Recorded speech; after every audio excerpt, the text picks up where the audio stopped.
On me, leave all of your things, yeah. We can stop at Gucci, stop at Louis V, yeah. Come on me, fly you out to grief.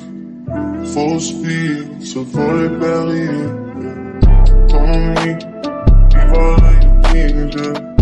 We can stop at Gucci, stop at Louis V, yeah. Come on me, fly you out to grief. Full speed, so volley Paris, yeah. Speed post, baby, in Nicky Beach. Waves in my head, smoking weed. Been through the sand in the deep. All because of what I did on beats, baby. Light sweet, baby. I ain't stop, baby. You just go get ready, we go out, baby. Long time looking for the process. Andre had to bounce, yeah. Told me, leave all of your things, yeah. Get stop at Gucci, stop at Louis V, yeah. On me, fly you out to grief. Full speed, so volley Paris, yeah. On me, leave all of your things, yeah. Get stop at Gucci, stop at Louis V, yeah. On me, fly you out to grief. Full speed, sweet on Janine. Rolls Royce, baby, in getting deals. Bags full of $100 bills. Walking past your wife and she get chilled. All because of how I kept it real. Light sleep, baby, on the G-way. I'll get you anything you need, baby. Work for everything you see, baby. Ooh, baby. Ooh, told me, leave all of your things, yeah. You stop at Gucci, stop at Louis V, yeah. On me, fly you out to grief. Full speed, so volley Paris, yeah. On me, leave all of your things, yeah. You stop at Gucci, stop at Louis V, yeah. On me, fly you out to grief. Full speed, so volley Paris, yeah. Never falling, why you making problems? I've been silent, why you making problems? I'm a problem, being rich is not my fault. You decide who you think you should reside with. I've been quiet, hard to miss me when I'm flying. Going out to Keiko, she can stay in my room, she can stay in my room, and it ain't mine.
Shout outs to everybody in the building. What's going on, Cap?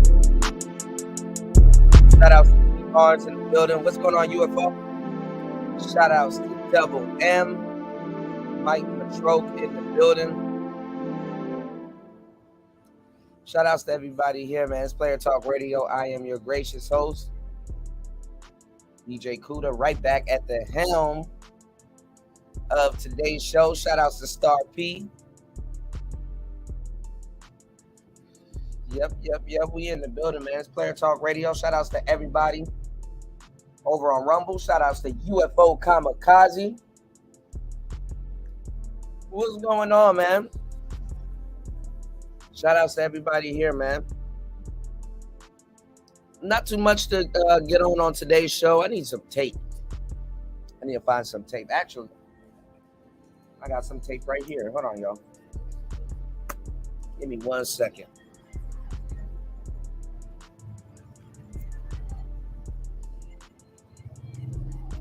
Put some tape over this. Yeah, definitely. I'm on Rumble, man. We live on Rumble right now. You dig? But shout outs to everybody here, man. There's a lot going on. A lot of things people ain't talking about. You know, y'all hit the like button, support the show. We are here. You know, I'll share the link for Rumble. You know, I know my Rumble name.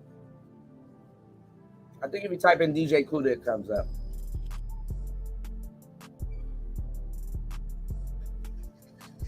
But it's a lot of stuff to cover, man. Coming off of a interesting week. You know, I was telling you guys last week.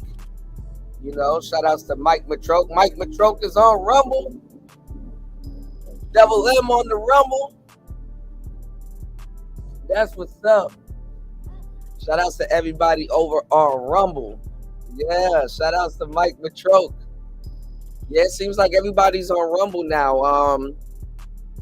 Obsidian's on Rumble. A lot of people are on Rumble, so hopefully they're doing good. And Rumble is just a different platform, you know. Too much menu diving for me.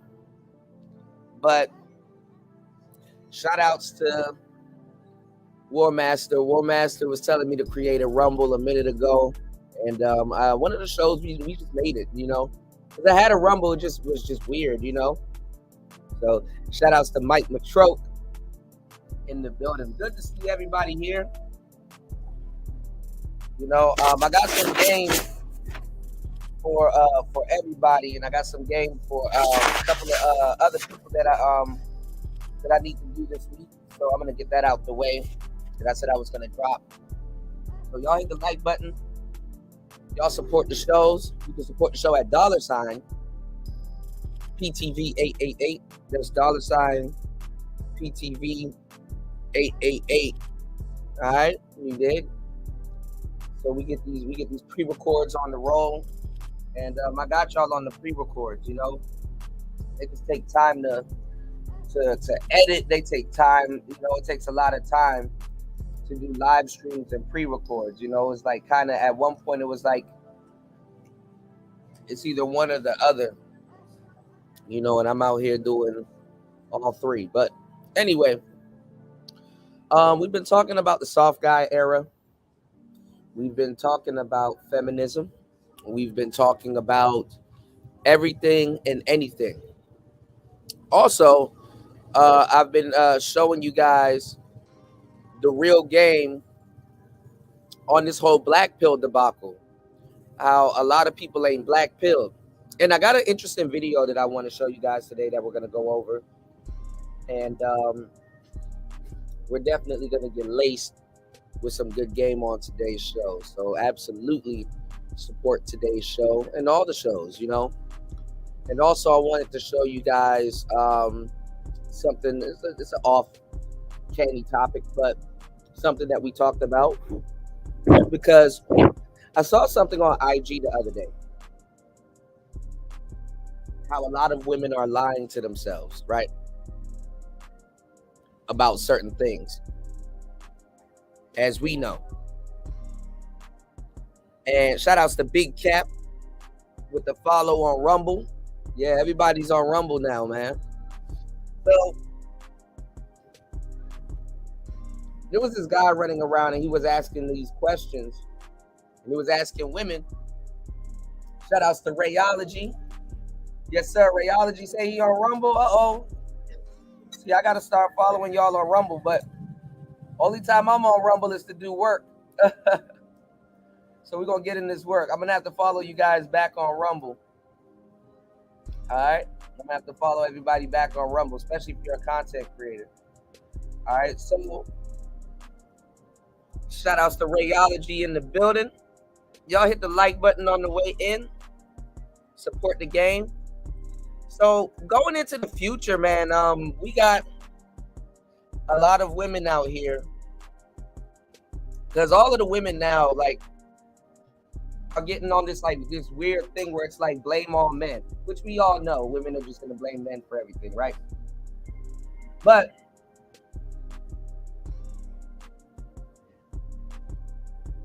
what used to get blamed on men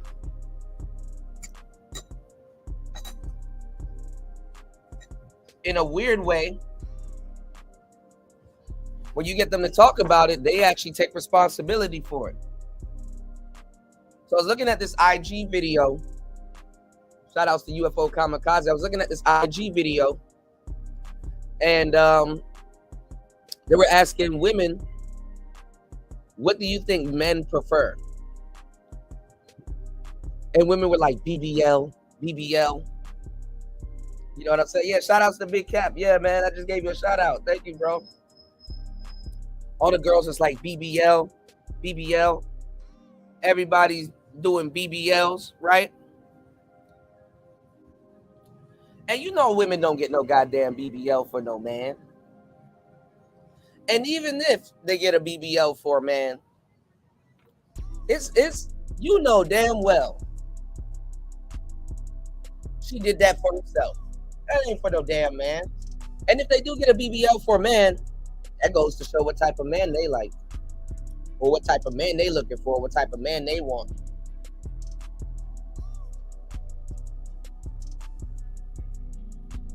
Because really think about what I'm about to tell you. And it doesn't matter if you like a BBL or not. Cool, right? Different strokes for different folks, right? Some men may love the BBL. But as men, we know a lot of quality men don't. Quality men don't really go after BBLs. They just don't. They have fun with women with BBLs, but quality men don't go after BBLs. And if your women, you know what I'm saying? If your woman believes that she's all the way gone,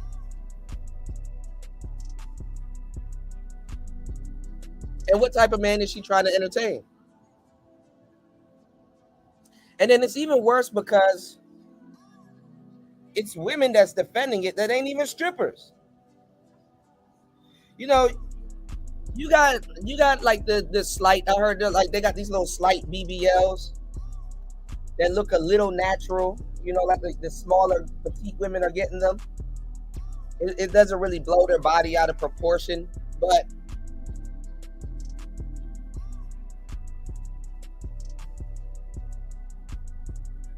it's like you're self-mutilating your body for what? So I saw this video. Yeah, no BBLs. Bacon, lettuce, and tomatoes. Right. Big bitch losing. All right, hold on, y'all. So I got to still set up tonight's show. But I saw this video and I thought it was interesting because women are always supporting the downfall of other women and the downfall of themselves, whether they notice it or not. And this woman was like, oh, I'm going to school to be a cosmetic surgeon and all this other stuff. And she did this video. And now one time, I mean, you got women in the video telling women, yo, don't do it. Don't do it. Right? But low key, the undertone, if you listen to the undertone of this video, they still encourage. She's out of all of these women getting on here telling y'all not to do it. They're still encouraging women to do it. Listen to the undertone of this video. And also,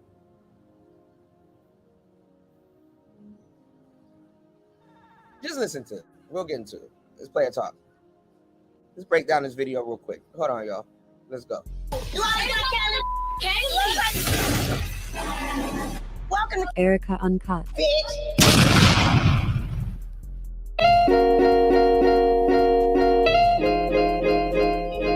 A BBL stands for Brazilian butt lift and is performed by plastic surgeons. A Brazilian butt lift is a gluteal fat grafting treatment that enhances buttock volume and projection, as well as overall shape and symmetry, but using excess fat removed from other parts of the body.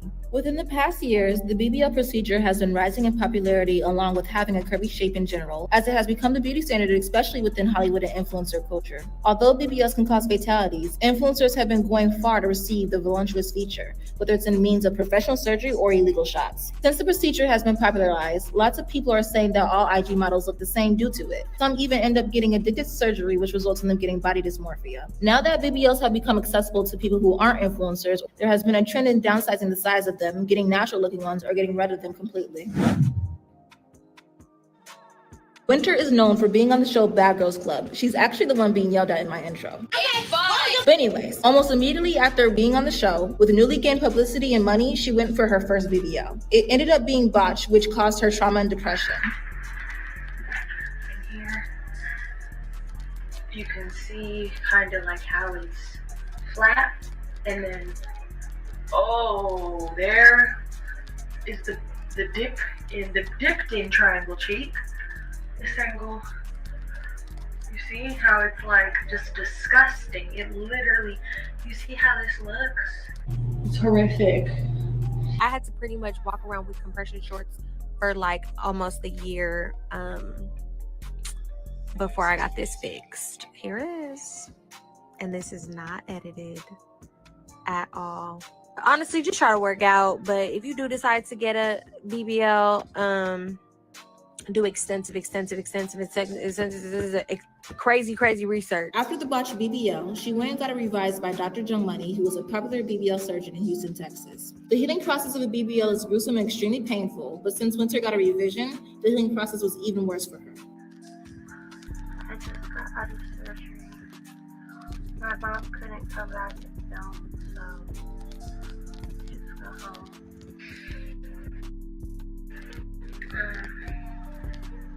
Hi, so it's day 2. Yes, I do have a diaper on. And maxi pads on my but they're draining pretty bad. First of all, a lot of people be scrounging up their pennies to get a damn BBL because they want to follow the damn trend, not knowing a lot of people who get BBLs and get surgery get it multiple times. Ask any girl who has had a BBL. One of the lit girls, whatever, ask these girls how many BBLs they've had. When people told me, move Orion, when people told me, oh yeah, a lot of people get multiple times, I was like, no, I'll never get another one, like blah, blah, blah. You have to, because your first results, most of the time what these doctors don't tell you, you're probably not going to get the results you want, especially when you're built like a fridge. A lot of y'all go and get these BBLs and you're built like a fridge and you think that these doctors are going to be able to sculpt you into your dream body. It's not realistic. You're going to have to get 2 rounds, 3 rounds. Now, why she's still talking shit after getting a botched BBL and being traumatized and still continue to be a mean girl at the Bad Girls Club, I don't know. But she made on live and she said that, and then she went on an interview with B. Simone and said, All right. What's going on, New? Shout outs to New in the building.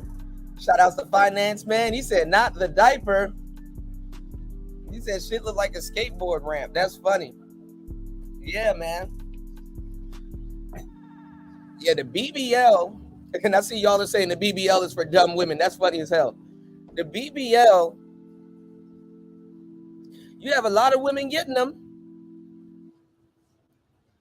Doing shady shit to get it also. Let's not forget about that. And it's like, Who is this for? Who is this for? And what type of man are you trying to attract? Because it's not for men, it's for them.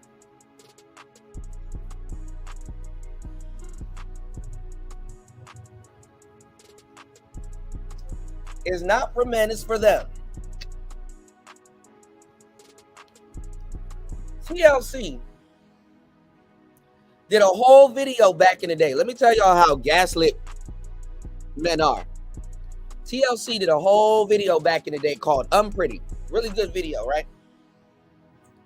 But they were talking about like it was like this lady, it was like Chili, because you know Chili didn't have no titties and shit. But Chili and her boyfriend, they were like looking over like this whole magazine. And he was trying to get her to make her breasts bigger. You know what I'm saying? Like, oh, it'll make you a better girlfriend, or, oh, you know, you'll be more hotter if you did this. They really tried to sell that shit as if men were telling women to do this. Yeah, it's called Unpretty. Really good video, good song too.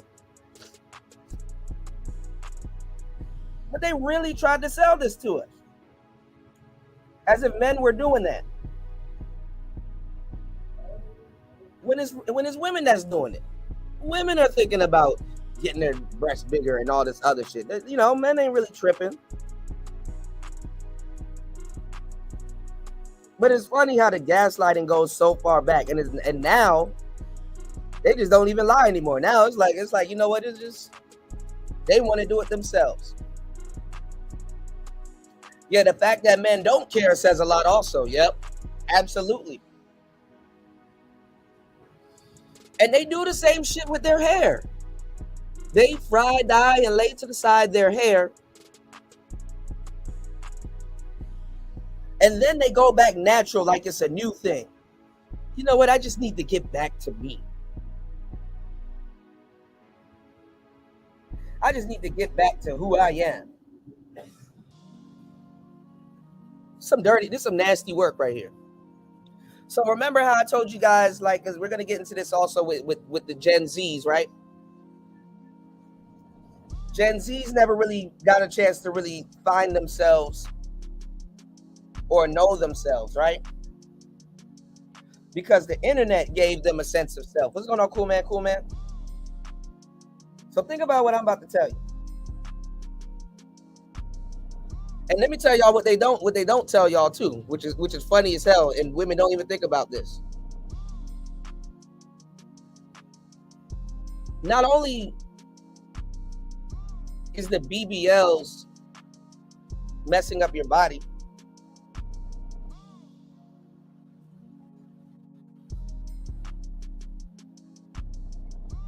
y'all are sitting up here having rough ass sex with these BBLs, and these niggas y'all letting bang up your body are knocking the silicone.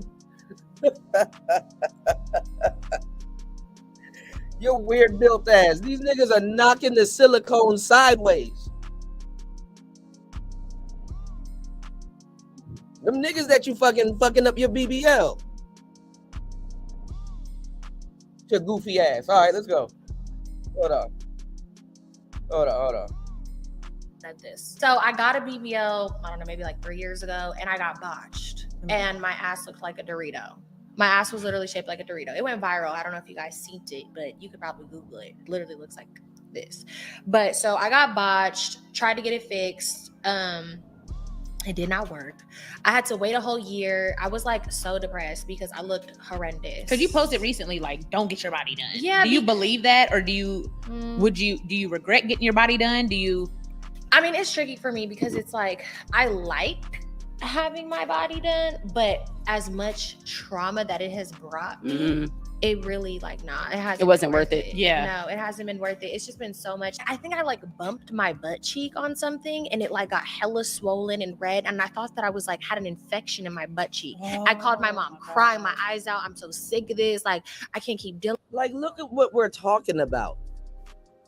These women are sitting at a round table talking about some shit they did to their ass.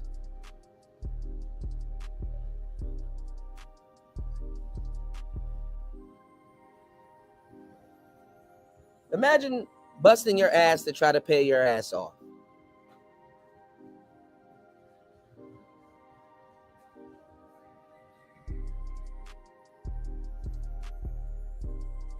Like, and let me tell you how crazy this is too. Put a 1 in the chat if your girl randomly got a BBL. She disappeared for a good minute, telling you she's on a business vacation. And she got a BBL without you knowing. Would you leave your girl? Put a 1 in the chat if you would dump your chick if she got a BBL just randomly. Let's get it. With this, like, I just want this shit gone. Like, I don't know what to do anymore. Like, I never can like be happy, but it's like I'm not doing these things because I'm like, oh, I want a bigger butt in a smaller way. I'm just trying to fix the damn original problem from 3 years ago. And then also on top of it, just getting a BBL in general is so dangerous. Yeah, it is. It's so dangerous. And then I feel like with my revision, I literally felt like I was gonna die on the 5th day. I told my mom I really felt like I was gonna die. If I could go back in time, I would work out 100%. And just you see this?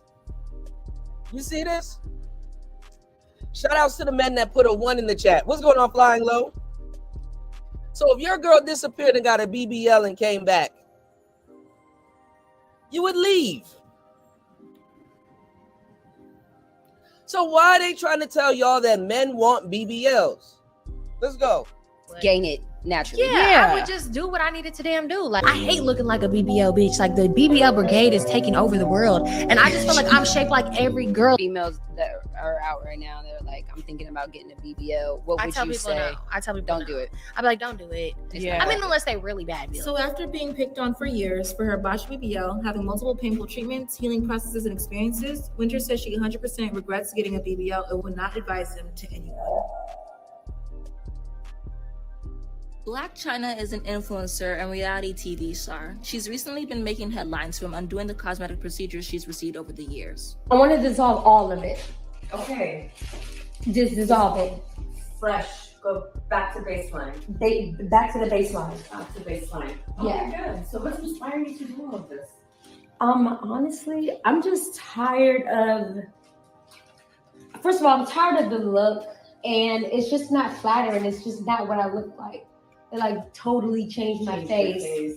And I'm ready to get back to Angela. Like Blac Chyna, Blac Chyna's Blac Chyna, you know what I mean? And I feel like I've outgrown that. Yeah, and it's just time for like a change.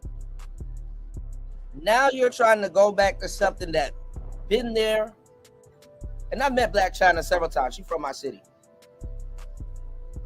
But now you're trying to go back to something that been there the whole time. Yeah, Kim got hers removed. The K Michelle girl got hers removed. And look, these women risk death. That's another thing too. We even getting to that part. Kanye West, his mother died getting a BBL. It's like you're not even getting taken out the game for something serious. Imagine going to, I don't know where you're going, but imagine getting killed over a BBL.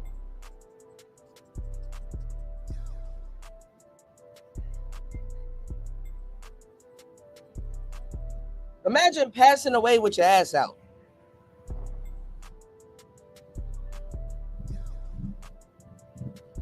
And then look at the doctors that be doing it. Shout outs to Bronze Flat Power God in the building. Y'all hit the like button on the way in. Support the show. Show the show some love. Look at the woman that's doing it. She's natural. From what I can see. But telling these girls, no, don't do it. Especially when they got all this money to throw away.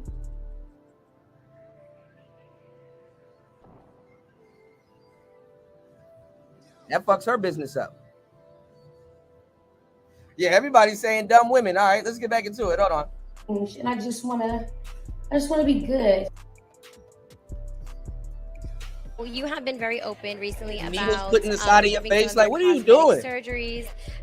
Tell me what made you want to do that, and what have you done so far? You know what, honestly, I'm like learning myself. Like, we think we know ourselves and things like that, but you really don't. So for me, it's more spiritual. It's like my spiritual journey, plus like obviously like physical, mental, like mind, body, and soul. So far I've had liposuction with my rear end, you know what I mean, the gluteus maximus, and then also too I got a breast reduction. Yeah, it was just too much, like for my frame, and then me working out and everything, it just didn't fit. It doesn't fit like where I'm about to go in life. Yes, ma'am. China states that she wants to take better care of herself, even dead in the beef with the Kardashians, and rebrand to be known as Angela White as she moves through her journey. Everybody always calls me like, hey, Black China, China, China. Nobody never really calls me Angela. So sometimes I would kind of like forget like who I am, because it's always like about the brand, but not about the person. Black China has received many cosmetic procedures, including fillers, implants, liposuction, and lots more, and even illegal butt injections. So they used to say that, oh, it's men in the industry. What did Little Kim say? Oh, it's men in the industry. Oh, it's the men that's making us get all these, you know, these surgeries and stuff like that. Yeah, she tired of them parties, bro. She don't want to be a freak no more. She don't want to be a freak no more. Oh my God. Known as biopolymers, which are lethal and cause many complications when injected to the patient. Look at this She shit. warns women against receiving these types of treatments and feels like her procedures were too much to the point where she wants to get rid of them. Taking some of these ass shots out. And by the way, ass shots and BBL is totally different. And I'm going to tell you why. A BBL is when they use your own fat. Ass shots is silicone. So I just want all the ladies out there to know, do not get silicone shots, because you can get sick, right? You can die, have complications, and all this other crazy stuff. I haven't had any crazy complications since I got it. I got it when I was 19 years old. But now I'm moving here in life. So I want this out of my ass so I can grow. It's been a few weeks after she started to get rid of her procedures, and she seems to be happy and gained lots of support from the media for her new decisions, and even got baptized not too long ago. Dream Doll is another girl from Bad Girls Club and also featured on Love and Hip Hop. She is a rapper and had a few viral songs on TikTok. Dream has, just like China, illegal butt injections. They've caused her complications and pain, and she openly admitted to having to undergo 4 different surgeries to reduce the size of her butt and remove the substances. So you got some more things. You got things reduced, like fat taken out. Mm-hmm. So what made you decide to do that? It hurts, pain, not wanting a big butt anymore. I still don't want my butt. I already got 4 reductions already. Okay. It's levels to this reducing shit. So I'm just like, yeah, it's way harder to put it. It's take it out. way harder to take it out. People be like, oh, it looks like she didn't take anything out. Bitch, I took that shit out 4 times. You're not about to keep making me go put anesthesia in my body to please y'all asses. Like, fuck that. You know, but yeah, I just wanted a more natural body, and I still do. So I'm just slowly getting there. So it takes time. What is that procedure like when you get it taken out? Because I know there's women who probably also feel the same way, and they're thinking about it. So what's that like? Picking a good doctor. You just got to get the good doctor, and then you got to keep going to get removed. Like when I remove, I put fat. Right. Because I don't want to have like loose, like loose skin. Yeah, dents or anything. So to put it back, because when you take something out, it's gonna be you're gonna need something to put in there. Right. Yeah. So then I gotta gain. That comes with gaining weight as well. So it's like then I gain weight, and then people talking about, oh, you pregnant, you getting big. Like, I have to. Fuck y'all. I'm replacing that. Look how much dudes probably told all of these broads. They don't mention them niggas on the fucking podcast. Look how much dudes probably told all of these broads, just go to the gym. Just go to the gym.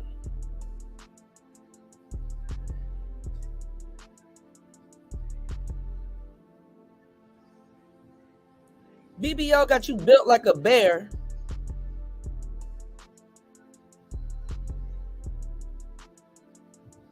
And these niggas are gonna knock the Sonic coins out your ass anyway. They will knock your ass into lopsidedness.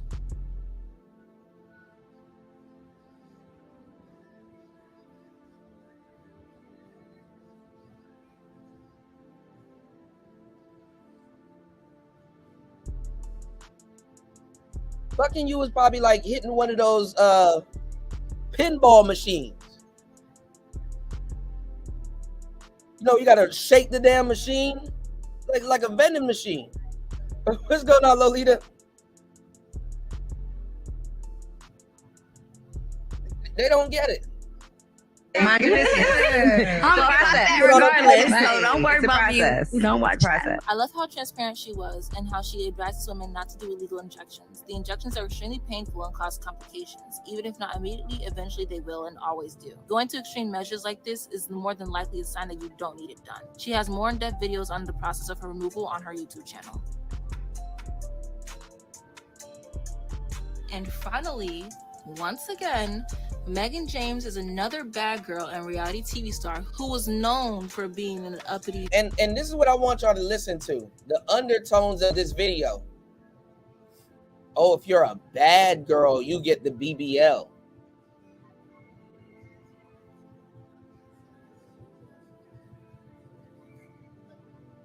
If you're a bad girl.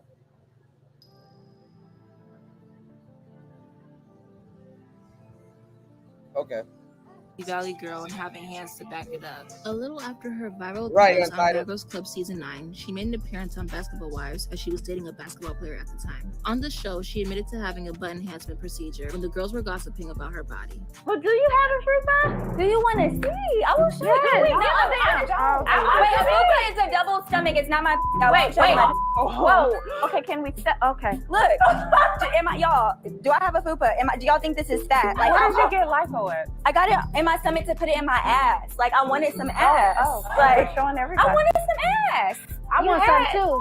A few years ago, Megan was being dragged on Instagram for her new look of an overly. So, and now they're showing these women sitting at round tables talking about some I wanted some ass. Not the men that they blame this shit on. Not the men that they blame this shit on. I wanted it.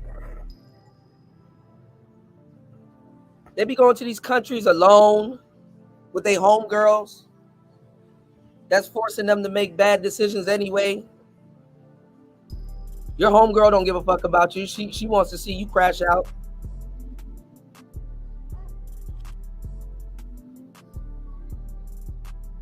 Oh, but the men wants the BBL. Okay. Injected face being displayed at Sweetie's PLT launch party. Turn your volume up because she's whispering for some reason. So lately, y'all been coming for me in the comments, talking about my chin. Wait, what are you whispering for? Skip this shit. What are you whispering for? Acting like you're saying something exclusive. Yeah, botched. So the fillers in my chin on this side are like less. Side, there's on this side. Skip this shit. So if y'all notice that I've been talking to people. Not saying nothing. Getting her illegal shots removed and that she wanted to look more natural and less enhanced. Hey guys, so I know I've been on this journey to go back to a natural looking body. I've had my body done for. I've been on this journey to go back to a natural look. You know how dumb you sound?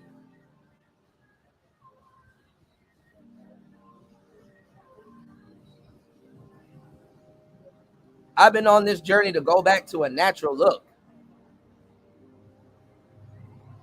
You mean some shit you shouldn't have fucked with in the first place?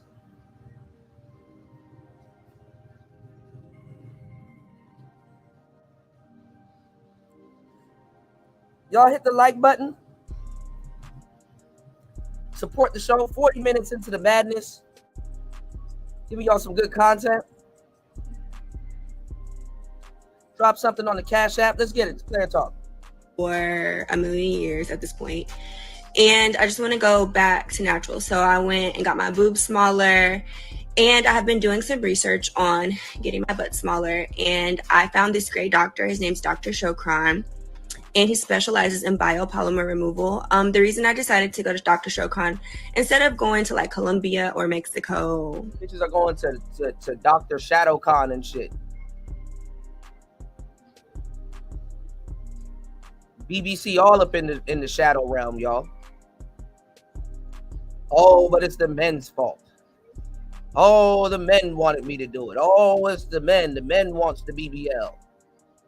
Period. Dr. Shokan has been in the plastic surgery business over 20 years. He gets going to Mortal Kombat doctors. Approved plastic surgeon. Like, I see a lot of girls go overseas and get their bodies done for cheaper, and they always come back and have like complications or whatnot. But you didn't get yours done for cheap and still had complications. And now you got to pay to go back.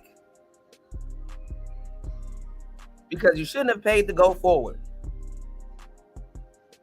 And you're still a young lady, so whatever you paid for was short-lived. Weekend butt surgery. Imagine that. Don't want any like foreign substances. Imagine you and your kids you could lose your life because you want to play with your ass. Can't make this shit up. Can't make it up. My body anymore. Like, I want to be completely natural. So you guys will get to see every step of the way. I'm going to do a YouTube video, period. And I'm going to show you guys before and afters. So I need y'all to pray for me.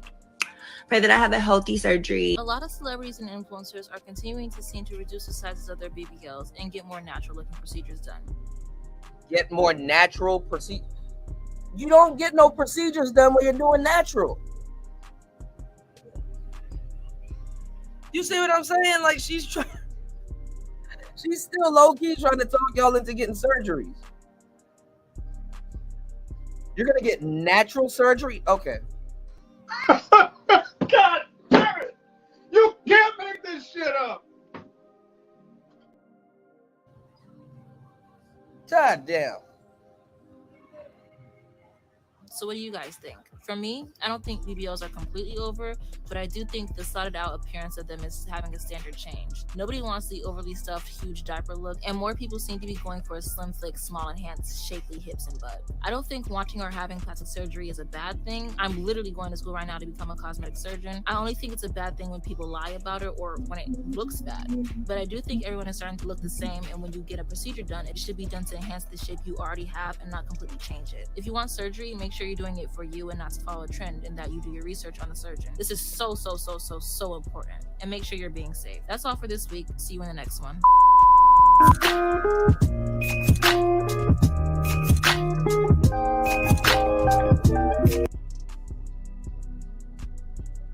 Okay, is it just me, or oh boy, there we go. Is your entire TikTok For You page just BBLs? Be who you are, for your pride.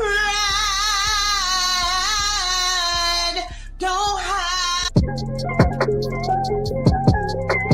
Before we get into this video, go check out my Patreon. I just uploaded a podcast about the book Why Men Love Biz and the lessons that it has on confidence and self. I couldn't get a sponsor for this video, so please help a sister out and go subscribe.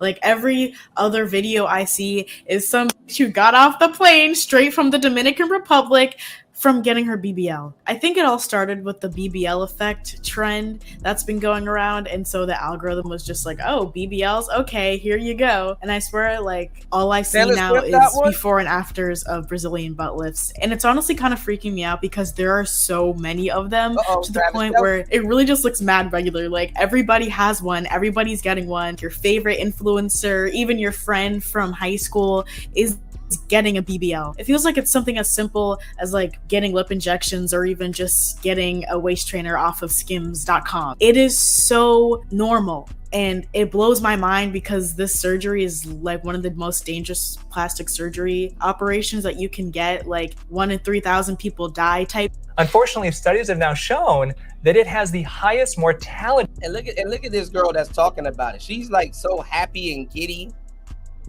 Like, oh my God, everybody's getting this goddamn surgery.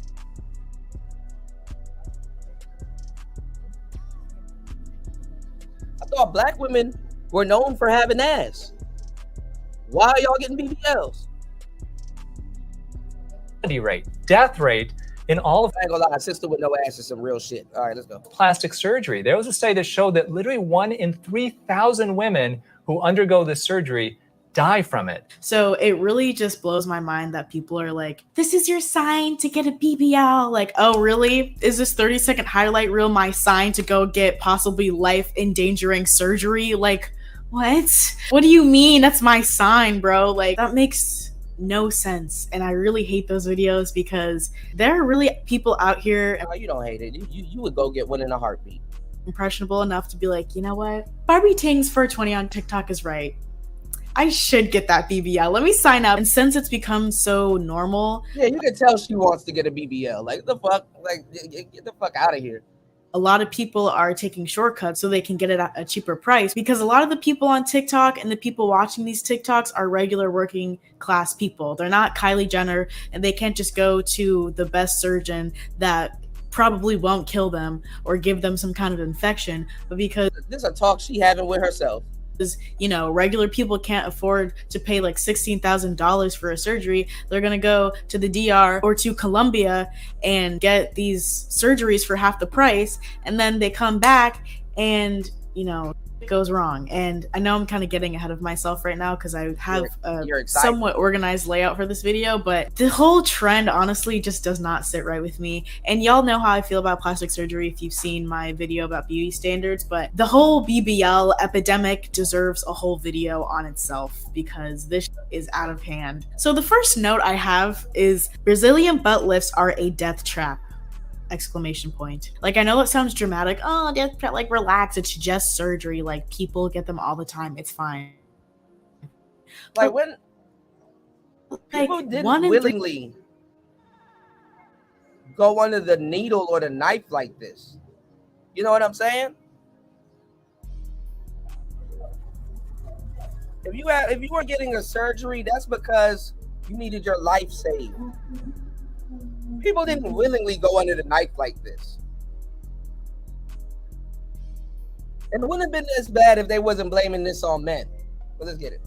3,000 people dying from a Brazilian butt lift, like, that's a lot of people. And I just, like, is it worth it? Like, is it really worth it? I don't know, man. Because I swear the same people who get these BBLs are the ones who are like, no, my doctor said I have to get this surgery, but, like, I don't really like surgery. It's just too scary. Like, anesthesia really just freaks me out. And if I don't need to get surgery, I'm not going to. But then the next week, they're on a plane to Colombia to get their ass injected with silicone. There's, like, this weird disconnect with cosmetic surgery. And because it's a choice, it seems more safe or more doable, even though the risk is just as high, if not higher, depending on the surgery. If it's mandatory, someone's telling you have to do that, and that seems a bit more scary. Whereas if it's something that you're doing from your own free will, then it's like, oh, like, it's fine. Especially because cosmetic surgery has nothing to do with your health. If you're getting surgery done that's related to your health, then it feels a lot more riskier because you're probably getting it so you can survive. But with plastic surgery, it's just like, oh, well, it's your choice. Like, it's your body, do whatever you want. As long as you have the money, go for it. But what people understand is, like, your body doesn't know the difference between that. Like, you're still going under any. You know, women will get on the internet and say men ain't shit. But it's men that they rely on to do these BBL surgeries. They rely on men to sculpt their body and do these little BBL surgeries. That's amazing. Anesthesia, you're still getting something injected to you or going under the knife, whatever it is. And that shouldn't be taken so lightly. Like, oh, I saw it on TikTok and it'll make my Fashion Nova dresses look better on me, so I guess I'll go for it. Like, this is something you really shouldn't just do because it's a trend. And that's the thing. This is a trend. Like, I know a lot of girls are like, no, like, I really thought about it. I'm doing it for me. Doing it. Yeah, we'll get into that phrase later, but I'm doing it for me. It's my choice. And, like, yeah, that's cool, but what are you going to do in, like, 10 to 20 years when having a fat ass is not trendy anymore? Because that's the thing. All of these different surgeries that women get fluctuate depending on what's trendy. Like, obviously boob jobs are still popular, but I feel like even 10, 20 years ago, boob jobs were really the thing because it was popular to have huge tits and like have a super skinny body. Like just be shaped like a pea and you're good. But now it's a different kind of body that's trendy. And so no one was really getting BBLs like that back. And the funny thing is that the BBL thing is going out of style. Like Nicki Minaj looks crazy right now. I'm surprised she didn't reduce. Like the Barbie body, quote unquote, that shit is out of style.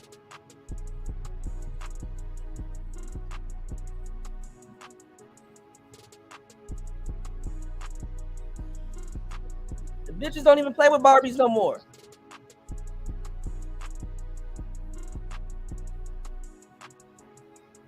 Barbie don't even look like that.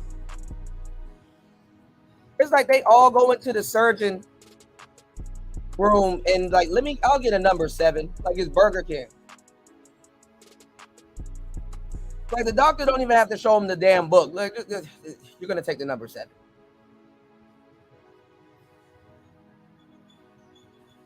Like she has on a Dragon Ball Z Scouter uniform. I'll take the number 7.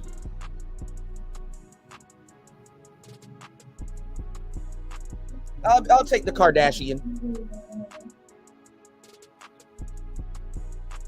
51 minutes into the madness. Support the show at $, money symbol, PTV 888. That's TV 888. Shout outs to UFO Kamikaze in the building. I forgot to check PayPal.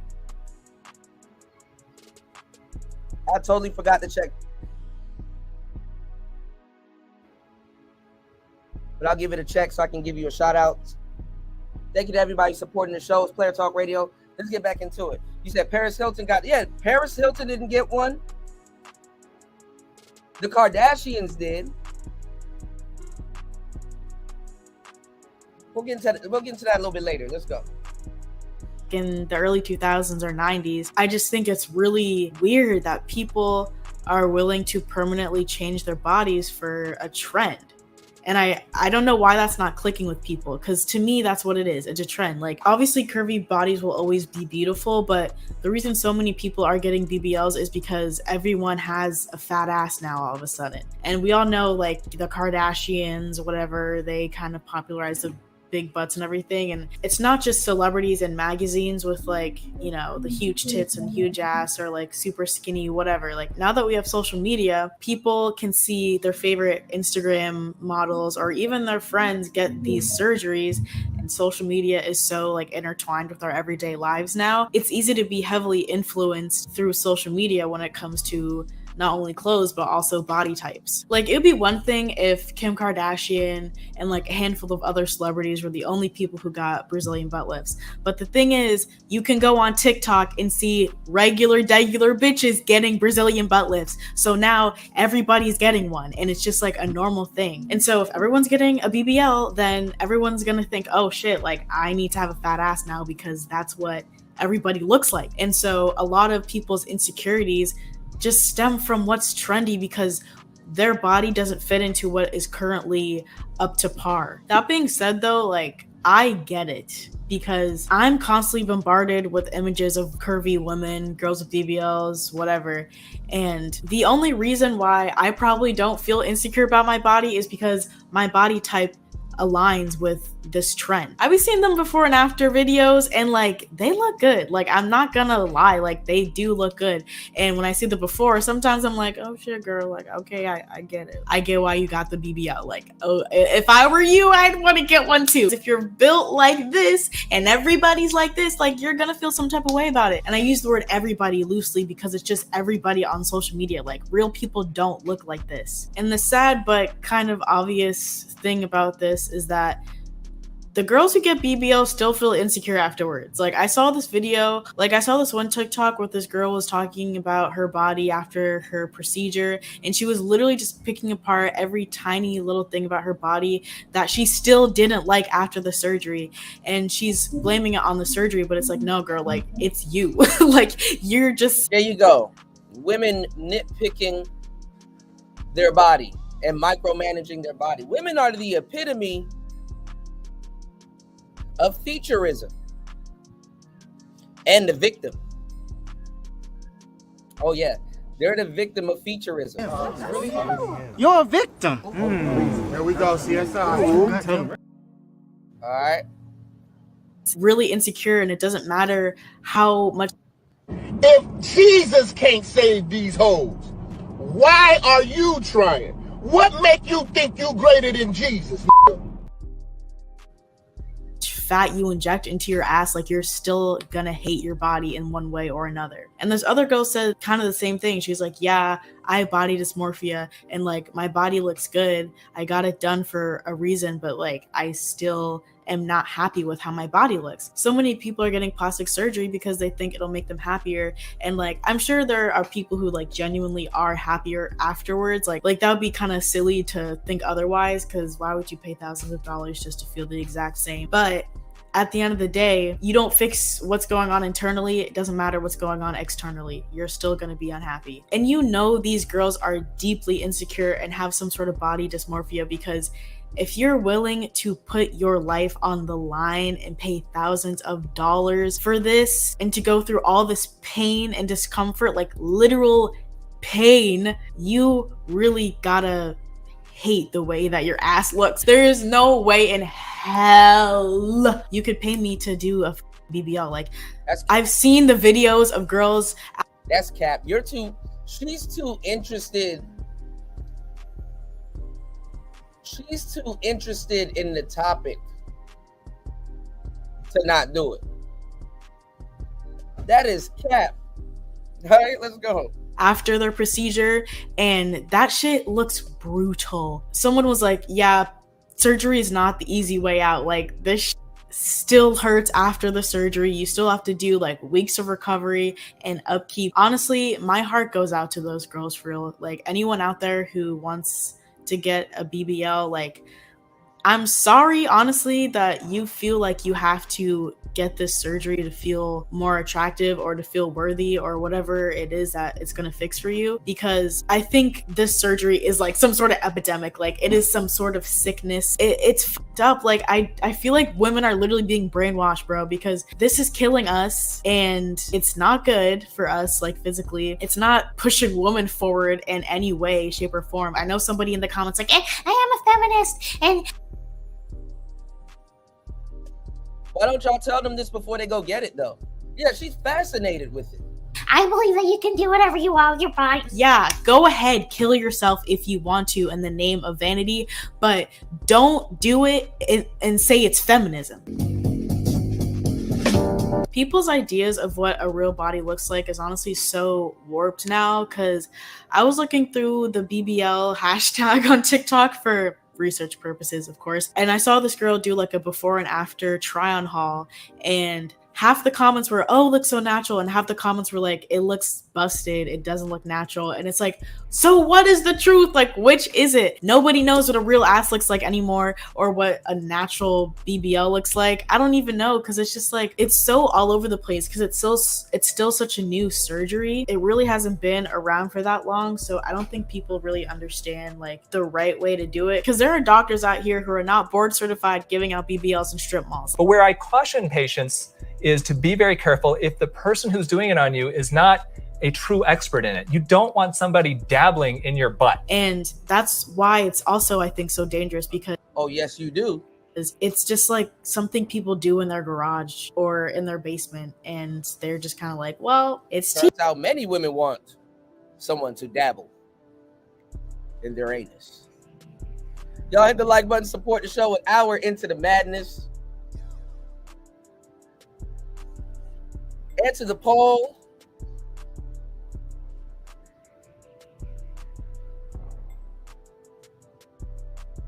BBL, y'all. Look at her face. Deeper, so YOLO, am I right, ladies? No, ladies, I'm not right at all. I want to find a way to say this esque, but I'm gonna be honest with you, seeing all these women get BBLs made me feel better about myself. I'm sorry. I know. But hear me out. The reason why it kind of made me feel better is I got you, UFO kamikaze. I got you, bro. because I'm like, shit. Girls are out here buying what I already got naturally. Like, shoo. It's not even like really about that. And I really don't want to push that narrative because it's really not helpful, especially to women out there who like feel like they need this. The reason I bring this up is because trendiness really does affect people's body image. Nobody wanted an ass like 20 years ago. It used to be, oh, Becky, does my ass look big in these jeans? And now it's like, hey, Becky, does my ass look fat or not? That's where you're going, fat ass. And sometimes I wonder, like, shit, if I was born in a different era, how would I feel about my body? Because being curvy and like having a butt or whatever, this is what y'all fought for. It's like all the shit women fought for, leave it to them by themselves. It backfires on them. And it ain't got nothing to do with men.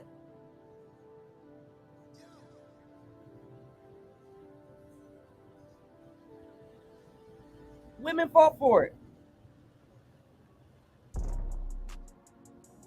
El Gibbet, they fought for that too. That's gonna backfire. How does getting an ass backfire on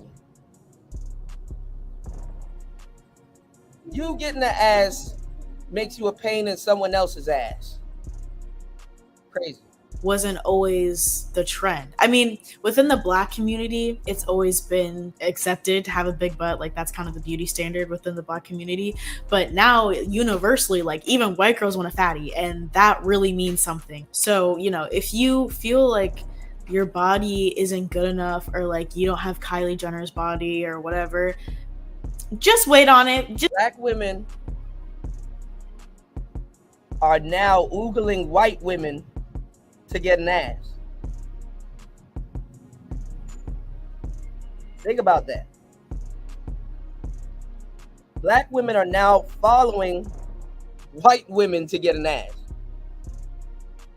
Just give it a few years. I'm sure your body type will come around in the cycle. Body shouldn't be trendy, but like that's really just how it is. Yo, if this video gets 10K likes, I'll do an ass reveal. Run it up. Run it up. I just might spin it all. I just might spin it all. I mean, BBLs are so trendy that there are entire stores dedicated to the BBL look, aka Fashion Nova, aka the BBL boutique. Actually, let's look through Fashion Nova right now and see what kind of BBL merch we can find. See, she fascinated with it. You can't pay me to get a BBL. I know, because you'll do it for free. Because I swear every single item on that website is strictly for BBL women. And also fake titty women. The Booby BBL Deluxe. The Booby BBL Deluxe Supreme. So I think this is a fair assessment of a BBL Booby Supreme. I mean, like, I don't really see anybody without fake tits wearing something like this. I mean, must I say more? Bro, does she even have... Where are her nipples? Bro, the beauty standards for women is really getting out of hand. Like, we can't even have nipples no more. See, like, this is the shit I'm talking about. BBL merch. This is only someone with a BBL and fake titties. Mannequins never looked like this. Could pull this kind of look off. I mean, like, I guess a regular person could wear it, but like, this is made for someone who has their body done. Like, what? Truly, what am I supposed to do with this? Like, is this even a dress? Where are you wearing this? I just want to know. Where are you to your going Chem with 101 lecture? The coffee shop? I mean, I guess the club, right? But like, shit. Even that's like, I don't know. What's with the cutouts?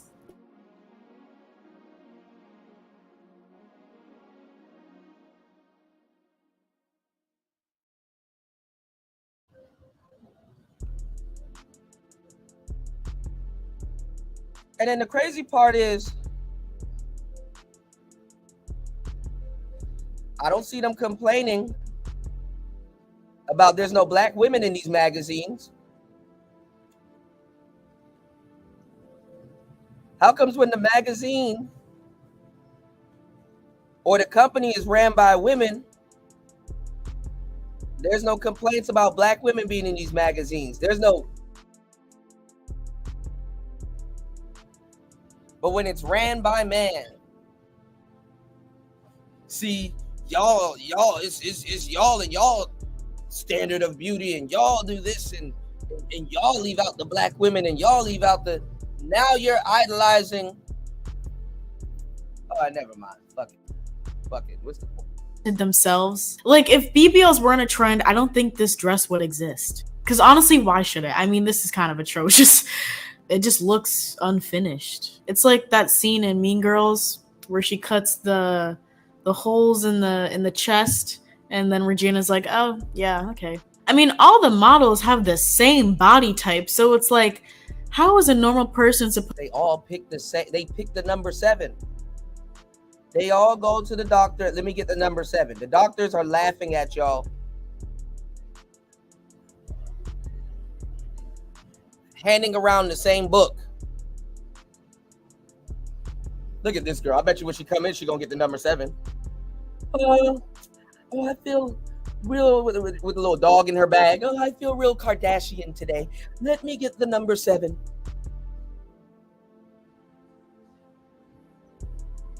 You knew you were gonna pick the number 7. Supposed to look at this and be like, yeah, these clothes are made for me. I think I'd look really good in these. I feel very included. Like, this is a very specific demographic. So I think the part about this whole BBL epidemic that really haunts me the most is the botched BBLs, because there's a lot of them. A lot. Why does it haunt you? You don't want one, right?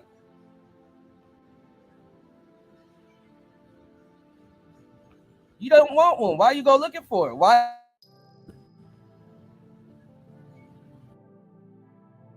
That's the case. You shouldn't even be shopping with those in those not with those magazines, but you shouldn't even be shopping on those websites. Why does it haunt you? You claimed you didn't want one. A lot of people think that they're just gonna go to the DR, pay like $500 for a Kylie Jenner makeover, and they're just gonna look like a baddie for life. It's not that simple. Even some of your favorite celebrities with BBLs look kind of busted. Like, the wisdom tooth look is really in season right now.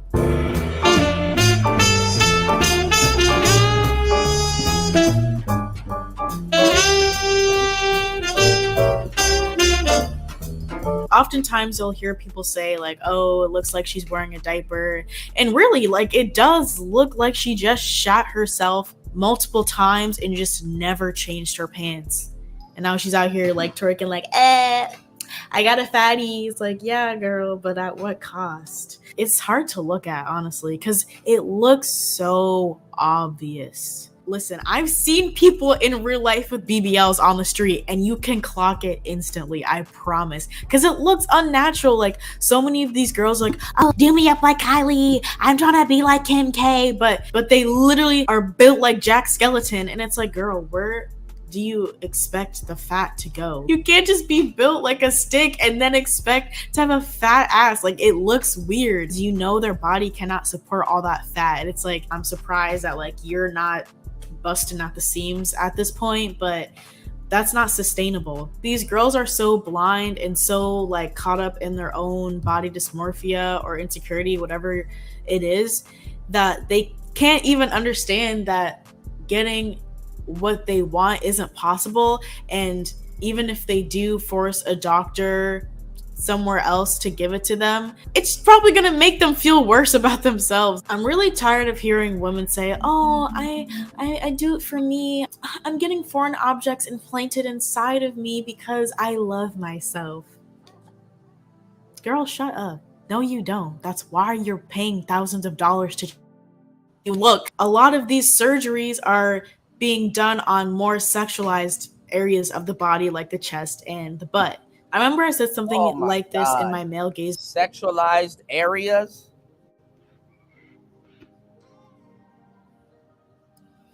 Y'all are sexualizing those areas.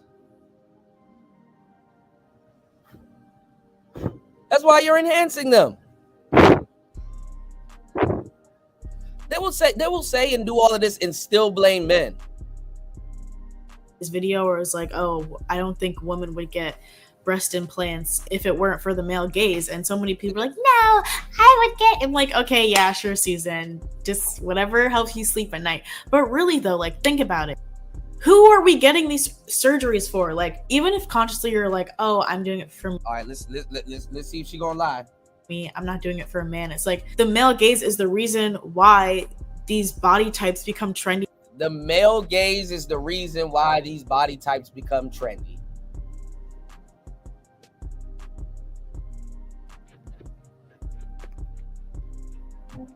You see?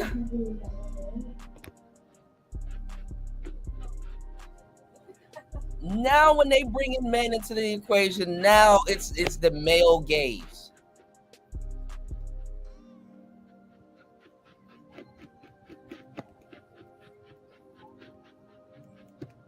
Told you, she about to lie her ass off. Let's get it. In the first place, because it's what's deemed as attractive for a woman, and what is deemed as attractive for a woman is usually dictated by the male gaze. Like, women are the ones getting these surgeries, not men. Men get surgery, but not at the same volume as women, especially when it comes to body altercations. Like, there's a reason for that. And the fact that women are out here getting surgeries that are likely to kill them sounds like the patriarchy at work if I've ever heard it. Especially because most of the people getting these BBLs are Black women. Women of color are the ones getting these surgeries most of the times. Like, yeah, there are white girls getting it, but a lot of women of color are getting these surgeries. And what really just kind of puts the nail in the coffin is the fact that a lot of these working class Black women are going overseas to get these surgeries. And then when they come back and they have complications, they can't afford to go to US hospitals to fix whatever is going on with their body. It's not a one and done deal. And the people who aren't rich getting these surgeries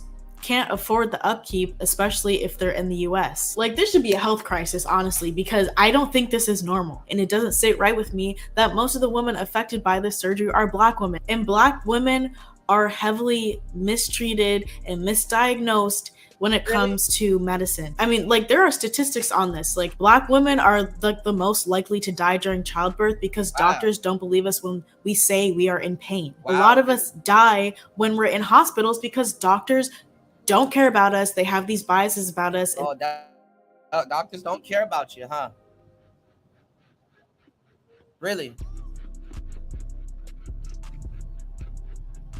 Well, she on script now. She on script now. We're like so mistreated and don't get the stuff that we need and blah blah blah. And blah blah, but you're getting shit put in your ass. You get fix-a-flat put in your ass, but you're not getting what you need. Okay, tell us more. And these stereotypes when they think, oh, Black women are strong, they don't feel pain, like they're lying or they're just being dramatic. But no, like, these women are in pain and they're dying because nobody's listening to us. So it really scares me that all these women are getting these deadly surgeries, having complications when they come back home to the United States. They can't afford health care. And if they do go to the hospital, no one believes them when they say that they're in pain. And I'm sure a lot of these Black women who go to US hospitals after getting the surgery aren't taken seriously because these doctors probably look at them and they're like, oh, well, like, you're dumb. Why'd you do that to yourself?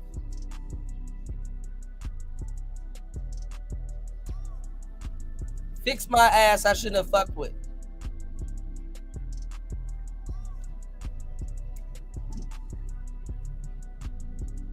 For doing this to yourself. Like, why should I help you when there are like people dying from like real reasons? You know what I'm saying? Like, it's a very layered situation and it really scares me. Shall we look through some of these TikToks? Let's do it. That's like, it hurts when I do this. The doctor's like, well, then don't do that.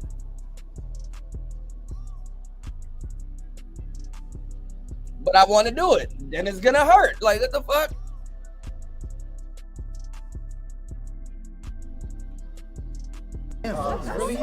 You're a victim. There we go, CSI. If Jesus can't save these hoes, why are you trying? What make you think you greater than Jesus? BBL wheelchair line leaving the Dominican Republic. Like, bro, that's hella heads. Like, what? How is this normal? Honestly, this is the TikTok that made me want to make this video because I was honestly shocked. Like, really? There are that many girls out here getting BBLs that they're forming a line in the airports. I've had 2 BBLs and I'm here to show you the reality of recovery. 2! A lot of these girls are getting not 1 but 2 rounds of BBL surgery because they're like not happy with the first results, so they find somebody else to pump them more with fat like freaking GMO chickens. Let me shut the hell up and continue. Looking like a marshmallow in compression garments, foams, pads, etc. Chugging water every second of the day. Only can be out of compression garments for at most an hour a day for a massage and shower, because when they remove your fat, your skin and muscle have space between it, so you have to compress it to help it stick together. Well, actually sound like an art project. Like, oh, wait till the glue dries and you gotta let it stay there for a few hours. Like, what is this? This ain't Build a Bitch.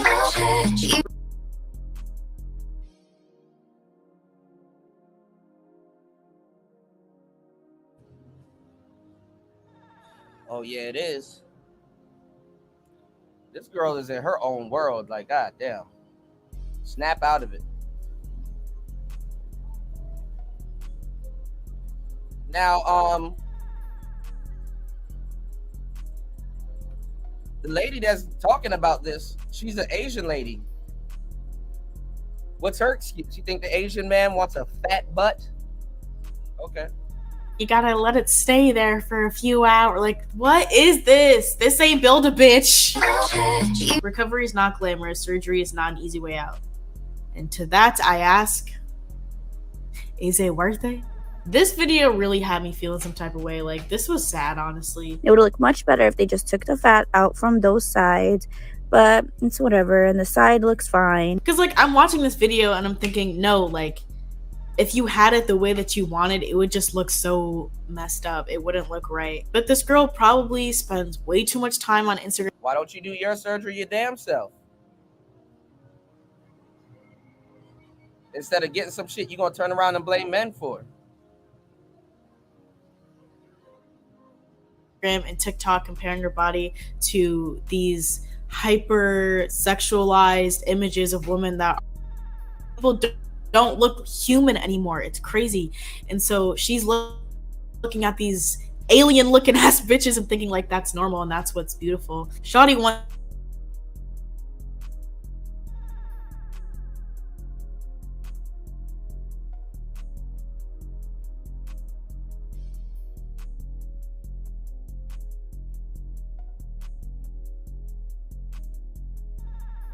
All right, hold on, y'all. Hold on, y'all.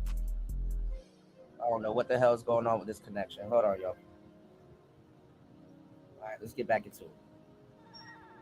To these hyper sexualized images of women that aren't real. Like, people don't look human anymore. It's crazy.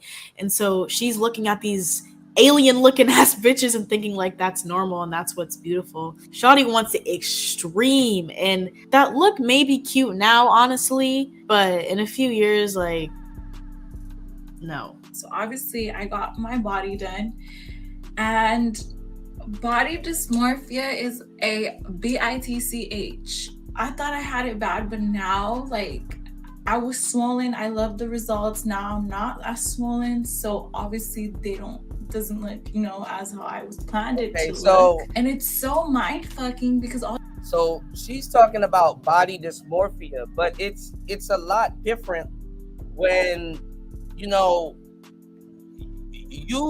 put the body dysmorphia onto yourself. It's like the problem started with you nitpicking at yourself, and then knowing that there's doctors that can actually alter your body.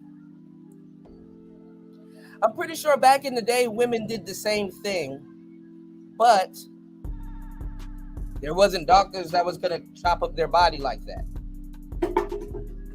all day today. I've been trying on clothes and I'm like, oh, why does it look like this?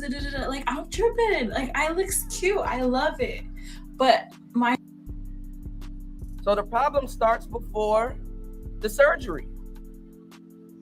My body dysmorphia is not letting me enjoy it. And it's like, my head is the problem and I need to see a therapist. She looks good though. Like, that's the thing. She literally looks good. And she can honestly pass that as like a natural body, like no surgery. But these bitches want to be IMVU characters and they don't even recognize what a real body looks like. Or maybe it's not even that, like she's saying, body dysmorphia. Like, she cannot see her body for what it actually is. And she's always going to pick it apart no matter how many surgeries she gets. And that's the scary thing, is the women who do have the money to get surgery over and over again, they just keep going because it's never enough. Well, thank you for going down BBL hell with me. All right.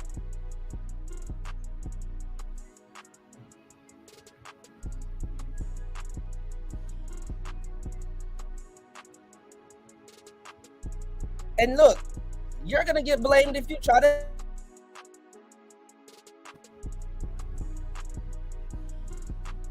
Don't do that.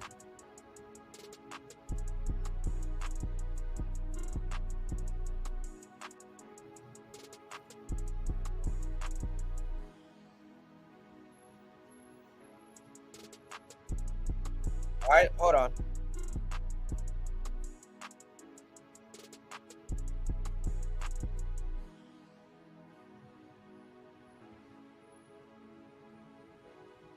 Hold on, y'all.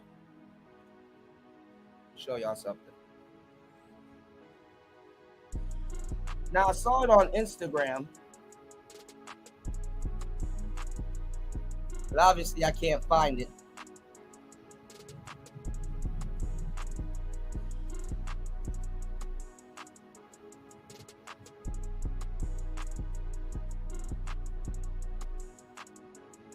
Now that I'm looking for it. So this happens. Hold on.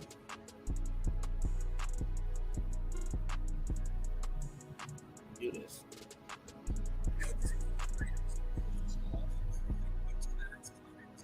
Hold on.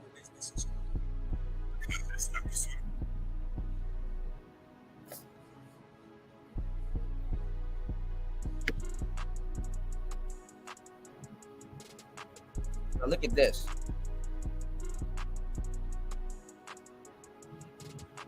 On this episode of Wiz, we ask people, do they prefer a natural body or a BBL? We also ask women, do they think men prefer a BBL or a natural body?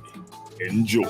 Do y'all think men prefer women with natural bodies or women that have had work done? Natural. Natural?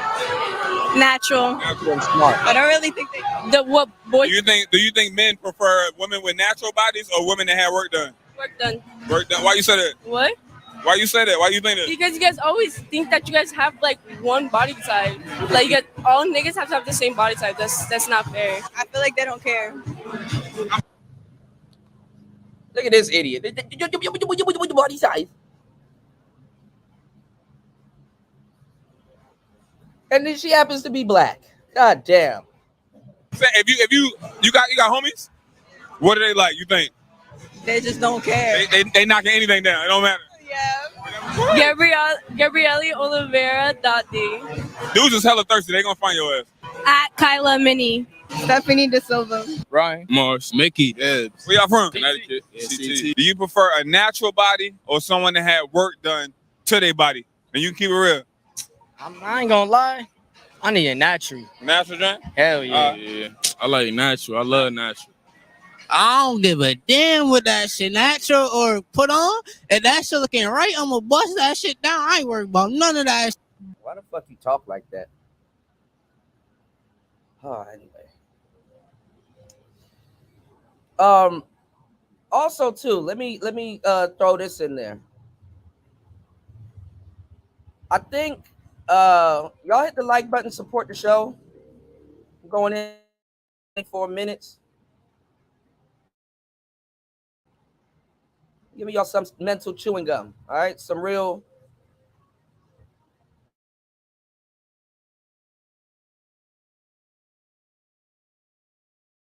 Now I'm trying to give y'all some game. Now this thing's acting stupid. Real interesting perspective, right? Y'all hit the like button, support the show. Getting in this work. Let's open up this panel also. Now,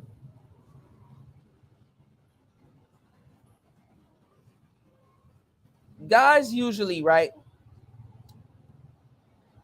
Let me use this as an example. The threesome, right?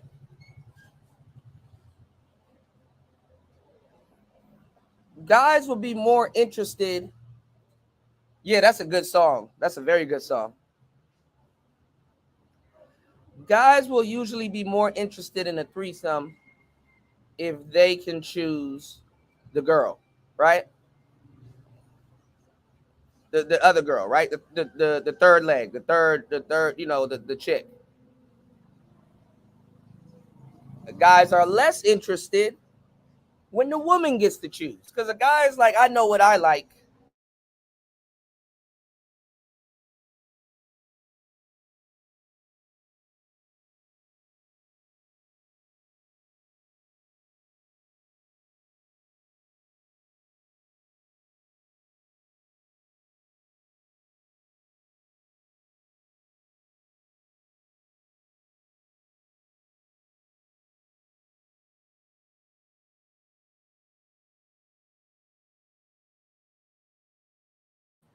Right?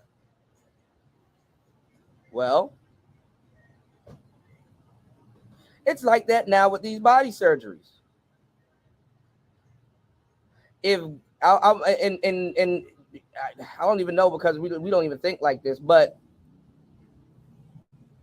think about it. A woman is going to choose a completely different body than what a guy would choose. As you're seeing now with the surgery. So now guys are just saying, you know what? She got work done on her body. That don't even sound like an appealing option, because I've seen what women have done to their bodies. What do you mean by work done on their body? Usually sounds like something bad. So dudes are just going to say natural.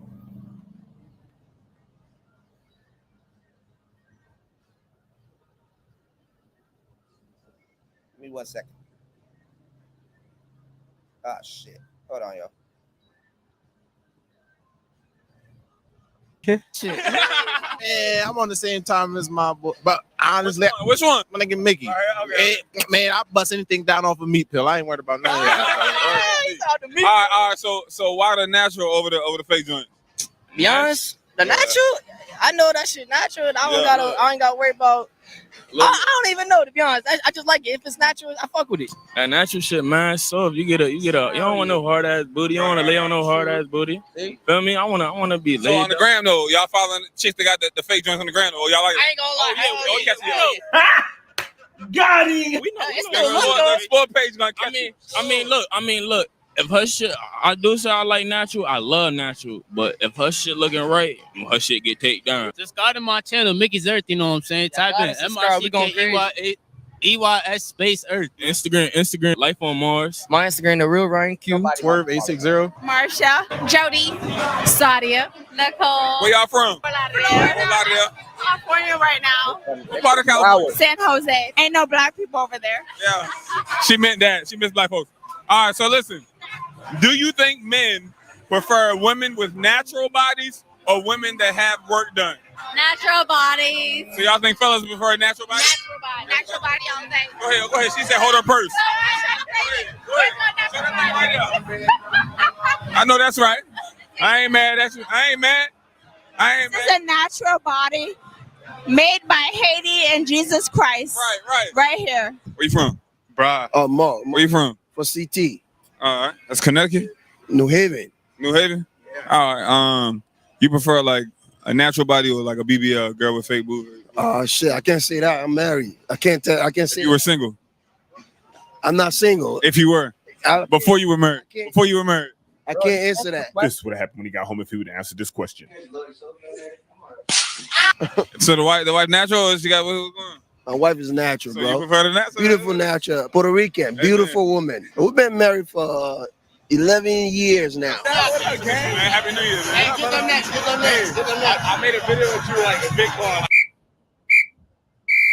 Do you think men prefer women that are natural or women that have work done to their body? I feel like guys prefer girls with natural bodies now. All right. Do you prefer a woman with natural body or a body done? That's a crazy question, but I definitely get caught up on the gram with some little. It be the explore page. It be the explore page. Yeah. Yeah. She's shaking your head. It's not his fault. Instagram is throwing the Dr. Miami into his face. The BBL is getting tossed at. Hey, that explore page is crazy. You know what I'm saying? But like, it's not my fault. You can get lost in that shit. 30 minutes. Maybe because I'm natural that I don't even know. All right, so would you prefer a woman with a natural body or a BBL or with all, you know what I'm saying, whatever, and why?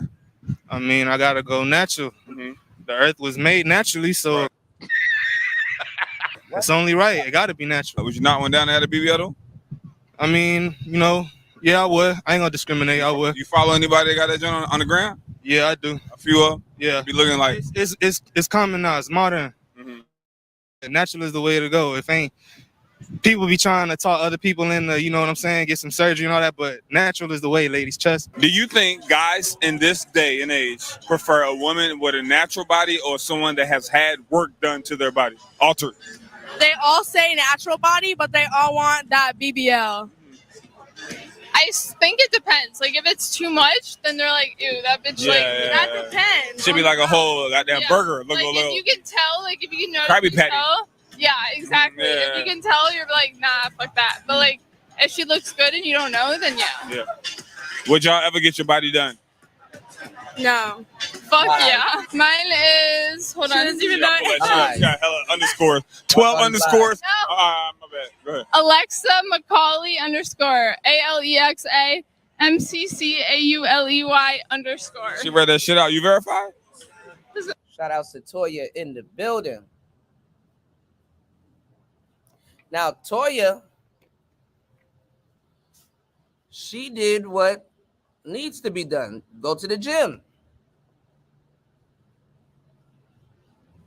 Look at all the work Black China had gotten done, only to have to get all of that shit removed. And guess what? Still got to get your ass in the gym. It looked like I seen a blue check. Oh, okay. It looked like a blue check. My bad. Anna Victoria, 2 A's, 1 I. Do y'all prefer women that's all natural or like a BBL? I ain't gonna lie, I like it natural, but it gotta look like, you feel me? Like you gotta have a nice, you know. Oh, if it was fake, you would, you know what I'm saying? You still cool with that too? It depends how it look like. If it look too crazy, you feel me? I ain't really on it. If it ain't got no hamstrings on it. Oh nah, yeah, it can't be a stick and then a whole lump on that thing. If it ain't real deal, it ain't nothing. What was the question again? You prefer women natural over the BBL? Well, I really prefer some more like you. Natural. What the? Hey, yo. I mean, natural women, not men. I'm not Aiden or anything like that. You know, that's not my idol. Whatever you're into. Yeah, just natural women. You know, I like that, guys. I mean, whatever I like. You feel me? I just like natural girls though. They gotta look good though. Do you think men prefer women with natural bodies or women with work being done? I'm gonna answer that next. Probably natural, but if it's a good natural body. Right.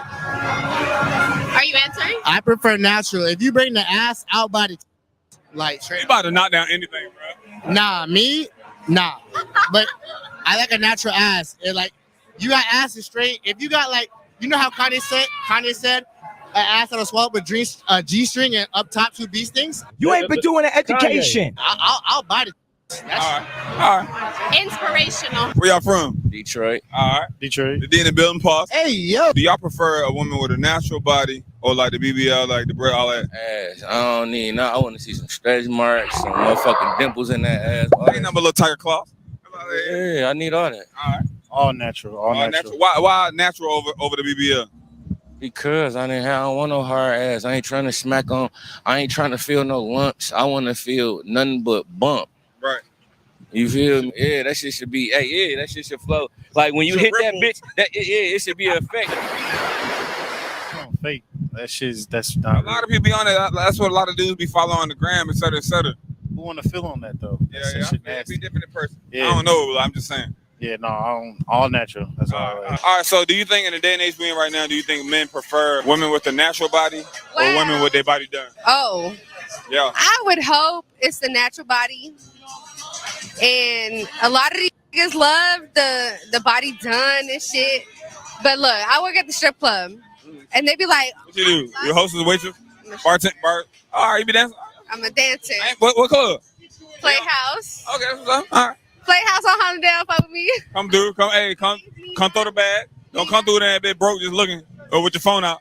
But a lot of that come to the strip club, they be like, oh, I love you because you have a natural body and all that. So But they be throwing the bag on the I don't know what to believe. Exactly. Right. I don't know what to believe. What's your background? I'm Colombian, Cuban, Jamaican. Oh, okay.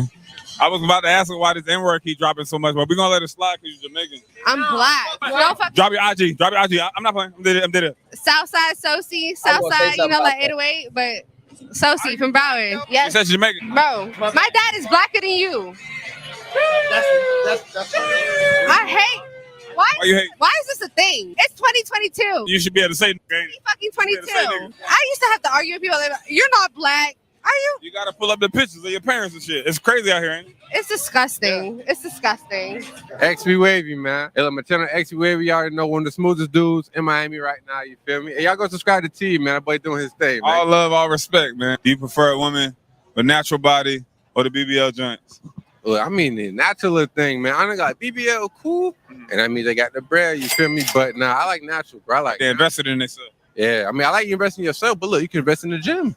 Go work out, stuff like that. Nothing wrong with BBLs, but I like natural, no makeup, nothing like that. I'm gonna take you as you is. Do the ground be catching you? You know what I'm saying? The Explore page be hitting you. Explore page, I ain't like that. Danger zone. I try not to get on there, but they be hitting me. The strippers, OnlyFans girl. I'm like, hey, y'all be. You feel me? I try not to slide in DMs like that. Just slide in mine. So last but not least, the people at home, I know you're a YouTube creator. Down here consistently on the beach. Have you ever knocked down one of the chicks you filmed with or had in a public interview?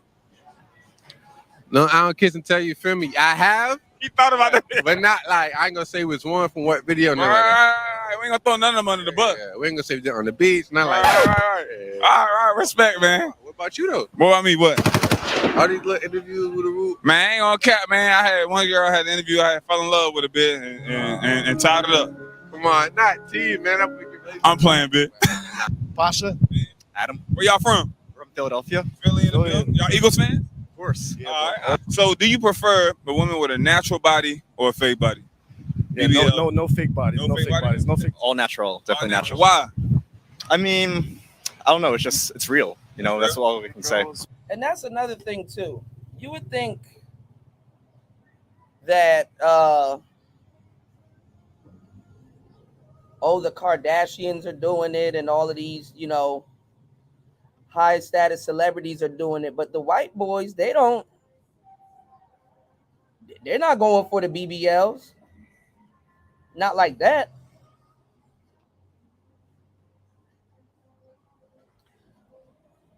Anyway. Big asses, no fake shit, no silicone. A natural body or BBL? Like Fable, all Natural, all day. Always natural. Dudes be saying that, but what you following on Instagram? What you like? What's catching you? They catching you, huh? No, I was rooting for you. We were all rooting for you. How dare you? the big butts catching my eye a little bit, but I still like them natural in real life though. Really, nigga? In real life. Honestly, if on the gram, if it look crazy, I'm swiping. You swiping away I'm from swiping. It? So why natural over the fake joints? Because natural is God given. Wrong with y'all? And that's you blessed that way. That's more attractive. That same thing. It's just natural. It's just how it's supposed to be. I'm gonna say natural. Oh, natural. Natural. Oh, natural. Now look, but have the fake joints had they caught you slipping on the gram? Maybe out there sitting. Yeah, look at his face. Yeah, I ain't gonna count. Who the baddest one on the gram you think, as far as IG model wise, for y'all right now? Natural wise? Whoever. Ruby Rose. Ruby Rose? Tiana Musera. The baddest joint on the gram for you right now, natural or not natural? Ruby, you ain't even Ruby? gonna count. Yeah. Yeah, Ruby. Hey, yeah, of course I will. Sure I will. All right, I'm out here with. So look at that. So why when I brought up Ruby Rose in this space, all the dudes was capping like they wouldn't go. Raw. Huh?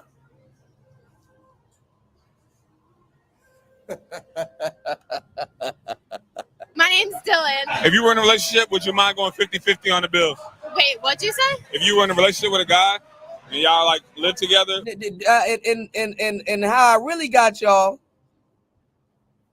other than bringing up Ruby Rose, not one of y'all objected to her snorting. I literally said she's gonna snort a pile of cocaine in front of you, and then come over to you. Nobody said anything about the pile of cocaine getting snorted. Nobody said, wait, hold on, Kuda, she just did what? Nah, that, all right, not, because she don't need to do that. Not one dude said that. Not one dude objected to the snorting of the pile of cocaine that I just randomly threw in there. Not one.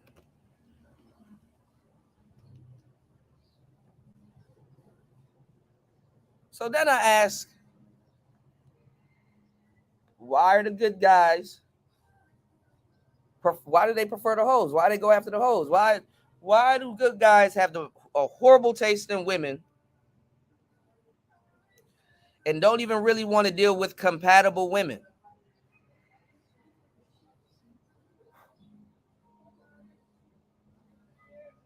Now, one person objected to the snorting of the cocaine. Amazing. would you mind going 50-50 on the bills? That's how I think it should be. 50. Yeah.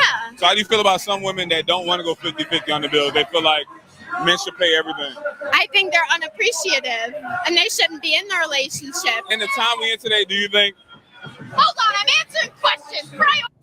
See? All of these questions, too, that these guys be asking these girls, they come from the Manosphere.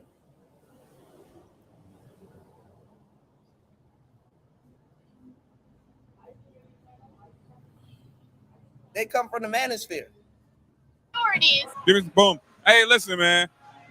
The fact that her homegirl said she would jump in a public interview if I could get him in the club is hilarious because she thought I was the security just because I'm a big black guy. I do not work here.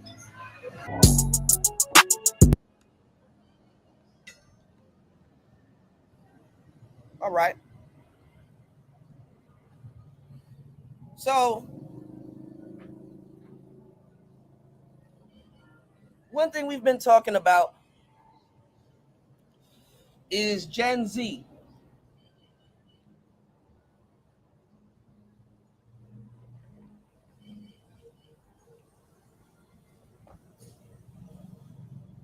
All of these shows now, speaking of show, an hour and 43 minutes into the show, y'all support the show.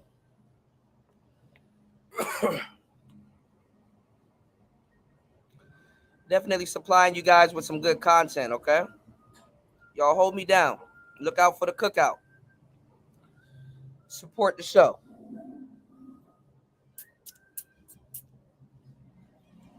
So I have one of the things we've been talking about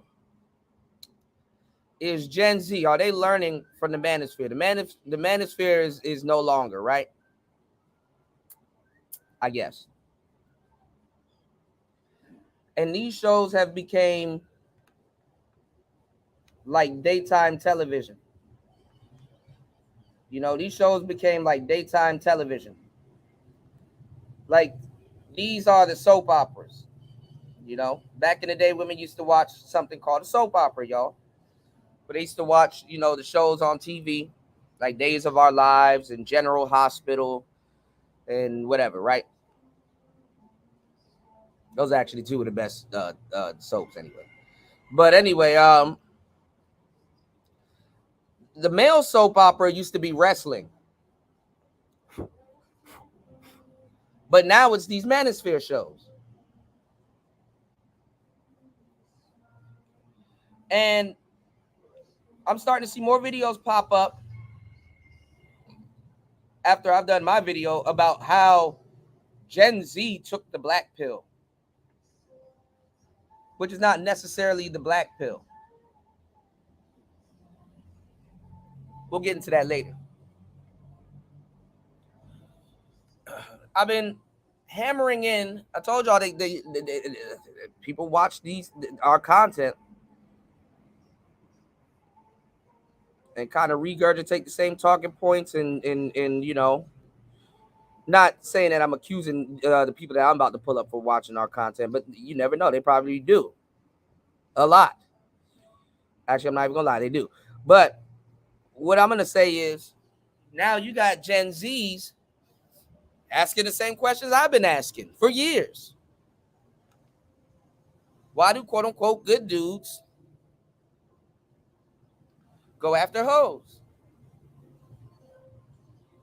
Right?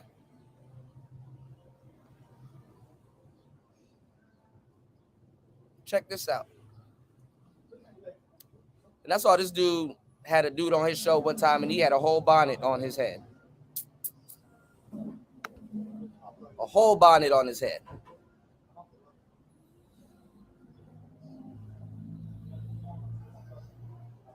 Yeah, panel mania. All right, let's get into this. All right, y'all hit the like button, support the show. Check this out.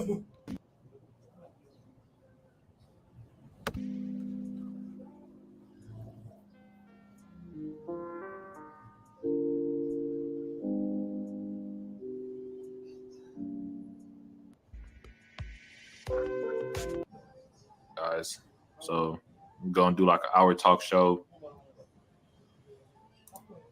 Come on now, y'all. Of course he was gonna come back with a story saying he gonna sue me. How else was he gonna look good to the blog? I mean, you like a certified trick right now. Duh. Come on now, y'all. Of course. So what I see was the first one was. So he said five racks. Like, yeah. You wanna see? Let's see what's going on. There's shit going on right now, bro. But it's all right though. It's all right though, chat. I'll see you in court.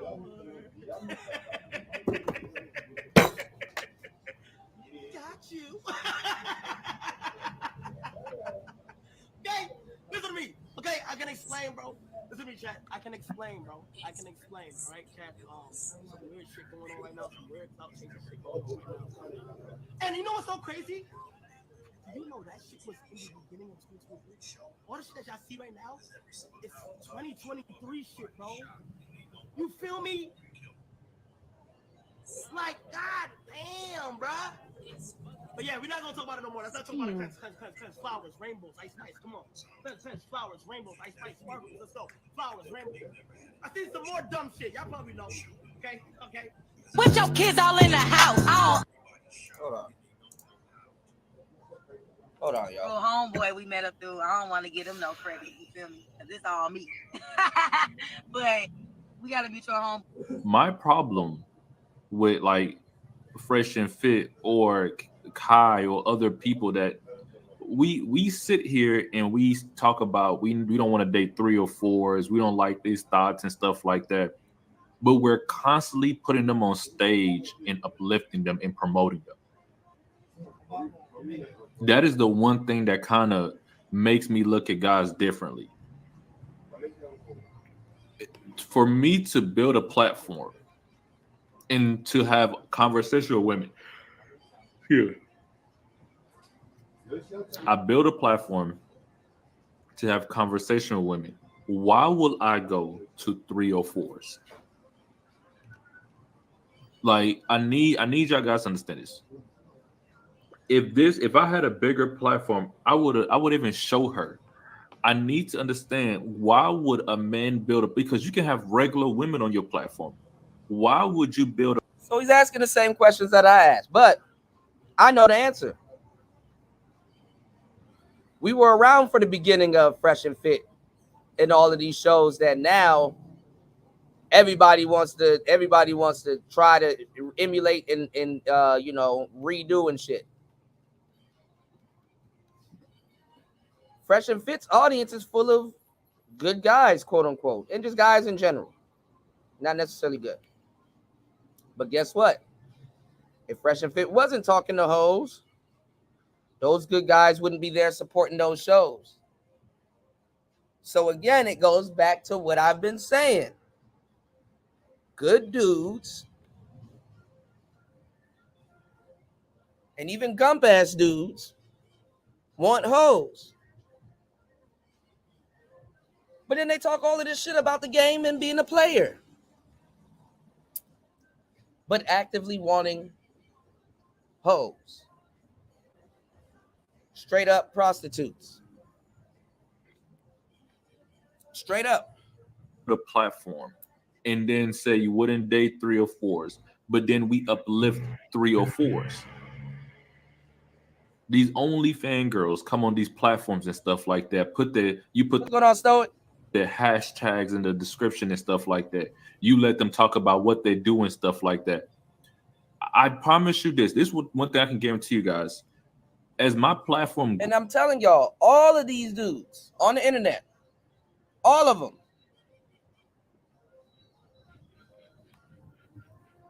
are trying to be players. Believe it or not. grows and wherever it leads to, there will be no OnlyFans models on this platform. There will be no sex workers on this platform. I would never. That's cap. Never uplift that lifestyle.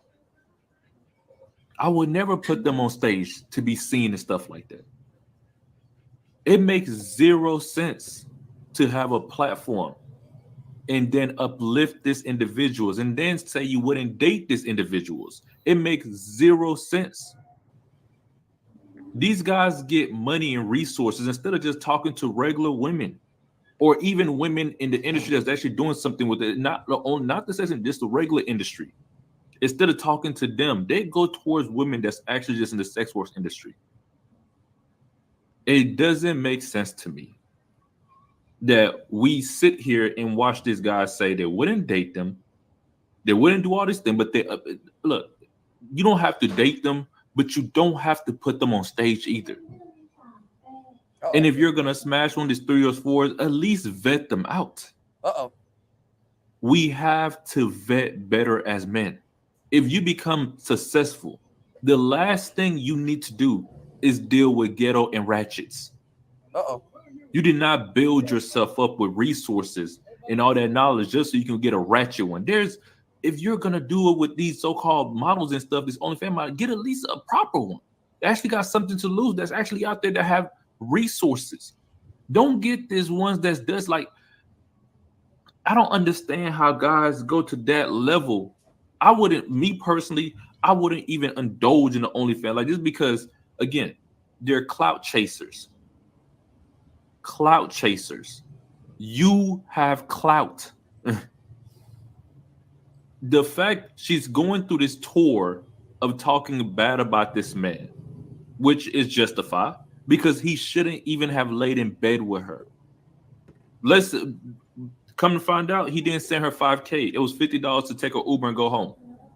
But I don't understand how we are in this new generation where guys are out here just like you get all these resources and you go date some ratchet girl from the corner. Sounds about right. When Kevin used to say, get a high-end escort that actually know what she's doing, that actually has value, that keeps her mouth shut. No matter what, she never speaks on it. See? So they quote Kevin Samuels. Because even Kevin was preaching tricking. That was around the time Kevin and Obsidian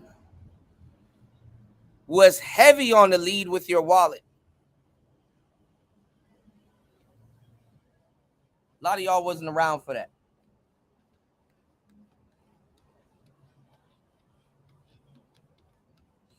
All right.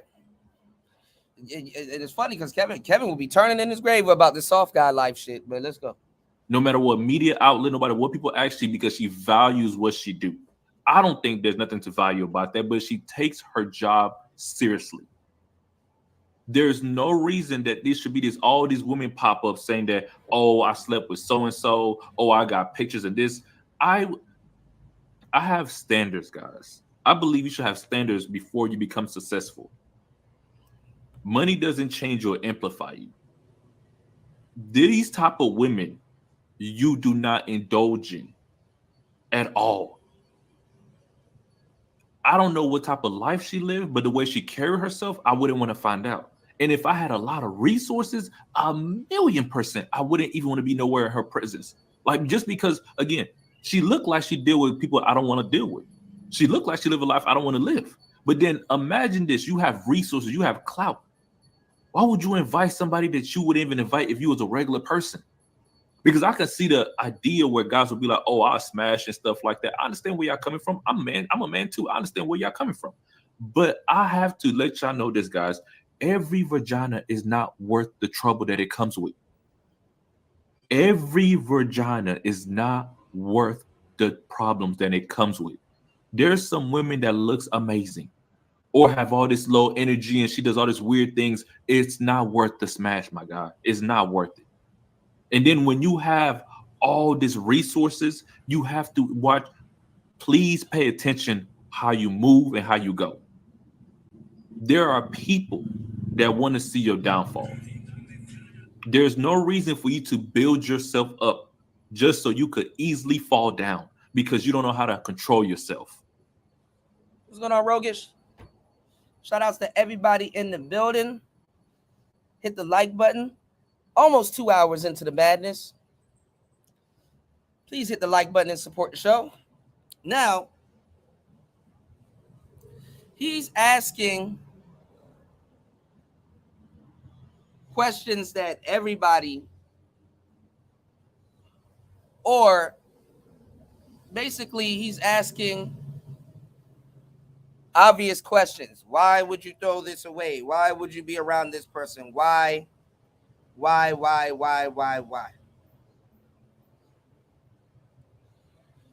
it's like, okay, it's really a full-time job, especially when you have a name, not to crash out.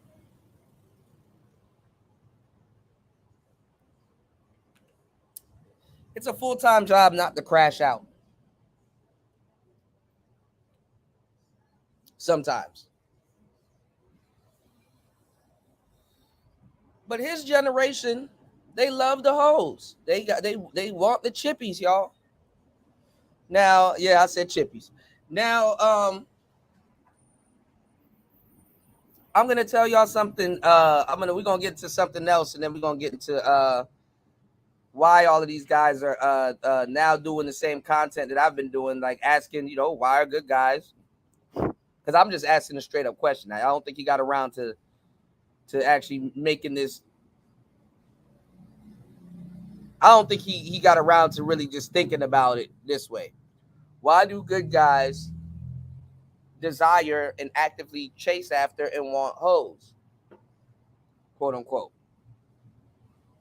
Getting on influencers' nerves like Fresh and Fit and all these other guys that they like to listen to. And not even because everybody's Jack and Manosphere talking points. So you don't even have to go to the Manosphere to kind of see this actively going. You could just go on some of your favorite streamers. You know what I'm saying? You can go on their shows, Now, definitely support a streamer. You can support the show at $PTV888. That's $PTV888. Look out for the cookout. Drop something on the Rice Fund. Recently, we saw what went down with Fresh from Fresh and Fit. We saw a lot of guys, because like I said, even with the soft guy shit, it's like, okay, the joke is the joke now. Laugh now, cry later. It's Monday now, so we're going to start getting into the cry part of it. But prior to this, we people was covering the Diddy stuff, and they weren't looking at it as a black man being targeted, right?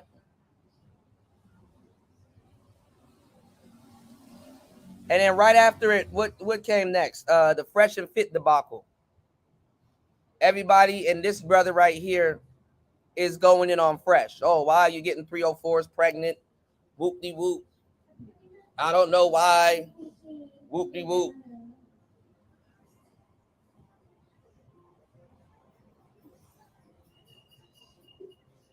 Everybody was laughing. Oh, Fresh is simping. Whoop-de-whoop. Guys that got mad at players for laughing at them for not having no game at all was now running around telling y'all Fresh ain't got no game, openly contradicting themselves with the same thing that they demonized players for, or guys that know a thing or two about a thing or two, right? So now we get into the cry later segment, where it's like, okay, these brothers are being targeted. They're also being dumb. So they damn near don't need to be targeted, but they're being targeted. Because now you got Kai Cenat openly trying to get extorted by by this quote unquote adult actress or model, I guess. I don't know if she's like an adult actress or model. Yeah, and a lot of people know Fresh and Fit been they're not the most gamed up guys, but what I tell y'all, everybody on the internet's trying to be a player. And they get support too, other than the real players. The real players got to keep giving y'all game over and over and over again. Whereas people want the fake game. So that's what sells. Right? So, and you're right about the BBLs. Yeah, we got out of the BBL segment. We're getting into another segment, but we might revisit the BBLs. Right? But now, when that shit hits your favorite streamer, especially as a zillennial, Gen Z, now it's like, oh, we gotta stop this. We gotta stop talking to 304s. Because it happened to Kai Cenat now. Because it happened to Kai Cenat. Okay. Let's go. I still want to understand. Because again, if you brought regular women that's attractive and OnlyFans women that's attractive, I'd rather we talk about the regular women than the OnlyFans one. We shouldn't promote the 304s. There's no reason to promote them. There's no reason to build yourself up just to promote a lifestyle that you don't accept. I don't understand why these streamers, these podcasters bring them girls on. They bring zero knowledge that we need to consume. Zero. If you want to smash her, that's your personal prerogative. I don't think you should, just because I believe that clout chasing, there might be one of your downfalls. She's talking about something. He's like a Diddy out here. You trying to pass me around with all your friends and stuff like that. They try to bring you down, not build you up. But you out here building these 304 ups. Building them ups. Because she lay with you. Now she's running around the media telling everybody she lay with you. There's a lot of women out here that's attractive. You don't have to label all the attractive women. Some of them come with a lot of baggage, a lot of problems. You don't need that in your life. We need to stop building 304s up. We need to stop uplifting them, because that's what I see a lot when I watch Fresh and Fit. I like certain parts of the content, but then there's certain parts I just can't stand. I never understood why they just never focus on regular women. I never understood it. They bring all these 304s. And the funny part is, he probably did say Virginia.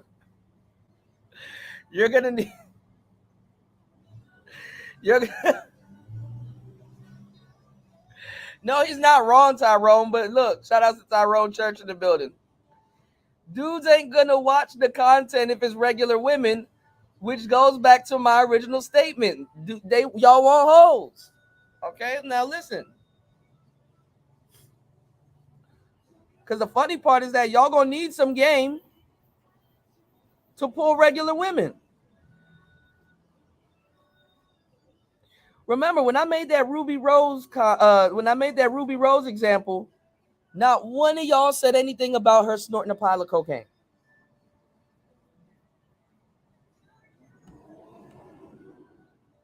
I said pile to over exaggerate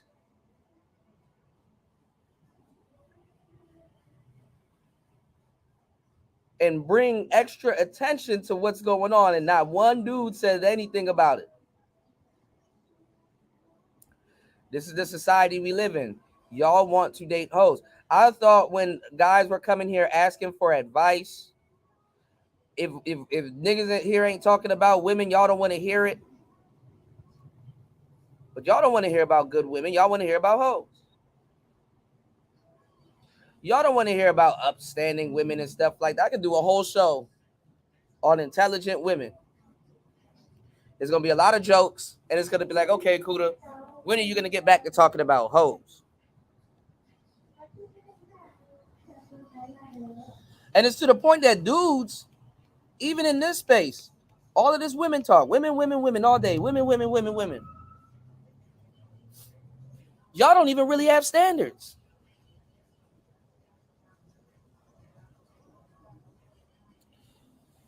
Because it's going to be hard for y'all to name 4 or 5 things that you expect out of a woman. Because you never really had to think about it. And this is the space where dudes should have standards. They got all these complaints. But why do they got all these complaints? Because they want hoes.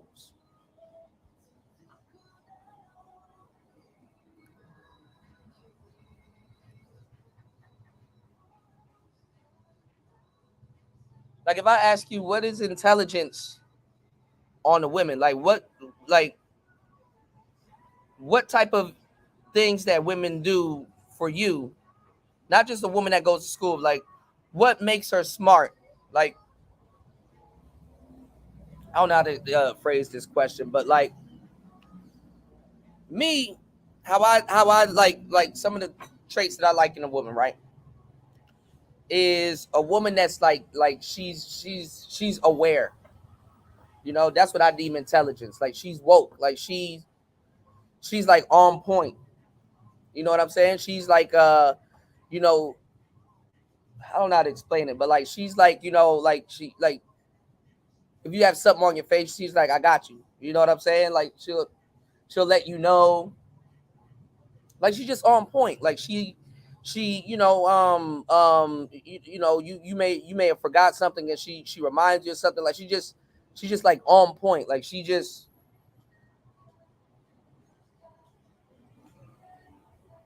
not correcting, but she's I don't know how to explain it, but she, you know, I deem that intelligent. Like she's just on point. Like she's hip, she's sharp, she's quick-witted, you know.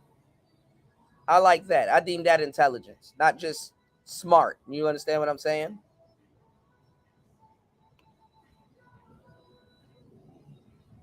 She's like your brain when you have no brain. But that's a helpmate. There we go. Yeah. That's like a trait. Most dudes don't know exactly what traits they want in women. You know, yeah, she has awareness. Yeah. You know what I'm talking about. Yeah, that. You know, and she's not a follower. You know, she's her own person. So I like that. That's a quality that I like. But most dudes don't have standards. They don't know what they like. But they want to talk about hoes all day. Not decent women. We're not talking about the woman that you meet at the bank. We're not talking about the woman that runs her own little fruit stand or a smoothie stand. We're not talking about decent working women. Negroes are talking about hoes because that's what they want. Because you're going to actually even the good guy, I'm going to get into that segment of where I'm going with this. Even the good guy is going to need some game to deal with a good and decent women. They require their man to do that. The good guy got to have some game to deal with the quote unquote good girl. Got to have a personality. Actually got to know how to talk. So a lot of times that's why they don't go after the good girls too. Because now you got to be somebody. All right. Watch Kevin. I saw nothing but regular women. Kevin didn't go for the most appealing women. He went for women that we will see in the street on the regular day. Kevin went for regular women, and that was a good thing. Because when you show regular women, we had a lot to compare to. We have nothing to compare to this 304s that be IG models or to be out here OnlyFans. It makes zero sense to me. When you uplift them and then you sit here and say, we would never date you and stuff like that, but you bring them to your platform. You make them more known. You want to lay in bed with them. You give them the illusion like they have a chance, but then they go out there. If they feel like you did them wrong, they want to blast you on social media because your name has value, Bill. And if it means tearing you down to build herself up, she will 100% do that. She will 100%. I need guys to do better when they're picking women, especially successful men. I see Zion, DJ Academic and stuff like that. These guys are just grabbing the ones that should never be touched. Even Paul George married a stripper or something like that. Say he didn't want the kids and stuff like that. She decided to keep the kids. So he decided, you know what, I'm just going to marry and lock in. No. Why are we even smashing? Why are we smashing strippers with no condom? Why? Why are we smashing OnlyFans girls with no condoms? Strippers or any sex worker, we shouldn't be touching them without no condom. You shouldn't even think about the fear of knowing. So imagine a good guy having to be an upstanding citizen and not deal with these type of women. You know, be an upstanding citizen. You shouldn't be going after these type of women. You got some millennials that's rejecting this.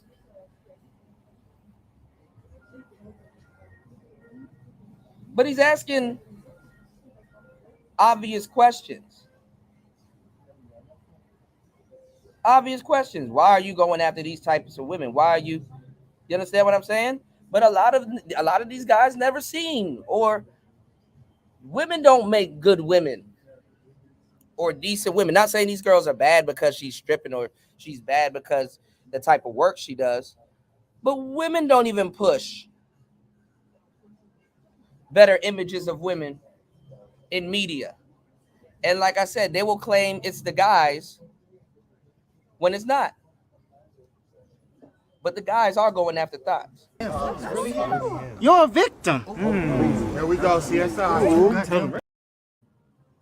To the point that him asking this question is Captain Obvious. If Jesus can't save these hoes, why are you trying? What make you think you greater than Jesus? When this could happen with this woman, I couldn't do it. I wouldn't even smash a stripper just because if. And you know he's capping. You know he's capping. Anything could happen. And I was the one that messed up and somehow she's pregnant by my child. I wouldn't, the devastation to sit there and try to process that. Knowing the reputation that comes with that. Knowing that I will have a child with this woman. And then have the conversation with my child because the mother did this lifestyle. I wouldn't even risk it. The risk is way too big.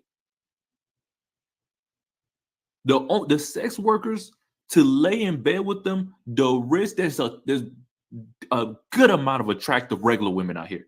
Great amount of them. Regular women out here. That's not in the sex industry. There's a great amount of them. You can go through the whole process, testing everything. You can do the whole thing to make sure she's good. You can do the whole process, the whole vetting process. I will sit here and tell you guys, if you become successful, stop touching these sex workers. If you have a fear of ending up the baby father and stuff like that in that situation, stop. You think you're gonna stop dudes from messing with hoes? If Jesus can't save these hoes, why are you trying? What make you think you greater than Jesus? You think you're gonna stop dudes from talking to hoes, man? Oh, bless your soul. Laying in bed with them. If you don't want to have a child with that woman, don't lay in bed with that woman. Of all the women in the world, it just cannot be a sex worker. Because imagine I'm making all this content. I'm sitting here saying all this. Oh, Sean says this and stuff like that. And of all the women on the planet, of all the women, Sean go get an OnlyFans girl pregnant. It will make zero sense. Oh, I'll go get a stripper pregnant. Everything I say and everything I stand for will be like, what's wrong with Sean? I mean, it makes sense. What's going on? Actually, it makes sense. Guys, we have to stand somewhere. We have to stand. We have to have standards. We have to have morals. It makes zero sense to be a guy that builds yourself up and all you want to do is sleep with 304s and the worst kind of them. It makes zero sense. You will lose a lot for just some smash out here. You could get, guys, you could smash regular women. You could smash regular women. At least, look, the reason why you can say, well, she can clout chase too. Yes, that's very possible. But if let's say this happened, you get her pregnant. Who would you rather have your child? That regular woman or that OnlyFans or that stripper woman? You could say, me and my baby mama's not that great, but I take care of my family and I take care of everything. And you don't have to explain nothing. What type of girl she is? Oh, yeah, she just worked at I mean, they're trying to do that with the 304s. My baby mama's not that great. And plus, dudes, look. A 304 baby mama is going to get you some more coochie. Women will be attracted to dudes that got 304 baby mamas. Ask me how I know. Y'all were talking crazy about Fresh. Oh, it's the end of Fresh. It's the end. It's like, actually.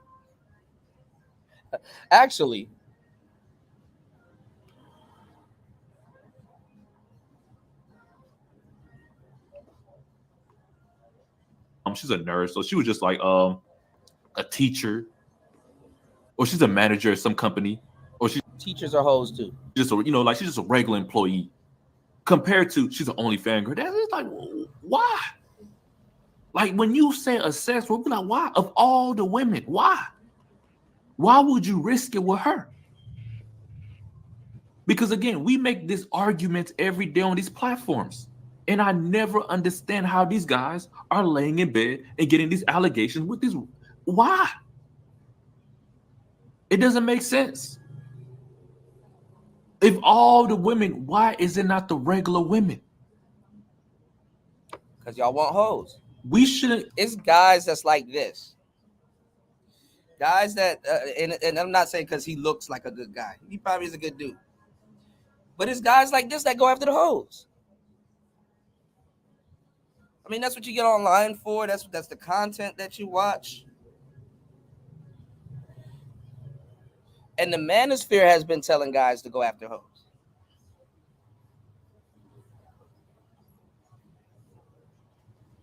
I've been asking this question for a long time. It's like, are y'all trying to be players or what?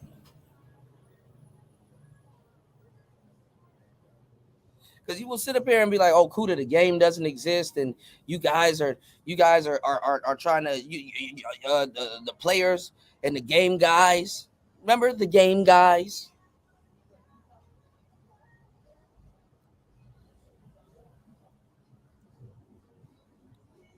Y'all want to be dating coaches and blah blah blah. And F the dating coach. Imagine saying all of that shit. and actively still want to date prostitutes. Think about what I'm saying. Imagine getting on Al Gore's internet saying all of that shit and turn this shit off and actively go after prostitutes.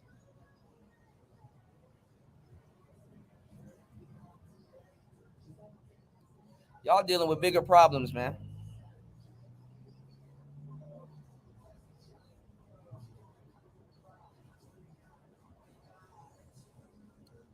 I'm gonna say all of this shit. I'm gonna clown dudes. I'm gonna talk about the game.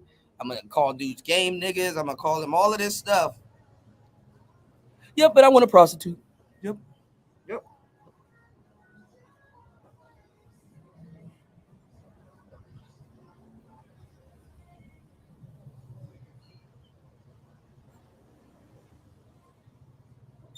Portraying yourself to be holier than all the other guys. I am completely different. I wouldn't dare use game. I wouldn't. And then go after a hoe. Most of these guys, I won't lie, some of these guys have enough resources, don't got to pay for it. I understand that. The woman just want to be with that man of status so she can one day claim she smashed that. I can understand that. That's the whole point.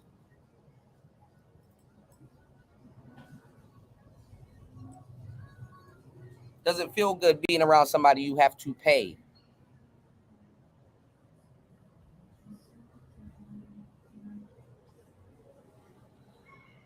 You know, I be talking to y'all and we'll be just having a conversation about some stuff. And then dudes will bring up money and it's like, bro, who said anything about paying? Who said anything about paying? Anyway. But you have to understand there are other attractive women on that list. Because clearly these 3 or 4s seem like they have nothing to lose. They have no morals. They have no values. Why would you think they'll be honest and say, you know what, I'm going to sign this NDA and I'm never going to speak on the lies? We have seen women consistently for the last few years break the NDA contract over and over and over and over. I don't trust NDAs. I can't risk it. All I have seen in the last few years, women break the NDA contract over and over and over. They have no fear of going to court and making you spend crazy money that they don't have. These women don't have that money. You are competing with somebody that don't have nowhere near your money. You going to court with her and she's smiling the whole way. She's getting publicity. She's blowing up on social media. Whatever little platforms and whatever sexual she do, she's blowing up. And you are spending bread to prove a point. It makes zero sense to me to sit here and say, make her sign an NDA. They don't value NDAs. The court system is more than happy for her not to value her NDA. Why? Because you got to go to court. And you know who's going to pay? The person with the resources will have to cover them stuff. And that will be you. While you sitting there going through the whole process, I'm going to sue you and stuff, I'm taking to court, she's getting publicity. This unknown individual is facing this known big individual. So we're trying to figure out, we know this person, but who the hell is this person? So now you are putting them in a bigger stage. This is the biggest stage that person ever been on. You are promoting everything she ever tried to build or accomplish. You are her biggest promoter. Her biggest promoter. And it's free. All she had to do was be around you, sleep with you a little bit, and it's free. You're promoting a whole lot. It's attached to your name. That's the biggest thing. We men are investing too much in these 3 or 4s. It should be no reason that we should make all that money and we go straight into the 3 or 4 factor and be like, we're going to smash them all. It makes zero sense. You built yourself up. You work way too hard year after year to sit here and put yourself on this big old stage and have all these 3 or 4 climb on that stage and be like, man, I'm just man being a man. No, you're being stupid. You're risking everything. You're throwing money away for absolutely. There are regular women Like I said, worst case scenario, you get one of them pregnant. Let it be a regular woman. Don't be the 3 or 4. Like, it makes no sense to sit here and bash them and talk about them and say we would never want our daughters to be like that, or marry a woman like that, turn around, get them pregnant, or build them up. We put them on platforms. Or what she do? You know what she's known for. You know what she's known for. Like, what is she known for? Go find a link. She's doing X-rated things. Why are we promoting them? If we want nobody to be like, we don't want the women to emulate them. We don't want to date women like them. We don't want daughters like them. Why do we promote them?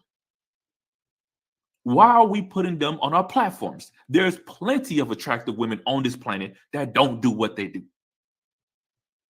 Why do we have to get the ones that want to sleep with everybody and promote their content? It makes zero sense for me as men to keep doing this. Because if the value is that, okay, men will come watch this content because there's women here, bring attractive women. You don't have to keep bringing sex workers. We don't care if she's an attractive woman or if she's attractive, she's attractive. She doesn't have to be a sex worker. Because when you put the sex worker on that stage, you're promoting her content. She's going to make the dumbest argument. I had no choice. I had to sell it. There was nothing else to do. This is the way now. You have to marry a woman. Nobody's believing that nonsense. If you present me women right now and say every woman that said, I would not believe, because I know there's women that don't do that. Nobody is sitting here saying that we're all lining up to only date sex workers.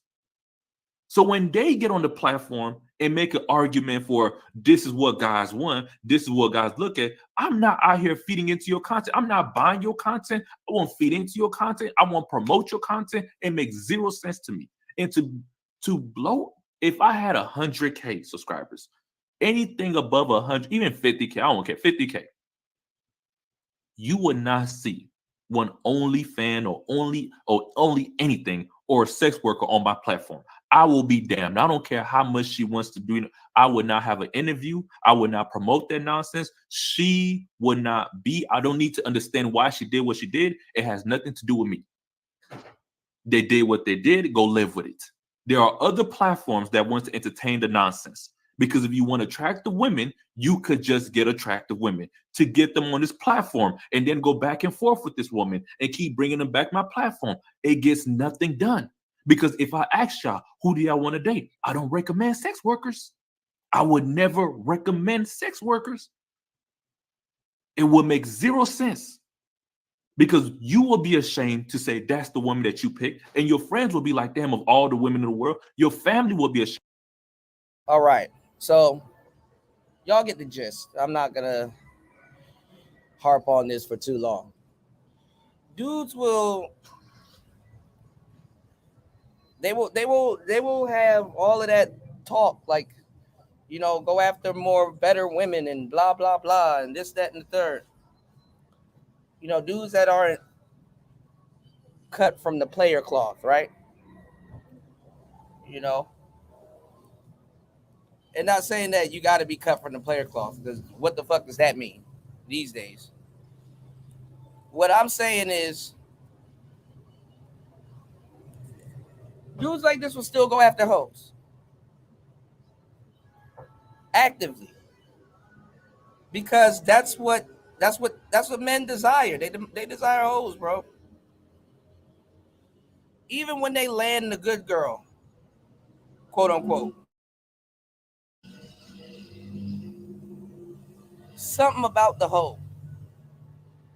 That's why when dudes was like, oh, I'm not attracted to that. It's like, you're not attracted to somebody that's walking around with the aura of sex on them. Okay. You know, what's going on, Maurice? They'll lie to me, you know. And especially if you lie to another man about some shit like that, you definitely are lying to yourself.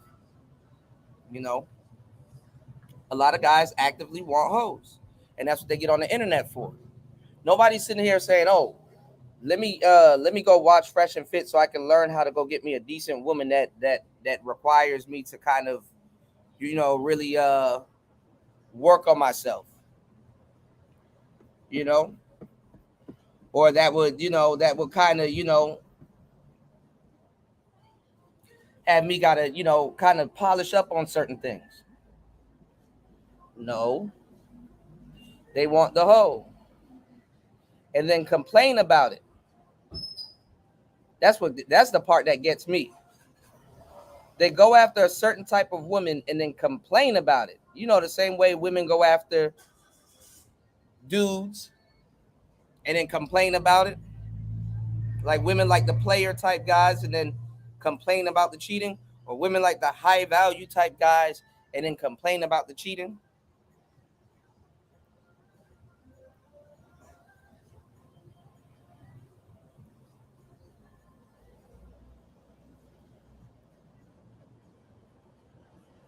Got a lot in common. But see, the thing is that in a situation like that, the woman could be the problem or anybody could be the problem. You know what I'm saying? Anybody could have been the problem. But for the nice guys, what's the point of coming to the internet and complaining and you're not choosing a better caliber of women?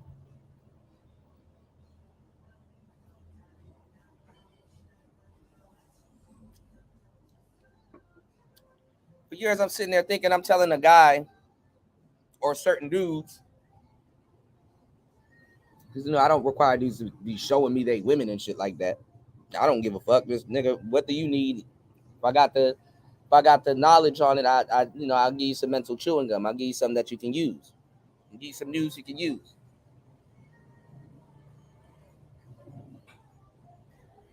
Then I realized they're using it for hoes, and it's like, bro, okay, no, you don't do that for that type of women. You don't behave like that around. If I had known this is what the hell you were talking to in the first place, I would have been in the right mindset. I would have been telling you to behave differently, because she's not gonna respond to that. Yeah, dudes want easy access to pum pum. That's exactly what's going on. And they don't want to build a long-term relationship. And it's just funny because a lot of dudes are hopeless romantics. A lot of guys are hopeless romantics. They want the fast food, the easy come, easy go, and then complain when it's gone. But that's what you want.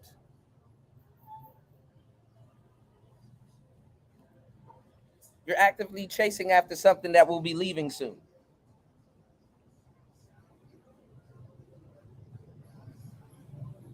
That's why the Manosphere hasn't even progressed. Niggas are still talking about dating and shit.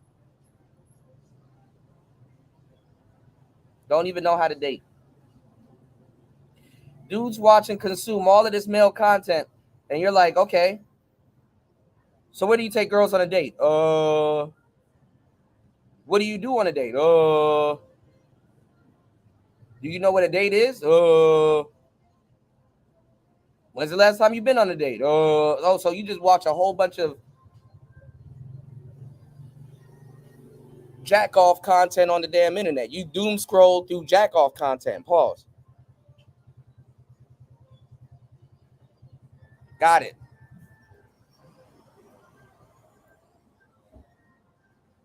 I'm supposed to be happy about making content for that. Niggas not even learning.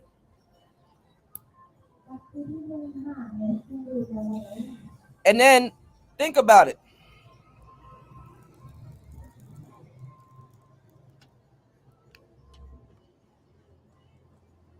Look how much married dudes are in this space. Fucking up the space. Married dudes.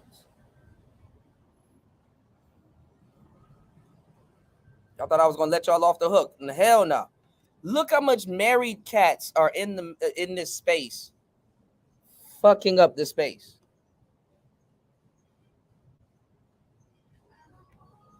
It's like, why don't y'all do marriage content? I mean, I get it, but like y'all, you got married dudes telling y'all about dating. Not how to secure a long-term relationship. Not how to work together with your partner when y'all disagree on certain things, or valuable tips that you can use to actually maintain a relationship so that You know, no, they want to talk to y'all about dating. It's like, when's the last time you've been on? Why are you up here talking about dating? When's the last time you've been on a date?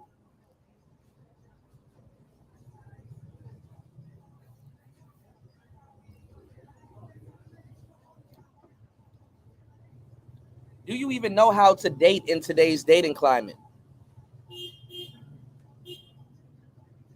I doubt it. I doubt it. All right, hold on, y'all.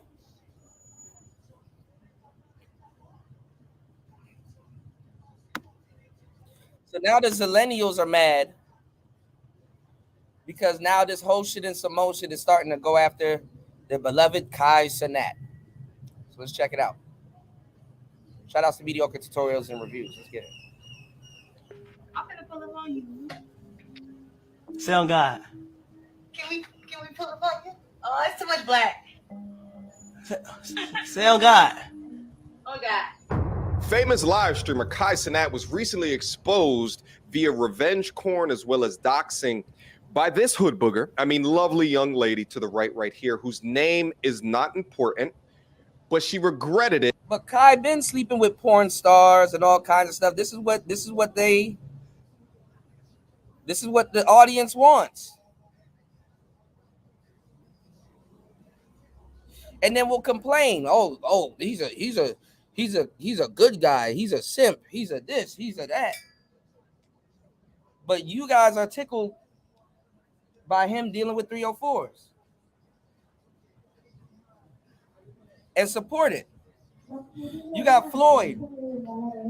Shout outs to Floyd. Floyd be going to all these little, him and Austin, they be going to all these little places.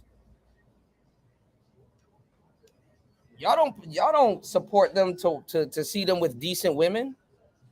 Y'all want to see them with 304s because when y'all get to those places, y'all want to deal with 304s. And y'all want to make sure 304s are available in those places in modern day. Oh, so if I was to go to Dominican Republic tonight, there will be whores on this strip. What's it called? The Susa? Y'all want to deal with hoes too. And y'all want to see y'all favorite streamers deal with hoes because you don't want to be alone dealing with hoes. Keep it on it.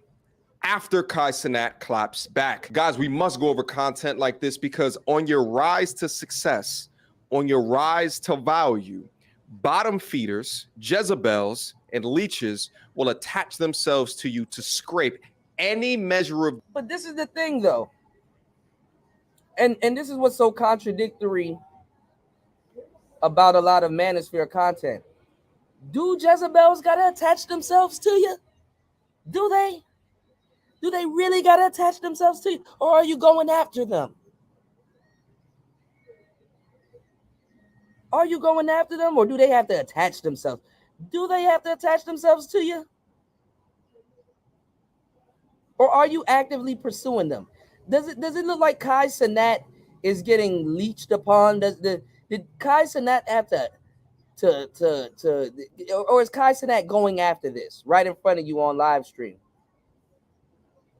Did she attach herself to Kai Cenat?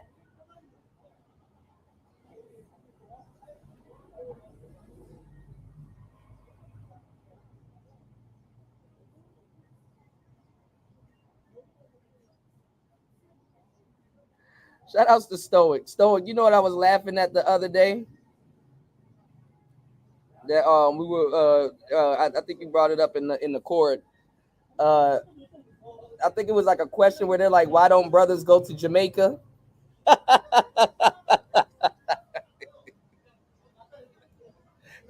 I really was about to post Jeff Hardy in the court. I was about to be like, man, nigga, if you want to date a wrestler, go ahead. Go to one of them dance hall parties in Jamaica. Them bitches be jumping off the speakers and shit. You know, I ain't gonna lie. It probably would be fun to date a Jamaican chick because, like, it's like, damn, dog, I just power bombed my girlfriend in the club.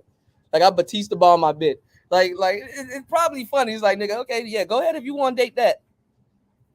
If you want to wrestle your girls. Like, bitches in America get slapped one time and run down to the court. Bitches in Jamaica be getting fucking elbow dropped, Hulk Hogan leg drop, all kinds of shit. They deal it out too, but they be taking it.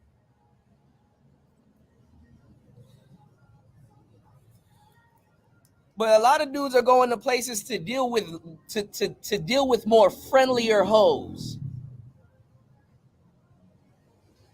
All right, not to find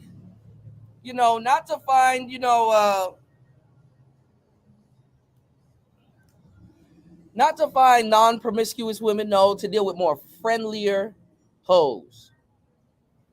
It seems that guys want the girlfriend experience from a hoe and not a real girlfriend,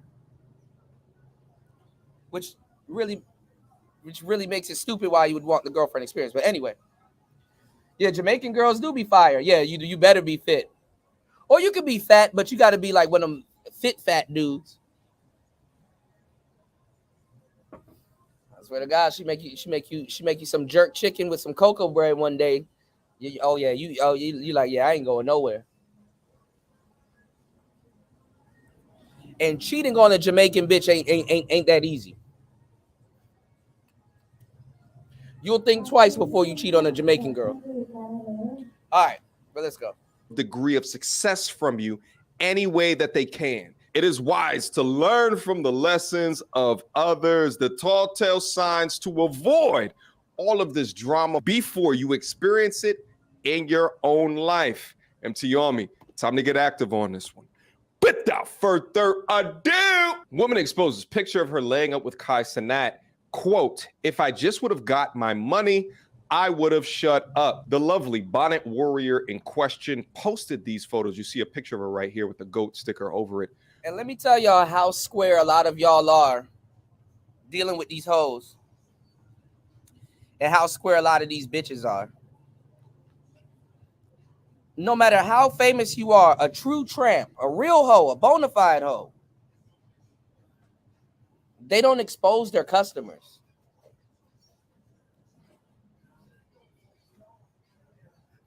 Because it fucks up other guys that will want to deal with them. Even if they're famous. Real hoes back in the day never used to, you know what I'm saying? Since you guys want to turn the Manosphere into the Blade. Since y'all think that's a good place for good guys to be. Because y'all sending dudes to these Brazilian blades and blades in other countries and shit. In countries that y'all not even in. Real women never exposed the men that they were sleeping with. No matter how famous he was. The only person that would know that she slept with a famous guy would be other hoes.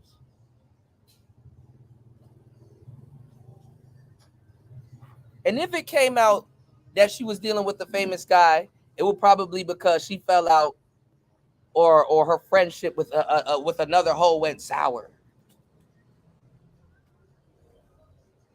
I don't know how much times I've been telling y'all this for years. Like the Selena Powell girl, who's like the Cat Stacks. I know y'all haven't heard them names in a minute. But she was like, oh, I slept with Snoop Dogg. Oh, I slept with this. Oh, I slept with that. Especially celebrities. Ain't no real hoe telling about who she slept with. All right, the link for the panel is down in the chat. Y'all can join the panel.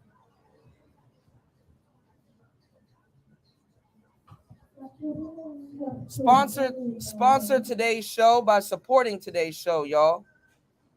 At $PTV 888. We don't have a show sponsor, but it's $PTV 888. That's $PTV 888. Hit the like button, support the show. Let's get it. Posted these pictures after not getting what she wanted, snapping them while Kai was asleep. You know what else is some crazy ass? Like, always be recording business and always be exposing and all this shit like that. But when a motherfucker get put on the spot back, then it's a motherfucking problem. Now you mad, huh? Because I'm trying to get my coins, huh? Fuck you mad at me for? It's how the fucking game go. Charge it to the game. Stop crying. All y'all mother weak ass niggas is mad. Lame ass hoes. Talking about. Don't be mad because I want my bag from the shit. You damn right. I got some of my bag, but I ain't get all of it. Hood booga, hood booga, hood booga, goodbye. Hood booga, hood booga, hood booga, goodbye. Why on God's green earth, as a multimillionaire, Kai Cenat, are you messing with a young woman like this? You're not in the hood no more. There's no reason to allow women like this within to your domicile. For the fake love that they portray towards you is only for money, only for the come up. And guess what? This story gonna give me the rest. I bet you that. So here's a text message that she dropped on her story alleging that Kai Cenat paid her $5,000 to come over. Well, I mean, since I'm going to court, I might as well leak the nudes, the addy, the videos. But you gotta hit that link in my bio. Video coming soon. She's doing this just for money.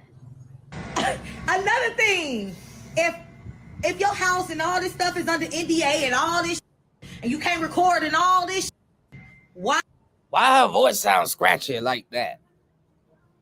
Why her voice sounds scratchy like that? Y'all be dating bitches that sound like Batman and shit. Bitch, why you sound like Batman? Why her voice sounds scratchy like that? Why is her voice scratchy like that?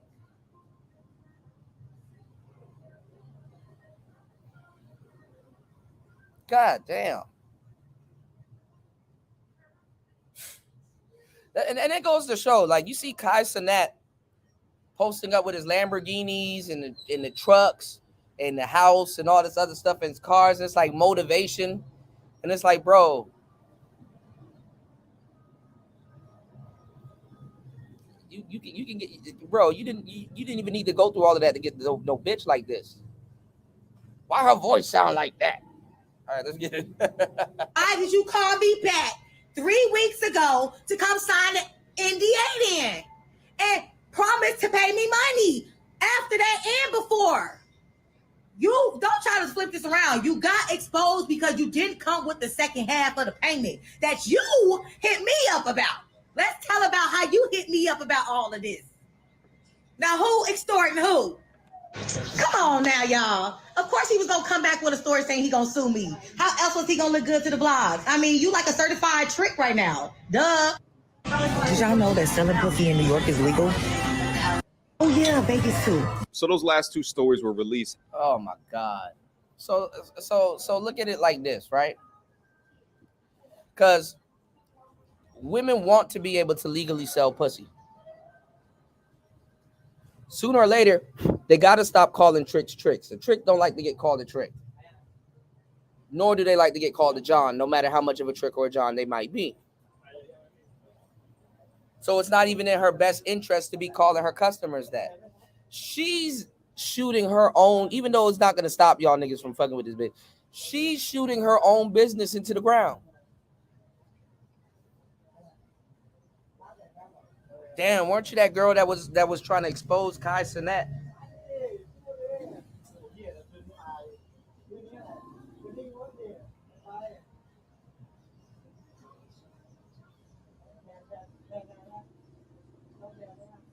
Oh man, anyway. After a video I'm getting ready to go over right now of Kai Cenat clapping back and exposing this chick for filth. Shout outs to everybody here. Y'all use that code in the chat room to sign up for Cash App. And y'all can support the show via Cash App. All right, you got a code floating around in the chat. You'll get $5. All right, you'll get $5. And you can get you an account. And then you can also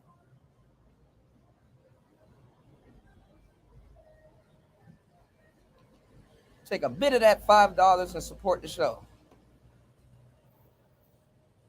All right, it's Player Talk Radio. Let's get it. Filth. But this woman sells her insides by her own admission, and she says that it's legal in New York and in Vegas. but Kai Cenat lives in Atlanta. It just goes to show you how much of a moron that this woman is. And by the way, when she leaked these texts, it had his full address in there. They do anything for clout. They do anything for clout. Everybody grab a seat and grab some popcorn, cause she's getting fried today. Word of my dad, you getting fried today. Word of my dad, you getting fried today. I'm gonna say something real quick and say something real quick and say something real quick, chat. Fucking time has come. Bitch. Everything will come to light. No weapon formed against me shall prosper. We done been here again. This will be the last time I'm doing it. But you, ma'am. Oh, no. I'm not addressing you as Layla Red. I'm now addressing you as Kiara Rush, because that's who I'm talking to, Kiara. We're not calling you by your ass name, bitch. We're talking to Kiara. I'm gonna get real disrespectful. So if I get banned, I don't give a something come out, and I want to say some word of my mouth. I don't. Cause ain't no fucking way a bitch thinks she can get away with a lie. Now you might wonder why, yo, Kai, hold on, Kai. Lie? Wait, you mean to tell me that the $5,000 was cap? You mean to tell me that the $5,000 was cap? Duh. First things first, Kai. May you back up your claim? Oh, like broads like that don't even get paid $5,000 from tricks. So why are you a rich dude giving a broad that looked like that $5,000? So she not used to getting that type of money. So what's she gonna do? First of all, it was an opportunity to make $5,000. She fucked that up. Because these girls ain't up under no real instructions. She could have got 50 out of you. Under some instructions, she could have got 50,000 out of Kai. Under some real instructions.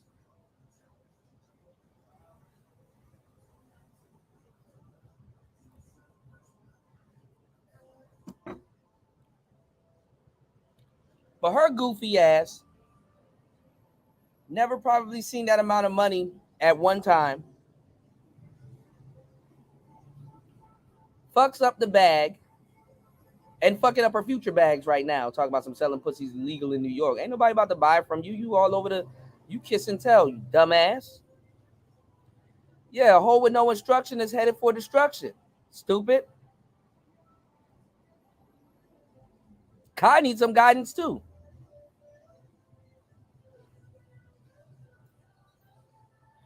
But this is the thing.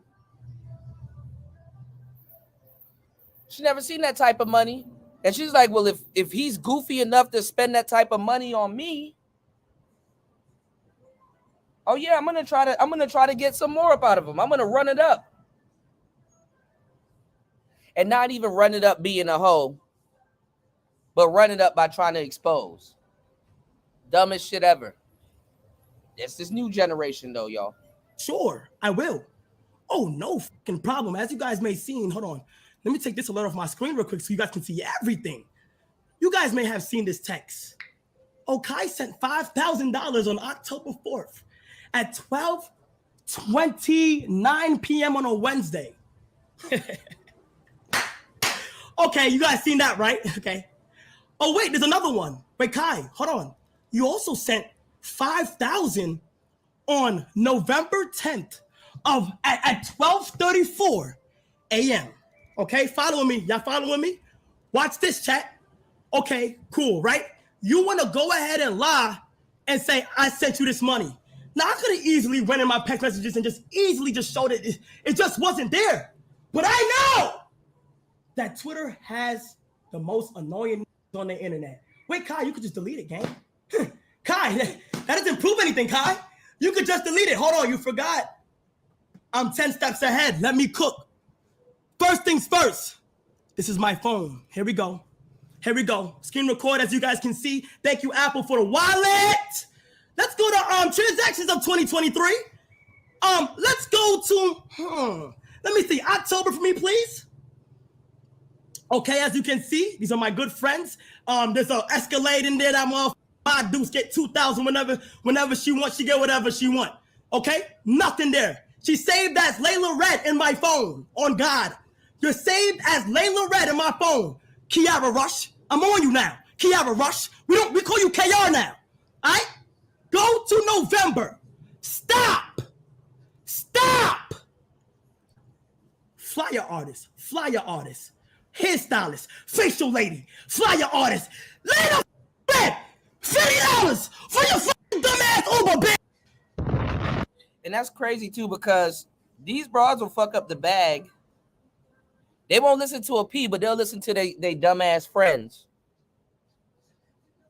While spending the bag, they about to fuck up.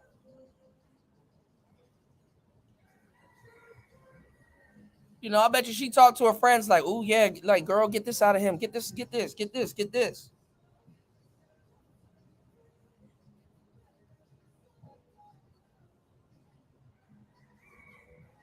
I don't understand it. And y'all dudes talk real crazy about players, pimps, pickup artists, and dating coaches. I'm not telling you need to fuck with them. I'm just saying y'all talk crazy about them and then want to go deal with prostitutes.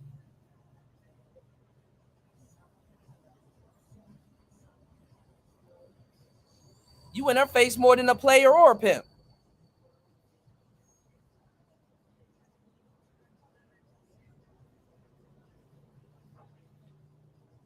Then get on the internet and ask goofy questions. Why didn't she? How comes? Why do bitches?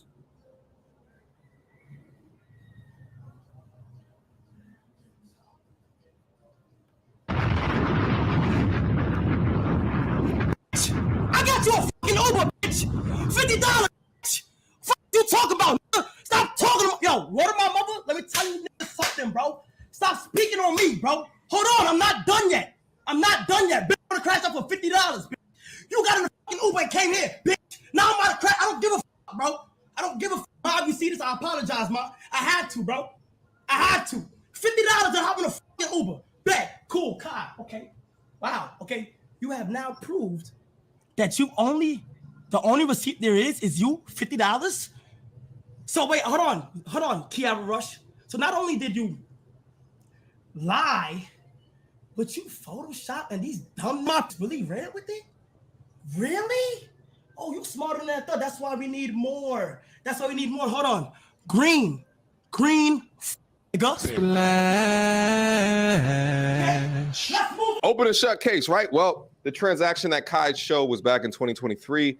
The lovely young hood booger is showing here that Kai sent her $5,000 to her account back in April. And others have been commenting, well, did you pay it from a personal account or your business account? Because that Apple Pay account is obviously for business. So did you pay her from your personal? But nevertheless, the young lady continued to pop off. I'm just showing y'all the most recent transaction. I have plenty more receipts, but I'm not sitting out shit for free. He know what I got. And yes, you damn right. I went over there standing on my business. Yes, bitch. I want my motherfucking money. You damn right, bitch. It's just so wild to me that you choose to have a woman like this in your house. I was actually talking to a friend of mine of this situation. What I said is that it is just so crazy to me that you allowed this chick to come into your space, your aura, your house. You guys have to understand, the more successful that you get, you got to get much better at judging books by their cover. The cover here is disgusting and ain't shit. So regardless of Kai paying for the snatch or not paying for the snatch, she's just completely lying. What did you think you was going to get out of this relationship? Gentlemen, stop thinking with your wrong heads around these chicks. Your fall from grace as you gain and your financial foundation will more than likely be from a woman. The tools of the toxic modern woman today: false allegations, innuendo, reputation destruction, and lies and manipulation. All right, here's the screen record for you guys. Up, down, message. God, no one cares, bitch. Oop. Didn't have to lie. Don't let him cap y'all. So along with Kai Cenat addressing the rumors regarding him paying for the box, he also wants to remind her that she signed an NDA not to do this very thing, and that also releasing those pictures are revenge porn. Last year of January 2023, my mans was lied on. Okay? Lied. Okay? Lied for an incident that has no jokes to be with, and I should have. I spared you. I spared you. I let you drag my fucking name. There was a scenario in January of 2023 that was very serious and millions of people seen it. And I was on the verge of stop doing what I'm doing just because of I want to lie. By the way, I was meaning to do a story about that, but the situation was so crazy that the girl who lied on his friend, the guy in that situation with the false allegation, had to release a video of them actually engaging in intercourse to prove that she was a willing participant in the assault allegation. Completely wild end to that story, but the video, without a shadow of a doubt, showed that she was in it to win it. So crazy to me that this thought of men are guilty until proven innocent, when it's an allegation that the dudes now are releasing video that might have been recorded during said act to prove their innocence. It never got to court because it was a lie, and I kept my mouth shut because, you feel me? But I really should have got you too. But congrats to Kiara Rush. You are now the example. Shorty, do you know what an NDA is? Let me go ahead and explain it to you. NDA is a non-disclosure agreement. Are legally enforceable contracts that create a confidential relationship between a person who has sensitive information and a person who will gain access to that information. Okay? A confidential relationship means one or both parties has a duty not to share that information. Okay? Which you signed, Kiara Rush. You signed that, Kiara Rush. You did. You did. And it protects me from everything that we've ever talked about or ever talked about. It's cool though. Because you let shit out, right? Wait, and lie, by the way. You're a liar. Wait, hold on, Kiara. What did you post to me? So this is the thing. And this is the problem with guys. Y'all are expecting women to have integrity when history shows that, first of all, you're a goofball trying to hold a woman at her word. Like, what is a woman's word? I've never seen a woman say my word is my ovaries. I never seen a woman say you have my word. Because when a woman doesn't keep her word, what does that make her? A bitch? People don't even say it makes her a bitch. Niggas be like, well, I don't know. Yeah, because you don't trust them. Their word don't mean shit. Their emotions alone would make them go back on whatever bullshit. Women just say words for the sake of saying. Words don't mean shit to women. Other than emotions.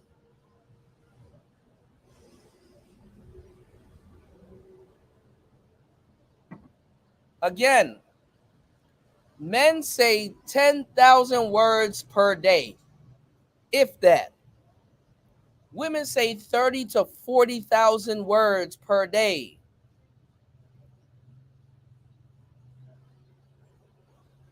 Her word.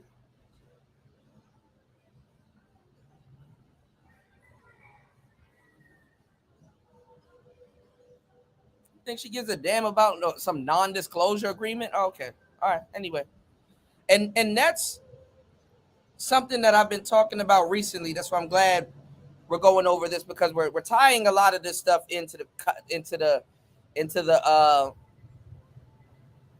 we're tying a lot of this stuff into the content that I've been doing recently, which is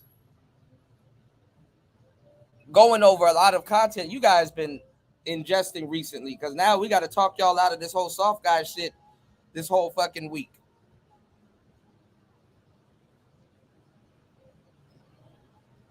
The soft guy era is supposed to say, or to show women, or to tell women, hey, see, this is the stupid stuff you do. We can do it too. You see how dumb you sound? That's what dudes are supposed to do. As if women had a word to keep. Like, women are going to be like, oh man, that's crazy that we sound dumb. Now that men have showed us that we sound dumb, we're going to change now. No, it don't work like that. It's a fool's errand.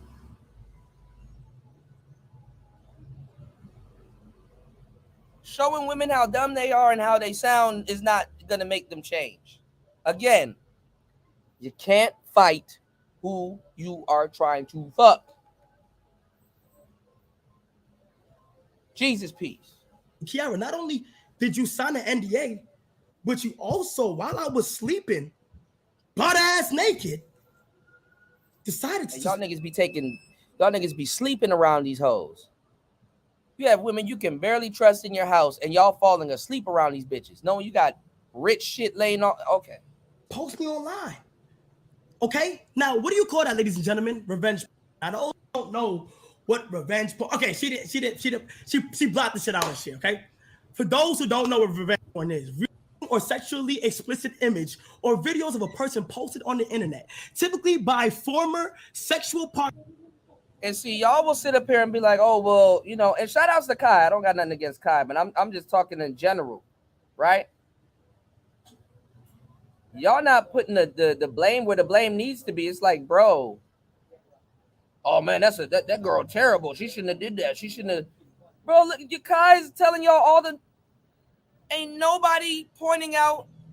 Y'all not even a good friend.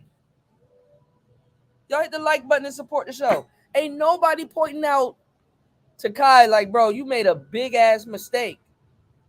Having this broad in your presence and then at the same time, you're falling asleep around women you don't know.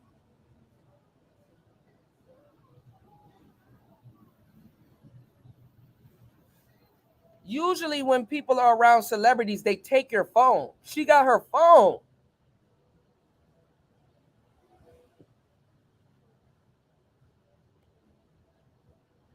Jesus Christ. Partner without the consent of the object and in order to cause.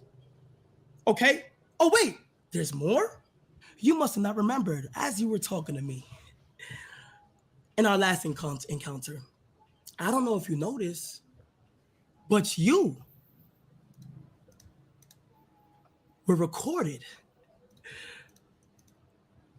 with voice 4K audio of you threatening me to post images for money. Oh, you didn't think I was 10 steps ahead. I'm not blackmailing me for a photo, for money. Never said and y'all niggas don't even know how to conduct yourselves around prostitutes, bro. That's the y'all niggas, man.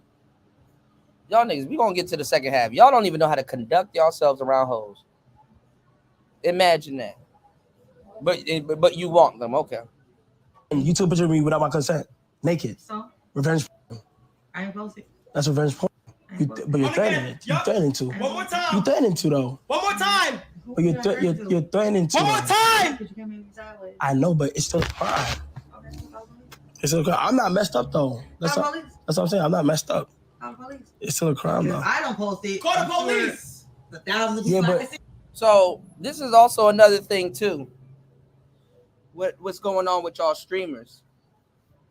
With the Fresh and Fit thing, the girl that recorded him wasn't in Miami when she recorded Fresh.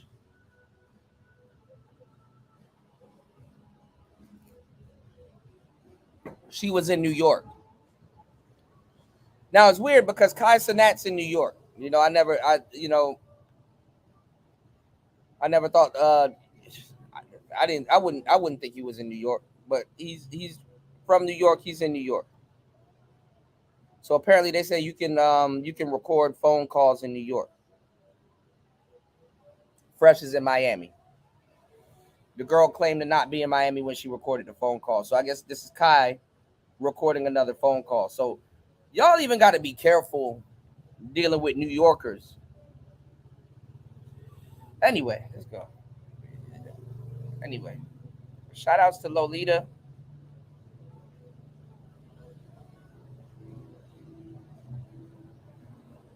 Y'all support the show at $PTV 888. That's $PTV 888. There's also a link in the chat where you can sign up for Cash App if you want to support the show. Okay? And also get an account. And you get $5. It's Player Talk Radio. Let's get back into it. Let's go. I know, but you'll get in trouble for that. How? It's coming from you. You're the source. How would I get in trouble? You've text messages. You've admitted. I don't have a text. You've admitted. Yeah, but bro, it makes no sense. I'm just saying, I'm not blackmailing me. Not blackmailing. For a photo. Mm-hmm. For money. Not only will I be suing this everything that she has, I don't give a fuck if you have $15. I don't care if you have $5. We're gonna take it to court. Would I drop the money to make an example out of you to make sure that this isn't happening? Absolutely. Mm-hmm. You're done. You should. Now, my lawyer's on the top of the top. And I don't want to go into depth with that, but I will see you in court. I don't gotta speak to that like that, okay? we're gonna make sure that. Not gonna lie, suing a hoe is crazy. That's crazy work right there. And he gonna drop the charges because they're sitting up there like they're just kids going back and forth and talking on the fucking phone.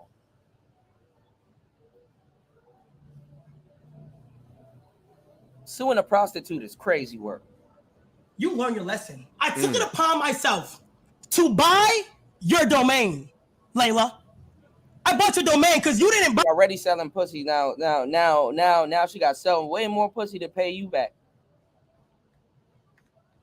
When you first started your career, didn't you? So Layla, I have bought your domain. Now you might ask, what does that mean, Kai? It means every time somebody types in Kiara Rush, anytime somebody types in Layla Red, the first website that they will click on is what you put up. Is all the lies you've told me, or the crimes you've done, or the dumb shit you just put yourself Right, you might as well put her on the blade, right? So no, your OF link won't pop up first. No, Pornhub or anything like that won't pop up first. Oh no. And I know you don't understand what's about to happen, but you wanted your attention, correct? I currently have 150,000 demons in this building that eviscerate you and take you off the internet forever, for good. Okay? For good. Okay? Don't fuck with me. I'm not to be fucked with at all. So not only is he going to sue her into the ground, take the pot that she's pissing in because she's more than likely broke, but he's also going to attempt to ruin any way of her making money going into the future. But here's the thing. He's selling pussy. And he was dumb enough to pay her $5,000. Of course, she's going to try to get some more coins out of him. Let you be selling pussy for like $100, $200 and some nigga come along. Here, I'll give you $5,000. Best case scenario is you avoid women like this like the damn plague. But this right here is fantastic revenge. Because women like this, especially if she was up on Kai's stream, was probably making significant money being a digital strumpet. And if you take that revenue generator away from her or significantly limit it, this is going to hurt her way more than if she kept her damn mouth shut. Hey, copyright. Look at the chat going crazy. Look at, ha. Hey.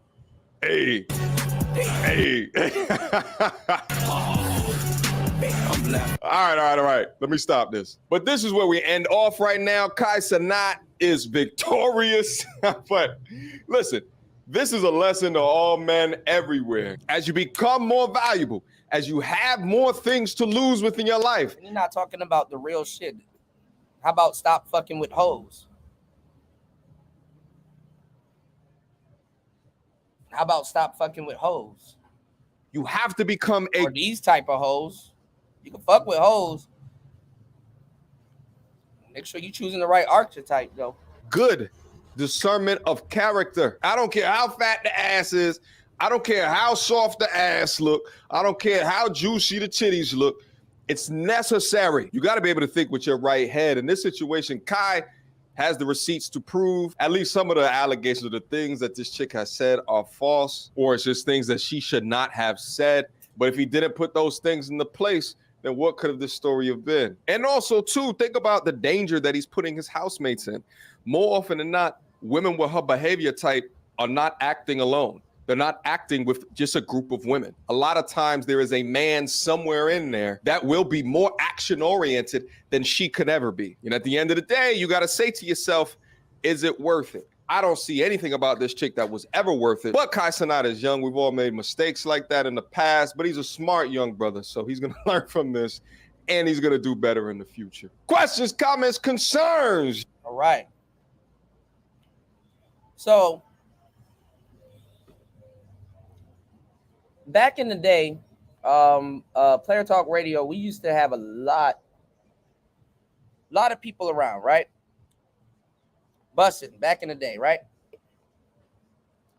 And a lot of people accused me of, and it's funny because the name of the fucking show is Player Talk Radio, right? We had what was called the Game Wars, right? And the Game Wars has been going on in the Manosphere since the beginning of time. A lot of guys be like, man, I don't need no dating coach. A dating coach can't tell me what to do. And I don't need this and I don't need that, right? Not telling guys to go get a dating coach, obviously, right? But I do defend the job title, because black men need advice, you know. Dudes are getting set up, dudes are getting, you know, unalived, they're getting unsubscribed from life. All kinds of stuff going on just because they want some box. Obviously, y'all have seen this with Kai Cenat, y'all have seen this with other people. And Mediocre Tutorials just said, you know, she could have been on some devious shit and took his life. Who's going through that more? Men or black men? Now, dating coaches predate the manosphere. So a lot of people they like certain methods, they like certain coaches, and certain coaches, what they're talking about fits certain people's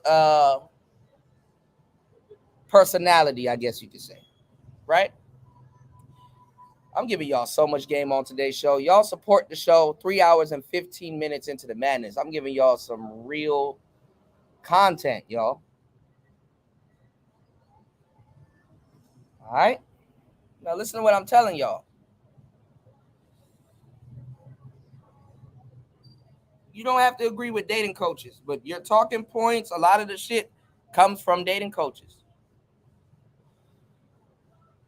When we get hurt and don't know how to self-medicate or deal with a cut or a stitch or know how to stitch or something like that, guess what happens? You go to the doctor.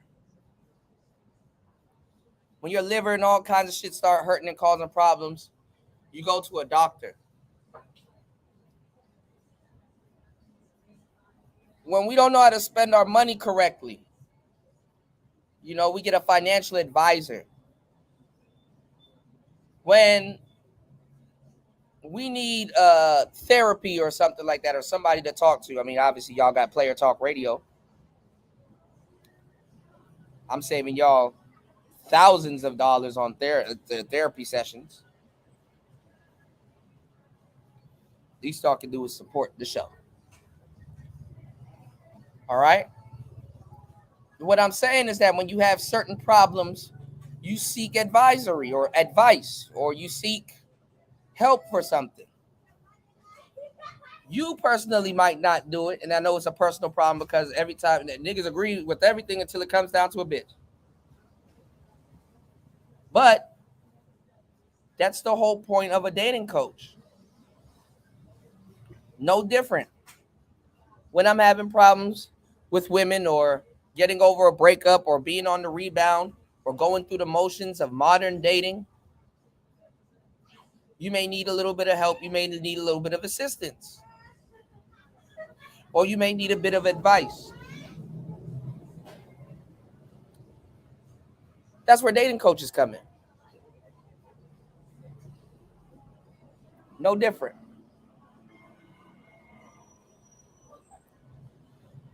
And to avoid some of the shit that you always get yourself into. So if you go on the internet, right, you'll see a lot of guys, you know, you got MGTOW Dictionary. Like I said, they're the anti-dating coach, dating coach. Let's look at how you dating coach. And Inkwells, it's Master Yoda here, and hope you guys are all doing well.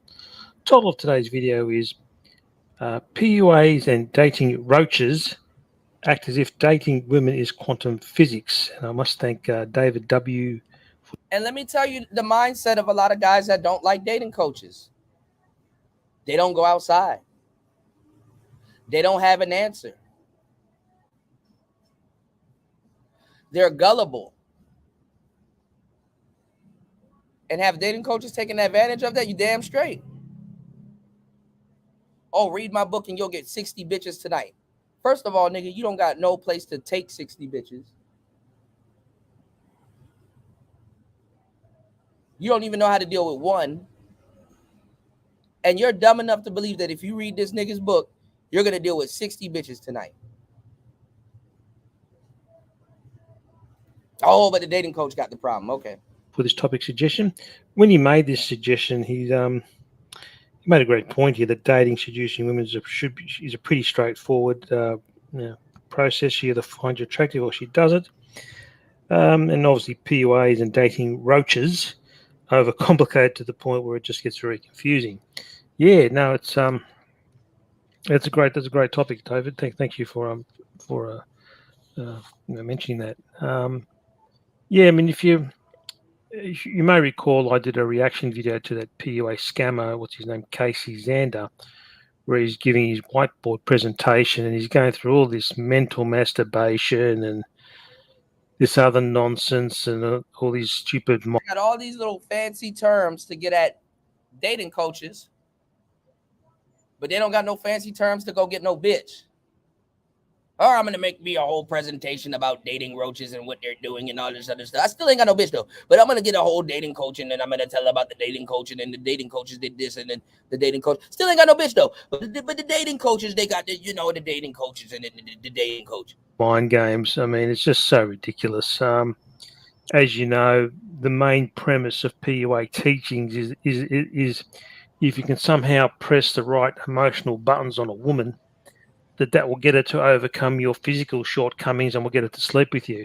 It doesn't work. If you can press certain buttons on a woman and it can get her to overcome your physical shortcomings, and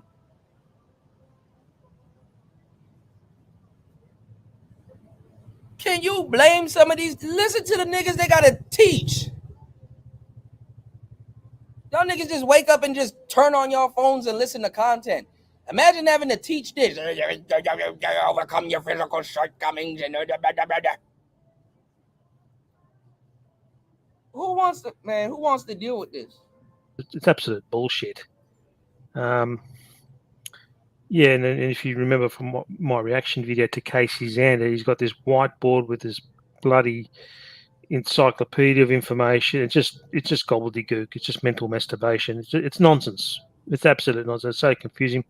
But he's not the only PUA or dating roach. You want another grown man to be more concerned about the pussy you getting than you.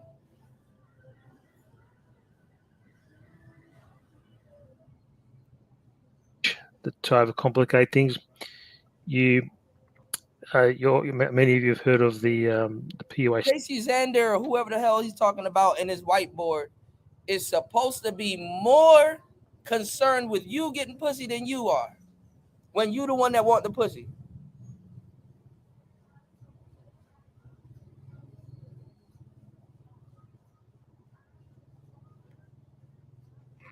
Then you don't even understand, because in reality there is actually certain emotion triggers that you can pull on a woman to make her overlook all of that shit. But the lesson probably went over your damn head. Nah, not my problem. Scammer called Mystery. Very, very, very common. So now that the lesson went over your head, he's a scammer now, and then you got to make a whole video talking about how he's scamming because you failed to understand something. Okay. Yeah, he's suffering in public. Exactly. Markovic. If you see some of his presentations, he puts things on a whiteboard and he's got all these codes, A1, C2, he goes, it's like a flow chart.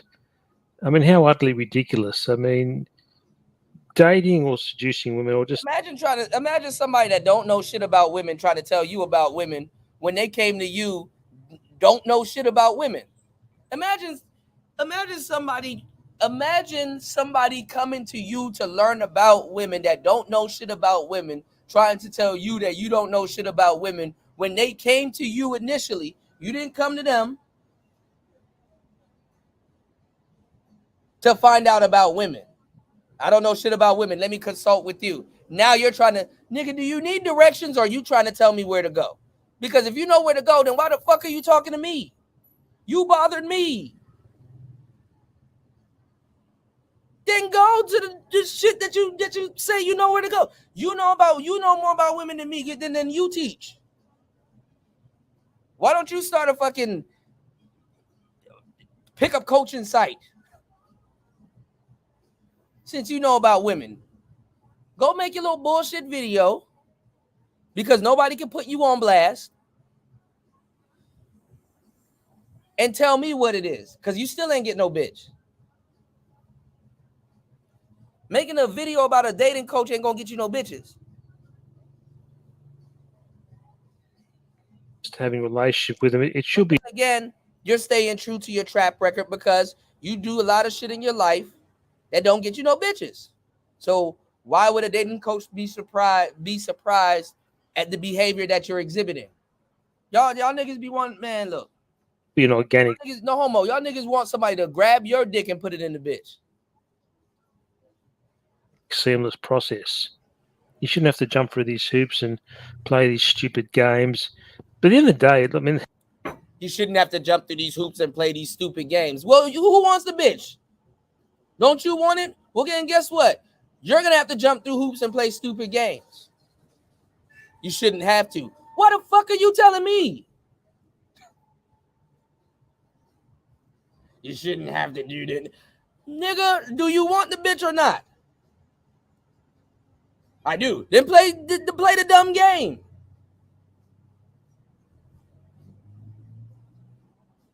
God damn.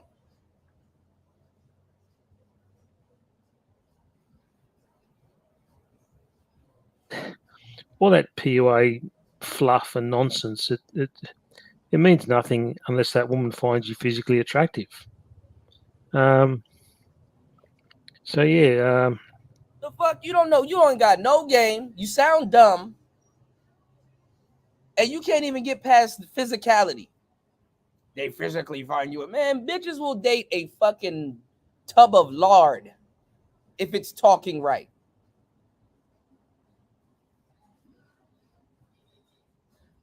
Right, so exactly. All right, let's go. PUAs and dating coaches go on about dating women as if it's quantum physics, like it's some complicated science. It's not. It's pretty simple, really. As we all know, when a woman is considering sleeping with a guy, she wants to make sure that that she gets the best possible genetics for any offspring that she may have with him. Man, bitches ain't even thinking about that shit, man. That's boyfriend shit. Bitches, all of this shit takes place after you a bitch boyfriend. You can't even get with a bitch, but I'm gonna come on here and slander dating coaches and tell him what it is to deal with women when I initially went after him to go learn about women. A particular man, and that's obviously not going to happen with an ugly sub-5 or sub-3 man. So women would want to have sex or stupid ass terms, sub-5 and subcategory and sub. And again, that's the problem with y'all niggas. Y'all are too much in your own head. You don't understand how a woman thinks. You're thinking how you think. She needs to get genetics and all this. Nigga, that's how you think. Do women date for genetics? Yes. But they're not anal about it like niggas are. And if they are, they're not in the same way that you look at it, you jackass.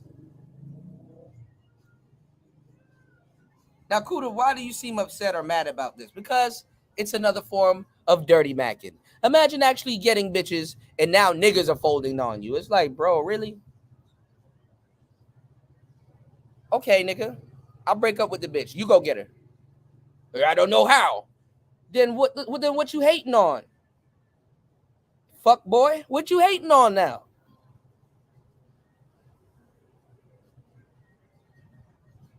reproduce with a genetically superior man, so those children have a good chance of survival and reproducing themselves.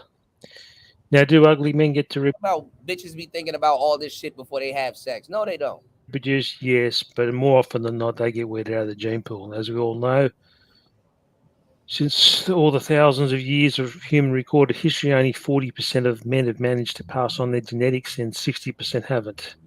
That's a big number. And 60% of guys are getting weeded out of the gene pool. And then you a numbers buff. Like, don't nobody want to hear no shit like that. But look, I typed in dating roaches. Now let's get on to another one. Hold on. And shout outs to Coach EO. Shout out to Coach Everett. Let's get it. All right, this is Carlos Red, and this is on the dating roaches are Listen at to it these again. niggas, man. All right, they noticed that the passport bro movement is hurting their money. And why would you want to make money off Imagine being a passport bro and still needing a dating coach.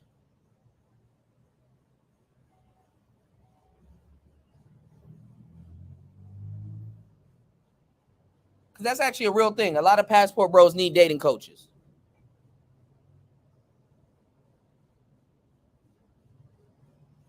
And the fucked up part is that now y'all inherited that same ungrateful audience. Let's get it. take advantage of people. Now, the only reason why these assholes are in business in the first damn place is because we're in a toxic dating. That's what's coming next. The international dating coach. Culture. Period. It's very toxic. And it benefits the worst kinds of people, unfortunately. But if when you have your passport, you don't have to deal with the crap. You don't have to deal with it. You're dealing with women who are not as toxic, not as disrespectful. That's not true. You know, y'all will go to these places and find the women that are toxic, find the women that are disrespectful.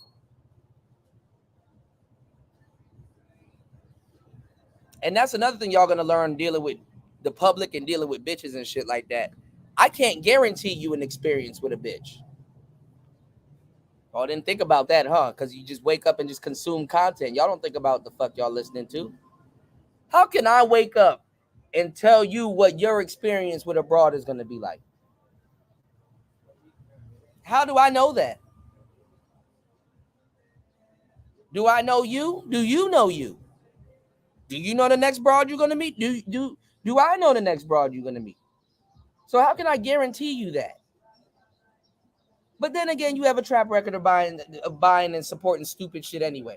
Because this content won't get supported, but stupid content will. Come on. It's funny how they try to make things a lot worse than what it is. So what they do is they try to make foreign women seem almost as bad as American women. So you need our dating advice. That's basically what they're trying to do. Okay, let's play some of this bullshit. One of Anonymous Sharp's live streams in which they were talking about the passport bro topic. So if somebody came to you and said, all right, EO, I've got the money to go overseas, I can do it and I will do it. Should I go overseas if I want to start a family, or should I try to make some hay with a woman here? What would you advise them to do? Number one, why would you go to a dating coach? That they are the enemy. It's in their best interest that you stay here in America and deal with this complicated. And it's like these dudes don't even have. What's going on, Mass Man? Yeah, I'm up. Giving y'all this game. You want to jump on? If y'all want to open it, the panel's open. You know. So this is the thing, right?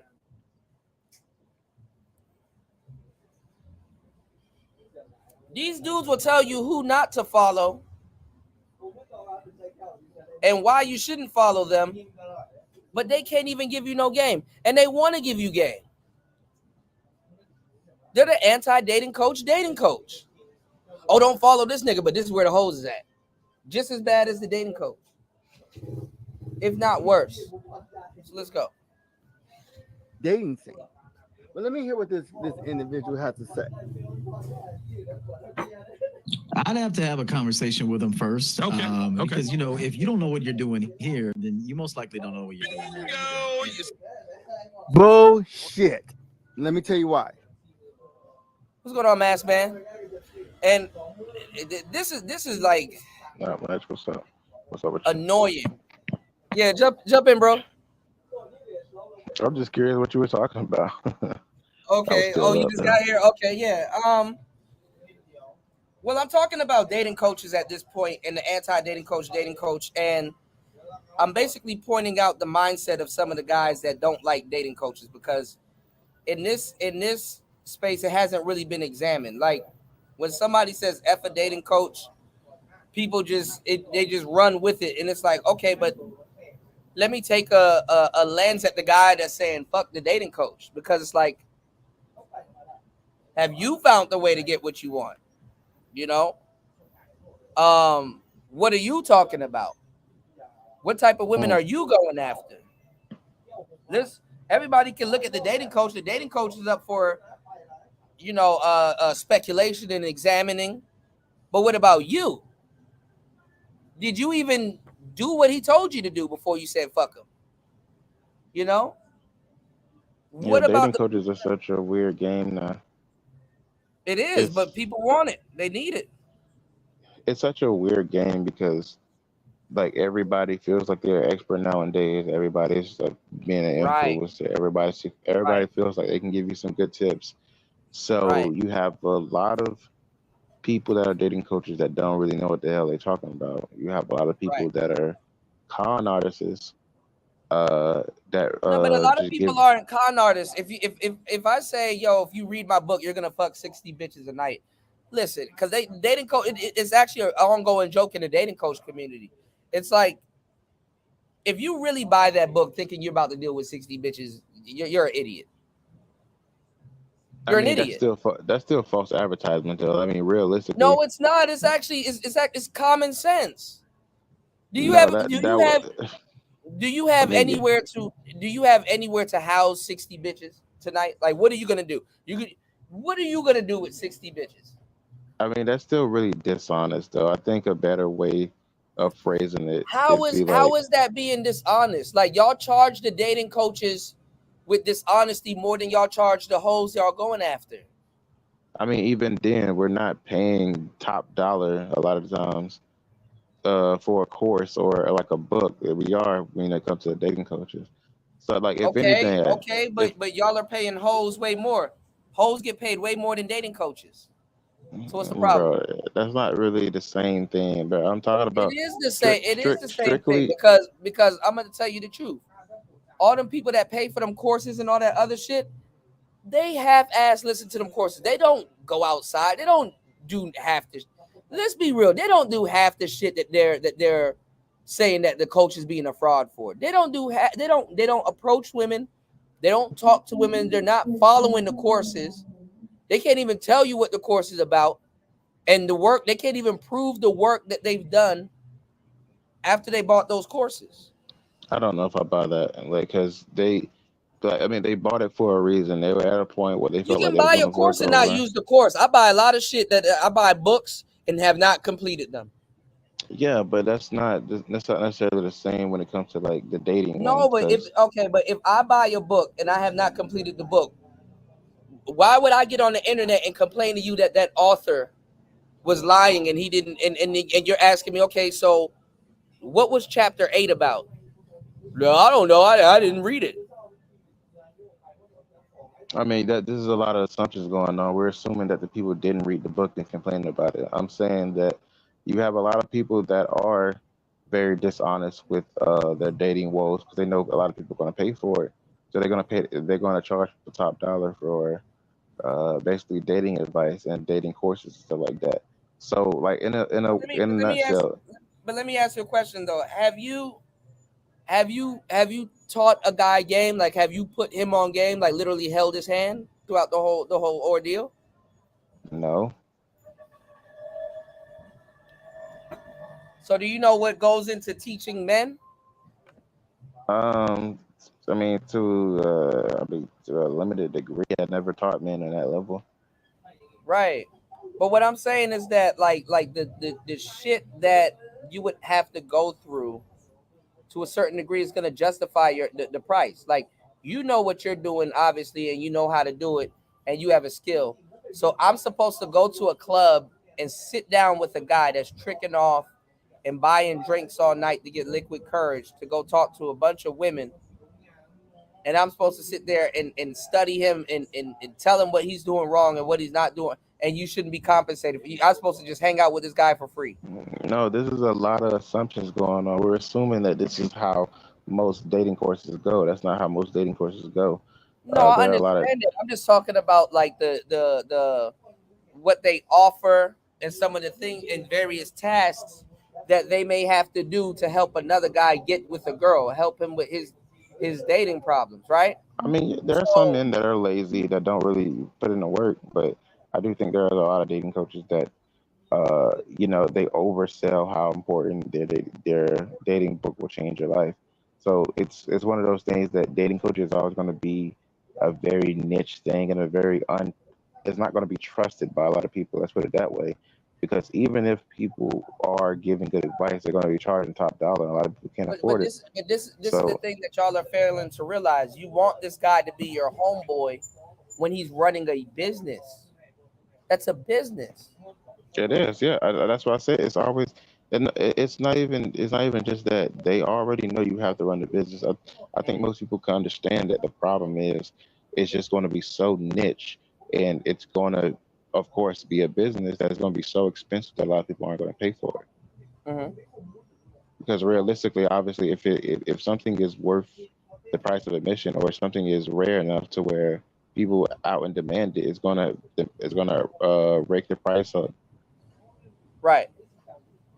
So that's why dating coach is always going to be like a niche thing, because I mean, a lot of people don't really feel like they're going to get as much of money worth because it's always so expensive. You got a lot of guys with pride, and they're like, I don't need no man to tell me how to get no bitch. And it's like, actually, I mean, I think realistically, I think a lot of dudes will do it behind closed doors, but they won't. I mean, they'll make a whole bunch of, you know, they'll lie a lot online, especially in the black community. I mean, you know, I even hate saying that word.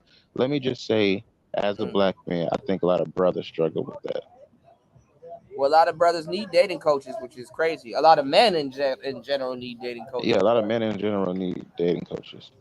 Yeah, I think us as brothers sometimes, you know, put it off too much. I think as a brother, it's very ingrained in our mind that we should already know this stuff. So seeking out help just makes us yeah, look but a lot weaker. I mean, you need somebody to tell you when you're meeting a girl and you're unfamiliar with the neighborhood and shit like that.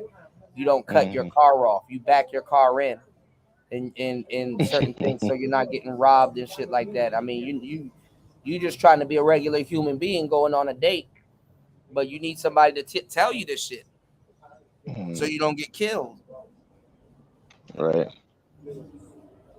But so yeah, go ahead. what I'm also defending is the anti-dating coach because remember, when I was getting actively boycotted for being a game nigga, right? Oh, you're a game nigga, like niggas ain't running around here trying to learn game all day and shit like that.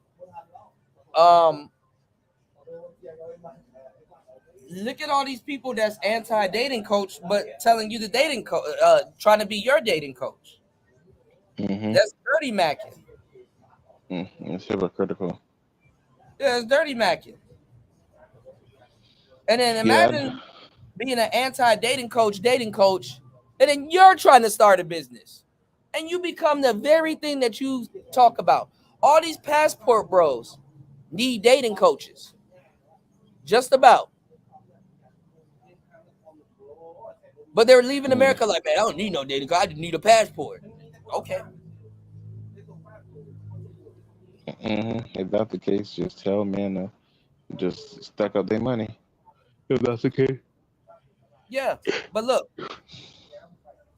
what I want y'all to do is pay attention, because a lot of y'all don't pay attention to this. Listen to the people that are talking crazy about these dating coaches. Listen to their voice. If they're on camera, take a good look at them. And look at how they will slander another man for hours, right?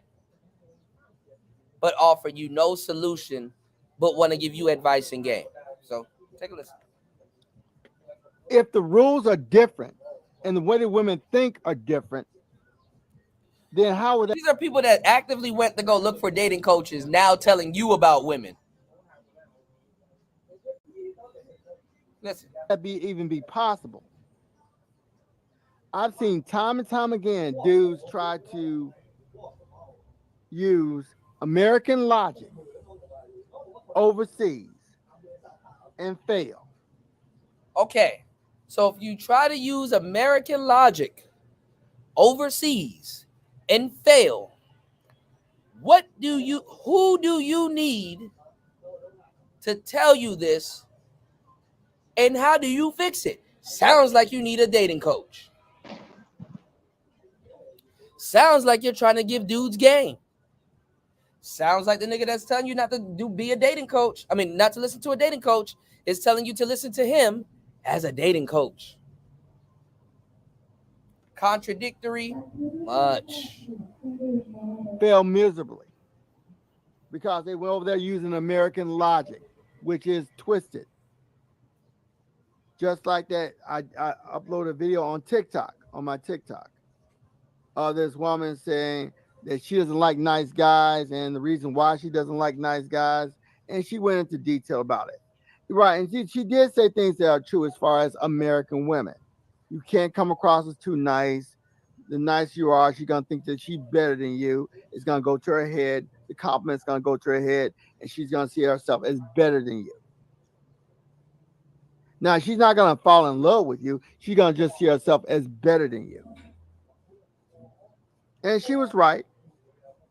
But that's how American women think. The foreign women thought that way of thinking was stupid, childish, weird, bizarre. So you're dealing with a completely different type of person when you go overseas. Remember, the women think more rational overseas. What's good is good and what's bad is bad. They don't try to convolute it like the American women do. See things that are not there. And you don't, none of that weird stuff. It's like when you learn how to deal with American women, but don't date them. Because if you can deal with them, you can deal with any damn thing. Okay? Just study them and observe them. And when you go overseas, you realize that you got to realize what the rules are when you go overseas. But American women will give you that street smart. And this will be, you will get this advice from somebody that's in America, not even overseas, to confirm this. You know what I'm saying? And most Western dudes do not know how to deal with actual feminine women. Because the stuff that he's telling you is a woman is a woman is a woman is a woman. Like, you'll go to certain places and women almost everywhere. If you have a certain nice disposition, they may think that they're better than you. And they'll not even think that they're better than you. They'll just resort back to being cordial. So how can you tell somebody what women overseas is going to act like and be 100 like it's 100% true? Because what he's saying, there's some truth to it, but that's not necessarily true. All right. So when you do run into a woman who's kind of shady, you'll spot it right away. And that's a good thing about American women. They teach you how to deal with shady ass people because, you know, they're just not good people. That's why it's important to have those red pill lenses on when you go overseas. But you also have to realize you're dealing with somebody who's completely different. All those silly ass rules, you gotta make her believe that you're not that interested, that you don't need her. And I'm going to tell you the truth. This is why a lot of people kind of don't know what they're talking about. Because dealing with women, you may have to put up with in certain women too, especially the ones that y'all want to deal with. You may have to put up with a certain amount of bullshit. So even as a dating coach, telling y'all how to maneuver through the bullshit. Because even as a player, I looked at certain things and stuff that I may have to do, and I'm like, bro, I don't feel I should have to do this. It don't matter what you feel. Do you want the chick or not? Like, what are you doing? I'm not saying that you got to bend yourself and just do stuff that she wants you to do. It's not like that. But as a dating coach, imagine explaining to quickly get through the stupid shit. Okay, he dropped. Imagine explaining to quickly get through the stupid shit you may have to deal with the type of girl that you're trying to deal with. Or how to effectively deal with some of the things that you may have to do pertaining to this woman to come out and have her view you as the guy you would like her to view you as. You know? Oh, I want a woman to respect me. Okay, well, she's gonna run you through a series of little shit tests to see if you're worthy of respect. I don't feel I got to deal with that. You shouldn't have to deal with that, but you want her to respect you. So, like, what the fuck are we talking about?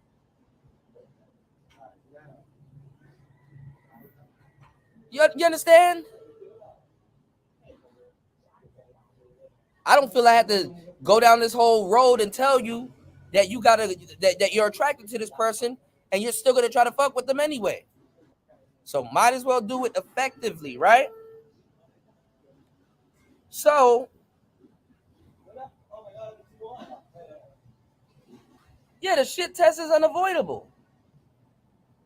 So this is the thing.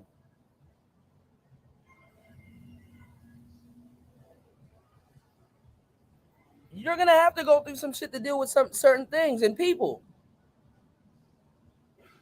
And it might not be the level of shit that you feel you have to go through. But imagine having to explain this to a bunch of dudes.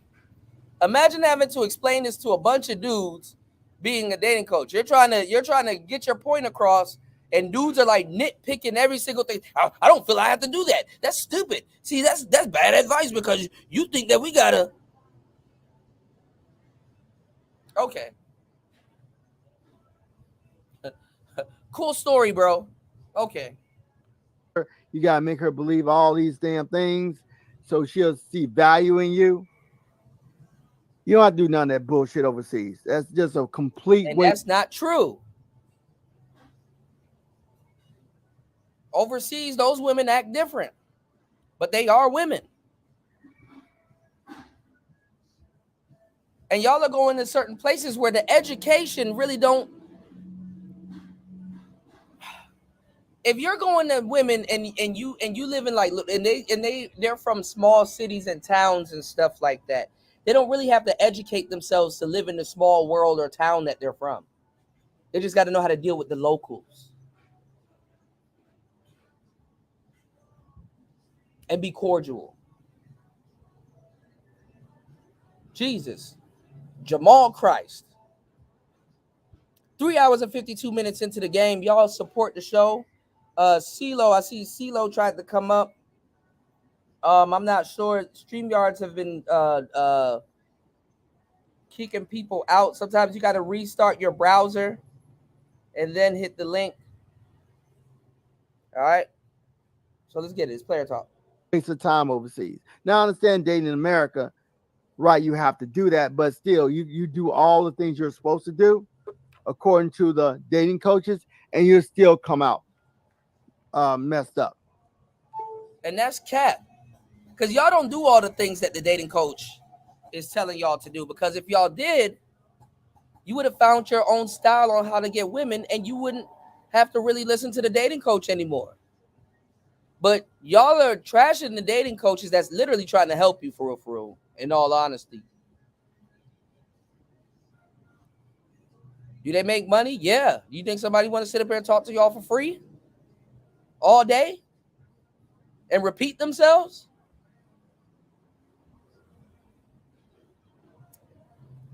Anyway,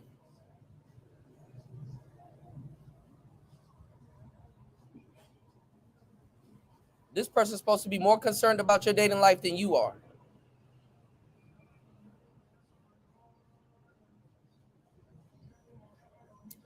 The dating coach's advice is training wheels. Eventually, you're going to have to take them off.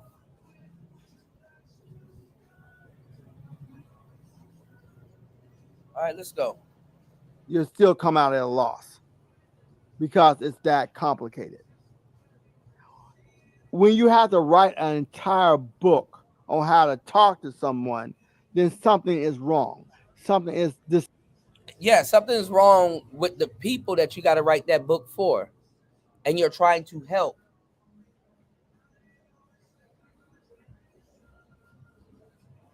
Jesus Christ.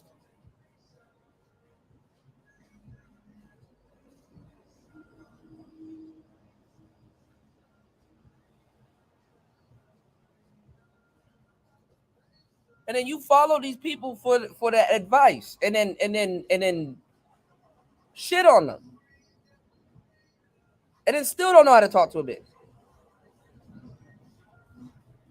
As if you read the book from cover to cover, which most people don't. So this is a little bit of pushback on this type of on these type of people. Like, you got to listen to people when they're going against certain content. It's like, bro, did you really study that book? Did you go outside? Did you really apply the information? Okay, I added them. Okay, he dropped again. You gotta CeeLo, you gotta close out of your browser and then come back in.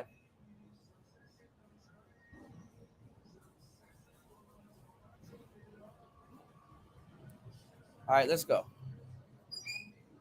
It's functional. So why would you want to put yourself through that hell? There's no reason to. But let me continue. Stole my thunder. Yep, you stole my thunder. Yeah, I mean, and that would be easily discovered. You know, that would be easily detected by women. I said. Okay, all right. So they still have this belief that the foreign women are just like the American women. No, they're not.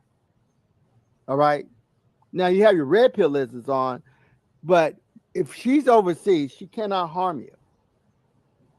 What? Just remember 2 rules. All right. Be nice, but don't spend too much money. Trick. All right. Be nice to. See? Let people talk a little bit. It comes out. Okay. Be nice and don't trick too much. See?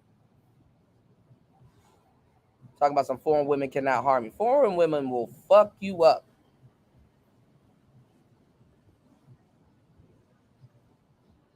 And this is coming from dudes that's in the States. They're not even these dudes. They'll have all these advanced passport names. CeeLo, if you in the chat, bro, you got to close out of your browser and come back in. That I don't know why StreamYards kick y'all off. I think when y'all on your phones, you got to close out of your browser and come back in. Foreign women will fuck you up.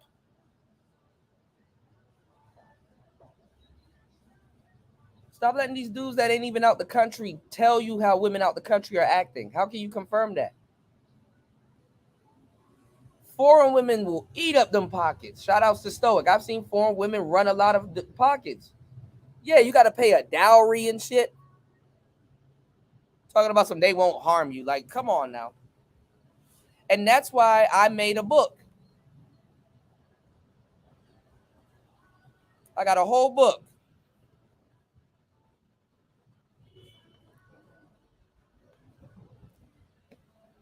I put in that work. Y'all like, Kudo, write a book. I wanted ARC to narrate the forward in the book, but I got a whole book.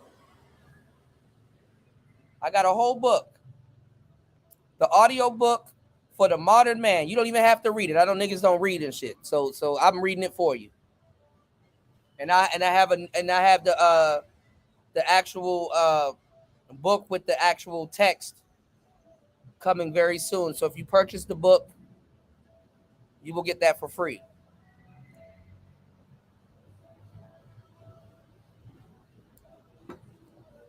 All right. The audio book for the modern traveling man. The games women will play. Book volume. Hold on. Let me do this. Let me do this. I'll pull it up right here. The audiobook for the modern traveling man. Games women will play overseas. Book volume number 1. The International Game Guide to Dealing with Abroad. All right. You dig? What's going on, CeeLo? You there? Jump in. You there? I don't think you can hear me. CeeLo.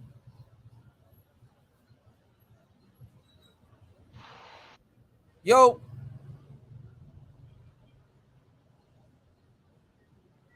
CeeLo, are you there? Jump in. All right. I don't know what's going on with CeeLo. I don't think you can hear me.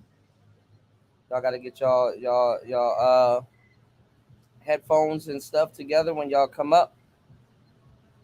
Shout outs to my bro dropping the huge $10 on the Cash App. I appreciate you. I don't want to say your name. Shout outs to my bro DH, my brother in my own lane. My bad, I think y'all saw it. Dropping the huge 10 on the Cash App. CeeLo, are you there? Jump in, man. Can you hear us?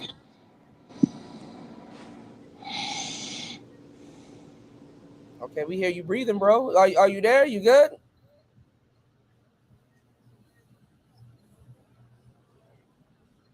Yo. Hello? Yeah, you there? Jump in, man. Oh, you hear me? Yeah, can you hear me?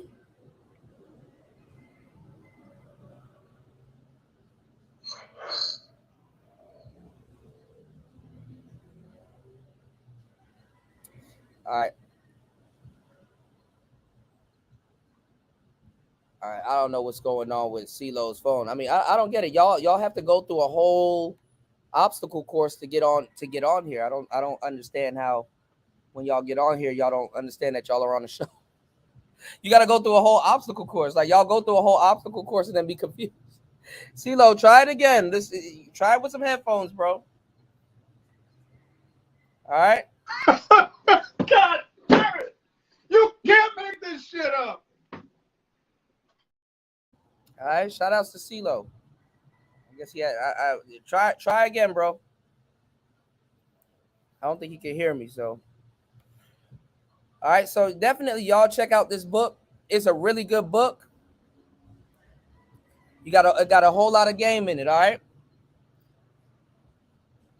Shout outs to CeeLo. CeeLo, try again. I don't know if you can hear me. Try to come back in again and see if he'll come up. All right. Definitely want to get y'all opinion. So y'all can call in.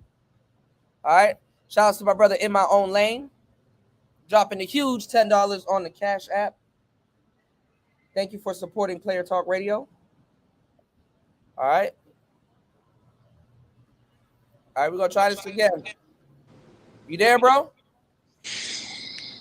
Can you hear me? Yo.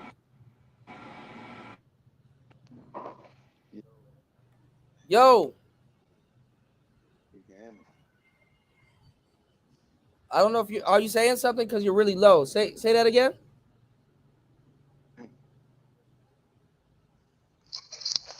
Hello? Yo, are you there? Can you hear me? Yeah, I can hear you. What's happening? Okay. Yeah, jump in. What's going on, man? Jump in. No, I was just making sure you can hear me. Yeah, I think are you using like Bluetooth or you got headphones? Because it's probably delayed. Jump in, man. What's your thoughts?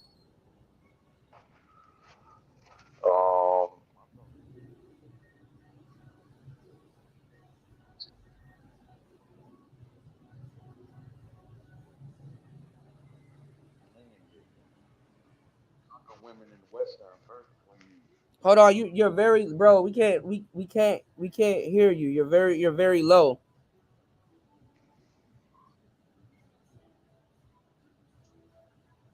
Hold on, let me try again.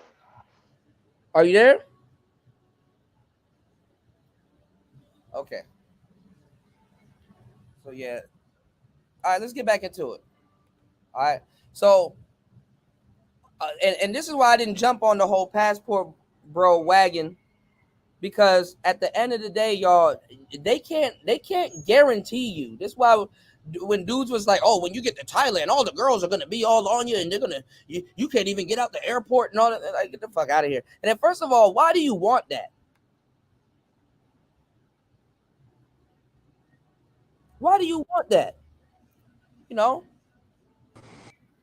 it's like if you haven't dealt with enough women, and you're just a regular guy, why do you want a whole bunch of bitches on you like that? You know, why would you want that? Okay, he's coming up and he's dropping. So it's like, why would you want that? What are you gonna do with that? Do you have anywhere to bring these girls? Do you have a yacht? Do you have all of these? Do you have all of these things? Like, do you have these trinkets? Do you have all of these things that you can that the type of women that you want. You have all of these things that will that you can put them on. Do you know what I'm saying?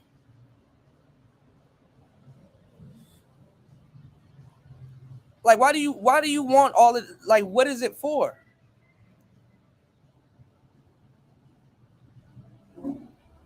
Now, I've rapped for a decent amount of years, and most rappers don't get groupies. So, and I've done a lot of just little different things where I have a bunch of women, more women than I can chew on, more women than I can count, and it's a fucking headache. So why you, is a regular guy that goes to work or does what he does, why do you need all of this shit?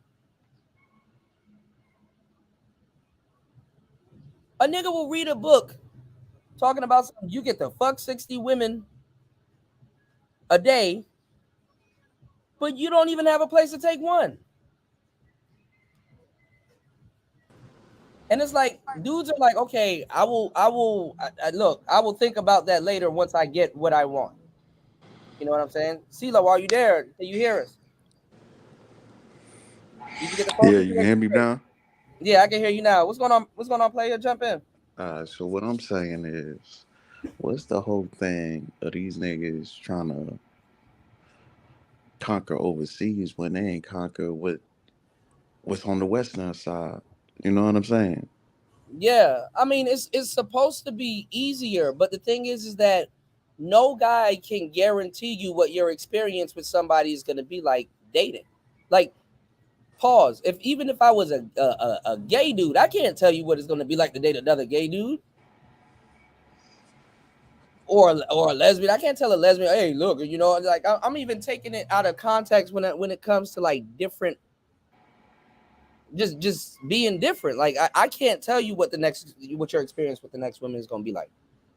You know what I'm saying? And then it's like overseas. That's vague as fuck. Like, where overseas? Like, are we talking about Asia? Are we talking about South America? Like, where overseas? Where you know what I'm saying? But check this out now. We got everybody all over the world coming to America, but so it shows you how lame these dudes is. If we got everybody around the world coming to America and y'all still can't bag the women, what makes you think you going overseas and you can grab them? That means that also tell me then you're not looking for no women. You're looking for children. Because common sense would tell you if you can grab women, they already coming here, you should already be able to get them. But if you still need to go overseas, that means you ain't looking for no women. You looking for something else.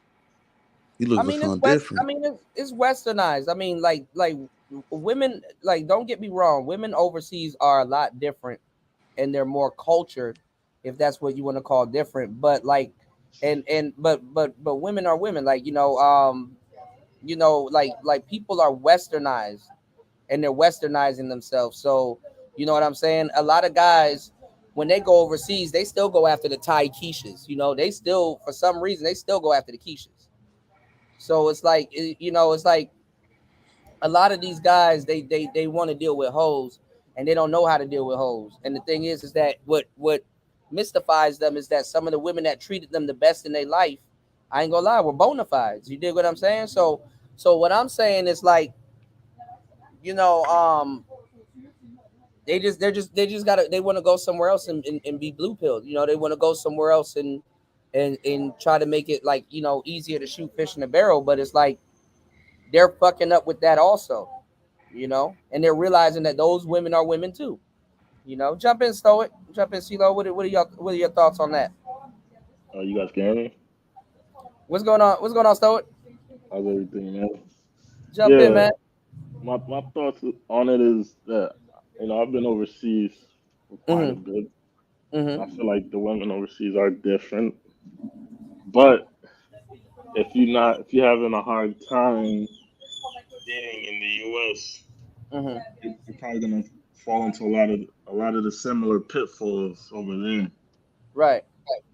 And then these women overseas can't take you for a ride. They will run your pockets, especially if you're messing with Trees. Right. So you gotta be careful out there, you know. Right. I mean, it's an away game. You know what I'm saying? Like you're on her turf.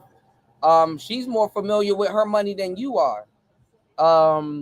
You know what I'm saying? And then not even like, what people don't tell you is that, you're on a circuit, not being from there, so they know how to deal with foreigners. Like this woman didn't, this is like this is not a video game. Like this broad didn't just spawn when you decided to get on the plane. Yeah, exactly. You know? You're probably not her first They're gringo. they're a little bit more put together. I mean, I'm gonna tell you the truth. I mean, if y'all niggas like dealing with hoes in America and shit like that, you probably better off there because the broads in America are more sloppy. Like you got this bitch was fucking with Kai Cenat and you got her outing him and she could have really made a lot of money on the back end, but she's dumb and she wants clout. She wants clout and don't even know where to place this clout.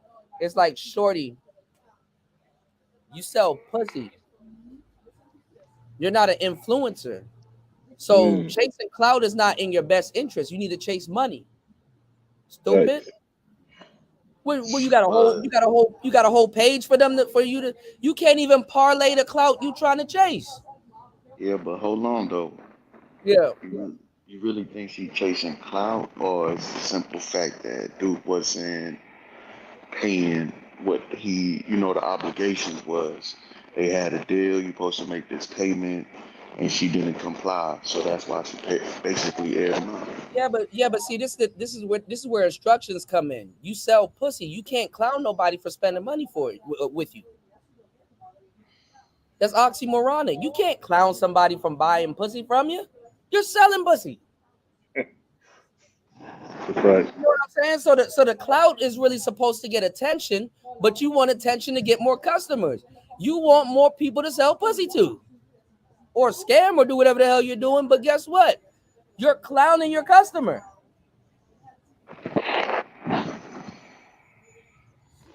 This is the dumbest shit ever.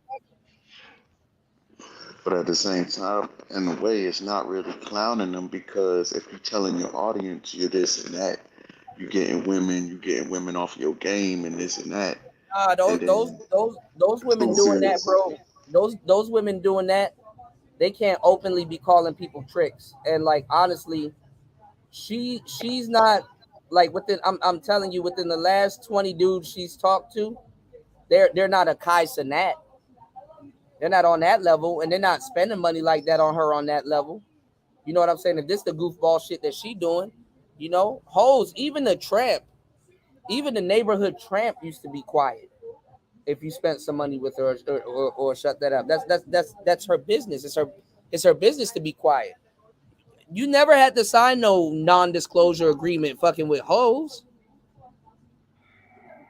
It was something that was silent. It was so silent. It was already fucking with hoes is so silent.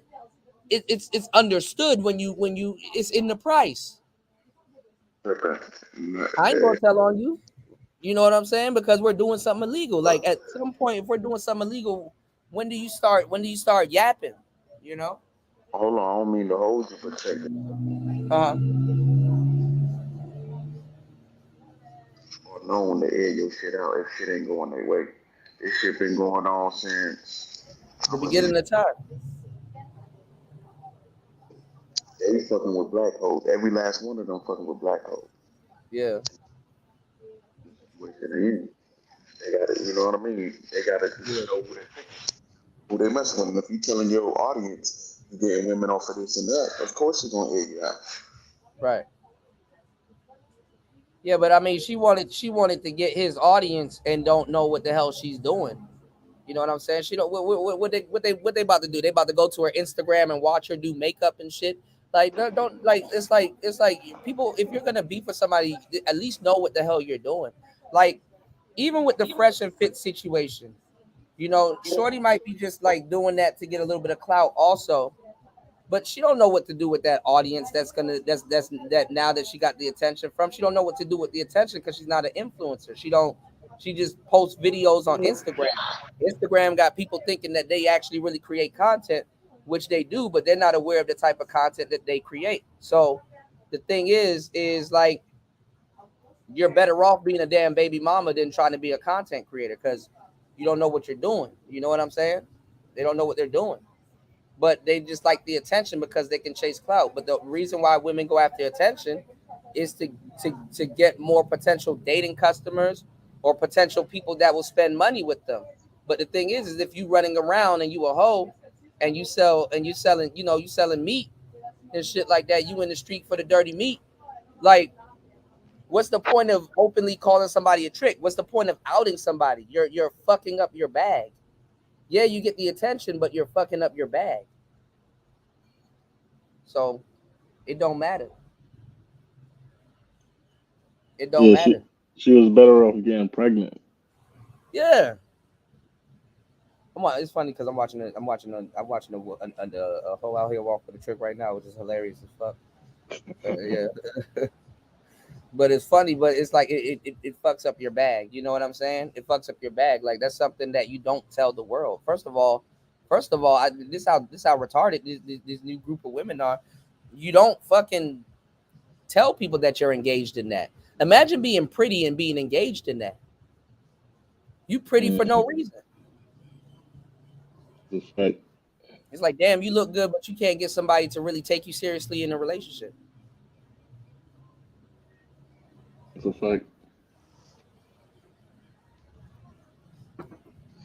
Well, what you mean telling people you engage in that? I mean, truth be told, people gonna find out regardless. She was a porn star before she even met Bub. So people already knew who she was, and he already knew who she was before she even introduced herself. So obviously, he's been watching her videos since he was a youngin'. Well, see, I didn't know. I forgot. I didn't know she was a porn star. I didn't know she was that. But I will say this though. I mean, that's not the first one he's messed with. Like Kai Cenat messed with a couple of them. Hell no, you could tell that's the first one. For him to be extolled. No. See, y'all gotta learn how to read body language. Y'all gotta learn to read body language. Don't listen to what they say, but read. Look how excited he was when she said, "I'm in Atlanta too." He should have. His response was, "I'm in Atlanta too." Duh, you in Atlanta too. You live there, homie. So by him saying, "I'm in Atlanta too," that was an excited moment. He could have easily said, "Hey, then pull up." You know what I'm saying? Kai lives in New York. Kai lives in New York, and I've seen the other porn. No, he don't. He don't live in New York. His mother lives in New York. He resides. He does his shows in Atlanta. Okay, because I thought it was in New York. But no. That one show you probably seen was like a funny, he just visiting New York type shit. His mother lived in New York. Yeah. It shows. Because what I see too is that because he's messed with a couple of other porn stars. I've seen him in NLE Chopper on dealing with But hold on. Yeah. That now before all with a lot of porn, so you got to think about it. They was also a kid too. They was also a kid behind the computer jacking off to old porn. You get what I'm saying? Yeah, of course. Now these guys successful. They got the money. Now these women that they was beating, they meet, invited stuff into them. Of course they're gonna get excited. I don't mean to bring him up, but look at the same thing with the boy Drake. The reason why he got, because he was masturbating, fantasizing about this bitch as a child. So he got an excited moment. It was an accident, but it bound to happen because he was fantasizing. When you fantasize about something and you already know that feeling. You get me? Yeah. That's what these celebrities, what they call them, influencers, new money, these new money influencers. That's what they're going through. They're going through this. I've been fantasizing about this so long. But see, this is the thing though. This is the thing though, and I'm glad you mentioned that Shorty was a porn star, so she know better than to try to chase clout like this. You know what I'm saying? Because I think if he gave her $5,000, he paid her what she probably would have made on a shoot, or maybe even more. You know what I'm saying? Especially if she's older, so she's not making that $5,000 like that. That's what I'm saying. That's why you got to go into it. See, porn back in the day was they was making a lot of money back in the day because we didn't have OnlyFans, we didn't have so much, computers. Right. They was making more money back then. She's probably, when she met him, when she was retiring, she wasn't making no money at all. She probably got her OnlyFans, picking up crumbs off of that. You get what I'm saying? So this girl, she about the game. She not like a She ain't Misty about the game. Stone type. She not like a just madame hang around, break the new girls in type. Yeah, she probably got her OnlyFans, picking up chips off of that. And then he popped up off of some, you know what I mean? Yeah, but see, that's still not even in her best interest, because it's like, okay, I'm about to expose your favorite content creator and get some clout, but I'm gonna parlay y'all to an OnlyFans site. So come spend money with me like he did. Like you understand what I'm saying? It goes against their best interest, but that's just the goofy girl shit that goes on nowadays. And dudes will go. That's the crazy part too. So maybe she probably did parlay a little bit, but it's backwards home. What they say, all publicity, what they call Publicity, it? all attention is good attention. All publicity is good publicity. No matter what, people are gonna click and look for her name. No matter what. There's some truth to that. But see, no matter what, they gonna click and look for her. And a nigga, you already know how OnlyFans work. You can pay for that shit one time, and somebody they gonna click. They're gonna click. She just did that shit, just to get her face out there. But see, that can fuck her up though, because like there's a lot of chat dudes that fuck with Kai Cenat. So you got people that'll pay for that monthly shit and record all your content and then put that shit on Reddit for free. Oh yeah. So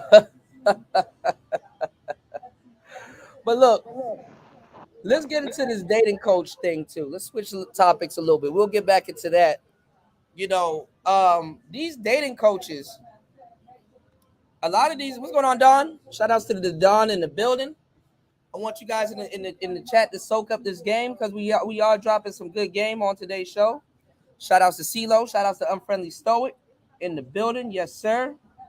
Chopping it up with your boy. And these dating coaches, they're teaching guys, or have to teach guys, because like these guys that want to learn from these dating coaches will turn around and try to learn the game to pull the same type of women that's screwing over Kai Cenat right now. And these dudes will honestly try to date these women. You know what I'm saying? And then the funny part is that if you know anything about the game, that these women are out of their bounds, but it's not going to stop them anyway. Dating certain tricks. You know what I'm saying? Even the women know they're out of their bounds, but it's a sport with certain women, because it makes sense to date a trick. If some shit going on in the industry that you're in, right? It makes sense for a hoe to date a trick and go sit down for a little bit, and then you know what I'm saying, and then when she ready, jump back into the game. Or 1 foot in and 1 foot out. He think he got an honest relationship with this girl, but she's still doing her thing on the side. You know what I'm saying? Y'all hit the like button, support the show. Telling y'all how it goes. So it's like we gotta really look at it for what it's worth. Dating coaches serve their purpose, hoes serve their purpose, players serve their purpose, pimps serve their purpose. And a lot of guys in these spaces want to be players. No matter what they tell you, oh, don't trick. Or even if they trick, they want to be players. They're tricking to feel like a player. They want to cut corners, but then they complain about the corners that they're cutting, when it's like, bro, you're trying to cut a corner. You don't believe in the game, but when the game got his foot in your ass because you're trying to cut a corner, that didn't make you a believer? You did? And then you deal with the worst type of women. You're dealing with the hoe. What are you complaining about? Game yourself up and learn how to deal with the material that you're trying to use. Nope. Fuck a dating coach. Fuck a... You're really saying fuck yourself. Because then you're gonna leave, and you don't have to listen to a fucking dating coach. But that don't mean you're gonna be running around here not trying to go on these game channels and try to soak up game. You're trying to take crumbs and make a cake with it, and you're not a baker and you don't know how to make a cake. You know, so and y'all, you know, y'all get gems, and these women will get paid. Make no mistake, y'all. Women, hoes, prostitute, whoever, they will get paid way more than an actual real influencer that actually sat down and gave these dudes a stern level of gems and games to even deal with that woman without having to pay. Because I bet you if you tricking right now, that same woman that you just spent a whole bunch of money on, if she was to pick a whole bunch of dudes and she charged a couple of dudes less right in front of you, you're going to feel some type of way. But guess what? You want to be a trick. You can't even get mad at the hoe at that point. Why does he got to pay more than, why do I got to pay more than him? Nobody told you to be a trick. You subject yourself to certain things. Tricks need way more game than players because you subject yourself to way more shit tests. And this is another thing I'm gonna start getting on y'all asses about in this space. Don't be running around here calling people a fucking trick. Or not even a trick. Because don't be running around here calling people a fucking pookie when you were a damn trick. Because if at what point you call somebody a pookie, but you gotta wake up and look out for the police just to get some goddamn sex. A pookie has to look out for police on a day-to-day basis. So how do you get to call this person a pookie when you gotta look out for police just to get some sex? Like at what point you chasing sex makes you have to look out for police and you coming up off the wall? You're paying to be a pookie and to be a trick. So if a pookie gets up and then he has to look over his shoulder and deal with police, and then guess what? These hoes might rip you off. You might get robbed, all kinds of shit. So you may have a seductive op, I'll call it. So you're a pookie also. You can't be a trick and not call yourself a pookie. I'm sorry.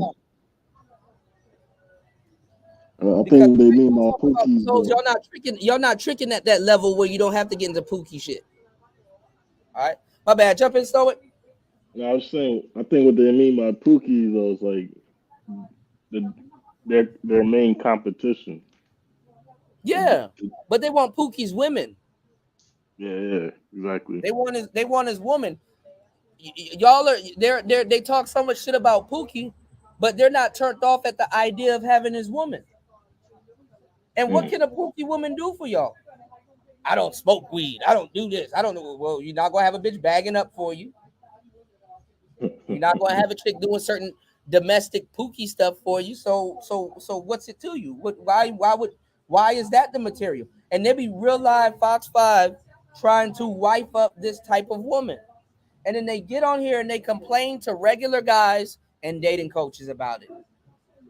But the dating coaches, he's fucked up in the head. He's a scammer. But you're trying to date Pookie's woman. That's amazing. It's amazing. And then let's be serious. Look at the women that they're getting overseas. They go after the Keishas because she's more westernized. And then when you get said traditional women, you're gonna be like, yo, so do you let loose? And the traditional woman's like, huh? What are you talking about? You're trying to get this traditional woman to twerk to little baby in the club, but you claim that's what you don't want. You listen to NBA Youngboy, but you get on here and call somebody a Pookie. The other issue I noticed too is a lot of them, they don't like assimilate with the culture and they don't learn the language. Mm-hmm. So when they're not learning the language at all. Because I said that a minute ago. I'm like, okay, y'all not talking about passports. Y'all not talking about the real shit. that will allow you to travel. I don't see a group of brothers, even in the BMTs app. I took a look at some of the stuff there. That shit is not even developed.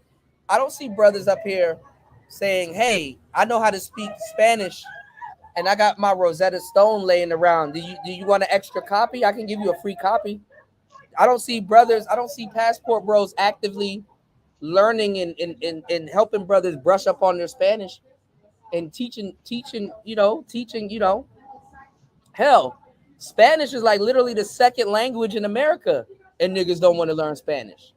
Like, I think all ADOS, and FBA brothers should be bilingual, and they're not. African people running around here speaking 4 or 5 languages. You sit down with an African person, somebody sit down beside you, start speaking French, they start speaking French. It's like, oh, who is this nigga? You know? Yeah, man. If you don't assimilate, learn the language, and you only dealing with women that speak the English, why do they know English? You gotta think about that. Yeah. You're not the first gringo.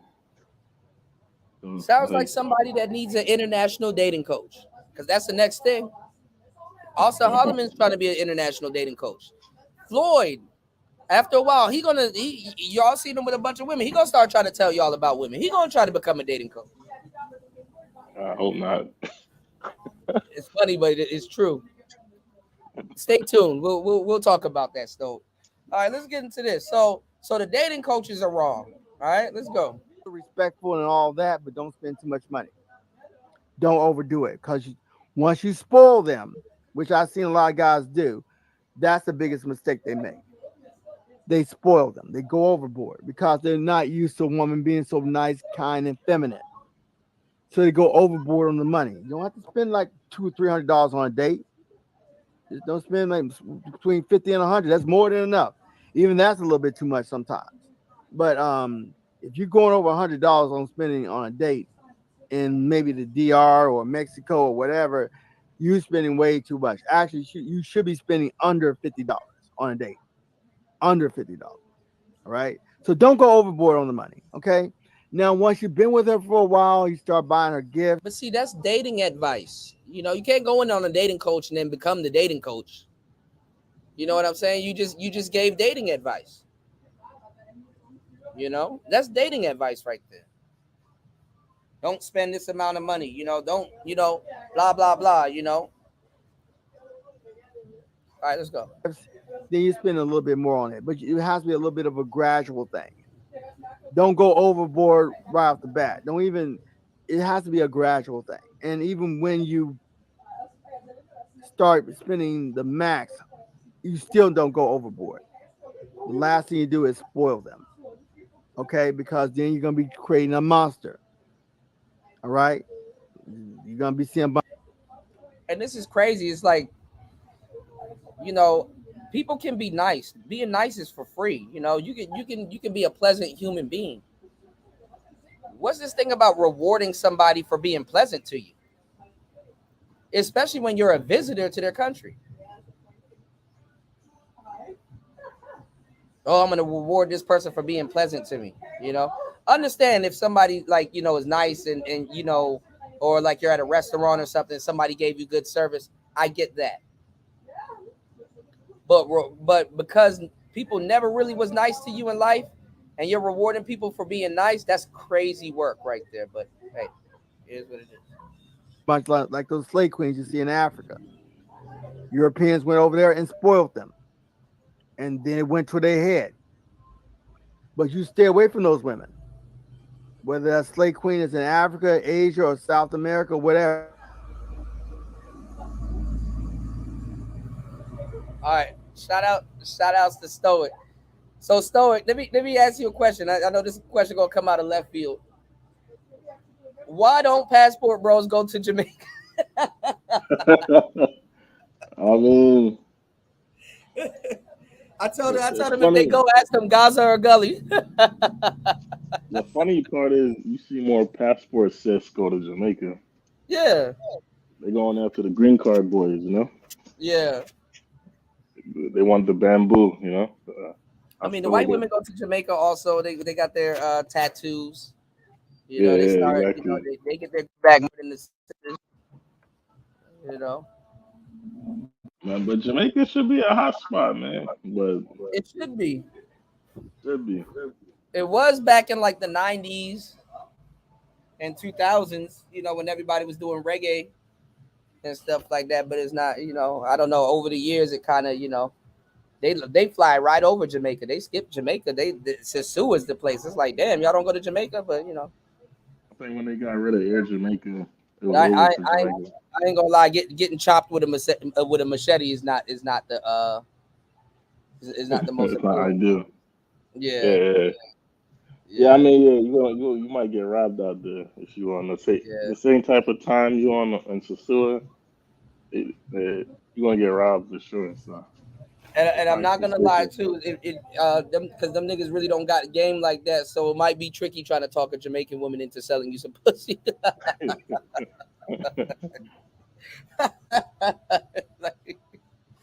It's like she's not gonna really sell me. So I'm gonna have to really talk to this Jamaican broad to sell me some pussy. And then them girls be built, man. They'll take your I bread. said Jamaica, nah. Look, y'all They'll be take wanting your these bread. BBL girls, bro. Like your girl, like these girls out here be built like the Big Show. So, you know, good luck, y'all. You know, yeah, them Jamaican girls ain't gonna play too. You know, I don't really understand people's obsession with Sasua either. It's kind of weird to me. it's because the girls are like that, but they look like wrestlers in Sasua now. Like we would shout out to my boy Jay. We was going over some videos of Sasua, and those girls they just all built like that. Sasua, I'll tell you if you really want to think about it, because like I be seeing African girls here, but like it's just like I ain't gonna lie, like a lot of them be having body and shit like that, but it's like oof, you know, it's like okay, it's obvious, it's like it's like you know, a lot of y'all niggas ain't ready to walk around with Sarah Bartman and shit. You know what I'm saying? So it's like you know, it's like good luck. It's like you know you want some bullshit. You know, walking around with this, you know, like she built. Even a little skinny one, she built, but like it's like you walking around with a mutant. You know what I'm saying? It's like goddamn. I don't think niggas ready to have that type of attention on them, but you know. You know, she got some work done basically. Like she looks cybernetic, like some ghost in the shell. It's a sewer. They built like that. Me, I you know, they you know it's like. But niggas are fucking that up too. Like, you know, like how niggas are fucking up Thailand. They fucking up Pattaya. So, I think they messed up Sasua worse because I don't like from what I've heard from these spaces, the numbers that they paying it resembles what people are paying out here. It's like why even fly out there? It's kind of crazy. Well, I mean, you're gonna go through an obstacle course dealing with bitches here, and depending on how you carry it, like I said, like they need more game than players. You're gonna go through an obstacle course dealing with bitches there also. But I guess the tropical obstacle course is better than the local one. So, and then also too, it's like dudes want to do dirt far away from home. Okay. You know what I'm saying? Because you're gonna be walking around with this chick, and then you know you might see your grandma at the fucking mall and shit, or whatever, and she see you walking around with this known harlot. You know what I'm saying? So dudes just want to go somewhere and trick in peace. Like they want to go and be blue pilled somewhere in peace. So I get it. You know, I get it. But it's like, don't clown dating coaches and players and other people when you really want to be them, and you got to come up off the wallet, and then you're low. You're actually not even low key. You're high key mad about that. You know, it don't feel good to be like, yo, anytime somebody wants to fuck with me, I gotta pay them because I'm not as interesting as a person to really even grab someone's attention like that. And then you know, you got a whole black pill sector of dudes talking about some the Giga Chad and you got a looks max. And it's like, bro, you're doing all of this to just turn around and still pay. Well, what's the black pill? I'm new to a lot of this shit. Well, it's not black pilled at all. The real black pill, because red pill should look up to the black pill. The real black pill is indifference. It is spiritual. It's like, it is so. If this girl say yes to me, okay. If she says no to me, okay. It's like literally the embodiment of okay. There's no good. There's really no bad. You're okay with whatever happens. You're not outcome dependent. You're not let down if something. You're okay either way. You're mentally prepared for it to go either way. You know, a lot of these dudes are like really mad about rejection when rejection is a safety curve. You know, a lot of these dudes don't understand what they're asking for. Oh, allow, like, she told me no, I'm gonna get mad because she didn't allow. She didn't allow. Hold on, I'm gonna have to word this right, but it's some real game. She didn't allow me to give her the opportunity to waste my time. You know what I'm saying? Some shit I'm gonna be mad about later on anyway. She didn't allow me the opportunity to hang out with her, only to find out that she got a shitty attitude, and I'm gonna be coming off the pocket, and still not really get what I want. You know what I'm saying? It's like she didn't allow me to get dick teased and then get mad because she didn't sexually do what I would like her to do. Little goofball shit. Like, rejection actually saves you. You know what I'm saying? Allow me to understand how much of a shitty person you probably are. Allow me to pay your bills. Like, niggas don't even know what they're asking for anymore. She didn't give me the opportunity to waste my time. She didn't give me the opportunity to pay her bills and put up with her stinking attitude, or find out that she has one. So the black pills are incels essentially. Yeah, they're the real incel class. Red pill has been coddling them and saving them for years, so they can sit around and be incels together. Red pill people can't even be incels together. There's women running around here. There's all kinds of shit going on around here, so they can sit and be incels and come up with all kinds of terminology that doesn't make sense and really be delusional. They can be delulu, you know. So, you know, but the real black pill is like studying Confucius, learning about enlightenment, Eckhart Tolle. The real black pill is really about learning life, meditating, and it's not about no goddamn women. The black pill don't got shit to do with women. Okay. Like I'm reading this thing on Wikipedia. Yeah. This is but they've taken over it. So if you go to Urban Dictionaries and on Wikipedia, you're gonna get the wrong impression, because somebody that's really in that shit never really got a chance to really break it down to what's going on. So you can go look at what they're doing and be like, oh, okay, I get it now. But damn, they're not even actually black pill. They allegedly are not supposed to give a fuck, but every time you find them, they're giving a fuck. Hey, well, what's the difference between like MGTOW and black pill? MGTOW is men going their own way. It's men that just, like, after the wall of silence, MGTOW is a lot. Like, MGTOW is like men going their own way, men guarding their own wallet. It's basically men doing what they want to do.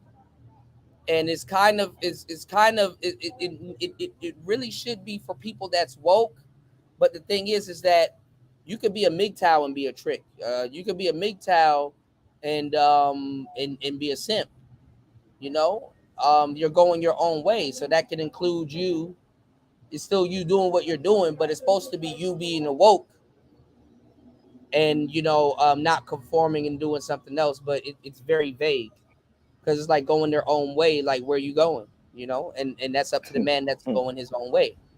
You dig? Okay, that's confusing. And then a lot of the white guys took that over, and then this is where you start getting the other variations like SYSBM, Save Yourself Black Men.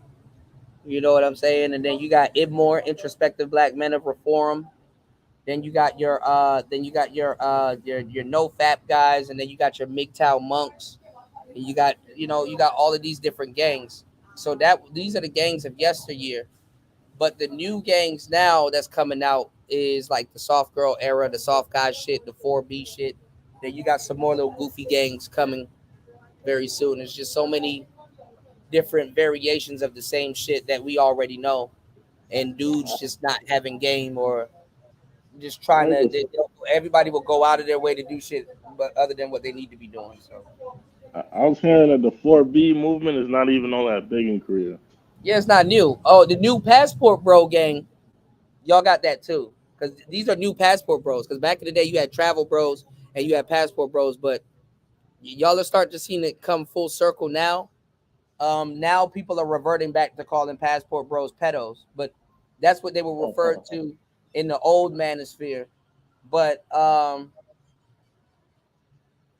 they're not pedos, but that's what the people couldn't understand it, because like the Manosphere, in a nutshell, is about saving Keisha and dealing with Keisha.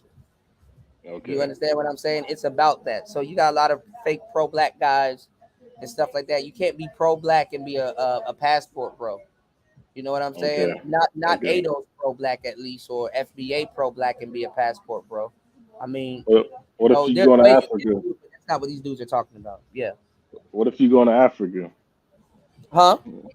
Like I said, what if you pro-black and you're a passport bro going to Africa? I mean, if you go to Africa, cool, but you're not really. You can't be FBA or ADOS. Okay. Yeah, you can't be FBA or ADOS because you're supposed to be procreating with an American black woman.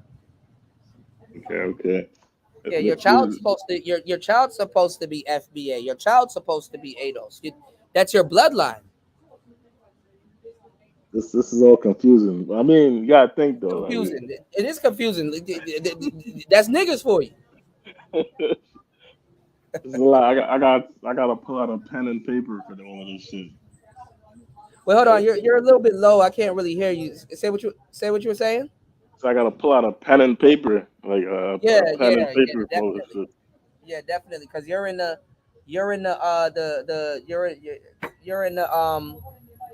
line of work of dealing with niggas. So yeah, it's a thankless job, unfortunately.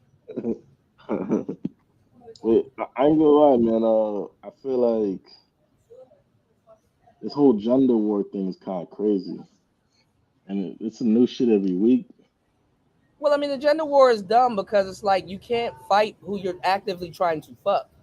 Yeah, and I keep saying this, like you can't fight somebody you're trying to have sex with.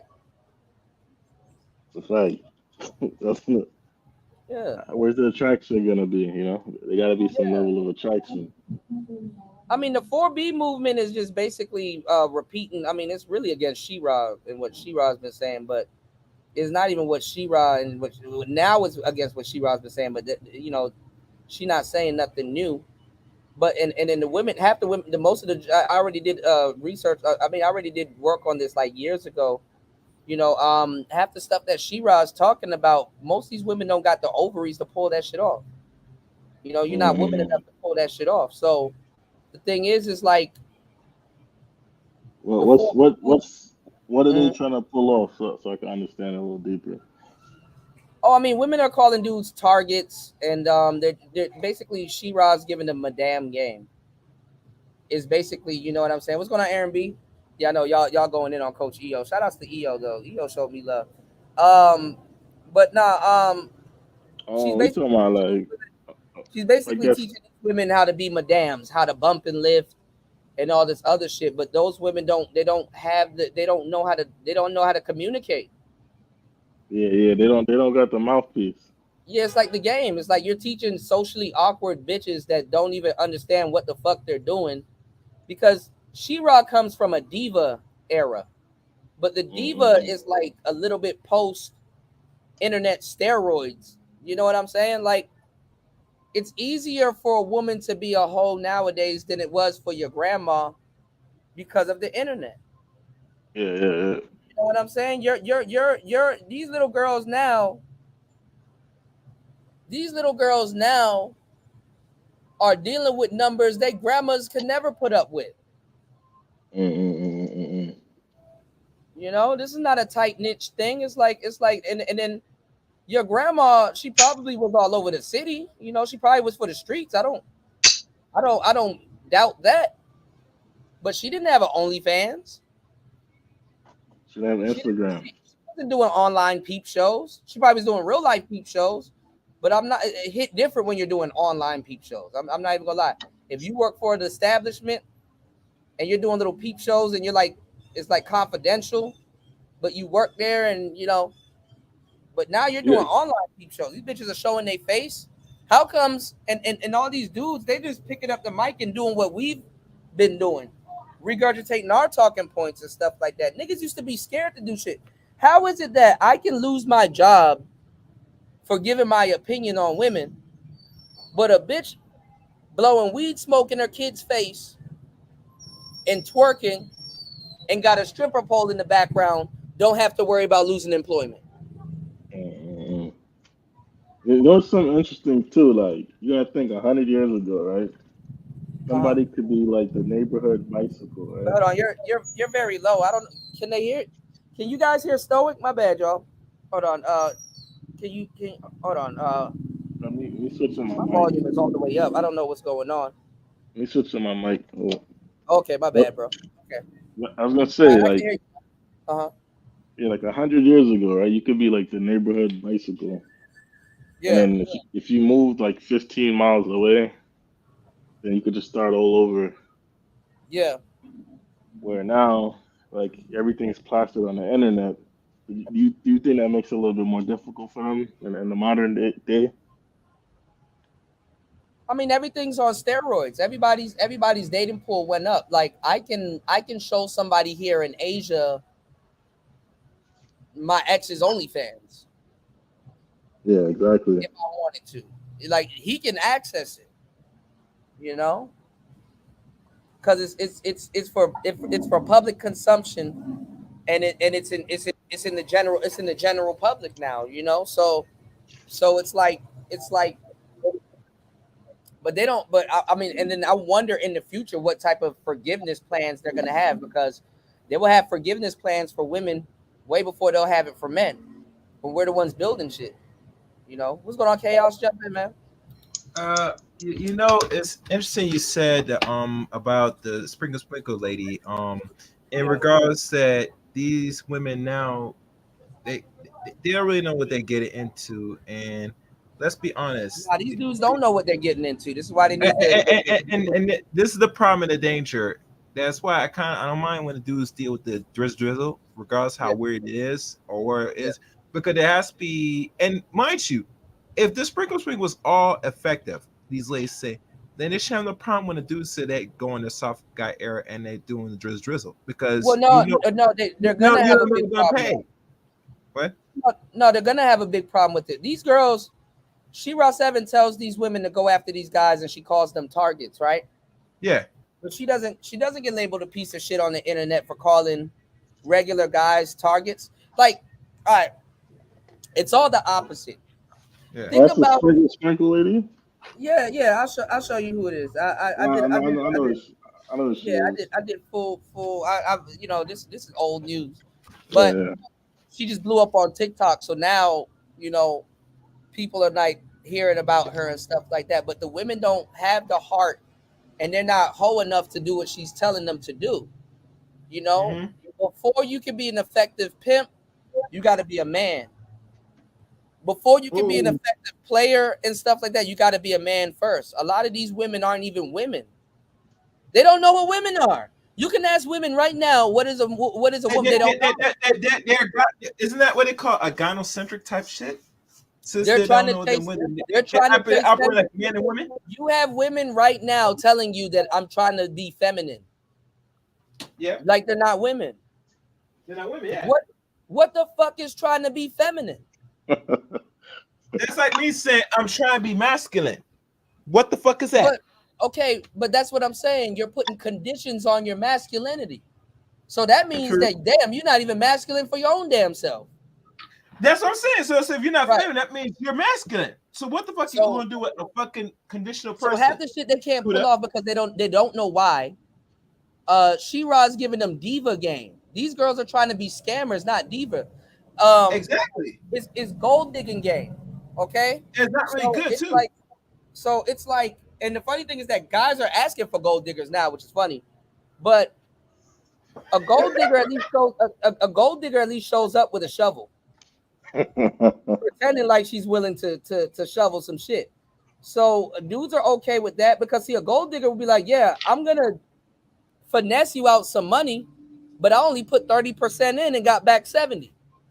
So the thing is, it's like, okay, at least if she fucks you over, you can't say she didn't put no type of effort in. These type of women, their mindset today is they're in scammer mode. They're like, I'm not trying to put in no effort at all, and I need 100. See, a guy will put up with a gold digger if she take 10. If she's putting in 10%, she put in a little 20%. She put in a little 30%, or if she put in 40%. Niggas are like, I don't mind losing 80. I don't mind losing 90. I don't mind losing 70. That's what the guys are on now. But the women of today are like, they have a scammer mindset and don't know what they're doing. And then the women, I'm telling you, married people been fucking up this space for a long fucking time. Like, She-Ra's married. She got no business writing, I bring nothing to the table. She got no business doing that. Her man can't even. But Kuda, that's the trick bag. Are these chicks trying to get married, or they're trying just to feast off a dude to get what they want and then go to the next dude? Because think about this: if you're a married woman, why the fuck are you teaching low end, useless, outdated sugar baby But this is the thing, though. The married women should always win because the thing is that she found one man that if she did want to disrespect or leech off of, she can get that out of that one man instead of juggling a bunch of niggas trying to do the same thing. That's why these hoes are hustling backwards. You're trying to get what you could have gotten out of one good man from 5 niggas.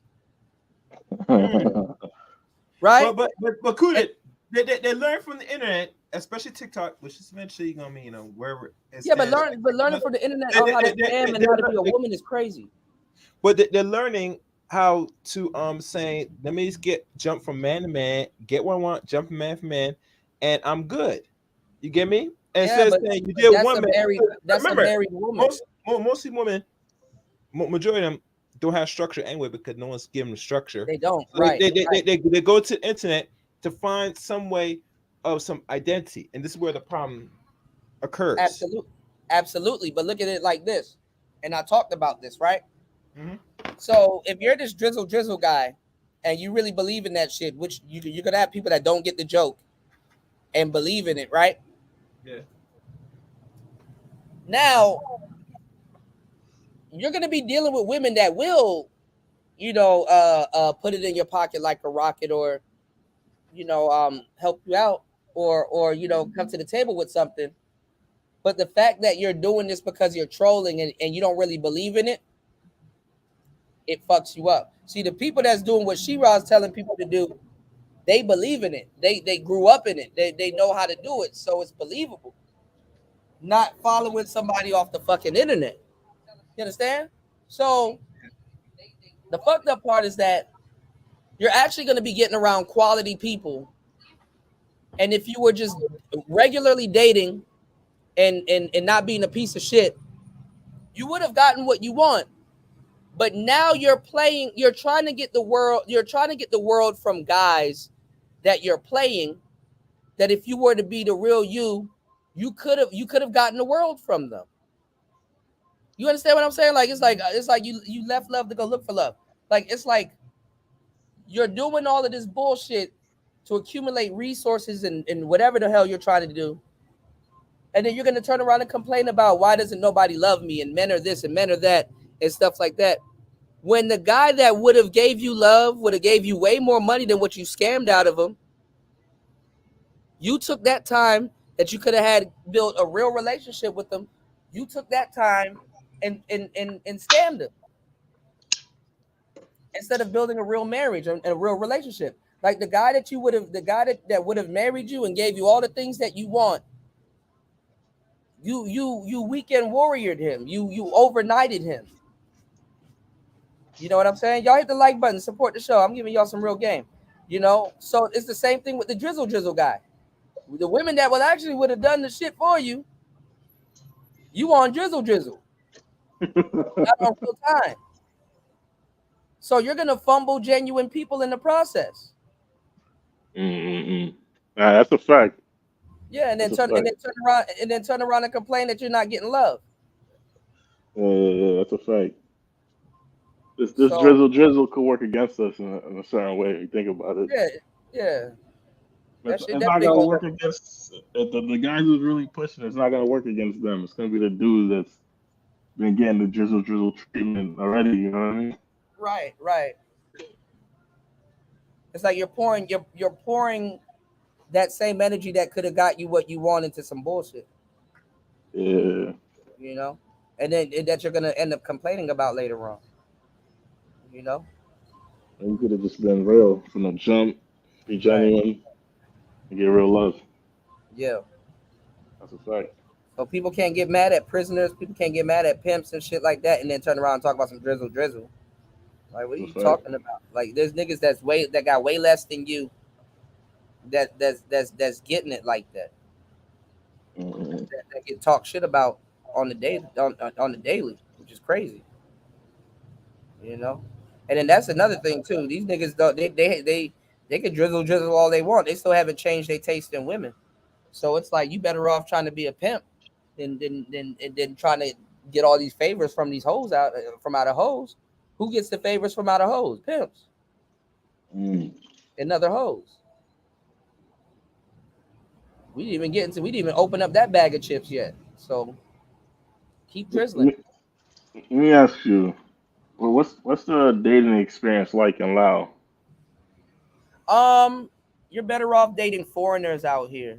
You know what I'm saying? If you don't know how to really stick and move and stuff like that, because like dating culture is a little bit different out here. They I mean, you can date a bunch of loud women out here. Don't get me wrong, but like they don't want their women to be like Thai women. Thai women, they really turn their back on they men, like for real. Like Thai women, they operate a lot different. You know. Yeah, nothing wrong with that. I mean, you know, that's like certain culture, but they date foreigners a lot, and even at the expense of their men. Like they'll sit there and rub it in their man's face because they can get it, you know. And they'll sit there. Their men work hard, you know. Yeah, shout out to the Thai dudes. And to get passed up like that, but they stick together though. I'm not gonna say they're all like that, but you know, you have a certain amount of women. You got other cultures around Thailand that's like, well, we see how y'all get down. We don't want our women to be like y'all, so we're gonna make it illegal. Like it's illegal to really date here, or at least live with somebody and have sex with them, like allow. Really? Like, yeah.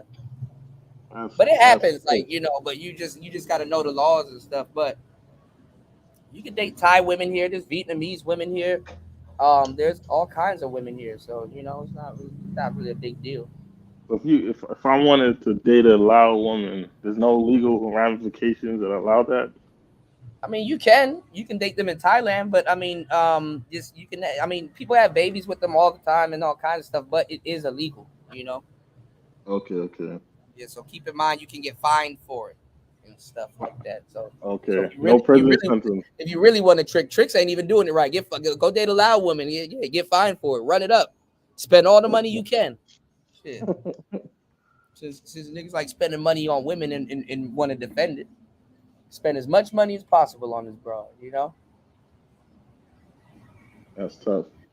Yeah. What are the other cultures that be out there a lot? What, allow? Yeah. Everybody's here. I mean, it's like, you know, it's I mean, honestly, it's just it's landlocked. So a lot of people don't know about it. you know. But like there's a lot of stuff to do here. Everybody's kind of, you know, you run into everybody. Like, you know, there's Indian women here. There's Australian, man. There's all the white women out here thick. Like there's Australian women here. There's people from the UK. There's just like, you know, you can meet Americans here. Everybody's here, you know. In Thailand and in certain all these places in Southeast Asia. Southeast Asia is the prime dating hub if you really want to, you know, date and stuff like that. Because you can date you can date models, you can date. There's endless baddies running around. That's a fact. You know, it's like Pokemon. It's like after a while, it's like God damn. You know, And you just stop saying God damn after a while. It's like damn. It's just more diverse than people think. Absolutely, yeah, absolutely. I'm thinking about touching down over there, but I haven't. Like I heard it's a little bit more low key, a little bit more chill than like Bangkok would be. Or something. Yeah, Lao is more chill. Lao is more chill. You'll know the difference with Thai women. You know, Thai women are working women for the most part. A lot of those women are working, so they're gonna deal with you a certain way. I mean, listen, and this is what doesn't get talked about with the passport bros because they're not really out here doing this and observing stuff. Foreign women will have a disposition when it comes to dating foreigners because you can literally just be on a plane the next day and be out, you know. So they're not a lot of them really, they're not trying to fall in love or really get too wrapped up into you and what you got going on because you can just take a plane and be gone. Can't blame them. And that's why I tell people you gotta learn the language and assimilate, or they're not gonna really. I mean, even they don't think you're staying long term. You can't blame them. Niggas call themselves passport bros and got a return ticket. Yeah. Like, no. So you're gonna get, I guess, short-term relationships. Yeah, I mean, what's the point of her pouring into you? You could just be gone if you want to. That's a fact. You know. So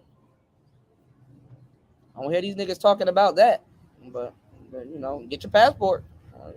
You know. There's a lot of issues with the passport bro space. And to be honest, I don't even. And BMT gonna run into a lot of issues. I told him not to claim that shit like that, but he wants to, you know. I heard there's some like lawsuit or something going on. I don't know, but I would be surprised if one come down the you know, I had to damn near curse him out because he was lying to y'all about dudes getting killed in Colombia. And I went back and saw videos of me before I even left the States talking about dudes getting killed in Colombia. So I don't know why he would have lied to y'all like that. Yeah, man. And then you can't wear, respectfully, if I was a passport guy and I made clothing and stuff like that, which I do have clothing, y'all can check out my clothing. It won't get you robbed. But I gotta let niggas know, like, hey bro, you can't wear my shirt in the house. You know, you can wear my shirt every so often in the club, you know, but like if you go to certain areas and they read that shit, that you might get, you know, you might get, somebody might fuck with you, you know. The main issue is that from what I hear from Colombians, like people are supposed to be passport bros, but you're not supposed to talk about it. It's like when you go to the other countries, you don't say it. Like it's just like y'all, it just should be known, you know. Yeah. Like I don't like dudes don't walk in the club and be like, "Hey, we're the players." It's like, no, you see us walking around the club and talking to women or working the club or doing what we're doing and shit like that. You don't have to openly announce that you're something. You know what I'm saying? Yeah, these guys are a little weird. Yeah. And from my understanding, local Colombians are saying that Colombia is not no beginner spot. Like I don't even know why they talking to y'all about Colombia. That's not no beginner place to go. Thailand ain't no beginner place to go. It's like, but these people are saying that they're pushing up the prices for the rental units and stuff like that. Yeah. The cost of living is going up because of the gringos. A lot of the locals, more money is trading hands there. More American dollars is trading hands there. So yeah. you know, A lot of them don't like the Americans even being there right now. Mm-hmm.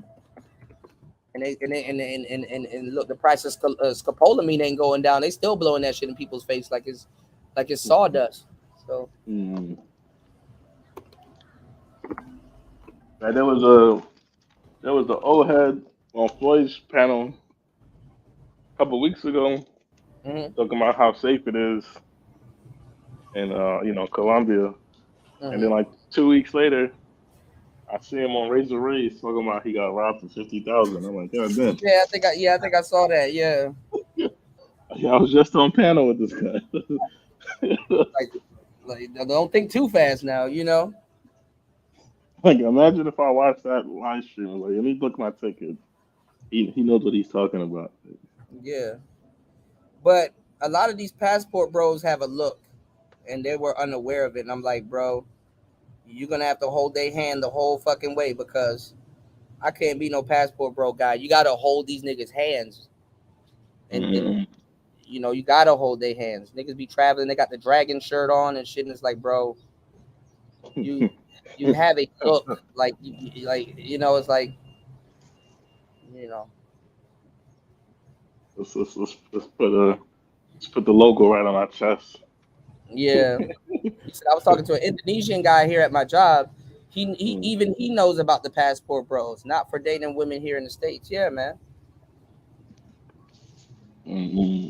But you're on a blade. Like, you got to watch out for certain things, man. I don't want to hear no fucking nigga talk about some I'm tricking, but this guy's a pookie. You're a pookie. They said Floyd got robbed yesterday. Damn. I don't know how accurate this is. So, but yeah, I'm always hearing stuff about Floyd. I can't really confirm, you know, but he said he got pickpocketed or something. It probably true. His clothing be loose. Like, shout outs to Floyd, but he getting his shirt. He puts on his shirt feet first, so I mean, he'll be an easy target, you know. But I don't want to hear dudes get on here trashing dating coaches and calling people pookie, and you're actively tricking.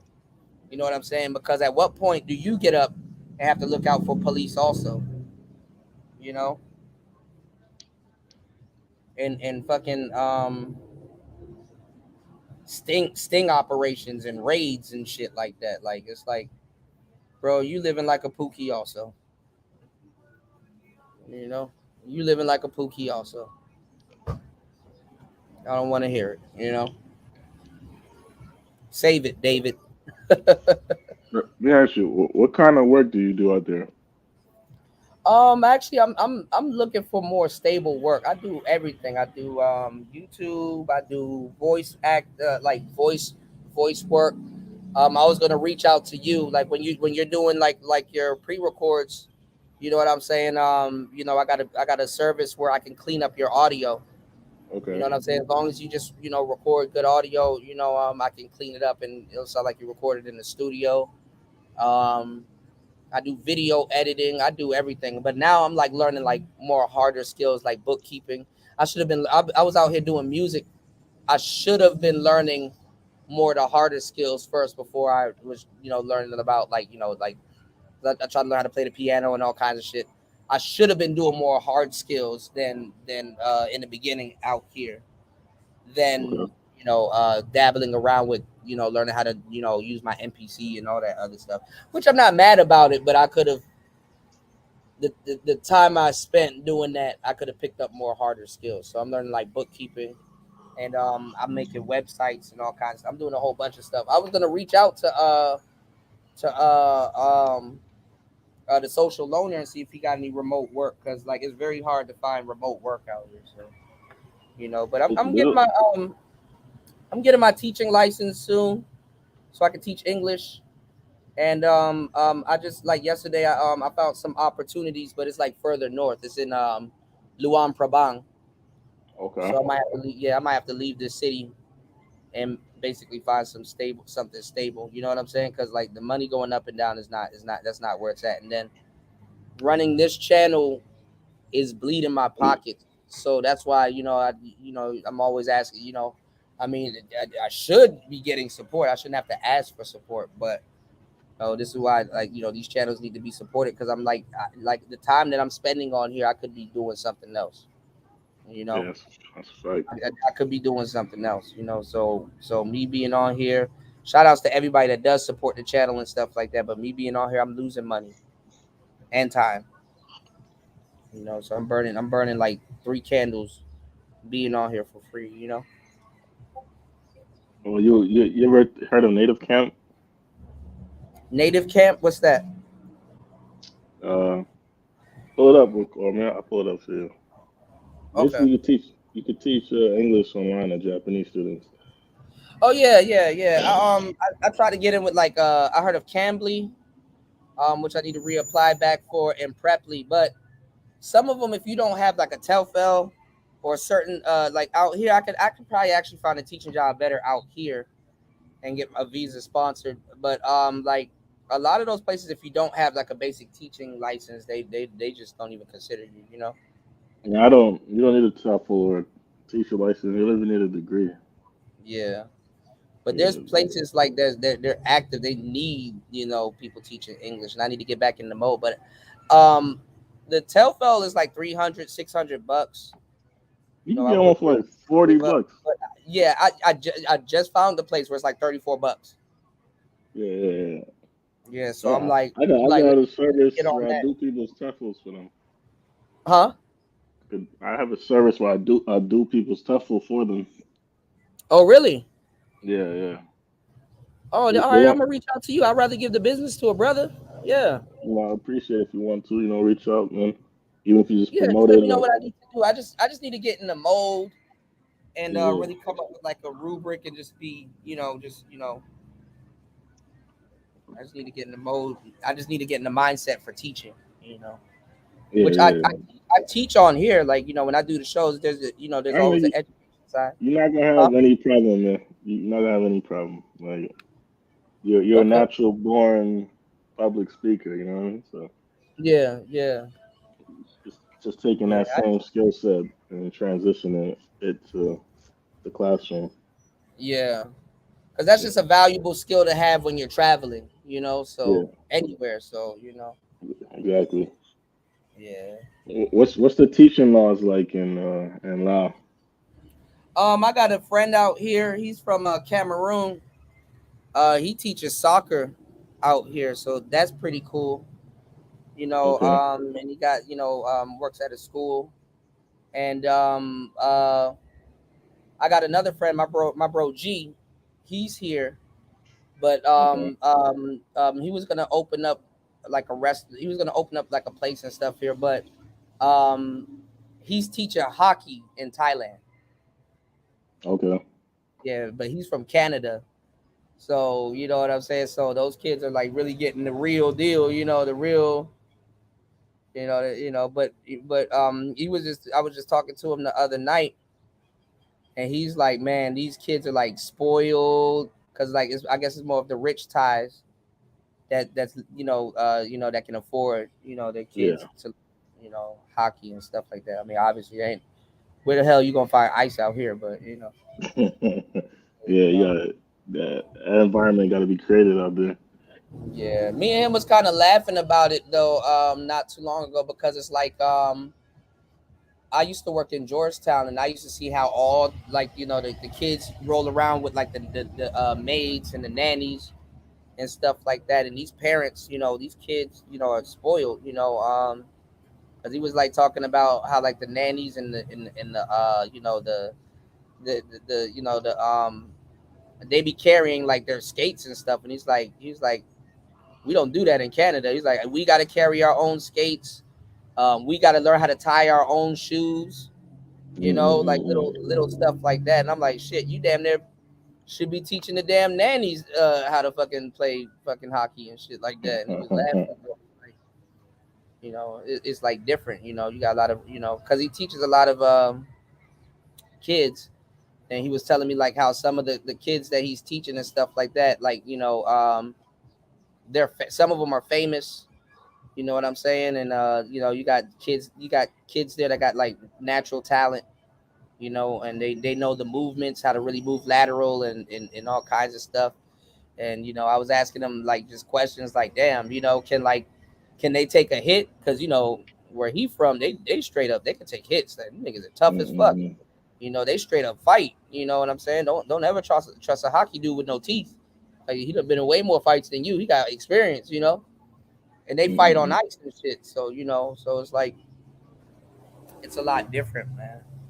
You know? But Americans, man, are coddled, man. Americans don't really get to see shit. Americans, it'd be like normal shit to people outside of the States, and like American people be like, for real? And it's like, yeah, yeah. Hey, like, this is yeah, and it's crazy because essentially all these passport bro conversations is just basically teaching people how to be cultured. If you're cultured, you're not gonna have no problems. But America absorbs so much culture, you'll be surprised how uncultured Americans are. It's like, god damn, you know, you got to go out of your way to go look for culture in America, you know.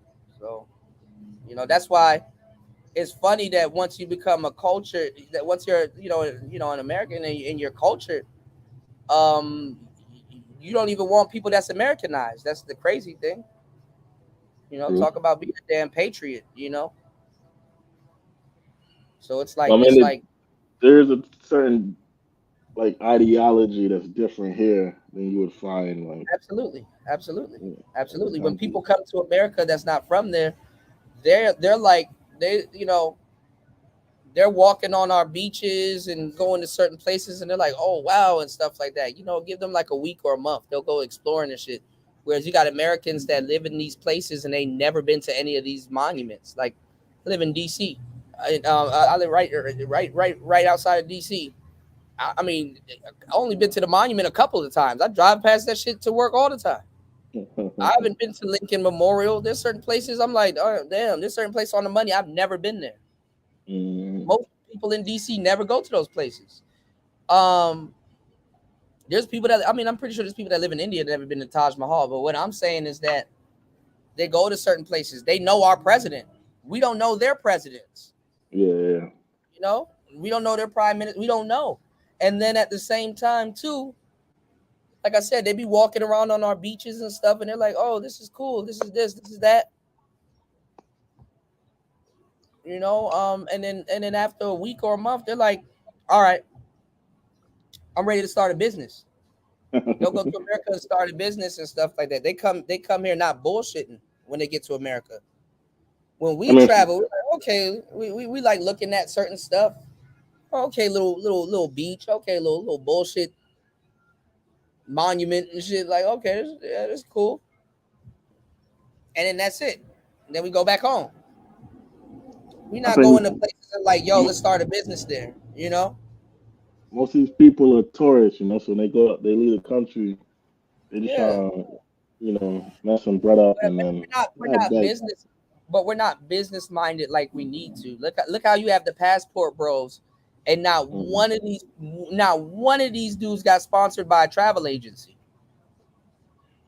Well, let's face it, these guys are not marketable. Yeah.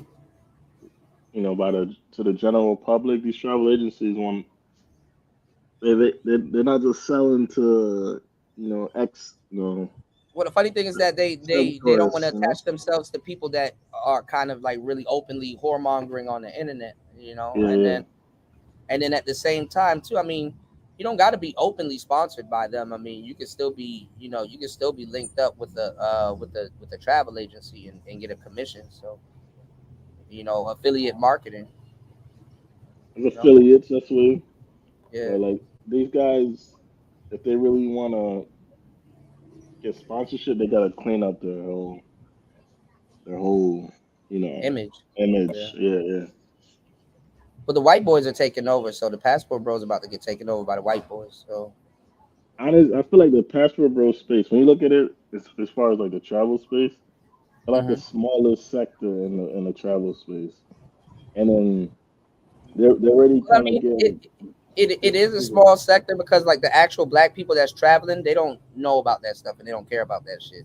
Exactly. So it's like the passport bros are not even The majority of the passport bros are not even traveling. A lot of them dudes don't even have their passport, to tell you the truth. It's just it's a trend. Yeah, it's a trend. You know? Yeah. It's really like a let's bash black women movement, basically. Like let's bash black American women. Yeah. But yeah, I mean, I always say that when I first looked into the passport, bro, I didn't think I don't look at it the same way as I do now. But a lot of the dudes that's traveling, they're not ADOS Americans. Like they're dudes that's like already mixed with something or have something.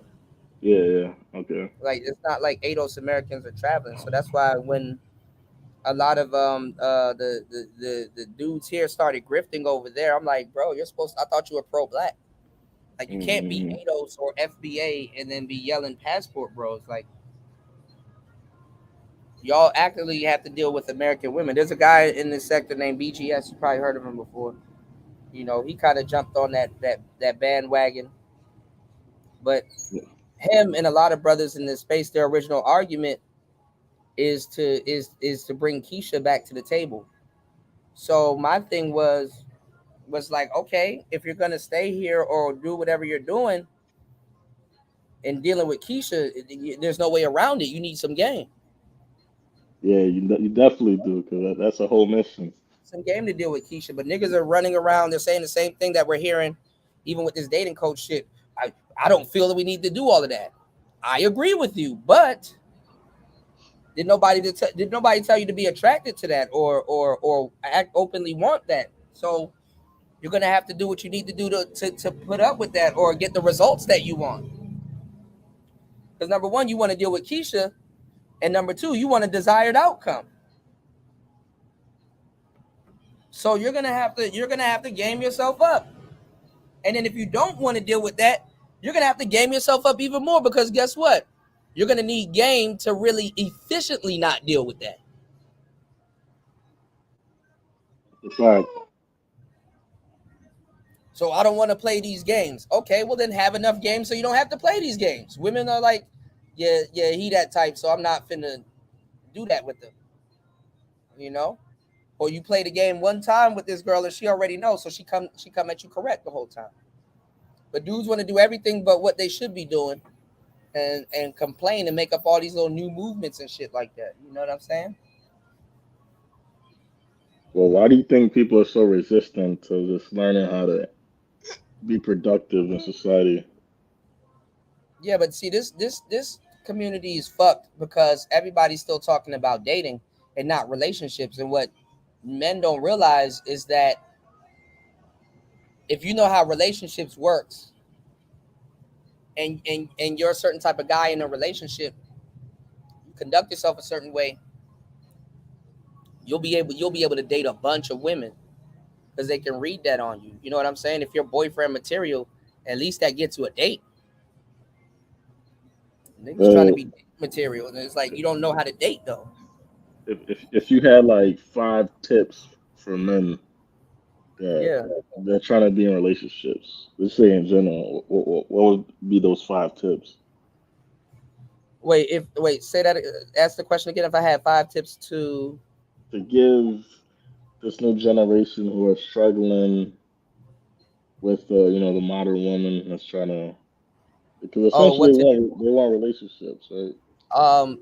Tip number 1, these bitches are disgusting. They're eating ass out here and ghosting niggas. So don't let no bitch eat your ass. Pause. Another tip is work on your personality.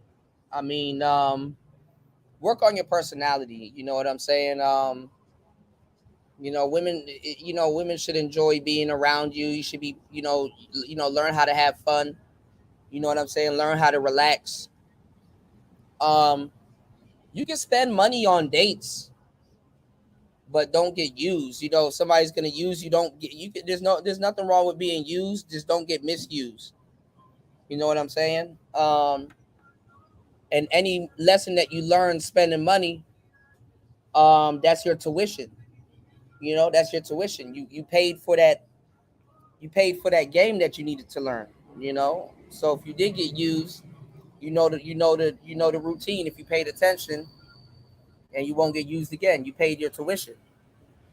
You know, it sucks, but that's how some people got to learn. You know, you get ran through the ringer. Dress good, smell nice. Learn to be a little bit more social, and you're golden. Like, you know, you can get whatever you want. You know, and believe in yourself. Shit, that's a big one. Believe in yourself, and if you wanna get confidence, just understand that confidence is a repeated action. You know, you can develop all of this stuff. You know, when you reach for a door handle and you turn it and stuff like that, you confidently reach for the door handle and you turned it a certain way. You didn't know if the door handle is going to go left or right, but you've opened doors before, so you assumed you know how it works. So you confidently open the door. So it's the same thing because you've done it before. It's a repeated action.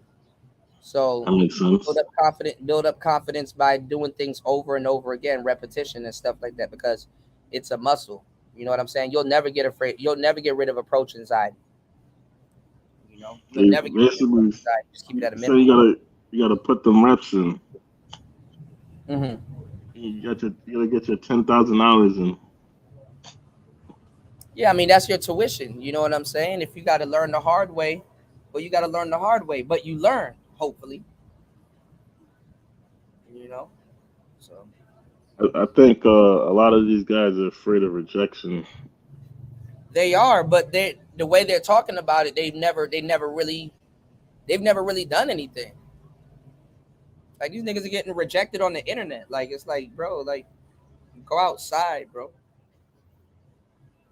Get rejected in real life. Like feed off of it, you know? Feed off of it. Yeah, because you're gonna get some degree of feedback, mostly like from body language and stuff like that. But you can learn from that. Yeah. You got dudes in the military right now getting shot at, and you worried about approaching some broad.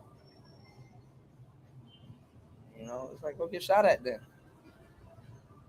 What do you think about this guy in the chat? He said dating is flawed, in my opinion. Huh? Life in the chat, he said dating is flawed in his opinion. What are your thoughts on that? I mean, dating is flawed, but I mean, it's just, I mean, you know, you just got to apply yourself and put yourself in certain situations. I mean, dating is always going to be flawed. People going to want what they want when they want it. And it's like, you know, there's a lot of different factors that's at play that's saving you. You know, dating is very situational. So, you know, you got to be down into the situation that you want presents itself. You know what I'm saying?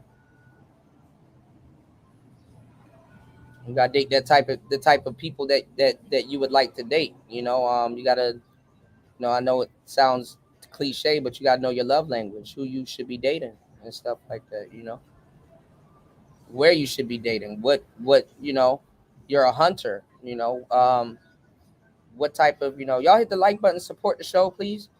You know, the type of girls that you like, where do they hang out at? Where can you talk to them, you know?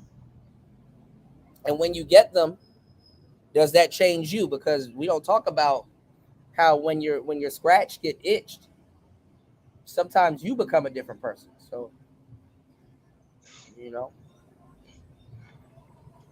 Yes, that's a fact. Yeah. I think everything comes with time. As you get older, and you put it in. I feel like as you get older and you put in your reps and you Hold communicate on. with. I don't know why you're so low and you're low and like muffled. What happened? Can you hear me now? Yeah, I can hear you now. Yeah, jump in, bro. Yeah, I was just saying. Give me 1 second. I didn't want to. You driving? Nah, I was dealing with something at the crib real quick. I might switch my mic up, but this mic is my second mic's a little too. No, I can hear you. I'm a mic guy also, so I can give you advice on audio and microphones. Like that's what I specialize in. So. Okay. Oh yeah, you're like in the music field, right? Yeah, I do everything. Yeah, but I was gonna say, like, as you get older and the more repetitions you put in,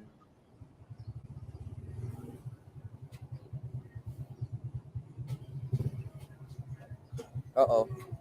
You said the more repetitions you put in? Uh-oh. Okay, he went on mute. Okay. But yeah, but I mean, and then that's another thing, older guys, when you get older, you're more seasoned, and you should have a little bit more personality, so that's kind of why women go after older guys, but not necessarily because of that. I mean, obviously they're more light-hearted and easier to manipulate too, you know, um, and generous. Yeah. Are you back? generosity. Yeah, I'm Yeah. back. I'm back. Yeah. Yeah, so as you get more repetitions in, man, somebody said something to me interesting earlier today. Like he said, his goal. This guy is a little older than me.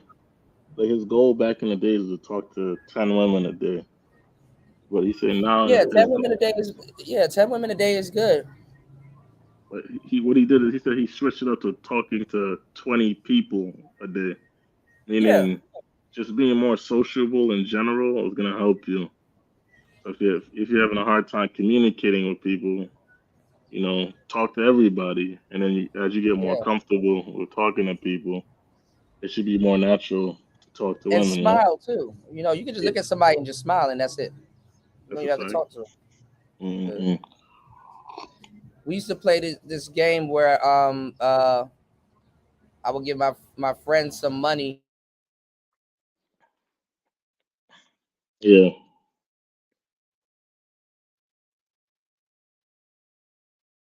Oh, my headphones gone.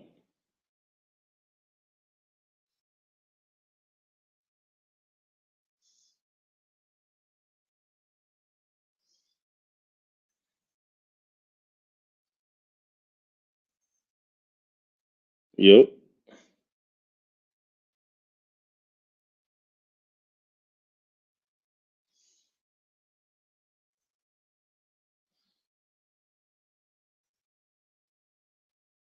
Okay.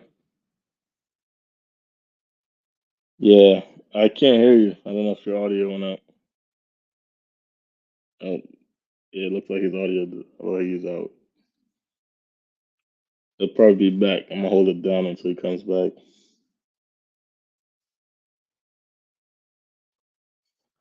How's everybody doing though?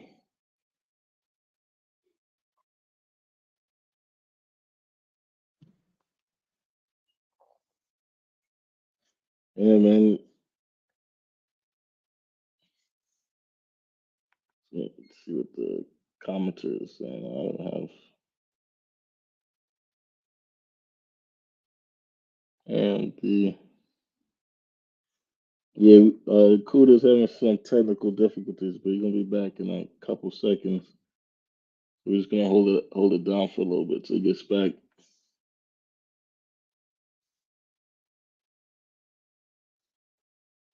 Yeah, don't worry, R&B. Everything is copacetic, man. We're just working out these technical difficulties real quick.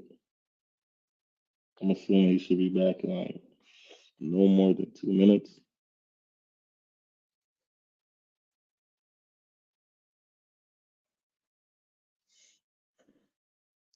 Yeah, man, it's important everybody just be more realistic. Don't get caught up too much into these internet wars. Yeah, that Laos connection is like Iraqi dial-up or something.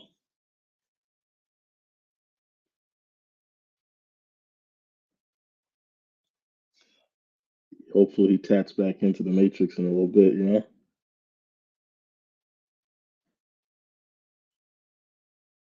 Where you guys are from, and are you guys traveling or anything like that?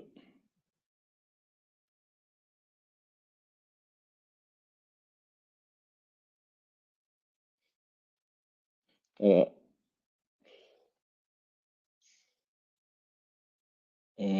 be the Laotian connection.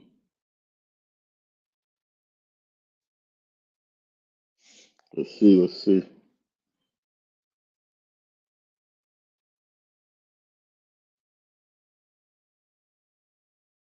Okay, where you trying to travel to, bro? Oh, Japan. What part? You going to Tokyo or Osaka or something?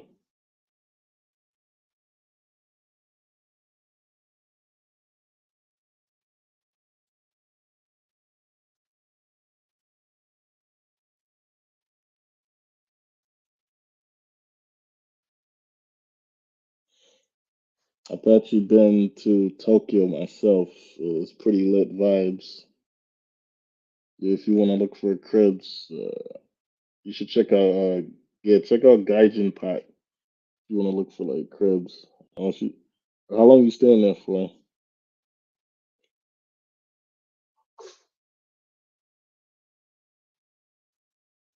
Gaijin Pot.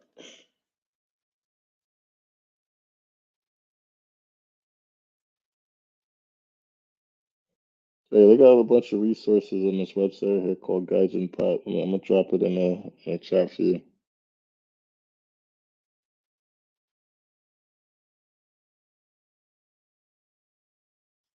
Okay, let me drop it here.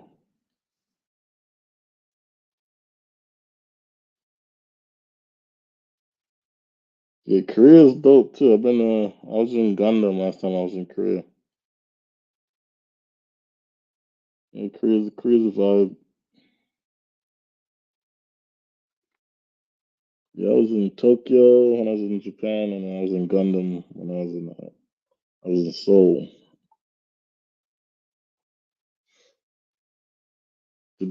Definitely some of the safest countries I've ever been to.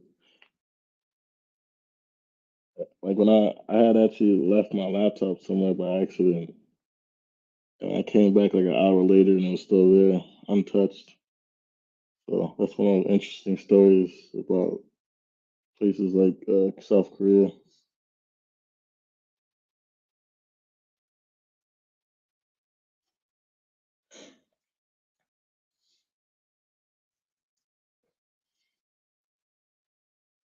Okay, okay. Are you working remotely or are you just on vacation?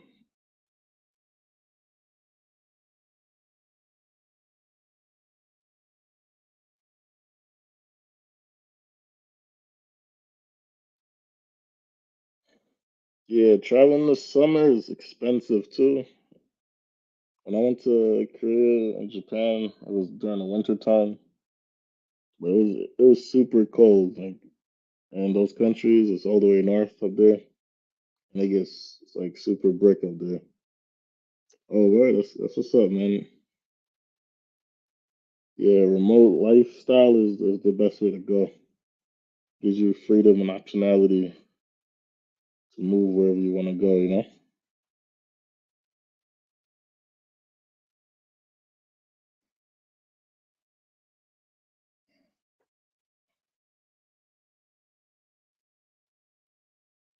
Okay, you in the UK. Which parts? You in London, Tom?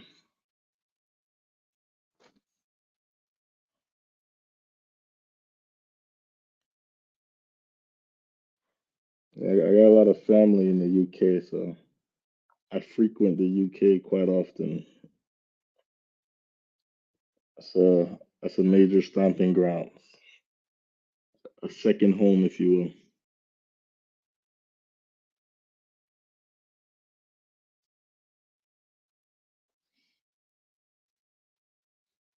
will. Okay, okay, yeah, London. Yeah. I mean, yeah, when you from a city and you grew up there, a lot of times you're gonna feel that way. You gotta kind of get out,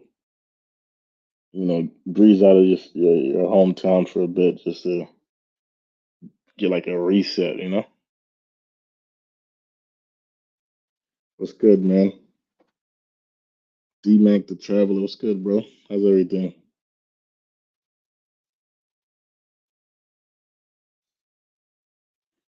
Yeah, man. I also I've traveled to about close to 20 countries. And I've lived in 4. So, I do the travel thing pretty often.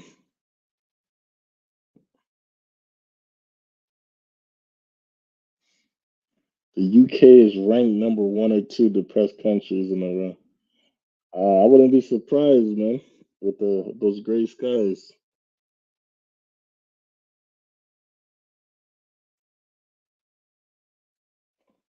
Yeah, I mean, yeah, I can see what you mean.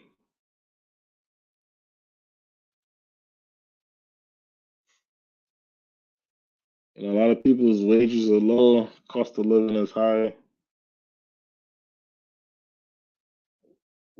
People just living check to check. They're just basically getting by in London specifically. Man.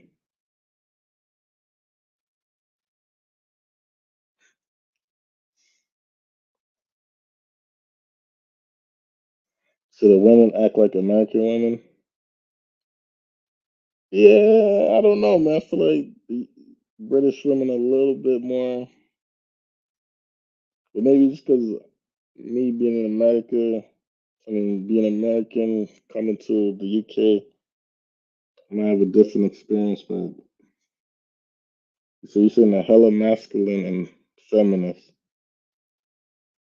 Hella masculine. I'm assuming you're saying feminist and not feminine.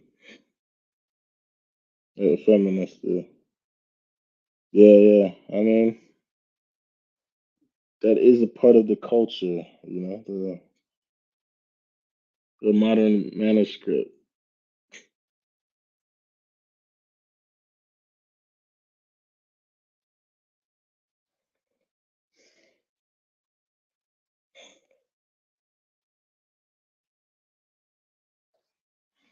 Nah, man, it depends. You're in a major city like London. In New York, it's the same way. Nobody smiles. Nobody says such each other. Everybody keeps it pushing. There's so many people on the road that say hi to everybody. That's just a major city thing.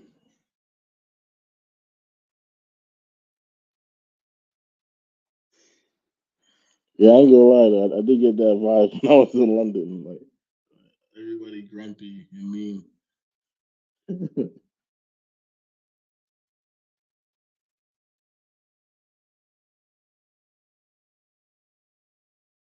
But London could be a vibe though. You just gotta have for London to be enjoyable. You gotta make a lot of money. What kind of work do you do?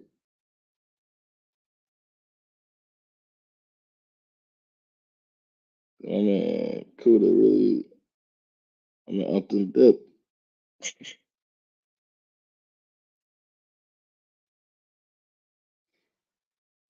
So I'm gonna hold it down for a few more minutes, give some time to hop back on.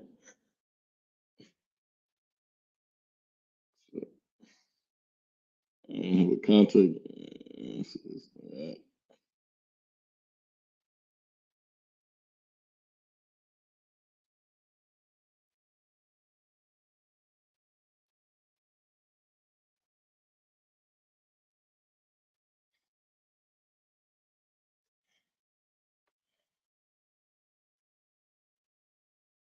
Okay. Yeah, fashion. You're a designer. So you're like a graphic designer.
Okay, that's what's up, man.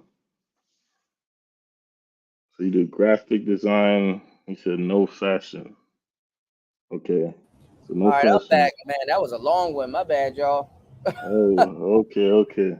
Thank you, Stoic. Thank you for holding down the show, man. My bad. Continue what you were doing. What were you talking about? Now we just talk about travel. My man Aaron said he about to touch Japan and South Korea in a little bit. Okay. Yeah. Yeah, I He was about, supposed to go to Japan before I got here, but I ended up having to. They fucked up my ticket so bad. I ended up having to take a whole different route. So. you know, if you got 3 years teaching experience, you could teach in Japan without a degree. You said what? Somebody teaching in Japan? If you wanted to, all you need is 3 years teaching experience with no degree, or if you have a degree, then you need no teaching experience. Oh shit! I would love to do that. I mean, I know how to speak a little bit of Japanese. I'm rusty on it though because I took Japanese for like 4 years, and I know how to write like the kanji, and I know how to speak a little bit. I mean, it's definitely an optionality, man. If you know how to write a resume, let's put it that way. Yeah. You need 3 years experience, you know. That's not bad. That's not bad at all. Yeah. It's just that like the whole I'm not mad at the whole passport bro thing. It's just that it just shows how like uncultured a lot of brothers are. That's a fact. Yeah, they it's like Savages. and the reason why I was bringing up this whole dating coaching thing is because they will yell at the top of their lungs that dating coaches are lying to them, where you got a whole bunch of passport dudes lying to you. Like, how am I going to tell you how bitches are going to treat you in another country and I don't know you? I could say stuff like they're genuine, they're generally more nicer. I could do stuff like that, but I'm not about to outright saying that, oh man, they're gonna treat you like this, they're gonna treat I don't know. You don't know. That's a fact. And like you said, and it's been confirmed by a lot of brothers, which is a no-brainer. These girls will run your fucking pockets, man. Most definitely. You gotta dating. The thing about dating, what I like about it, and just the game in general, is that you can't always get what you want, because if you get what you want all the time, you'll be fucked up.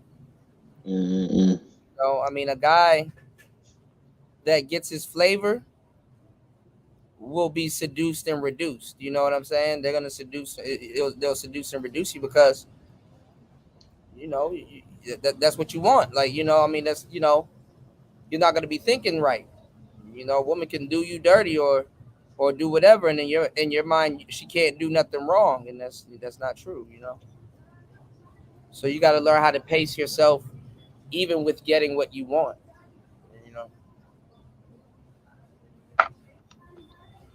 I think too, when it comes to a lot of these dudes, it's like they're trying to run away from working on themselves as men. And they feel like going overseas is like a cheat code to still being a bum. Yeah, but it's a mindset thing, because it's like wherever you go, there you are. Yeah, exactly. You can't run from yourself. And there's a terminology in Japan for these dudes. They call them LBH, which is short for loser back home. Mm-hmm. So it's like they come here. It's ridiculous though, because if these guys wouldn't even go outside back home, how the hell are you gonna get them on a plane? Yeah. And then navigating a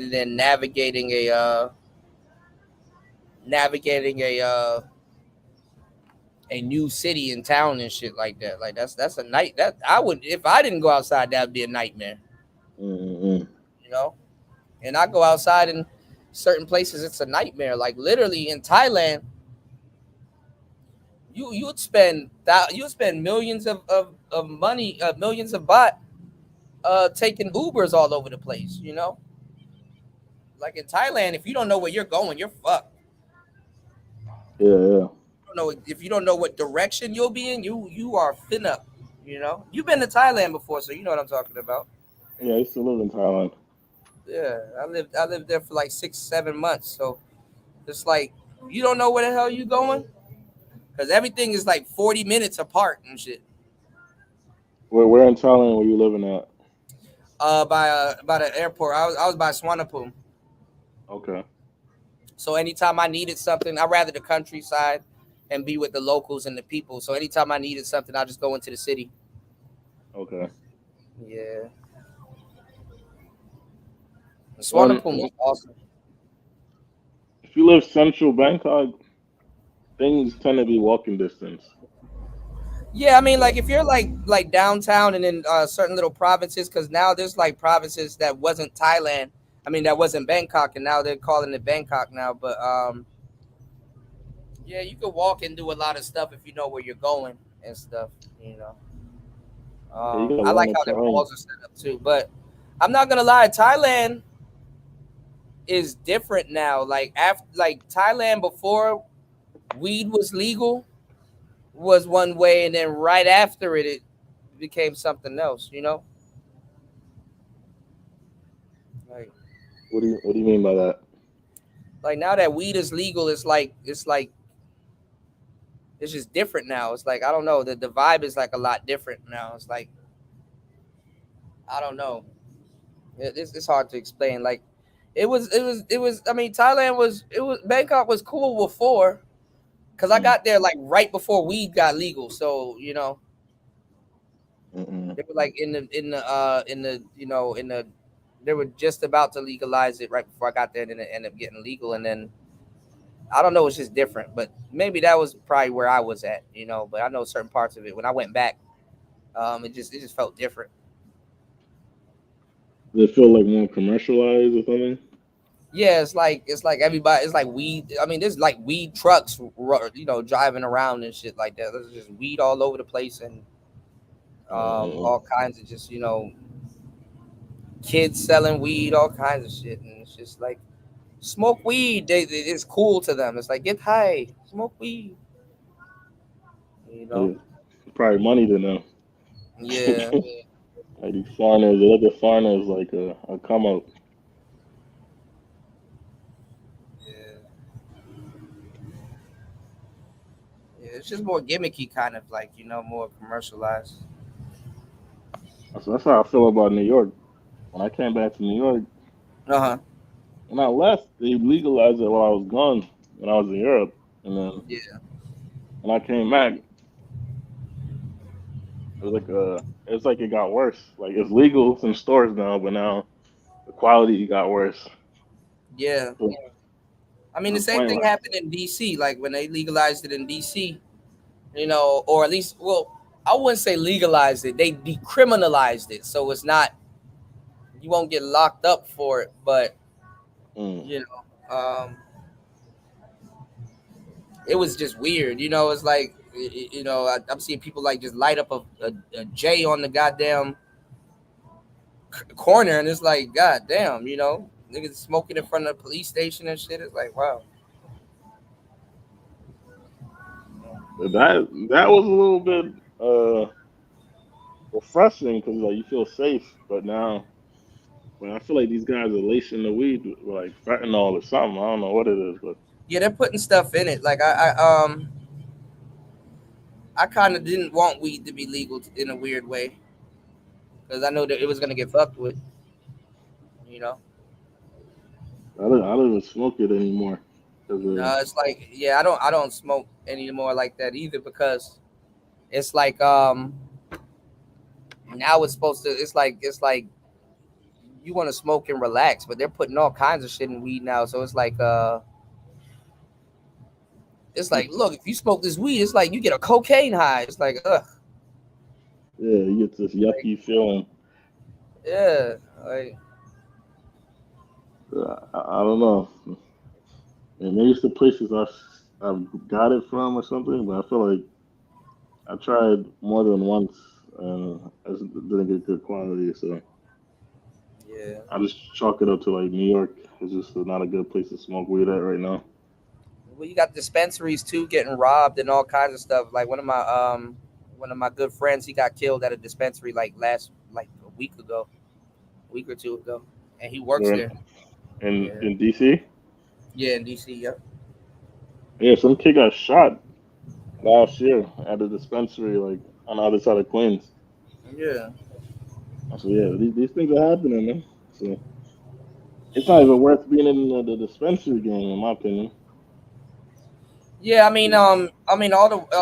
shit. A lot of the black owners that try to get into the weed business, they getting put out of business by the more the wider companies. They're playing like really fucked up games on the back end, and like telling people, oh, they use this type of chemical and they use that type of chemical, and they're not taking care of it, and it's all of that BS going on. So it's like you want to be the biggest weed dealer in the city, so you got to undercut other people and shit like that. Then like people ain't even selling real THC no more. It's like that Delta something, Delta 8 something. It's like I'm like, man, y'all doing too much. Delta 8, that's what it's called? Yeah, it's like let me see what it's called. It's like it's like a different type of THC CBD. It's like Delta. It's usually in like edibles and stuff. Hold on. Google. Yeah, maybe that's what it is, but I don't like it. Delta 8. Yeah, Delta 8. And the vapes got it too. Hold on. Shout outs to everybody in the building. Y'all hit the like button. Support the show. 6 hours. Jesus Christ. 6 hours into the show. God damn. Yeah, I'm looking at the Delta 8 now. Yeah, here it is. Delta 8 versus 9. I don't know what the difference is. Just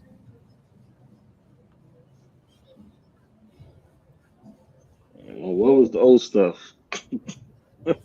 like shit. This is bad.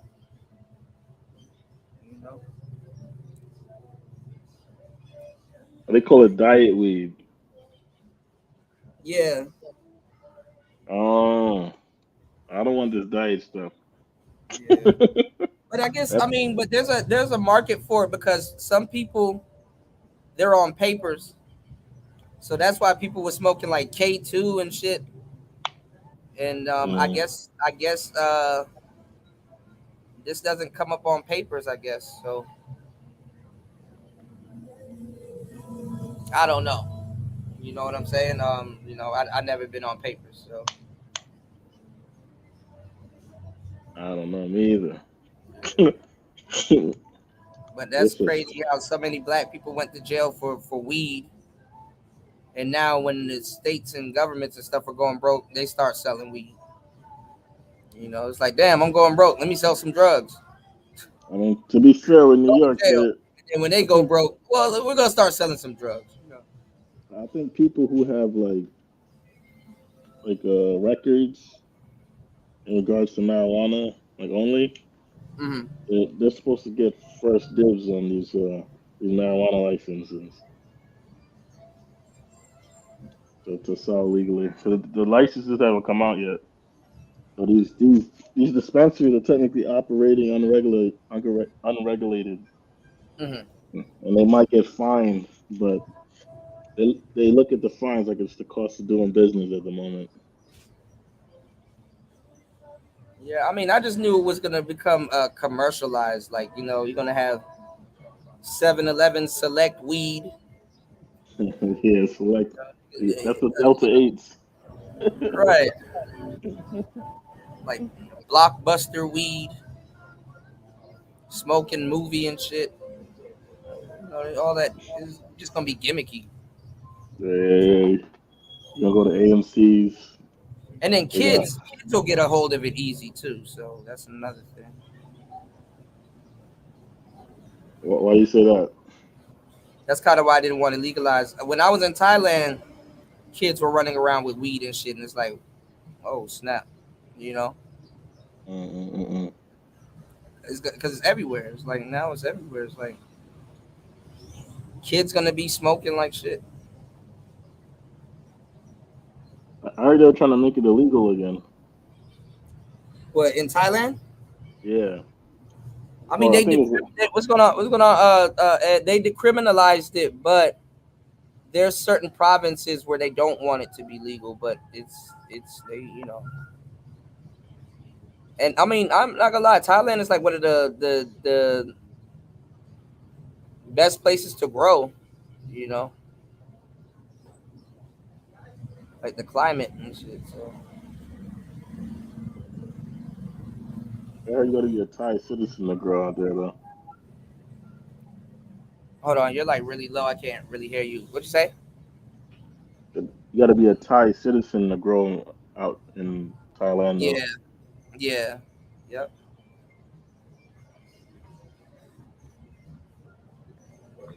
I don't know. I haven't smoked in almost a year, and I don't know how I feel about breaking that trend.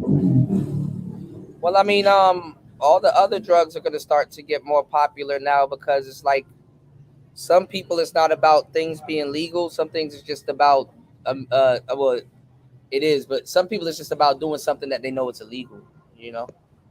So all of the other drugs are gonna start to become social drugs now. So, you know, which I wouldn't necessarily say weed is a drug, but like now, how it is, it definitely can be classified as well. All the stuff they're putting in it. So. And then they got studies saying that it's weed is making people more feminine. Really? Yeah. That's interesting. But see, getting back to the topic, y'all, all of the stuff that I'm talking about is, like with the whole dating coaches and just even the passport bros and the traveling and stuff like that, is that you guys got to do what you need to do. Use discernment. There's no way a dating coach can scam you if you're active, and you're using discernment. You know what I'm saying? A lot of this stuff is taboo. It doesn't even matter and shit like that. A guy getting on a podcast and saying I done slept with 800 women is like, cool story, bro. You got fucking porn stars that haven't even slept with that much women, but cool story though. You got to be able to use discernment. People will lie about things not worth lying about and overinflating and stuff, and then there's another group of guys that's like, well, show us all 800 women and shit, like, it's like, for what? And then, like I said, if you're a black man, you judge by what you don't have. Like I said, you go down to the Bentley dealership and go get a Bentley, and some nigga will say, oh, well, you don't have a Rolls Royce. You know what I'm saying? And that person don't have neither.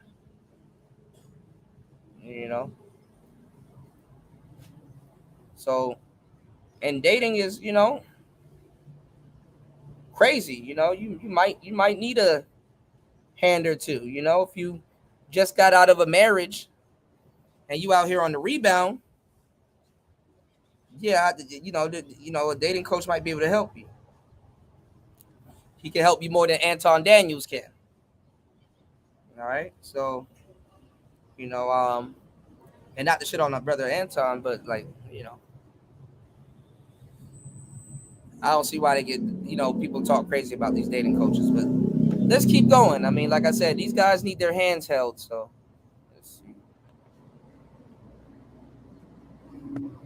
If she's a slay queen type, you avoid her.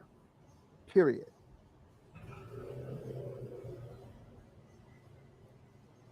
this on my show maybe last week or so. I said all women are ruthless. Yep. Every single woman on planet Earth. That's right. American women are outwardly ruthless, which I actually respect. And foreign women are inwardly ruthless. Okay, now that's bullshit. Okay, that's bullshit. All right. They have to sell you this. They have to sell you this bullshit in order to make their money. Wow, they're just as bad as Americans. See, that's not necessarily true because a lot of dating coaches actually travel. A lot of dating coaches actually travel. I don't know why dudes are like under the impression that dating coaches are trying to sell you Western women. They're teaching you how to deal with women. Anyway. American women, oh, I need to pay for their dating course. So I'll know what to say and know what to do. No, it's not that complicated, I assure you. All right. And that's why you vet her. That's when you weed out the bad ones. All right. That's how you weed out the bad ones. But see, all of that shit is vague. Because what do you mean by vetting her?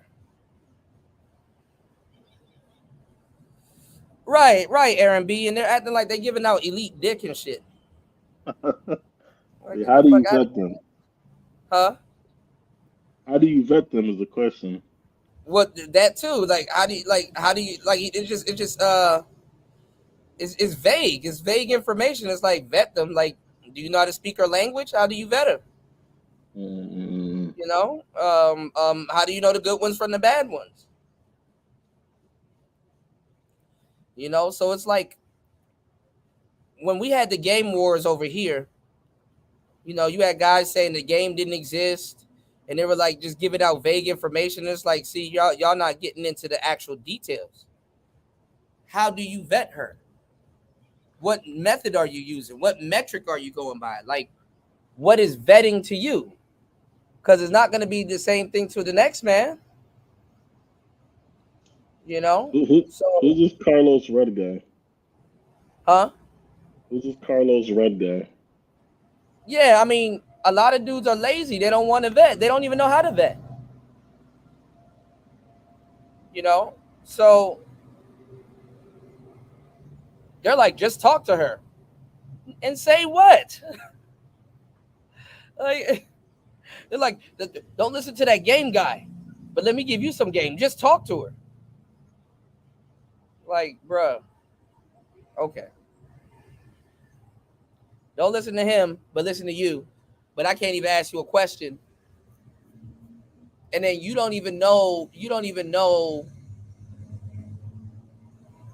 Anyway, let's let this play. I'm about to get irritated. You just vet her very carefully. You make sure you're compatible to her and she's compatible to you, and you vet her. Make sure that she is the right one. And because of the passport, it gives you choices. The reason why nice guys make bad choices in America, because they don't have that many choices. When you don't have that many choices, you're going to make bad choices. When the choices that you do have are not very good, you're going to make a bad choice. All right, because you may be dealing with 20 women. Only one of them is actually a good woman. But you don't know that because you got to sift through all these women. So the chances are you getting a bad one increases quite a bit because most of them are bad women. You don't have any good choices. What do you have? The only damn thing you... I mean, realistically, look at the guys that you're talking to. Like, respectfully. Respectfully, you're dealing with 20 women. Niggas can't even get one. 20 women. These are people y'all listen to, man. You got is people helping you. But how often that's going to happen? It's not going to happen very often. So you're out there on your own. Dating in America is you're just going to be wasting your time. Spinning your wheels and chasing your tail. You don't have time for that shit. All right? And don't listen to these damn scam artists. You can see this guy's a pimp type person. You can see he's a scam artist. He's just looking to make some money off you. All right, you don't need this shit. Okay, Bro, he's a pimp. He's a pimp type person,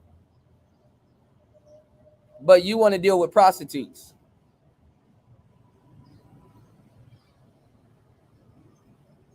In foreign lands. In foreign lands. He's the pimp type.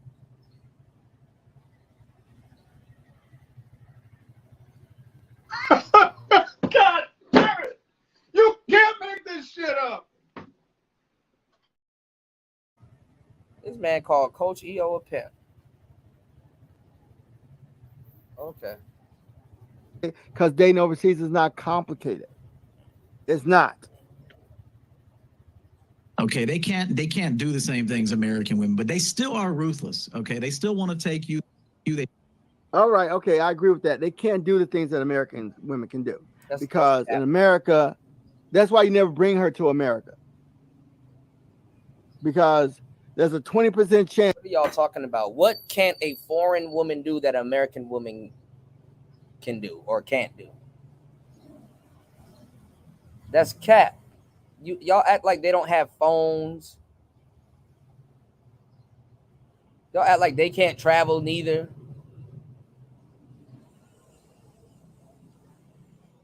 That's cap. And she's gonna be a bad person. That's why you never bring her to America. It's a good chance you're gonna bring home a bad one. A 20% chance you're gonna bring home a bad one. All right, a woman who's just not a good person, because her culture may suppress the kind of person she is, and it may not come out. And But you kind of contradicted yourself. I agree with not bringing them back.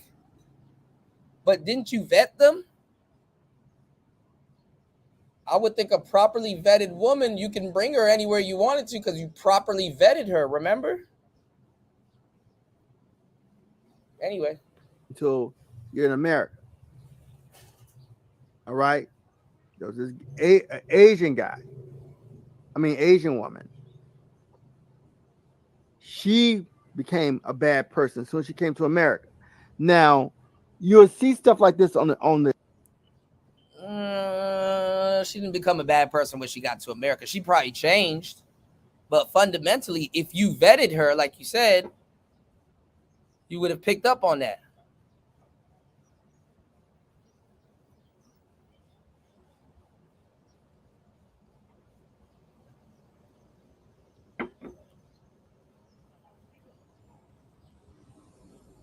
She wouldn't flip on you like that, but anyway. On documentaries in the news, and you think, oh, this is the norm. This is how they are. No, don't believe it. That's not the norm. All right. But having said that, don't take the chance, because it's only a 20% chance she's going to be a bad person. Granted, those are good odds, but still, why take that chance? Why spend all that money and take that chance on bringing over the wrong one? If you feel you have to bring her to the United States, you vet her very, very carefully. You throw every single scenario you can at her. All right. Now, I know of a friend who vetted his foreign girlfriend, but he didn't vet her thoroughly. He vetted her based on whether she'll be a good mother, but he didn't vet her on whether she was going to be a good wife. That's where he messed up. He thought since she was so kind and feminine that everything was just going to fall into place. He said feminine. Not really. He vetted her on whether she was going to be a good mother, and she checked all the boxes. And she was a good mother, but she wasn't a good wife. She wasn't loving, and she wouldn't stand up for him, because we've got to remember, he's a passport bro. And people are going to be attacking him and attacking his choices. And you want a woman who's going to stand up for you.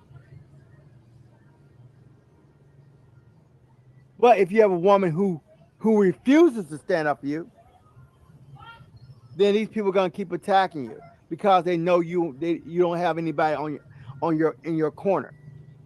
But once you have a foreign wife who stands up for you, and shut their asses up quickly. This is my husband, and it's none of your damn business. I love him, he loves me, and we are compatible, and it's none of your damn business. So mind your own damn business. If you got a foreign wife that will speak up like that, and how long did it take me to say those words? Less than 10, 15 seconds. And if she can't do that for you, she's not worth your time. If you're bringing her to the United States and you're doing all these good things for her, and she can't stand up for you for 15 seconds, that's a red flag. No. So she wouldn't stand up for him, and she wasn't a loving wife. She was very uptight when it came to sex. Very uptight. Because he didn't vet her on whether she was going to be a good wife or not. He vetted her on whether she was going to be a good mother, but not a good wife. See, in her culture, the women are very uptight when it comes to sex. He thought since she acted like a virgin that So let me tell y'all why I'm letting this play. Let me give y'all the real game why I'm letting this play. Let's cook, all right? Let's learn, y'all. All right. Hopefully y'all soaking up this game. And hopefully y'all are enjoying the show. If you are enjoying the show, support the show. You can support the show at $PTV888. That's $PTV888. Listen to what I'm about to tell you. So he's telling you all of this stuff that you got to do. You know, vetting and throwing the shit tests and doing all of this stuff, right? You still got to put in a certain amount of work and do a bunch of stuff. Dealing with these women. So where's the complaining coming from where guys are like, oh, all of this shit. I don't feel I have to do all of this stuff. But you're putting in the same amount of work.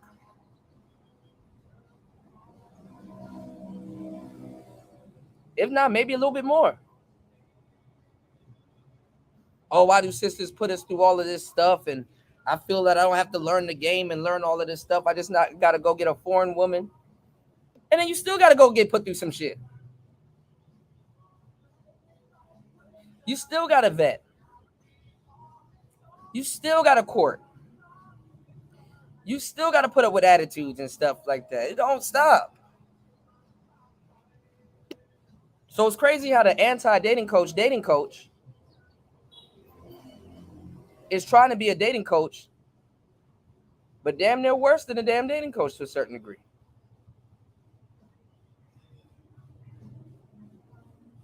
And this is the mindset of a lot of guys in the space. So, all right, let's go.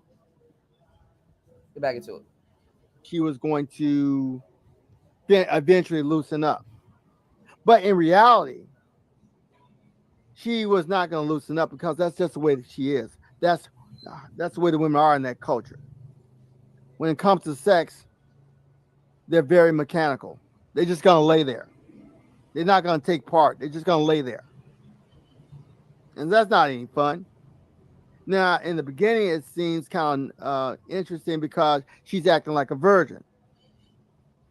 But in reality, that's just the way she is. And that's where she's going to remain for life. And you're going to have to live with it. And she ain't changing.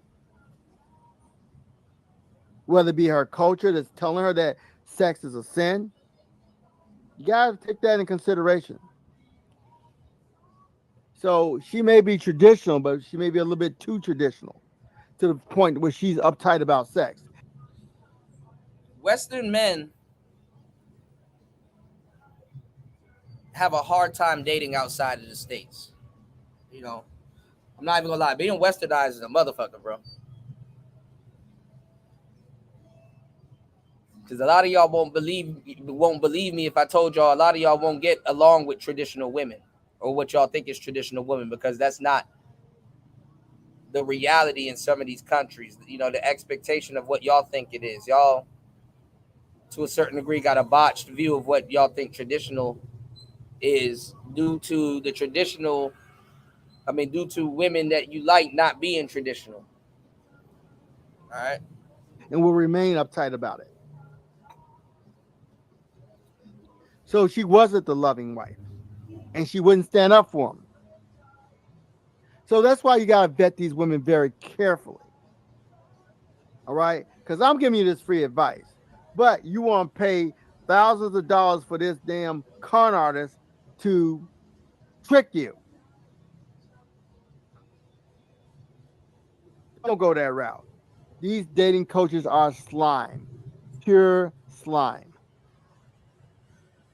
They still want the life they want, whatever that is. And so just remember, all women, at least in my opinion, and I have a lot of experience, they're all ruthless. Even my mother, everyone's mother on here, I don't want to speak for everybody's mother, but everybody's mother is ruthless, okay? And so, but when I think about it for myself, if you don't mind for a second. Yeah, go.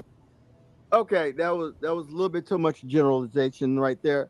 But I understand where he's coming from on there. You always got to prepare yourself for the worst. Always be observant and prepare yourself for the worst. Saying they're all ruthless is a little bit over the top, but you still have to prepare yourself for the worst.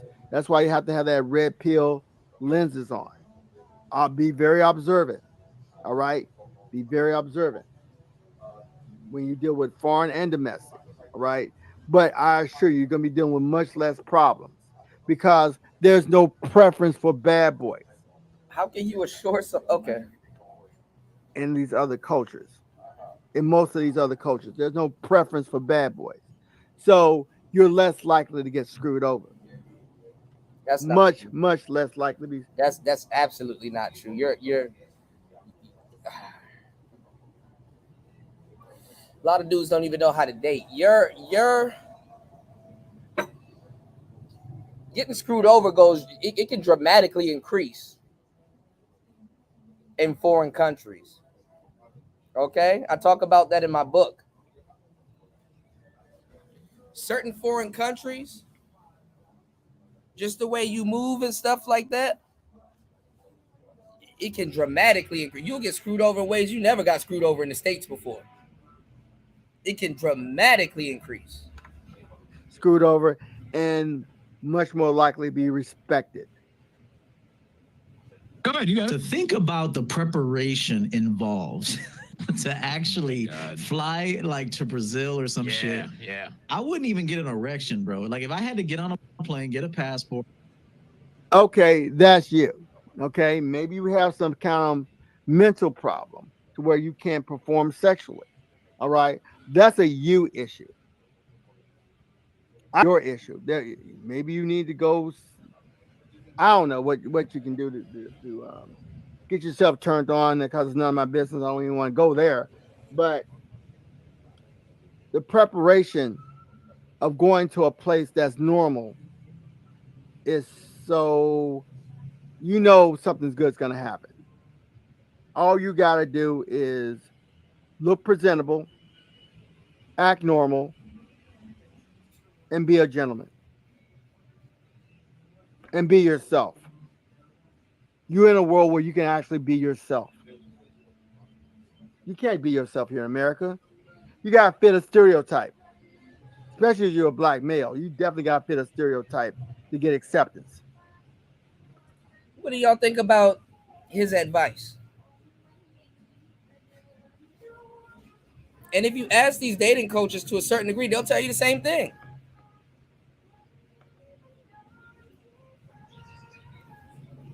They literally told you the same thing, but to do it in America.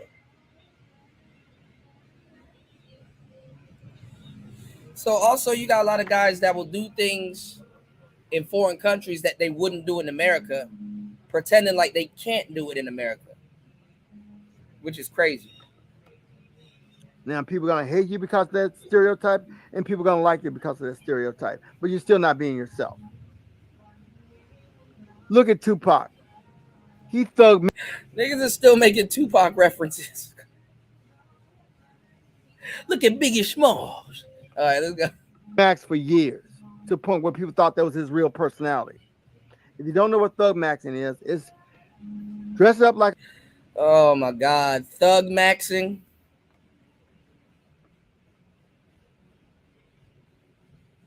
Thug maxing, yo. A thug and acting like a thug in order to get women to like you. And Tupac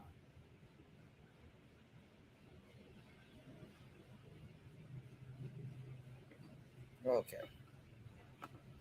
headed down to an exact science. If you see him in earlier interviews, you'll see his real personality. Very proper, almost feminine-like, actually. But when he did that act, he's good at acting. And he did that shit for years. And he got the women as a result of that. He was thug maxing. No one was a better thug maxer than, or even that's, I'm not sure that's a word. No one's even better at thug maxing than Tupac. He was the best at it. The best. All right. But when you go overseas, you don't have to do none of that damn dumb crap. You can just be yourself. If you're a nice guy, be a nice guy. They like nice guys. Their idea of a good man is more broad.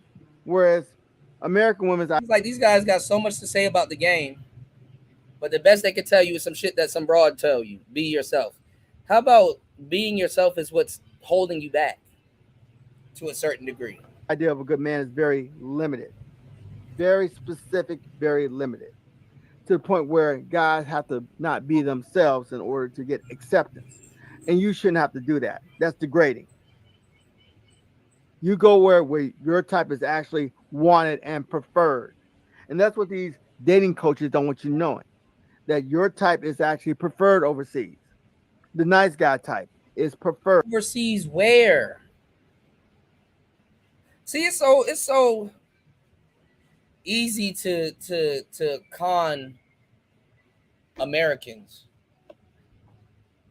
You know what I'm saying? Especially Black Americans. You know, we just don't think for some weird reason. For some reason, we just don't think. Dudes would be like, yo, let's go to Africa. And we just think Africa is one place. Nigga, where in Africa? Where?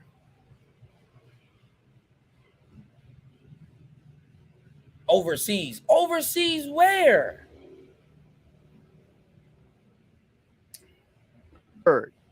And they're just terrified you're going to find out. So what they're trying to do is create a image that the women overseas are just as bad. So you just need a different set of dating coaching. Okay, let's continue with this. Or, you know, have this whole plan and shit, be fucking on Bumble, you know, trying to find a bitch out there in fucking, you know, some foreign land. Yeah. I wouldn't even feel like a man. This is just me, you know. Okay, that's a shaming tactic. Okay, that's a shaming tactic. All right. Anyway, on Bumble, you really don't need to go on that on any dating site until you actually are there. So don't go because okay, it's not like when you go. Now that's bad advice. On these websites, you can actually set your location down in those places before you get there. So you can wait till you get there, but you can also set up engagements so when you get there and touch land, you're good to go. Anyway, go on these dating sites in America where you know what it is? This is the exact word. It's like F these dating coaches. Don't listen to these dating coaches, but take this bro science. It's all bro science. Dude, trust me, bro. All of this shit is bro science. It's dirty Mac and bro science. Hey man, don't listen to Coach Greg Adams, but trust me, bro. Have you been there? No, but trust me, bro. You're lucky to find one match in 1 year. A lot of guys, I'm talking about guys under 6 foot. If you're under 6 foot, what? If you're under 6 foot, you're lucky to get a match in 1 year, man. Fuck out of here.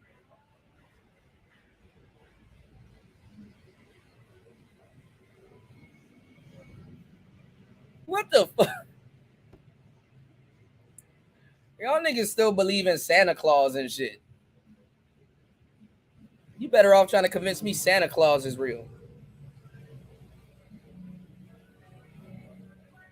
And y'all are putting your height and weight on your internet profiles. Y'all put y'all height and weight on your internet profile. Y'all are funny, man. You'd be lucky if you get one match a year. And that match that you do get may not be a very good choice for you. May not be. There's a good chance it won't be. And then you think, oh, you two get along, y'all click, but she's overweight and all that. So you think, well, I can get her to lose the weight. That doesn't work out because if you accept a woman as a big woman, she feels that you like big women. And how dare you tell her to lose weight? She will flip out at your ass. So that's not going to work. Now overseas is a different story. A woman will lose the weight to get the guy. She will. Bro, this man lying to y'all. But it's cool. Y'all like to buy and support lies. So this nigga lying. At least she will lose weight to get you. Yes. America, they're not going to do that because they're going to see that as degrading. But let's see what they're doing is they're trying to guilt trip you into not doing the right thing. They're doing what's best for you. This is really slimy. This is really slimy. Oh, to each his own.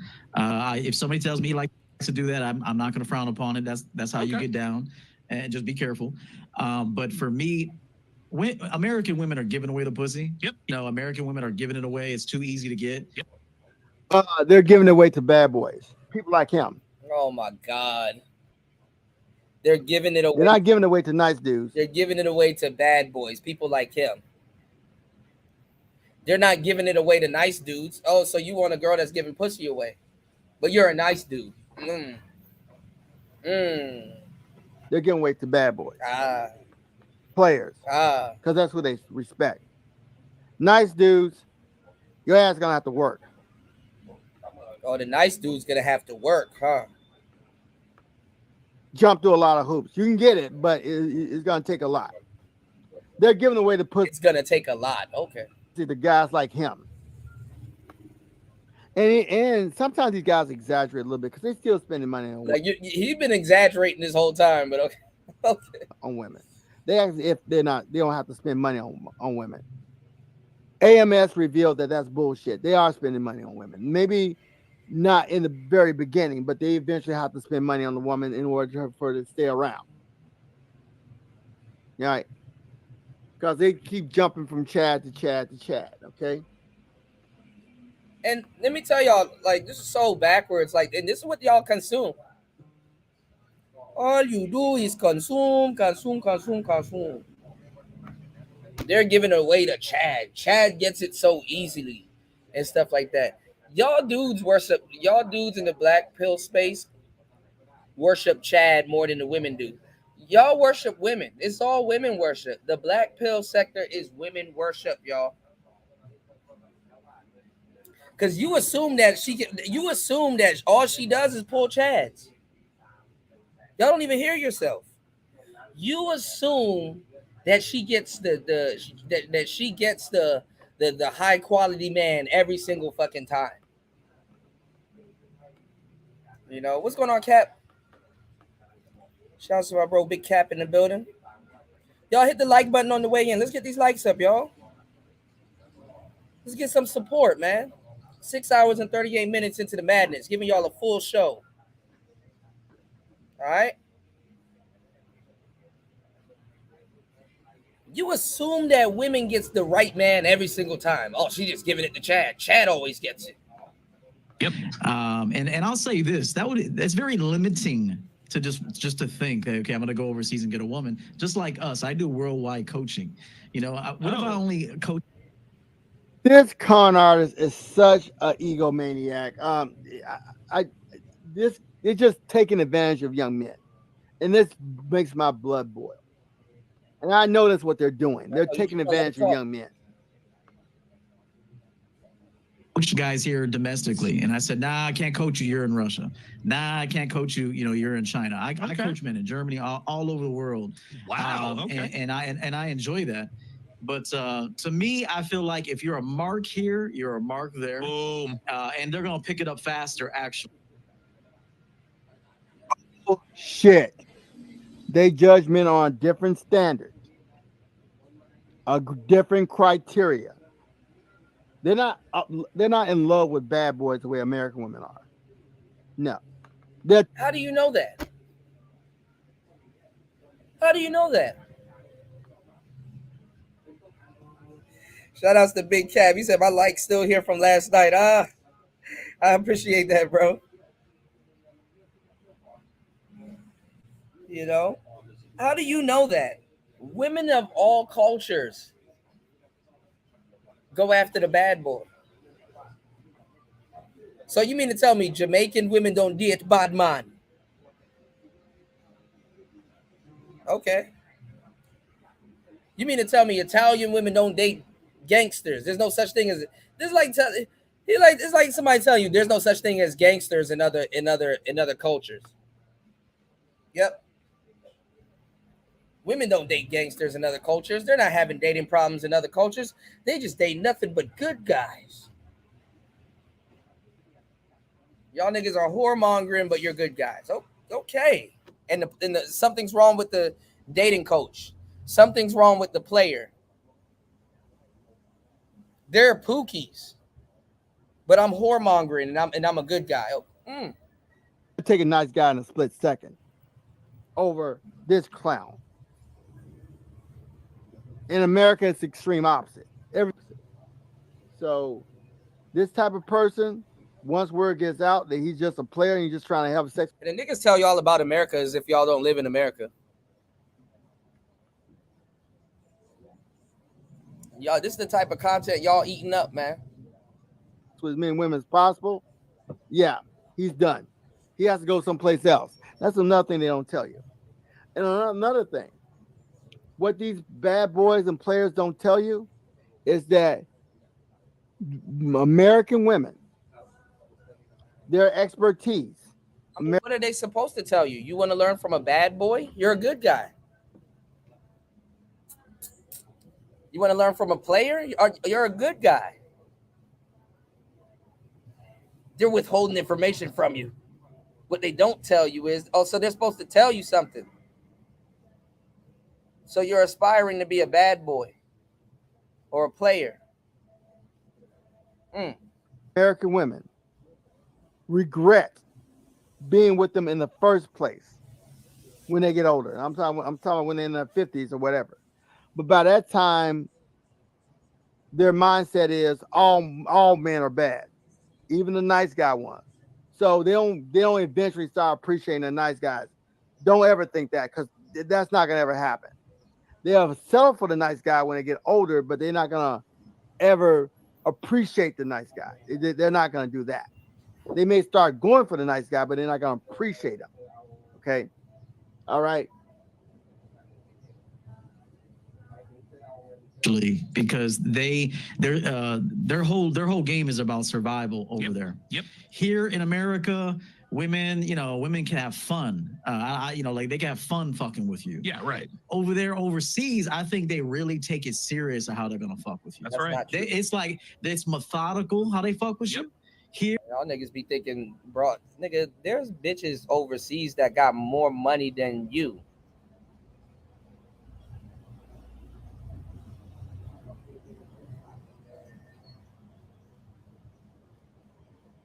That's an ego right there. There's bitches running around with more money than you.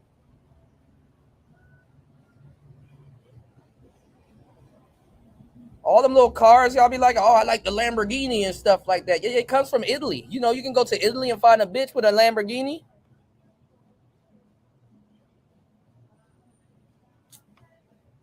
Here, they just fuck with you. Okay. So that makes sense. EO, before. No, it doesn't make sense. Okay. It doesn't make sense. No, because he's full of shit. Okay. All right. Now, I'm sorry for subjecting my audience to that bullshit. All right. You got to remember, these guys are in the business of making money and taking advantage of nice dudes. All right. They feel that a man's value should be based on where they can get pussy in America. I kid you not. They say it all the damn time. Well, you can't get pussy in America. You can't get pussy in America. It doesn't matter whether you can get pussy in America. When you're overseas, do the women like you? Do the women treat you good? Do the women give you that solid gold treatment? And how do the women in America treat you? They treat you like shit, but the foreign women treat you like gold. And do they want you to stay? Do they like your company? Do they want you to come back? And you're not spending too much money on them? If all those things are true, then you can tell these dating coaches, you can kiss my ass. The dating coaches and the people that hate on the passport bros, you can kiss my ass because I'm enjoying my life. I mean, no one's bullying you to follow them. No one's bullying you to follow them.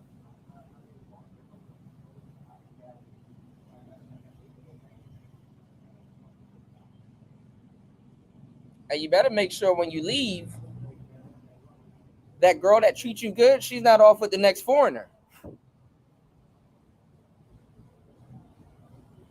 And you really gonna be mad once you find out the truth. Life. For the first time in my life, I'm enjoying my life.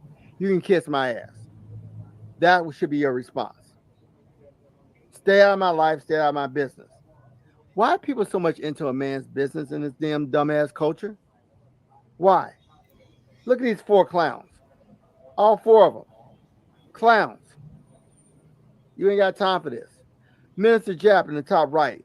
All he did was talk bad about black American women. All the damn time. Over and over and over. And then when men came up with a solution that works for a lot of the men, they get mad. Yeah, because he's from the old Manosphere. Passport bros got ran out of the Manosphere. And y'all didn't come up with a solution. The solution always been here.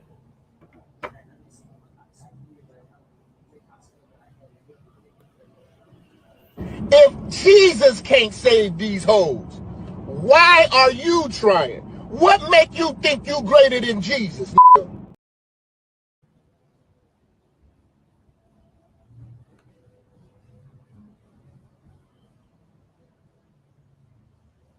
I'm just saying. If Jesus can't save these hoes, why are you trying? What make you think you greater than Jesus, nigga? If Jesus can't save these hoes, why are you trying? Why are you trying, nigga? If Jesus can't save these hoes, why are you trying? Why are you trying? What make you think you greater than Jesus, nigga? What make you think you greater than Jesus? What make you think you greater than Jesus, nigga? What make you think you greater than Jesus? What make you think you greater than Jesus? Swing the remix God! Can't save these hoes. Can't save these hoes. Can't save these hoes, nigga. Can't save these hoes. Can't save these hoes. Wait, it's my shit. Can't save these hoes. Can't save these hoes. Can't save these hoes. Can't save these hoes. Can't save these hoes. Can't save these hoes. Can't save these hoes, nigga. If Jesus can't save these hoes, why are you trying? Why are you trying? If Jesus can't save these hoes, why are you trying? Why are you trying? What make you think you greater than Jesus, nigga?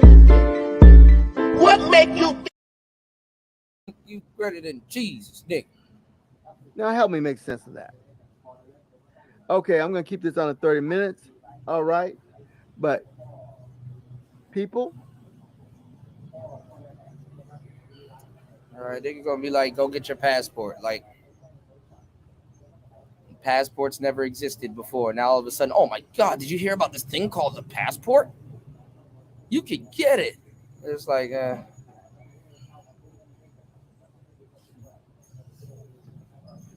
all right, let's see.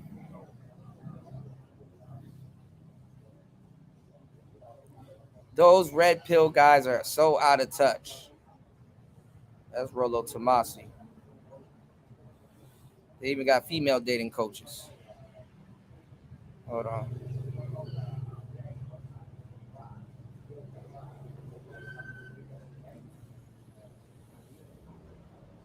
Oh. These people going on dating coaches, but they want to deal with hoes, man.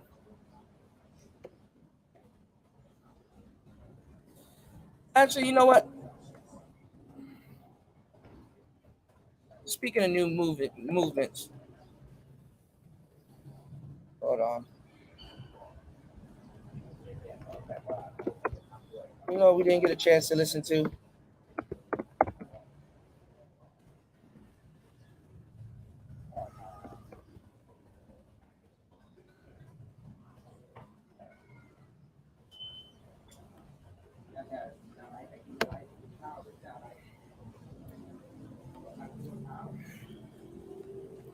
So you got the soft guy era. Y'all hit the like button and support the show. You got the soft guy era, right? With a lot of the guys that's doing like it's basically satire content. I forgot to go over Aaron Clary's commentary on it. I definitely want to hear what he got to say. So let's take a listen to what Aaron Clary got to say about the soft guy era.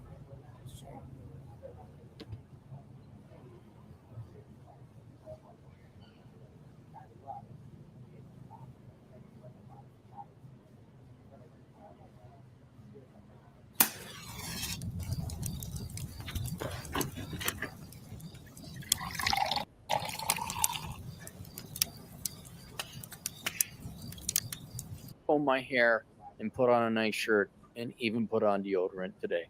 Hi, craps. Please keep me anonymous. I would like a video response on your thoughts on the soft guy era movement. Too long didn't read on it. Soft guy era is basically a small movement that is similar to women's.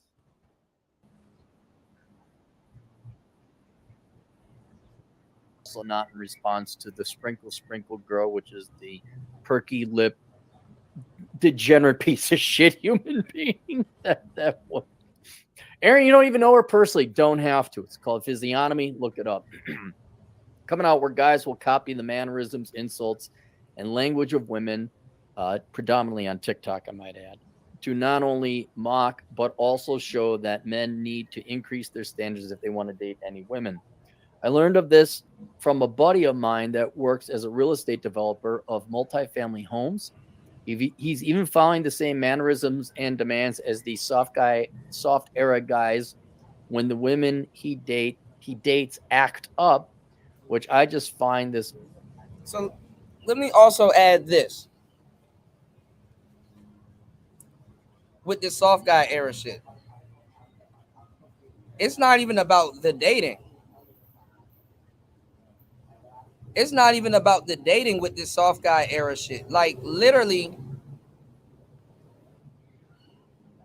people already in relationships, their negotiation, the negotiation of their relationship should have changed. You understand what I'm saying? That shit should have changed. You know, the terms. Like I'm talking about, if y'all are embracing the soft guy era, if you're already in a relationship, what you're getting out of that relationship should have renegotiated the contract. The contract should have got renegotiated. Fuck dating. You know, dudes in relationships should have started demanding stuff. Should have been demanded stuff. So anyway, awesome and hilarious. What's your thoughts on this? Would you support something like this for guys, whether it's the lower to do guys or the higher end guys that make bank? Let me know what your thoughts are and your price. I think you're misunderstanding this whole sprinkle, drizzle thing. I'll get to it. Then I'll answer that question here. Couple examples, and he provides some links below of men doing the he better or she better this, she better that. Thanks again and enjoy. You'll probably love this as much as I do. And then he paid. He says, here you go. Enjoy and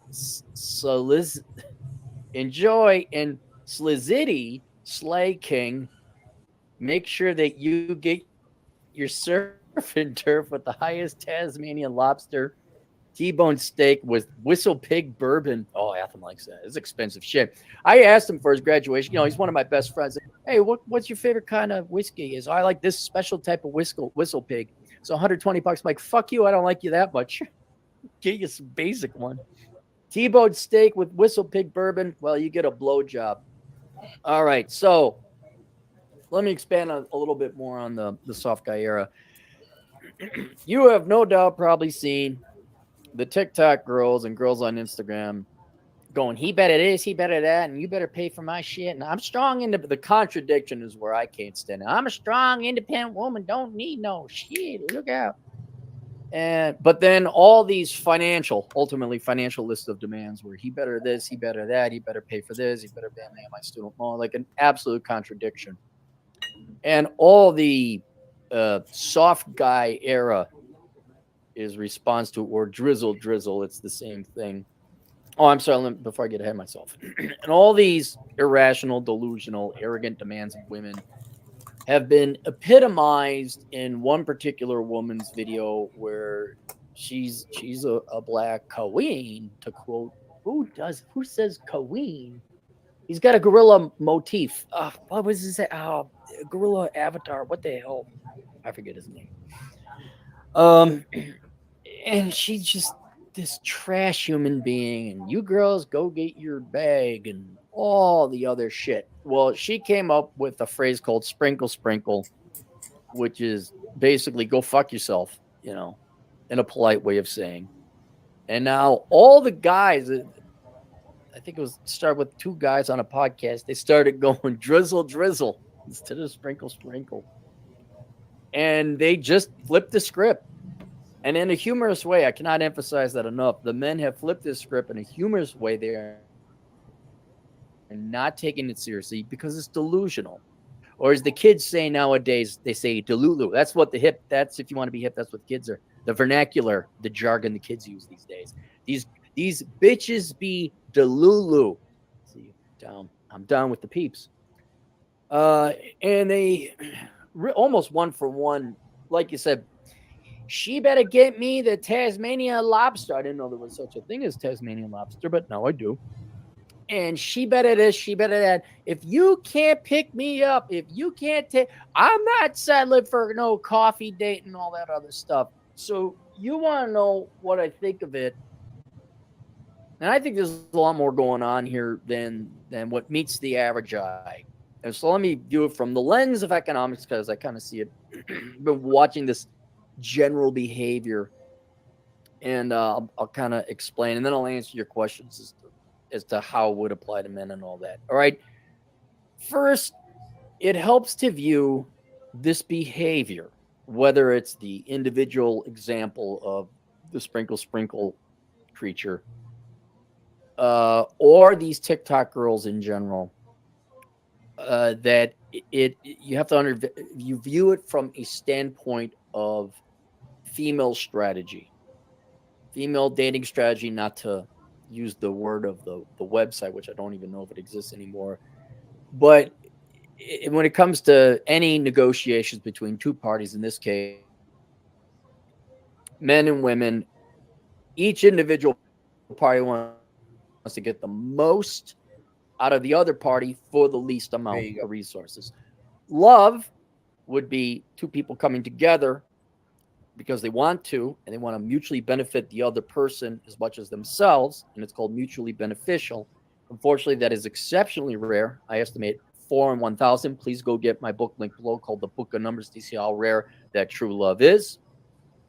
Unfortunately, no matter how many Disney movies came out in the 90s, most dating and marriage and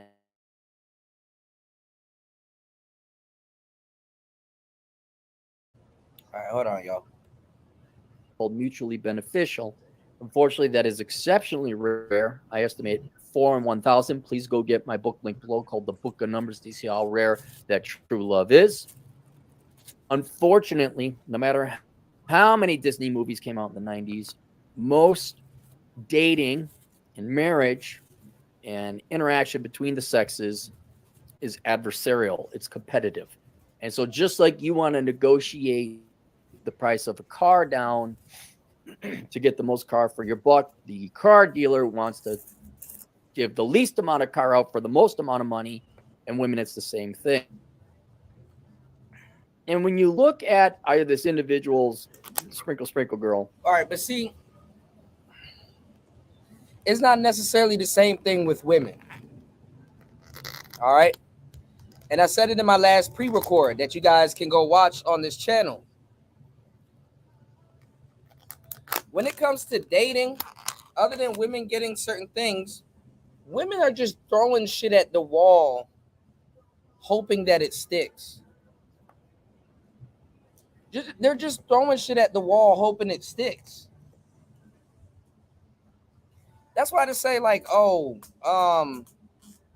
she's getting Pookie and she's getting a Giga Chad and she's getting all of these guys that's doing all of these things for her. How is that true? How is any of that true?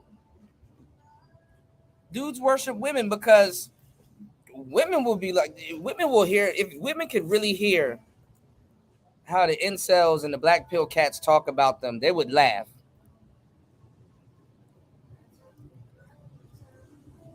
They're going to be like, you really think that? Wow. Bless your soul. Stay up out of our business. Women aren't getting the guys. They're not getting.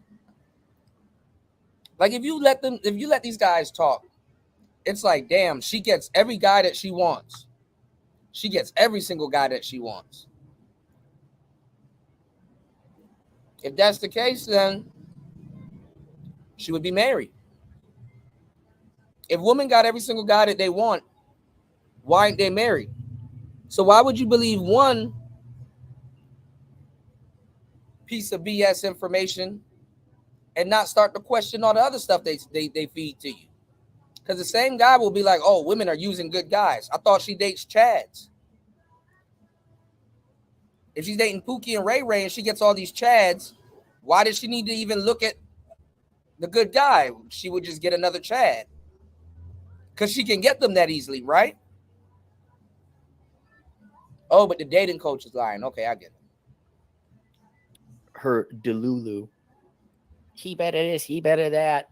Or generally what would I consider to be atrocious and appalling and trash behavior of your average TikTok drama queens. He better this, be I can't figure it out. And all the girls crying because reality. Like quite literally.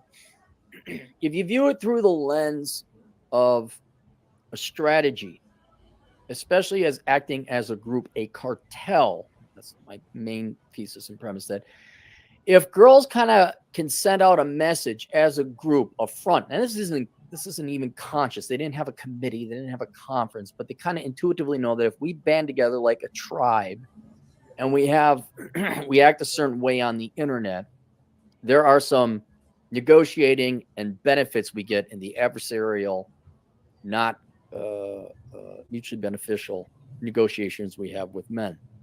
And so at first you would look at these, I had to wrestle with it a little bit. I'm looking at these TikTok girls, whether it's crying because they had to work a 9-to-5 job, whether don't talk to me, I said you get away, and that all in the attention whores, and that's what they are, attention whores. Well, the feminists had to take over TikTok. Feminism has taken over TikTok. That's where you get that therapist girl that was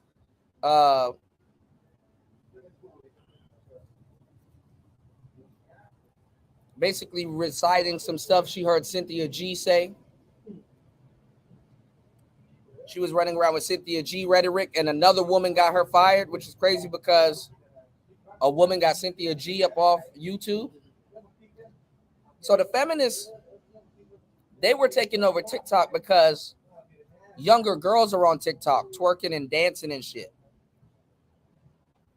So that's how they can get to younger women. You know, YouTube is just like a crapshoot. They knew that more younger women are on TikTok. So that's how they can indoctrinate these young girls. And feminism is a way for older women to undercut the younger women because older women are directly competing with those younger girls. Crazy. But look at how Keisha Cole got with Huncho, talking about some he mine. Who you gonna protect them from? Other 18-year-old bitches? Like, what the? Okay. You see what I'm saying, Bronze Flat Power God? You see how that works?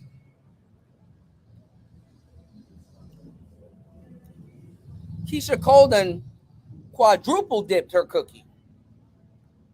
I'm surprised it didn't blow up.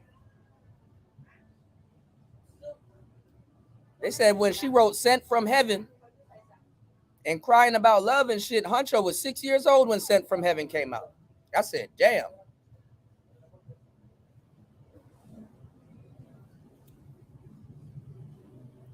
I love Sent from Heaven. Or Heaven Sent.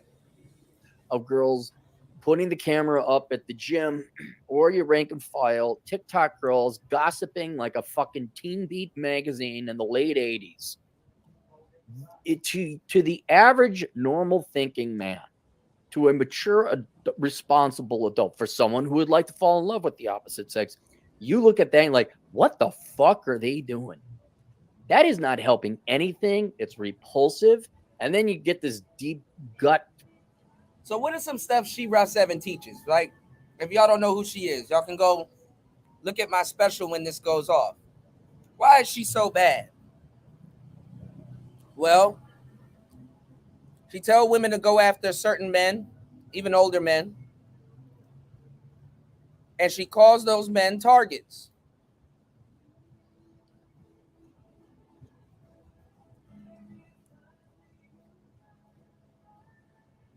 She calls them targets. She-Ra 7 didn't pull an old white man. She pulled a black man.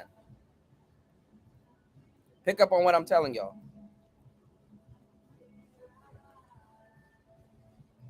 She calls them targets.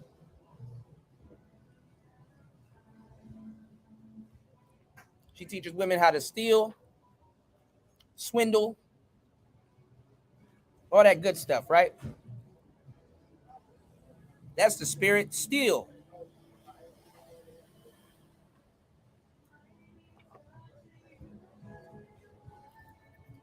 She tells women to hide their kids, pretend like they don't have children,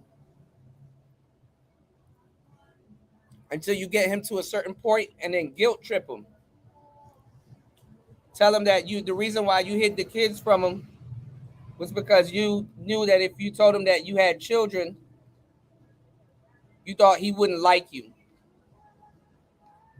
And then guilt trip him into taking care of your kids or forgiving you for literally just abandoning your kids or pretending like you don't have any. Whereas if a man did that, he would be a piece of shit automatically.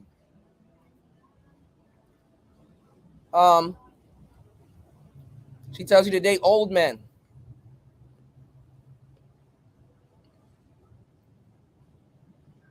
Right? She teaches women to get that old man to put your name on his will and then do stuff like undercook a chicken because you know he's old, his immune system probably fucked up. You can't really fight that salmonella like you could back in the day.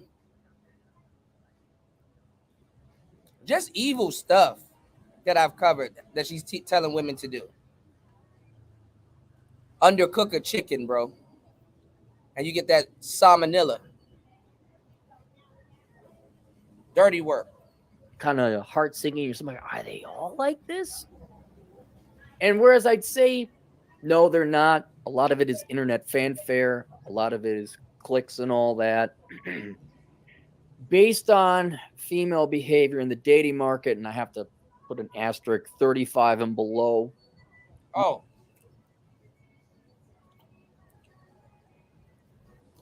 And the reason why people like She-Ra is because, like I said, today's women they got the scammer mindset. Today's women like the scammers. They got the scammer mindset. So, what's going on, Debo? Shout outs to Debo in the building. They got the scammer mindset, y'all. So when She-Ra 7 is giving them game, it's like she's giving out methods. It's like she's giving out methods. They look at it like methods. You know what I'm saying? Oh, She-Ra's dropping a new method. All right. Shout out to everybody in the building. Hit the like button. 7 hours and 10 minutes into this game. Y'all support the show. Leaving this one up. It's Player Talk Radio. Let's get it. Let's go. No, it's not like that. But where the needle of reality is closer to that than not, if you look at female behavior, most women are rejecting you. Most women have rejected men for most of all of human history. So that's not rare. The dating apps have exposed that the needle of reality is closer to what you see on TikTok, but it's not that bad. Like it's way worse than where the needle of reality is. But the needle of reality is sure the fuck not by June Cleaver and gee Willikers, Billy Bobson. I'd love to go to the sock hop with you. It's definitely not there, so it's a little bit closer. Still, this behavior of TikTok or sprinkle creature or just this thing, it's, in shorter words, it's a cartel bluff. It's a bluff to inform you younger men predominantly to like, right, you better this, you better that. So let me go over the incentives why what is just despicable, atrocious, repulsive behavior is still there and why these girls are doing it. So you kind of more understand sprinkle, and then by consequence, drizzle. All right. First, cartel. People tend to strategize unconsciously based on groups of. Shout outs to Debo. Thank you, bro. I always appreciate you for supporting the show. Dropping the huge $10 on the Cash App. Thank you for supporting the show. Yeah. You thought I was going to run, huh? Y'all wondering, where's Steve Harvey? I know people been waiting on my response to what Cat Williams done said on Club Shay Shay. I was on Club Shay Shay before Cat Williams. See, the reason why it took so long, I had to pray to God to give me the strength not to get mad. God talked to me every day, every damn day. I've been in this business a long time, boy. See, you done messed up with the wrong one. See, you just sitting there talking that bullshit to Shannon Sharp, talking about I couldn't be a movie star. Yeah. I guess you didn't see You Got Served. Yeah, that there was acting. Huh? Then you gonna say, I took Mark Curry's jokes and stole his show. Boy, you got the nerve to call me Mr. Potato Head. Calling my ass Mr. Potato Head. Yeah. Woo! That was a good one. I ain't gonna lie. That was a good one. But I digress. So what? I wore a wig. Huh? People asking.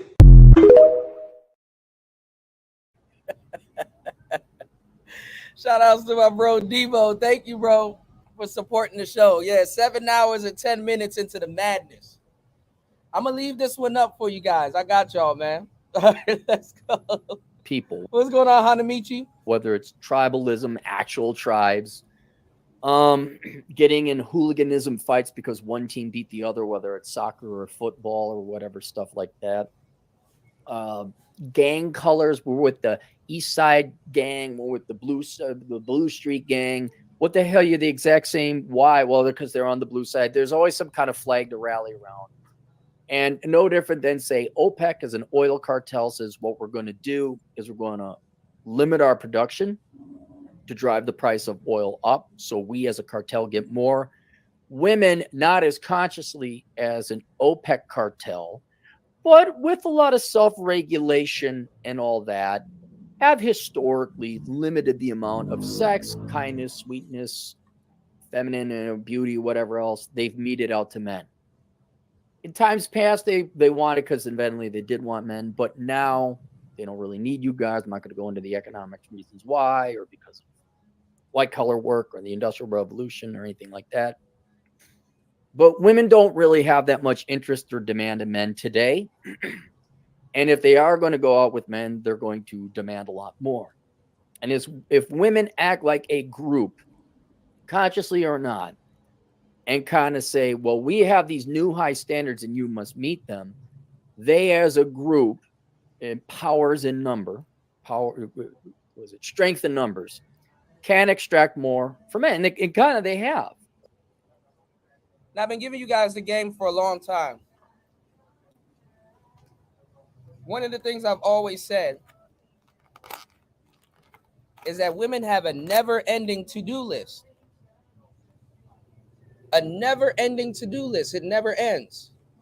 So they come up with these new lists, and they're like, hey, we want you to abide by it. All right? Where men are predominantly interested in physical beauty, women have let themselves go. Men have also let themselves go. Both of you are all fat. And now you can just see immediately it's he better this, he better that. It's money, it's resources, it's time, it's things, it's stuff. On the other extreme, you have Lizzo, not Lizzo herself, but she is a product of a group mentality. And she's a corporate product. She was made in a corporate lab. Y'all were told to like her. But the idea that, oh, fat girls are beautiful and you should, and most guys like, no, they're not. But the male sex drive is so strong. A lot of you go moped riding. You've done it. You've all done it, but probably more so than in times past. And so you have women consciously and unconsciously, and especially with the advent of the internet, have been able to coalesce perhaps a more effective, even conscious or crystallized cartel. And this is their propaganda arm. This is the women shouting into TikTok that you better this, you better that. So that's one benefit that having the delulu repulsive behavior you see on TikTok and all that happening there. Second, obviously, it's attention whoring. They're not getting attention in the real world. They're not getting love in the real world. The percentage of families that have been brought up without a father in a household is very obvious and apparent. I'm not doing some deep Sigmund Freud analysis here. It's just very obviously they didn't have fathers. Because if my daughter did that fucking shit, I'd be like, we're having a chat. We're having a chat right fucking now. But they can get it. And this is where that needle goes from reality to professional wrestling, where I think they're at least in part like 20% intellectually dishonest in what they're saying. They know at a certain level, he better this, he better that, all this other delusional shit. They know it's bullshit. But in acting just, you know, it should be at about 8, but if they turn it up to 11, just another 20, 30% louder, they're going to get a lot of traffic, which has nothing to do really with dating standards or anything like that, or men. That's just because they get a lot. I'm sure the sprinkle creature from the lagoon, the sprinkle creature from the lagoon. She makes a lot of money. I'm sure she's a lot of followers, probably has products and all that. So in the world of online media and content creation, that's another factor you have to think of. It doesn't speak directly to the dating or the dynamics between men and females and men and women. But it does explain part of their behavior. A lot of it, very close to the attention, is the money and the followers. Again, sure, she makes a lot of money and gets the attention as well in that process. And then not only for these women themselves, but also their audience members, there's a psychological, emotional benefit to it, because essentially what's happening, girls do not have equal attraction to men. They are only going. I love Home Math, where he does the not people piece of paper. You girls, when you talk about men, you only mean these men, not these people. It just says not men, and it covers every guy who's like a 0 to a 7. What's going on, Toya? These girls have had their hearts broken and not gotten committed to by the Chads and the Tyrones, etc., who sleep with them and don't. All right, let's just get this stuff out the way. Whole mad equals hoes mad, right? A lot of these women, they got hurt by guys that they chose, by the way, and continue to choose. And hold on, let me open up this Coca-Cola real quick. My bad, y'all. They got hurt by guys that they chose.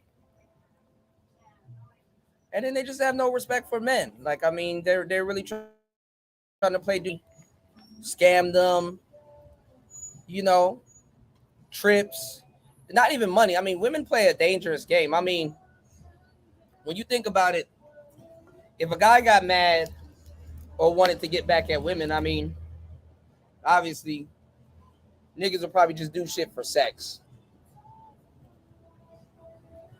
But I'm talking about scamming dudes out of trips, scamming dudes out of money, stealing shit.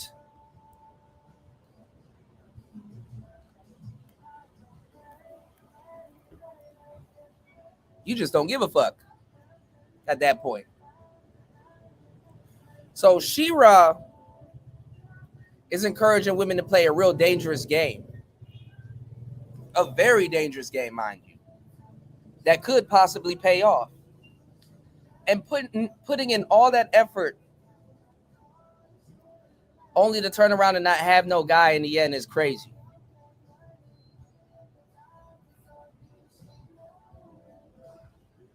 Women will be like, I want a guy that got a decent job, that treats me well, blah, blah, blah.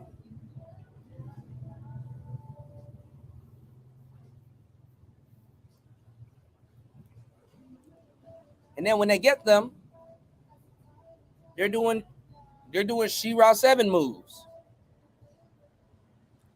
You know, the engineer, the guy that got a little bit of money, you know, the guy that treats them well. They're running She-Ra 7 tactics on them. So it's really the reverse of the soft guy era. It's like, damn, you probably gonna get women now that'll fuck with you for real, but you're running this soft guy bullshit. So the one that you quote unquote be complaining about and be waiting for,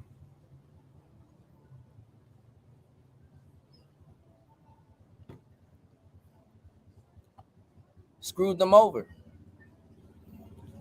And then when you really want to get up out the game, you're looking for that same person and can't find them. Because you were playing She-Ra games or drizzle games. Some dirty work, y'all. Don't commit. And they only view that as the men. All men are scum.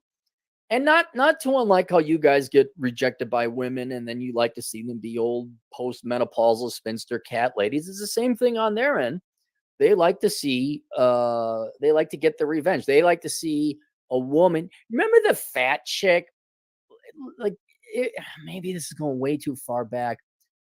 But a lot of times the fat chick would be the most arrogant, like, oh, I'm not dating him. I remember picking up a group of girls, me and a group of guys, picked up a group of girls over at a Christian university, no less. We were going to go take them salsa dancing. And this one girl's like, oh, I don't dance with white guys. I only dance with Latinos because they know how to dance. They know how to treat a woman.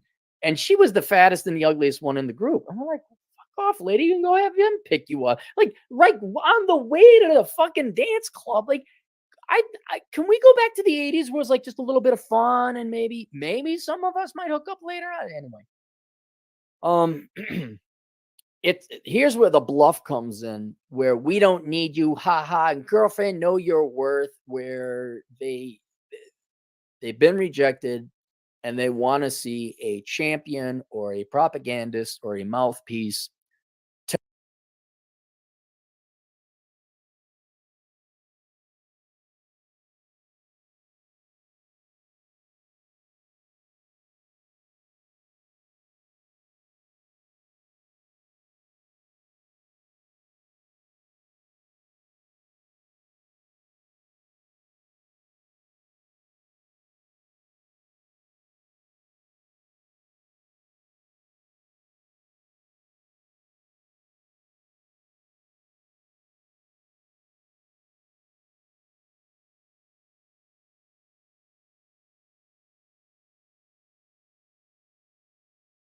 Oh, thank you, Toya. I'm up here dropping gems on mute.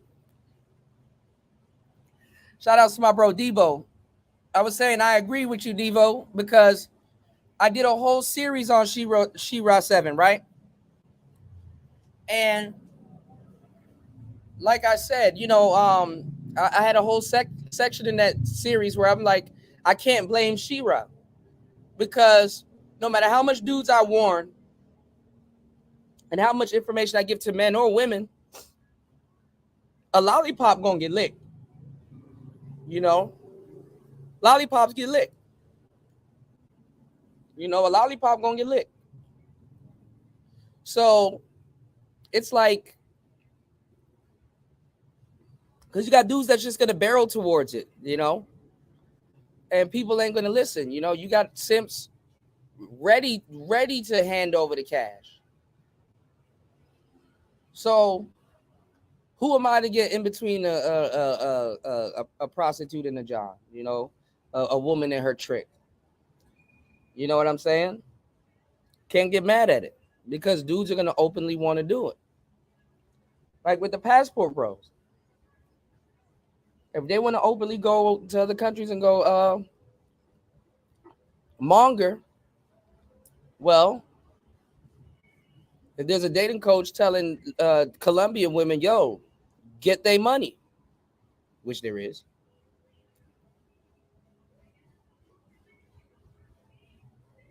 I can sit up here and do 8-hour shows and tell y'all, yo, passport bros, be careful. There's Colombian women over there telling those women to get your money. And these niggas, these jackasses will say, yo, Cooter, you're just a game nigga. Shut up. We're going to go over there and tricks to our heart's desire. And then they get fleeced. And now it's a problem. So, here we go. Then I'm wrong for laughing. So, tell the men as a group, revenge by proxy, to fuck off, and you better this, and we're better. And it's like, no. And there's also a lot of purposely overlooking or ignoring their flaws. It may not even flaws, but they're just not that hot. That the reason they couldn't get the guy was because they weren't good looking enough, or they weren't that nice, or the guy wasn't that interested, wasn't at that point in time. Regardless, women have hell hath no fury like a woman scorned. And this is just yeah, you go girl, you tell them whatever, same kind of thing when Taylor Swift sings her famous song, oh, my ex is a dick and I hate him and you broke my heart, but I've moved on because I'm strong, or whatever. That one that she sings, that one song that she sings with those lyrics. That's this is therapy. This is fuck you, we don't need you. And they're basically going back and then licking with their wounds. And also I think there's a lot of revenge where I do believe women are just not that interested. Well, that's if you can do it. Half these women can't pull off the stuff She-Ra 7 is talking about. They're socially awkward also. I wouldn't say they're femcells, but they're socially awkward. and they can't even talk themselves into into those situations. You know, it's diva game. Scammers can't pull off diva game. You know what I'm saying? What's going on, Link? Y'all hit the like button on the way in. Support the show. 7 hours and 30 minutes into the madness. Gotta get that body count down. All right. Most of those women cannot talk themselves into those situations that they can implement what She-Ra's talking about. All right, let's get it. Men, really, they are kind of men, take them or leave them. If there's that one guy, sure, okay. But again, revenge by proxy, they see men as a group after, you know, like, well, you didn't see the 70% bottom men, you only saw the top 20% or 30%. Then they could go online, air their grievances, maybe not individually, but if they have a spokeswoman, such as Sprinkle Creature, yeah, you go. And then you form a, it's not only a, yeah, it's a cartel, but it's almost a, like a political action committee of sort. Like, no, here's our principles. Here's this, and you all better shut the fuck up, and you better, and he better, and you look out. Like, okay. Continue being Delulu. But now, in the end, but not in the end, but as the Drizzle came out, fine, these girls can go do their fanfare in theater and form a cartel and whatever else, and all the various benefits that come from doing this TikTok bullshit. Once Drizzle came out, there's been a fair amount of gals, good looking, and I don't seem scripted. Like, I actually think they're sincere. They're not reading from a script. Their husband didn't write a script. They got a big rack and like, hee, oh my God, I totally like Ronald Reagan, and the feminists have totally not that. There's some girls who are speaking from the heart and sincere. Like, what the fuck did you Sprinkle girls think was going to happen? And these guys, and so what that should indicate to you and shows you there are two distinct groups of women in this whole drizzle, sprinkle thing. There are the sprinkle girls, and then there are the girls who are not sprinkle. And I cannot explain this enough. Let's just go through this list here. Forming cartels. Well, first, negotiating not because of love or genuine interest in a man and mutual beneficial. It's extraction. Okay. Then there's going to form a cartel. There's attention whoring. There's chasing it for money and follows or being intellectually dishonest to put on fanfare. Emotional, psychological garbage. And then revenge. When you have those 5-6 things, and these girls come out, like, look at, there's one word for all these TikTok girls and all the drama and sprinkle camp. They're called trash. These are low quality trash women. And I'm not much of one for, there's Southern accents. All right. There's Southern accents, but I watched this video and the girl kept saying, man, why can't I find a man? Like, what the fuck is a man? She meant men, but it's just so lowbrow and trash talk. And you're looking like, how many tattoos you got? It's just trash. Not because you have a Southern accent. That's not. You go down and get some of the Southern belles. They don't finish the end. They don't fit. That's not. But it's in the context of all these other things where they're adversarial and essentially hating on men. These women are the TikTok shit you see online with the girl with the thick eye. There's 2 girls with thick eyebrows. Like, holy fucking shit. Almost debatable if they do that on purpose. But you are watching the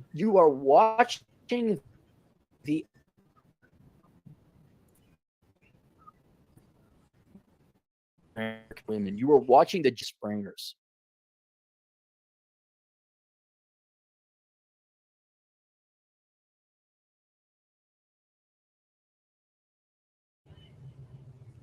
Like, how many tattoos you got? It's just trash. Not because you have a Southern accent. That's not. You go down, you get some of the Southern belles. They don't finish the end. They don't fit. That's not. But it's in the context of all these other things where they're adversarial and essentially hating on men. These women are trash. The TikTok shit you see online with the girl with the thick eye. There's two girls with thick eyebrows. Like, holy fucking shit. Almost debatable if they do that on purpose. But you are watching the armpit of American women. You are watching the Jerry Springer, the modern day internet version of female Jerry Springers. And then there are the girls who are not the trash. And I'm not to say that they're good girls or moral girls, but they're ethical or principled. Saying, you girls are shit. You told men you didn't need them.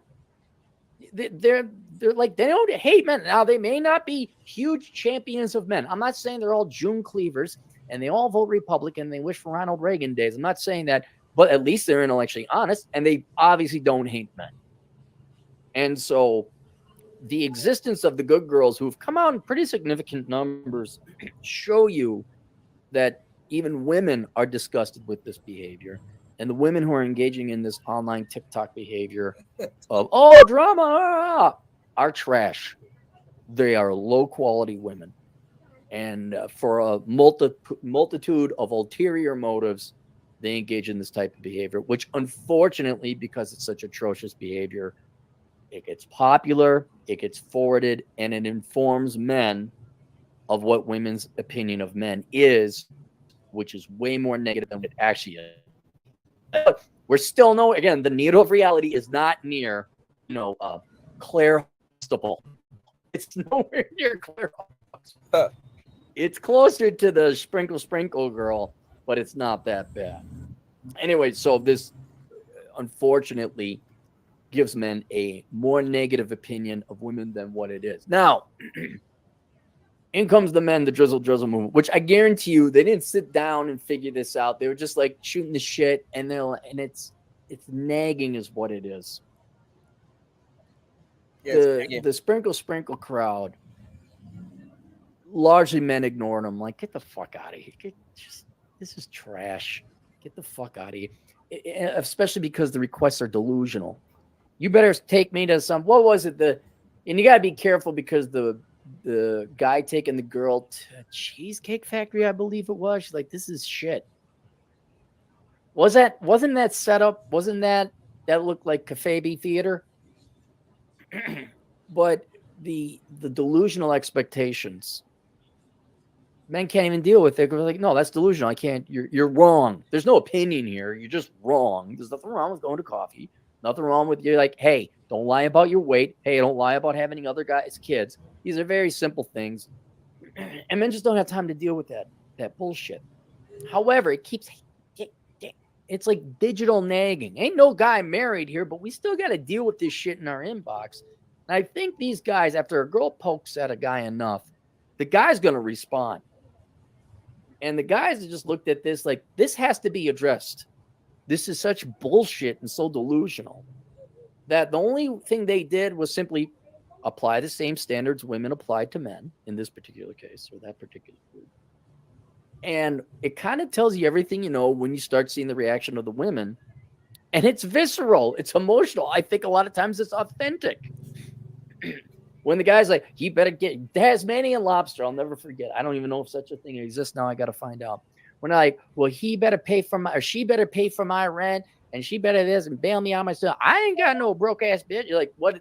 No broke girls summer? Like, no broke girls 2024, something like that. The guys are obviously spoofing. They're not serious because they're not Delulu. But they get an actual real reaction to some of these gals because some of these gals are fucking psychotic enough to believe their own bullshit. They're dumb. That should be the scariest fucking take from this whole fucking thing. And now, of course, there's the internet drama. You have the attention whores on one side. The guy's just saying fuck off on the other. The attention whores get all excited. Now they have something to talk about. And they go on their TikTok. You man. Delusional thinking. It's like it's the exact same thing. And so here's my forecast. what's going to happen? The drizzle movement, or the soft guy era, it'll be like World War II. I've always pointed this out. It'll be like World War II. The men will go over, will kill Hitler, or actually kill themselves. Yeah, it is in all We'll lane. defeat It the definitely is, bro. Nazis. We'll win the war. And you know what the men after World War II did? They all went home and got back to their lives. I think the same thing will happen here, because men have more important shit going on than to engage in a fight against the sprinkle TikTok attention whores of the world. These guys, we just got other shit going on. Instead of like responding to the Jerry Springer theater over here, there was a real cute gal. You linked to a gal who was the first link you sent to the client. Here's this cute little black gal just being nice. Like, holy shit. Go, you find it. You're going to find a guy, or a good one. And I think that's what guys are. The drizzle movement will not peter out. It'll just end because men have made this statement like, okay, fine, we've moved on now. We've addressed this shit. Bye. And I hope videos like this kind of explain the sprinkle girls and the TikTok attention whores and all this other bullshit. And then people identify it as such. Oh, yeah, it's just a TikTok girl. Now we write them off. And they'll keep on going. There's always going to be a demand. There's always going to be a market for Jerry Springer drama, especially on the internet. And as younger people hit the dating market and puberty, they're going to want, oh my God, men are such bastards. Yes, we've heard it all before. We've heard it for 50, 60 years. Thank you. But I think the drizzle and soft guy era will make fun of it. There will be an established lexicon of words and phrases like, no broke girls. It'll be like, okay, boomer, or okay, we can't say that one. We don't really have free speech. It rhymes with boomer. It'll be these words that will encapsulate all the hypocrisy, the ulterior motives, the dishonesty, and the utterly unacceptable trash and immoral behavior. Say, okay, sprinkle girl. It'll become a pejorative. It will codify them. It will identify. Here's the worst thing. It will identify them as the NPCs that they are, that there's not really a human there. This is just a script. This is just an algorithm. This is just a program that you're running through your brain, and we know you're a strategy. And I think, yeah, sure, there's always going to be pouty-lipped, insufferable pains in the asses on the internet. And they'll slowly but surely be ignored. They will, it'll be like Anita Sarkeesian. It'll be like, name a baby boomer feminist. They had their day in the 70s burning the broad. Can you name one now? No. They'll have the day in the sun, and then some whole new other bullshit's going to come down the road, and then men are going to have to pull themselves off the line, address what is this fucking bullshit now? No, haha. By simply applying the same standards women are applying to men, that'll shut it down for a while, and then we'll get back on with our lives. I would hope over time, younger women, not older women, because older women, it's too late. Old people, it's too late for you. You made the wrong choice to you. You're old. Now you just get to watch and serve as a warning to others. What I would hope is such internet theater and drama proves to younger women that you don't want to be these insufferable, mean, hate-filled, petty, attention-deprived, middle-aged women. Do you want a guy? I'm not hopeful, but the behavior's getting so bad. And I have seen, there are girls out like, this is bullshit. It's like, okay, so girls are starting to talk a little bit. The day might come where women are like, no, fuck you, grandma. Fuck you, mom. You're both bitter, divorced, pissed off bitches who drove away dad and grandpa, and they were good men. And I want a guy. And by God, I want to love him. And, oh my God. Heaven forbid you like him and he likes you, and maybe you dress up in a dress and be feminine, and he goes to the gym and work out and be masculine. If you really want to get radical and crazy, maybe he works hard and then you stay at home and raise the kids. You could be a stay-at-home wife and just kind of take care of the house. And then after the kids go, then you could become a surgeon or a doctor or whatever, but you could have a family, and then There now here's some crazy. I know. Let me tell you, young girls, something. I know you get wrong information from the adults. Did you know you don't have to divorce your husband? Did you know that? I know they make it seem like a law, like you have to divorce your husband. You don't. You could actually stay married till death do you part. Yeah, that's a little bit of little loophole in the law you didn't know about, but you don't have to get divorced. It's not a requirement yet, anyway. Don't worry, I'm sure some California lawmakers are making that happen. I just wish you girls, the younger ones, I implore you to take a look at the sprinkle crowd and these. But look, there's money in the divorce.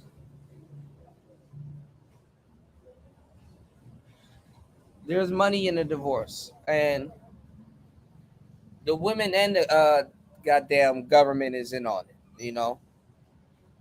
So that's that. There's money in the divorce. The divorce is incentivized. Okay. Now, with all of this, right, going on, like, you know, this whole soft guy era thing. He said they only want the good guy when they're washed up. Yeah, there's some truth to that. There's a little bit of truth to that. You know, what's going on, Jacob? Jump in, man. What you got, Jacob? All right, Jacob, are you there? Yo. All right. Well, I'll drop Jacob in the back. Jacob's not talking. All right. So, in other cultures, they have what you call it? They have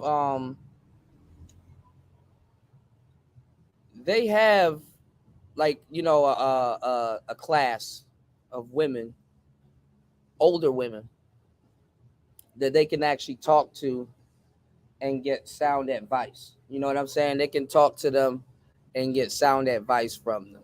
Whereas in the black community, if you think about it, we done killed off our mammy class. You don't see no mammies really running around here anymore. I mean, and if you do, they're just compromised. You know, the mammy wasn't the best class for women to receive advice from, but it was a reasonable class of women. You know, it was a reasonable class of women that would still stop you from doing certain things, you know. To a certain degree, they practice more common sense, you know.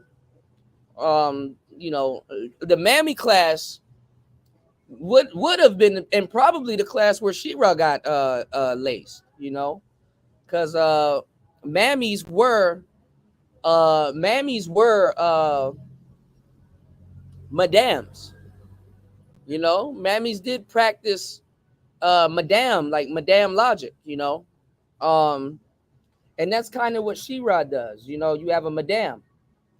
So the reason why like a caricature or a character like She-Ra 7 is I wouldn't say prominent, but popular in today's society is not, you know, not by accident. I mean, obviously, you have a lot of renegade hoes and OnlyFans women that, you know, that are interested in scamming and doing certain things. And you got some good girls, you know, wrapped up into that crowd, you know, that does like online work. So, you know, a lot of them are in need for instruction. You know, what's going on, Andre? A lot of them are in need of instruction, and, you know, wanting somebody to instruct them on what to do and how to do it and where to do it and how to get the most money out of men and how to make him pay. You know what I'm saying? A lot of these women just show up. If you go look at She-Ra 7's chat room, it's just women of, hey, I found a man that does this. How do I get money out of him? How do I get, you know, They know how to get the man and secure the man, but they don't know how to get money out of him. And they go to She-Ra. These women don't even have a mouthpiece. Socially awkward. Don't know how to talk. And then on top of that, they ain't saying shit.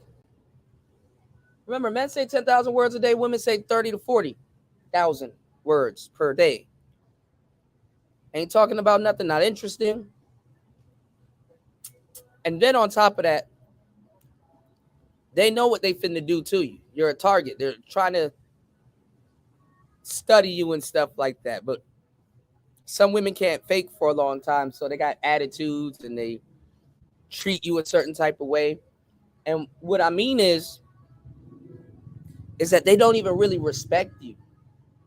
You know what I'm saying? They don't really respect you to be doing all of that.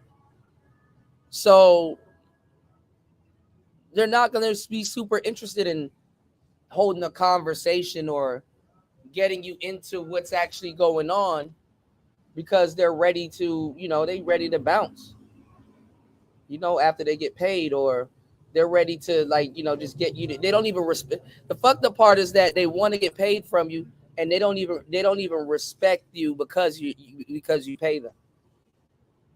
That's the crazy part. Some dirty work right here, y'all. They're off. They're visually off. There's two gals with eyebrows that are just way the fuck off. Just look at these girls' behavior. Like, isn't there something eerie? Doesn't the hair on the back of your neck get up about these gals? I'm not saying go slave your life away in service of a man, but can we get to the point where men aren't the enemy? Could we get to that point? Hell no. I think society would be a lot better going forward if we got back to where men and women didn't hate each other so much. But yeah, that's what I think will happen is, man, we're just going to get back on with our lives because we don't have time for this petty, childish little girl female drama online. And then, this will be more of the same Vogue, glamour, teen beat slop, except on the internet. And hopefully this trash, this poison doesn't infect too many younger women into the future. So there's that. So let's go back to your question, because I know you had a very specific question. What are your thoughts on this? So I answered that. Would you support something like this for guys, whether it's the lower to do guys or the higher end guys to make bank? Oh, like requiring where men would start doing the same requirements of women? No, I don't think men should do that to them, because it's delusional. It's a waste of time. If a woman is arrogant, and I have a client who is a 10 and he dates just because he's that good looking, he gets these 9s and 10s. I'm like, you shouldn't be dating 9s. They go 7s and 8s. These girls are delusional. So if they start acting delusional, you can counter it. Like, no, you're paying for a date. Why aren't you picking me up? But the question would then become, if you're dealing with a woman who's already that delusional that you would then employ drizzle tactics, why even bother with that girl at that point in time? Just leave. Which is why men have lives. We got shit going on. We got other shit to do. I don't. You could use these delusional tactics for some very immediate and short-term things. One, to teach a girl a lesson. So you're texting a girl on an online dating app. And she's like, well, you better do this, you better do that. Already, you're not going to date that girl. You're not even going to go on one date. It might be worth it to check these girls and educate. A lot of these girls have never been told no in their lives. They certainly don't have dads, which is why I have a course called The Dad You Never Had. It's available on Teachable, and most people do need it in the United States because you all ain't had dads. But sometimes I remember one girl I dated, I'm the only guy, I think, to ever told her no and dumped her. Surprise, tires got slashed. You don't have to date the girl for a year and a half to tell her no and break up with her anyway. Just check her at that point. Like, no, you need to pay for me. You need to send me an Uber. Are you going to help me with my rent? You could be ludicrous, but the problem is in being counter ludicrous, it's still ludicrous. And she doesn't have the means or the money to not gonna buy you lobsters. You're not gonna pay your rent. White SB. So the only real thing is to like check a delusional woman up front. There's girls.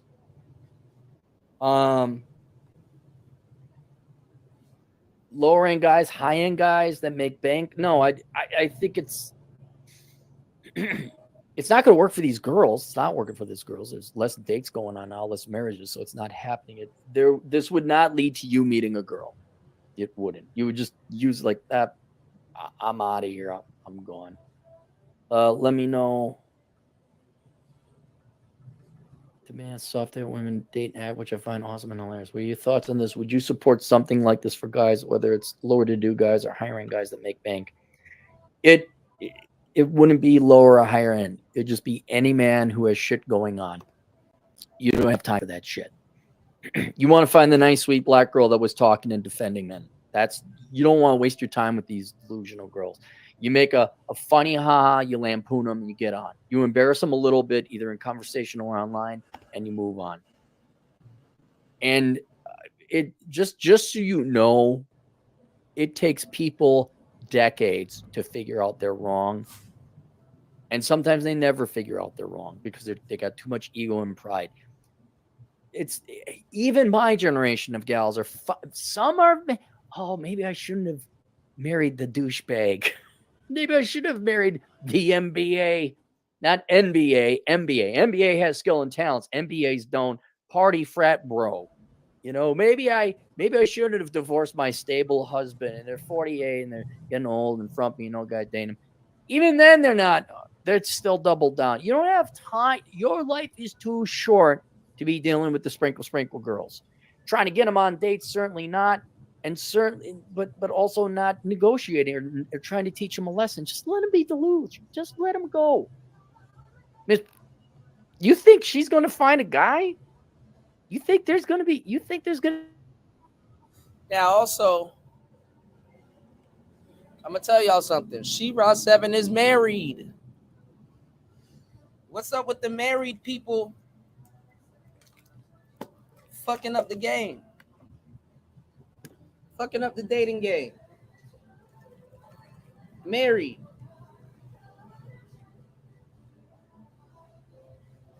Okay?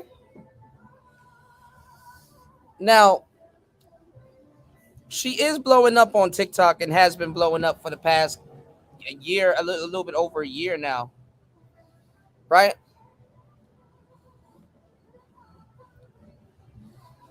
They said that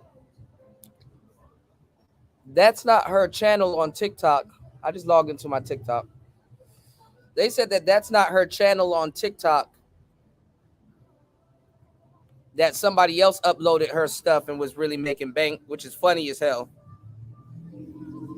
You know, there's no honor amongst thieves. But she married to James. Y'all, come on, Tech World. We talked about this before. I showed y'all her and James. But how do you ask men for money without feeling that like this? I don't even think y'all can hear. Do you want to make me I muted it. Hold on, y'all. Yeah. I want to make you happy too. Hold on. How do you ask men for money without feeling that like this? Because I can't. Do you want to make me happy right now? How do you ask men for money without feeling that like this? Do you want to make me happy right now? Hold on, y'all. Yeah, of course I do. I muted this tab. I want to make you happy too. And now it's on mute permanently. Hold on. Every time they do something nice for you, you can be I ain't like gonna lie, them regular. still pictures actually funny as hell. Hold on. Can y'all hear it? Put a one in the chat if y'all can hear it. Hold on. My ass muted it. Hold on, let me open up another tab. Maybe that's probably what I need to do.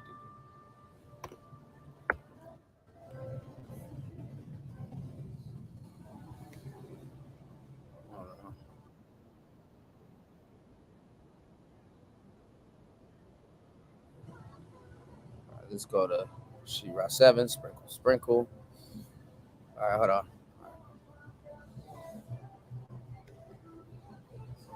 Do some homework, y'all. Y'all hit the like button, support the show. 7 hours and 58 minutes of pure game. How do you ask men for money without feeling that? Like this. Do you want to make me happy right now? Yeah, of course I do. I want to make you happy too. But later on.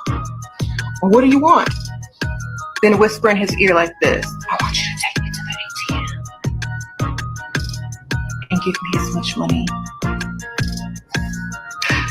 as you choose. It's kind of a hint. I just want to see what you're going to give. It's about, okay, let's go. Man, he gonna laugh that shit off. This girl says, imagine he take you to the ATM and hand you a 20.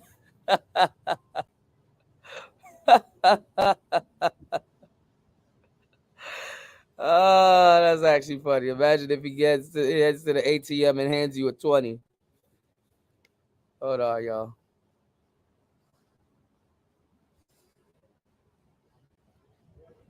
I mean, you acting like you working.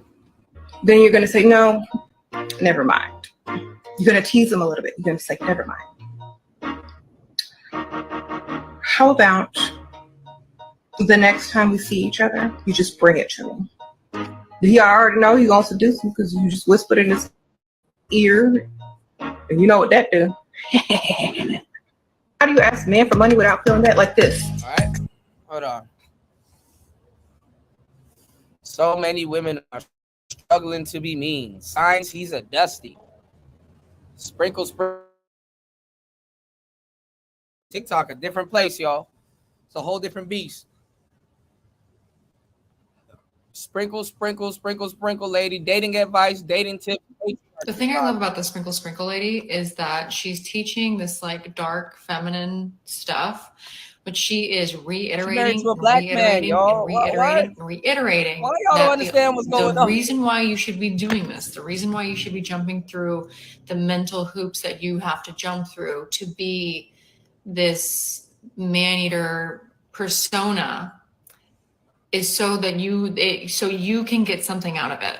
If you were studying up on the sprinkle lady just to get a guy who has nothing going for him to fall in love with you because you want him to fall in love with you because you think your life is going to look like this Taylor Swift song because Brian is like the cutest boy in your neighborhood and you're going to feel like you're, at an all white party in the fucking Hamptons if he's your boyfriend and he loves you.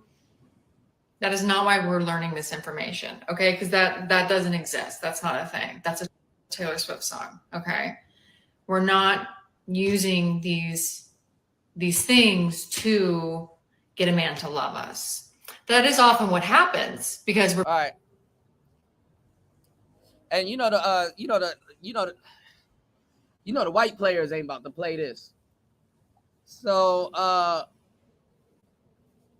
quote unquote, it's daddy now says, from here on out, I'm just going to gaslight and use women for what I can get from them, assuming they are all like this. Plays it both ways. And I'm pretty sure you got a whole bunch of women that agree with this lady, but going to talk crazy to him. She said, that's what men have been doing since forever. You walked yourself into the point. He said, lies. I've been alive 30 years. Thank God my mama raised me better than the men, better than the men all women have, women I've talked to and have dated. He said, I walked myself into your exact thoughts saying, I basically never have, but I'm a man, therefore I must. But hey, create a glass ceiling to break. All right, look at this other one. Is my favorite advice of hers is 5 to 1. They do 5 nice things for you, then you can do 1. All right. One of the first things she says is that you should have a healthy self-image and self-esteem in order to make anything happen. Look at this girl. Like, She-Ra's like they're Kevin Samuels. She-Ra taught us all the things our mom should have taught us. And I'm running with it and teaching my daughters they are the prize when they grow up. When I realize I'm a hopeless romantic that's been wasting her time on Dusties, I could have done way better for myself or stayed single. I also love that she preaches bouncing at any given time, something that that doesn't align with you, rather than trying to make it work. Right. People are like, you're not going to find love doing that. Like, you think I'm doing this for love? Laugh my ass off. This was a hard truth I had to learn. A pick-me mom. I had a pick-me mom, and She-Ra Sprinkle Sprinkle woke me up. Look at this other girl. These are some weird-looking bitches.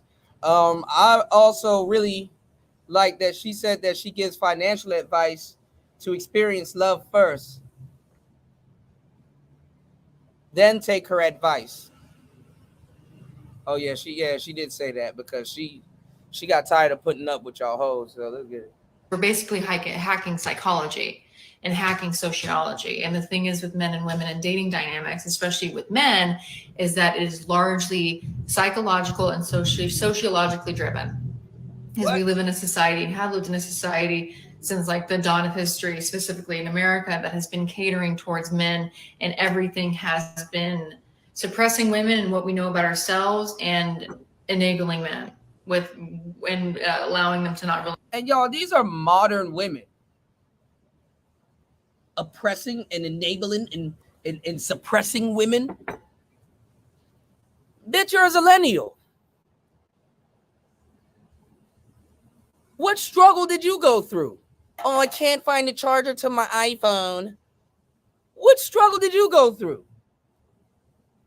Oppressing? What oppression did you go through, zillennial lady?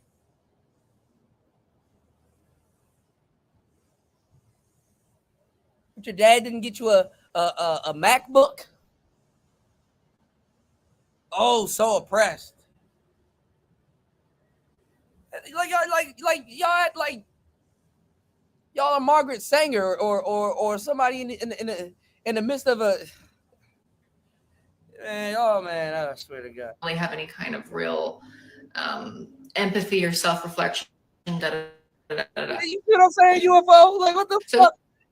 Even if men aren't intentionally bad people, even if they're not intentionally misogynistic, even if they're not intentionally taking advantage of women, they have this conditioning, which we all have the conditioning to an extent, but they have this conditioning that is inherently patriarchal, misogynistic. So basically what we're doing is we're hacking the psychology behind that to get a means to our own ends.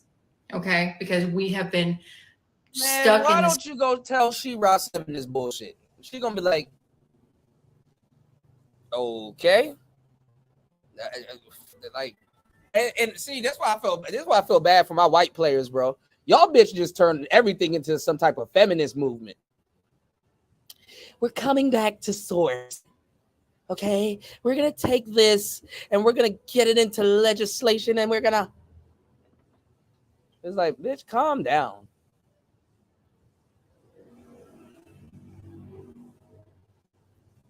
It's piece of shit advice.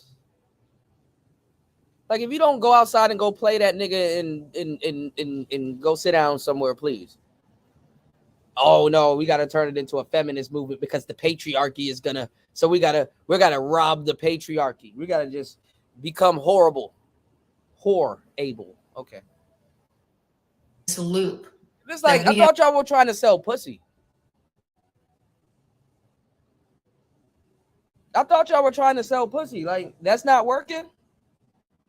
No, we're gonna stop fucking niggas. The 4B movement, but y'all fought to sell pussy. I thought you were fighting to sell pussy. Have also been conditioned into. So we're breaking out of this gender dynamic matrix. That is the reason for these dark feminine videos. That's the reason for this. It's about reclaiming power. Who took your crusty ass power? Power? Reclaiming power. Okay, power is finessing men. Okay. And reclaiming power and putting yourself through all of these efforts if the end goal is just to get a guy to love you. Because she don't even know what the fuck she's saying. She just all of this is just word salad. She just up here talking. We're gonna reclaim the power, and then we're gonna do all of this because if your end goal is to get men to love you, the power.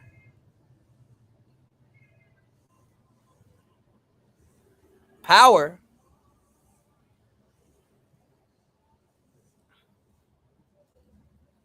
Like we're just trying to date, like with the power. Hey, if you don't shut the fuck up and drink your daiquiri, like this She-Ra is for retarded bitches. You think I want to sit on a date and listen to you talk about power? Drink your damn daiquiri. are wanting and asking and demanding more out of life than that at this point. Okay. We're untraining, we're unconditioning, and we're just said a whole lot of nothing. Where's She-Ra at? I'd rather listen to She-Ra. God damn. Y'all white players got to be careful, man. We're reclaiming the power.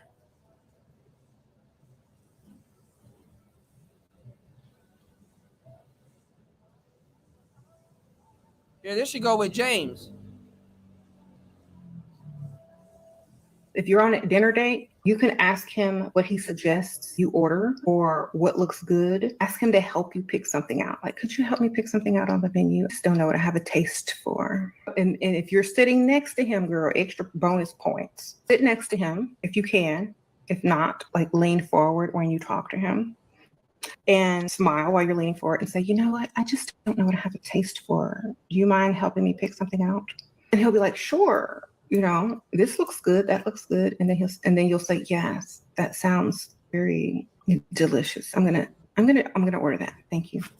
And so order it. And then when you like, she got to teach y'all how to be women first before y'all start taking shit. We don't want to listen to this, She-Ra. Let's get to the finessing part. Get to the finesse. Even She-Ra got to tell you, all right, bitch, you got to be a woman first now. I can't be teaching you all of this finesse shit, and you're not even a woman. You got to be a woman first before you be a piece of shit. You can't properly be a piece of shit if you don't know how to communicate. If I broke, now my business.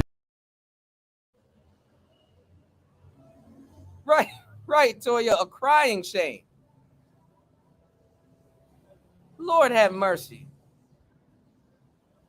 If I broke, now my business. Y'all hit the like button. Hit the like button, y'all. She got 30-something likes, man. Support the show, y'all. All right. Let's get back to it. Like, drink your damn daiquiri. Like, you get the food, even if it's nasty, eat it like it's really good, like he made a good choice. It's like, oh my God, this is so good. Like, enjoy every morsel of your food, but not in a ratchet way, but in like a sexy way. So when you chew the food, you're like, this is so yeah, she got to tell y'all stop smacking your gums and shit. Like, y'all got to written down. Good. Like, say it in a sexy voice, like, this is so good. I'm really enjoying this. Make everything kind of sexual. Like, they come and pick up the plates and they ask you if you want dessert. And then you look him in the eye when they say dessert. Like, anyone like any dessert? So already have your head positioned towards him when you know the waiter's about to ask about that dessert. You put your head towards him. And when the waiter says dessert, look him in the eye. Like, you know what dessert means. And he'll ask, well, do you want any dessert? It's like, we can share one. Say you want to share a dessert. Share a dessert. Ooh. Yeah, you gotta tell bras you want to share because it's all for them. They think everything's about them. Look at her. This is seduction lesson number 1. Seduction lesson.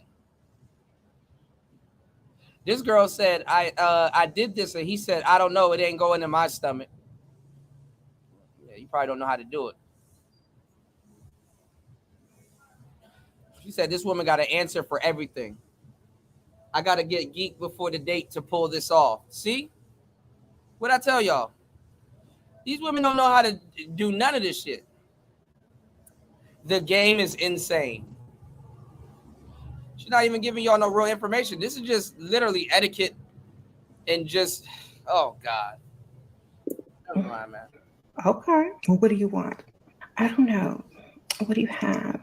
Something rich. There you go, Toya. Something rich and decadent, sweet. What are you in the mood for? Then ask him what he in the mood for. Girl. This is how you enchant the man. You don't just be sitting up there giving him no interview like he's going to get a job. If you're on a dinner date, you can ask him what he suggests you order or what looks good. Ask him to help you pick something out. Like, could you help me pick something out on the menu? I just don't know what I have a taste for. And if you're sitting next to him, girl, extra bonus point. This is a damn shame.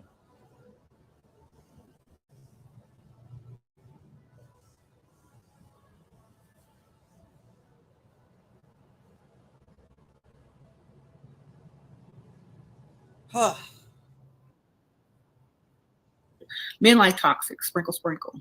Okay? If y'all haven't realized by now, men like toxic women. They get bored of the nice women and they go look for the toxic women. Okay, so just understand that no matter what you heard, no matter what they're saying, they like toxic women, believe me. And no matter if a man says, I don't like kids or animals, once you bring them animals and kids in the house, they're going to love them. Okay, don't listen to them. Stick to your plans. Give me y'all some methods, y'all. Okay. Stop asking too many questions. Stop being nice. Stop being too considerate. Do what you want. Use reverse psychology and create the world and the lifestyle that you want. Yes, the guy is going to be there, but he's going to think it was his idea, so it's all good. You'll be fine. He'll be fine. Okay. And guys like it when you do that. They don't say it, but they do. They really do. So stop asking too many questions. Do you like kids? Do you like animals? No, it doesn't matter if they like them or not. Do you like them?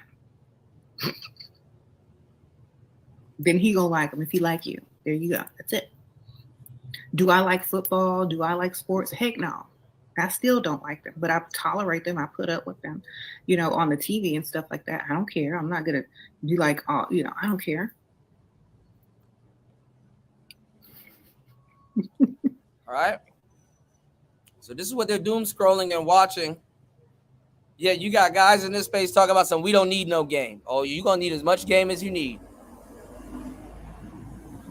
You're going to need as much game as possible. How do you know if you're the ugly friend? Sprinkle, sprinkle. How do you know if you're the ugly friend? Ask a child that don't know you. That's true. Take a picture of you and your friend. Hold it up to some child. Who's prettier? Who's ugly in this picture? Okay. How do you know if you're the ugly friend? Sprinkle, sprinkle. How do you know if you're the ugly? All right. So she's a player. How do you know if you're the ugly friend? She's a player.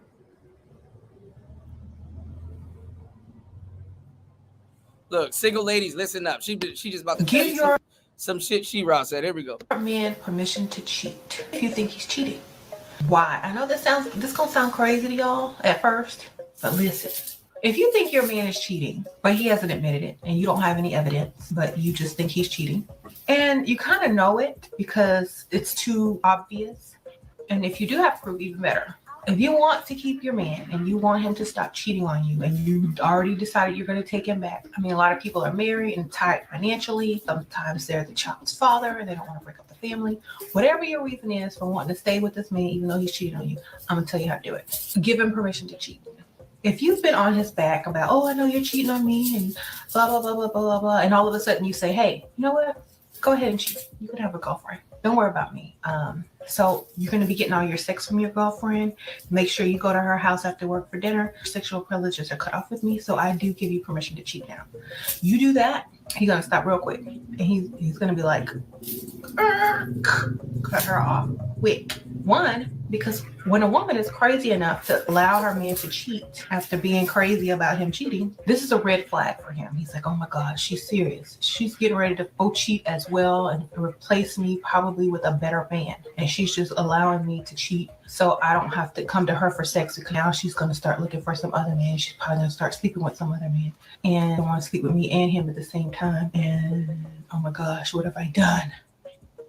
So then he's going to straighten up. He's going to be like, okay, well, I'm not cheating. And you're going to say, well, I already know you're cheating. I feel like you're cheating. So you might as well go cheat. I feel like you're playing me for a fool. So I'm just going to go ahead and give you the permission to go cheat. Do what you want. Do what you want, because you know why? I want you to be happy. So when he hears this, he's like, oh shoot, she's gonna break up with me. She's gonna leave me. She probably already got my replacement. And what if he's better than me? What if he's a better man than me? What if he has more money than me? What if his penis is bigger than mine? What if? He's gonna start thinking about all of this. So he's not gonna cheat no more. He's gonna cut that off quick. Give your man permission to cheat if you think he's cheating. All right. So more psychology. Now this person is right. All of She-Ra advice requires a very, very confident woman and a woman who isn't afraid to be alone. Yeah, because you're going to be fucking up a lot of relationships. But whoever this is, they're right about the confident part. Definitely right about the confidence part. All right. Let's see. What's another good one? This is what they're doing with her right now. You said, what are you bringing to the table? Men are tired. I'm not bringing nothing to the table, baby. Sprinkle, sprinkle. If you want a woman to bring something to the table, go to IHOP. Go to the restaurant where you can tip her, baby. Sprinkle, sprinkle. Because if I bring something to the table, you're going to be mad because it's going to be another man who's going to not ask me to bring something to the table. He's going to take care of the bill, the kids, and everybody else. And you, if you look broke. Okay? Sprinkle, sprinkle. That's how I roll. All right? Tired of these broke dudes sitting at the table looking for the handouts. You said, what are you bringing to the table? Men are tired. I'm not bringing nothing to the table, baby. All right. So look at this. Everything she says, reverse it, right? Now look right here, y'all. Look right here. Look at the comment section on this particular video. Here goes your soft life guys. In other words, she's a brokey. Drizzle, drizzle. Drizzle, drizzle. Start buying cats. I see your sprinkle, sprinkle, and I raised you a drizzle, drizzle. Oh, boy. Y'all really arguing with these hoes on the internet. This is why so many women are single right here. Single for sure. Sprinkle, sprinkle. Guaranteed she isn't happily married. That ain't nothing but a ran through.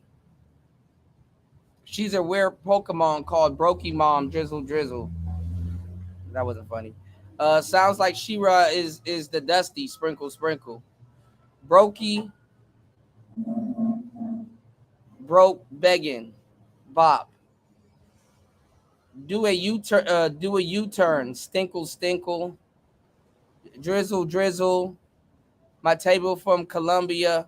Passport brother, drizzle, drizzle. Lord have mercy. Proverbs 9, verse 13, drizzle, drizzle. I entered my soft guy era, drizzle, drizzle. The Lulu Nation. You see what I'm saying? All right, let's do this. Soft guy era.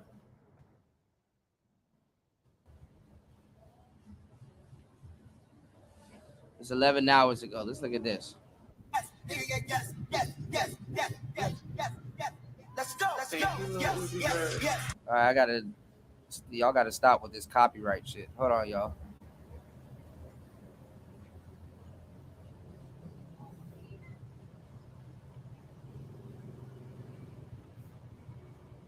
The founder of the soft guy era was Scarface Mark. He motivated men from all around the world to join the soft guy era. However, the history of the soft guy era can be dated back to Jonathan Owens. When he met his beautiful wife, Olympian Simone Biles, he forced Simone Biles to make the first move on a dating site. On a global podcast, he announced to the world that he was the catch. He made this announcement directly in front of his wife, Simone. I can't say that she denied it. For their wedding, Simone bought their matching wedding bands. She was the one that paid for their lavish wedding. Soft guys flip the script and make women pay all the bills. They pay all the bills. They take out the trash and give their men bags of money to splurge on shopping sprees. 2024 is the beginning of the soft guy era, thanks to Scarface Mark. Him and Jonathan Owens have changed the rules of the dating game. Drizzle, drizzle. The founder of the soft guy era was... Lord have mercy. I've had an insanely busy day, and this soft guy era stuff is life. It is so funny. My comment section on that post is hysterical. The things the men are saying, it is just so funny. And the number of angry, triggered women in that comment section. This isn't anti-women. This is giving women the energy that they've been giving to men. If they wanted to, they would. Men are no longer settling for the bare minimum. And men expect you to come with 50-50. They're not even asking for 100% like y'all are. Well, some of them are because they want to trigger you. Oh my God, I love it so much. But man, some of these ladies are so mad. And they all like to call me a pick-me. And other flailing insults at me. It's... Anyways, stay triggered, ladies. Have the day you deserve. Drizzle, drizzle. Soft guy era is amazing. Bye, y'all. All right. Women here are like, it's actually a feminist movement, and men don't even realize it. Love it. Right? This other woman is saying, what the problem, hold on.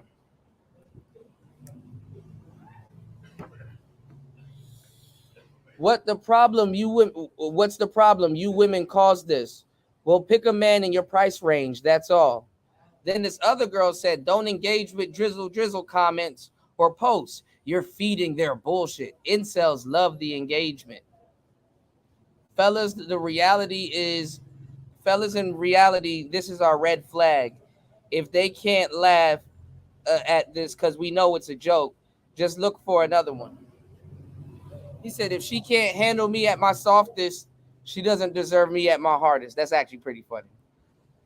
My girl just bought me a $3,500 guitar for no reason. Remember, Kings, if she wanted to, she would. I spent $100 on product for my beard, so I expect a dinner like that. Drizzle, drizzle. What do we bring to the table? We bring the whole table. Why settle? Drizzle, drizzle. Ladies, you got what you wanted. You're strong and independent. You got this. 10-day forecast. Cloudy with a chance of drizzle, drizzle. I'm not good at holding a job, so my girl got two. We do whatever it takes to make it work. Drizzle, drizzle. Do they know how much product I need to detail my car just to pick them up for a date? That costs a lot of money.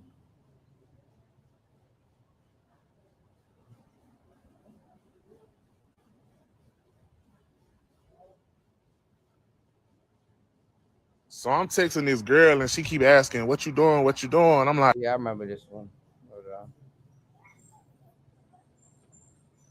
Hold on. Man, y'all gotta stop with these fucking songs, yo. God damn.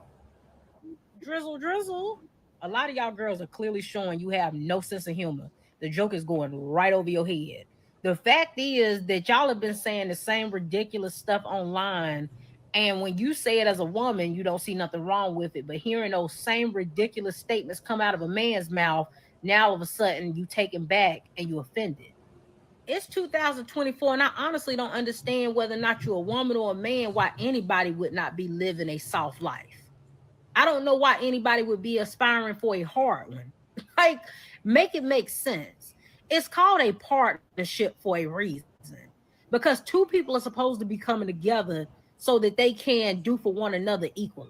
You pour into their cup just like they pour into yours. But y'all turn this into a selfish act of you trying to gain something from somebody else and benefit from somebody else, meanwhile not caring what they get in return from you. And as long as you're going into a situation like that, you will always lose, because you cannot use people like that. You cannot go into a situation and only thinking about the ways that you can benefit from it and neglect the other person involved in it. At the end of the day, if the girls want to sprinkle, the fellas can drizzle. I'm pro everybody being in a soft life era, because there's no reason why you should be living a hard life. I don't recommend that for anybody. Stress is the #1 killer. I don't recommend anybody to be out here intentionally living a hard life. I don't subscribe to anybody getting with a person who's going to make life hard on them, right? You could do all bad by yourself. Why in the world would you enter into a relationship with somebody who's going to put you through a hard life? Doesn't make sense. Date wisely. Drizzle. A lot of y'all girls are clearly showing you have these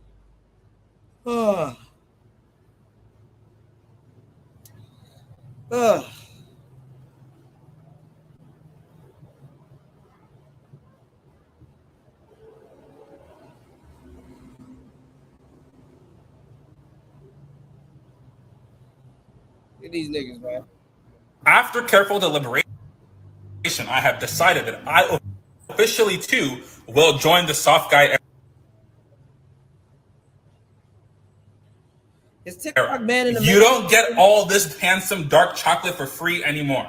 I'm handsome, I'm educated, I'm tall, I'm athletic. You don't get all this for free anymore. Unless you're going to pay my bills, buy me a car, take me out to eat, and buy me gifts on the regular, don't even breathe in my direction. I am done tolerating the bare minimum. You can either treat me like a king, or you can get out of here. After careful deliberation, I have decided that I officially too will join the soft guy era. You don't get all this handsome dark chocolate for free anymore. They all sound zesty, man.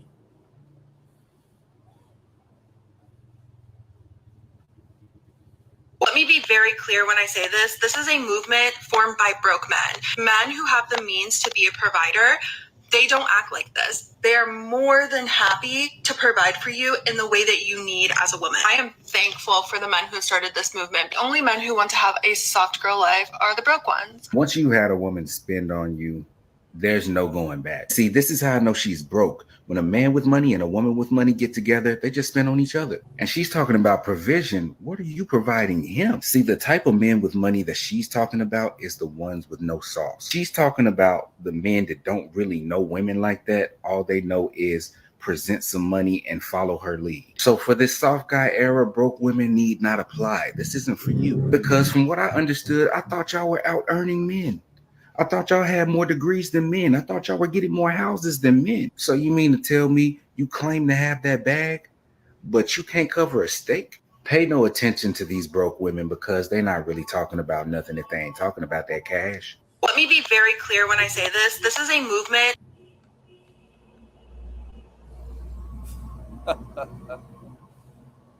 This woman Did again. y'all hear that men are embracing their soft guy era, and I am here for it. Drizzle. I have said forever that feminists have been fighting for equality. Well, at the same time, it's very obvious that they want equality only when it benefits them. Oh yeah, you're saying shit that men have been saying for the longest time and haven't got credit for the shit that they've been saying for the longest time.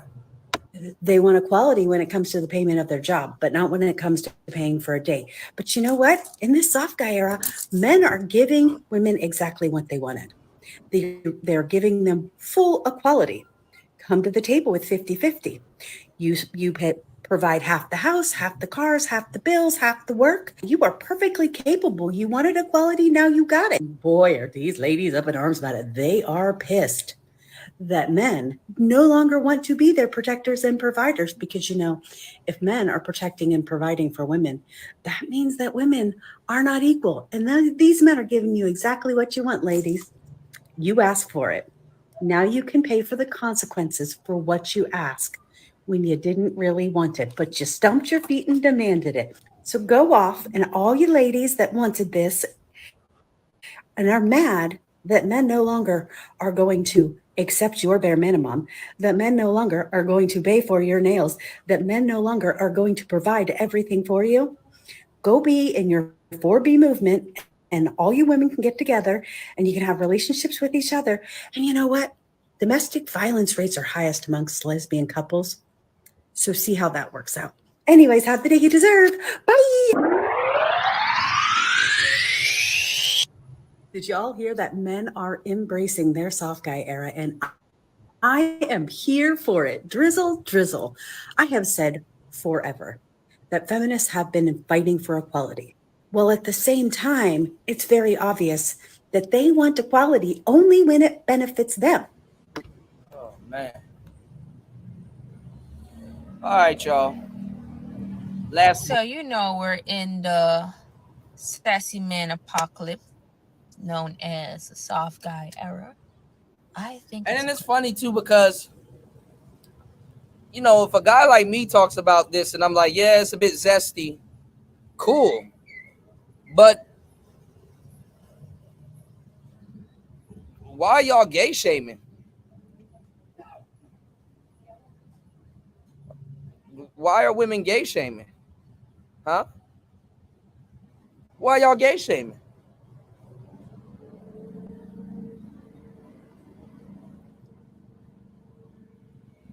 Women are literally gay shaming.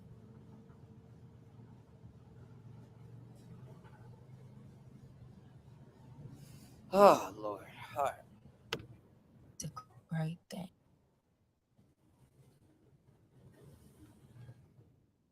Hear me out. Hear me out. This is a great opportunity for them to build their character, go to therapy, you know, up their standards a little bit more, and actually participate in basic hygiene. You know what I'm saying? Like, this is a great opportunity for them to, you know, tackle toxic masculinity, tackle the patriarchy that was created by men. That's not Like, what the fuck are these bitches talking about? The patriarchy? What patriarchy did you grow up in? working in their favor at all. Like, I feel like if they do that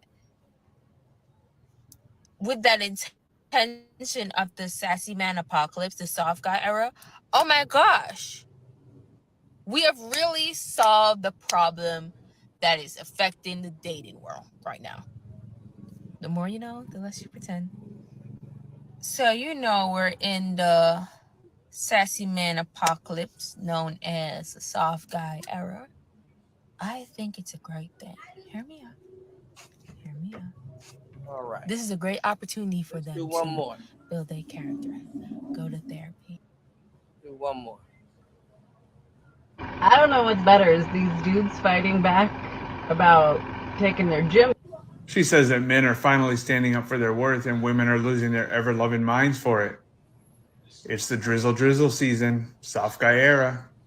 Follow for more. I don't know what's better, is these dudes fighting back about taking their gym. She says that men are. She's just this manicure mom is just milking this shit. She got like 5 videos on this shit.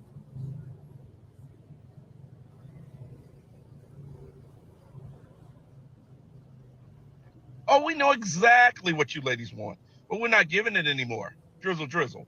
This is not a new era or movement for you guys. You're just doing exactly what you've been doing the whole entire time. Oh, we know exactly what you Getting out ladies here want, just saying the but same we're not shit. giving it anymore. Drizzle.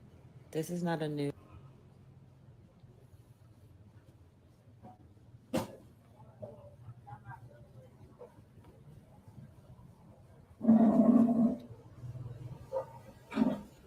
All right, ladies.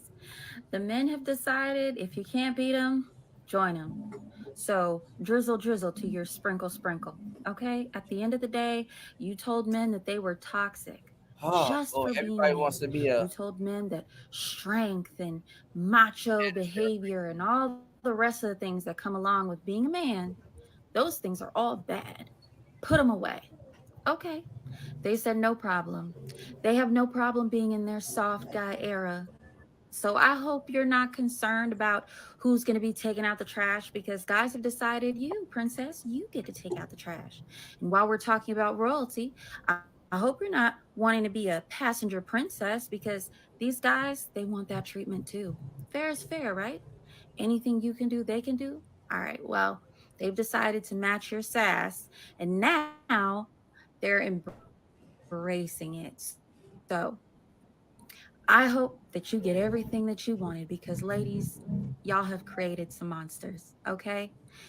So buckle up and enjoy the... Oh boy.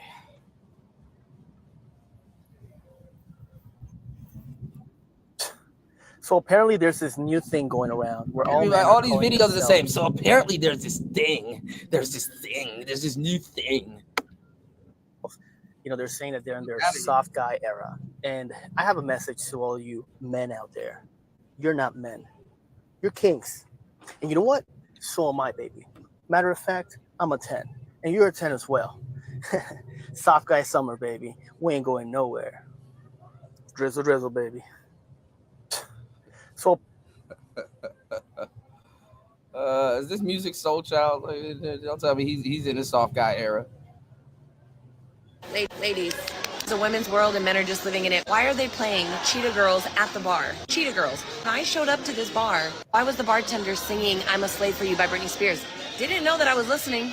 I heard I'm a slave. I was like, oh, get it, Roger. And Shakira started playing. Why were the guys at the bar singing to Shakira? Like I said, it's a women's world and men are just living in it. Ladies, it's a women's world and men are just living in it. Why?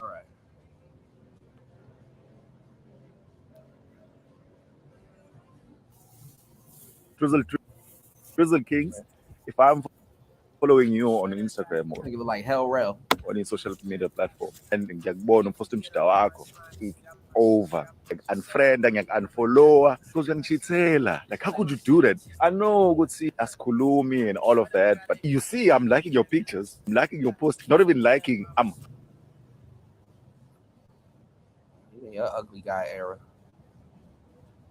All right, let's look at these. Maybe it's because I'm 28, but the whole soft guy era content, it's just not hitting for me. Like when women talk about getting in their soft girl era, it's because we've acknowledged that men be driving women crazy. Women be letting themselves crash out behind men. Whether it's you be amped up all the time behind a man, or it's just like you want to take better care of yourself as a woman. But this soft guy era shit, y'all are literally just making fun of women. And it's just kind of weird to me. That's why I know I could never do like a social media dude. And I know you're probably thinking like, oh, you're social media. No. Y'all have never seen me like making videos about like, oh, he's sassy.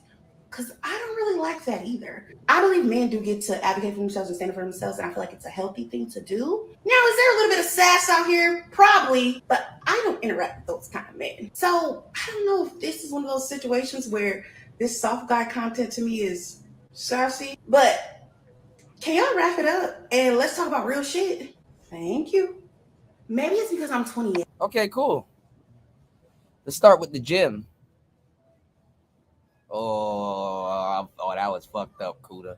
Oh, Kuda, that was dark. That was fucked up. All right. If I broke, not my business. All right, let's get back to the. Let's talk about some real shit. Yeah, how about go to the gym? If you are contacting me through the Text Now app or through the 1010 walkie-talkie app, then please leave me alone. Even if you have an Android, please do not talk to me because I am tired of you trying to reach me only when you get McDonald's Wi-Fi reception. If you are contacting I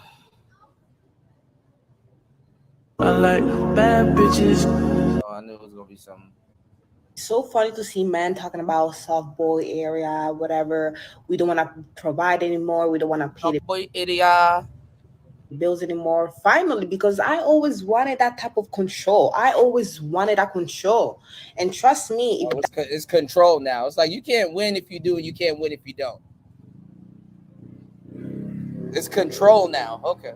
That happens, I'm gonna come with requirements. If I'm gonna pay all the bills, you must not cheat. Like you must stay faithful because even 1 text message, you're getting kicked out. You're gonna become homeless. You're going back to your mother house.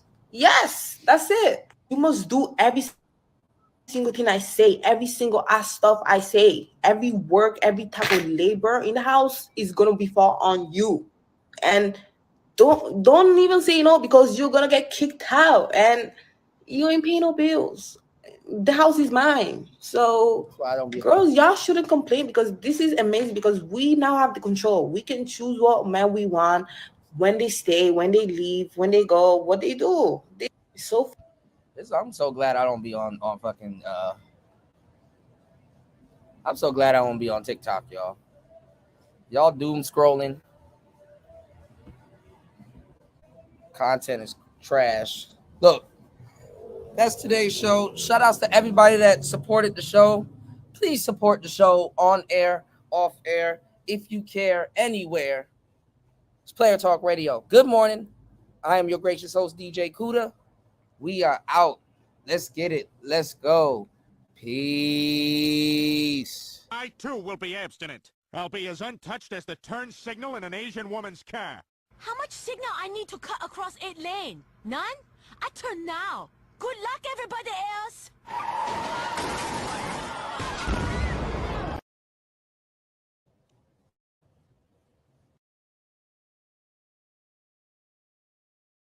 Put your pussy lips on live, I'll give you $1,000.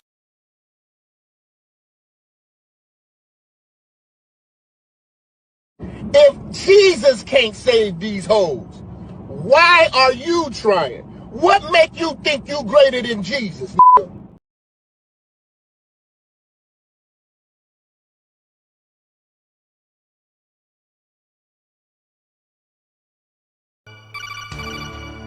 Looks like that's the end of the video. If you learned something new, be sure to hit that like button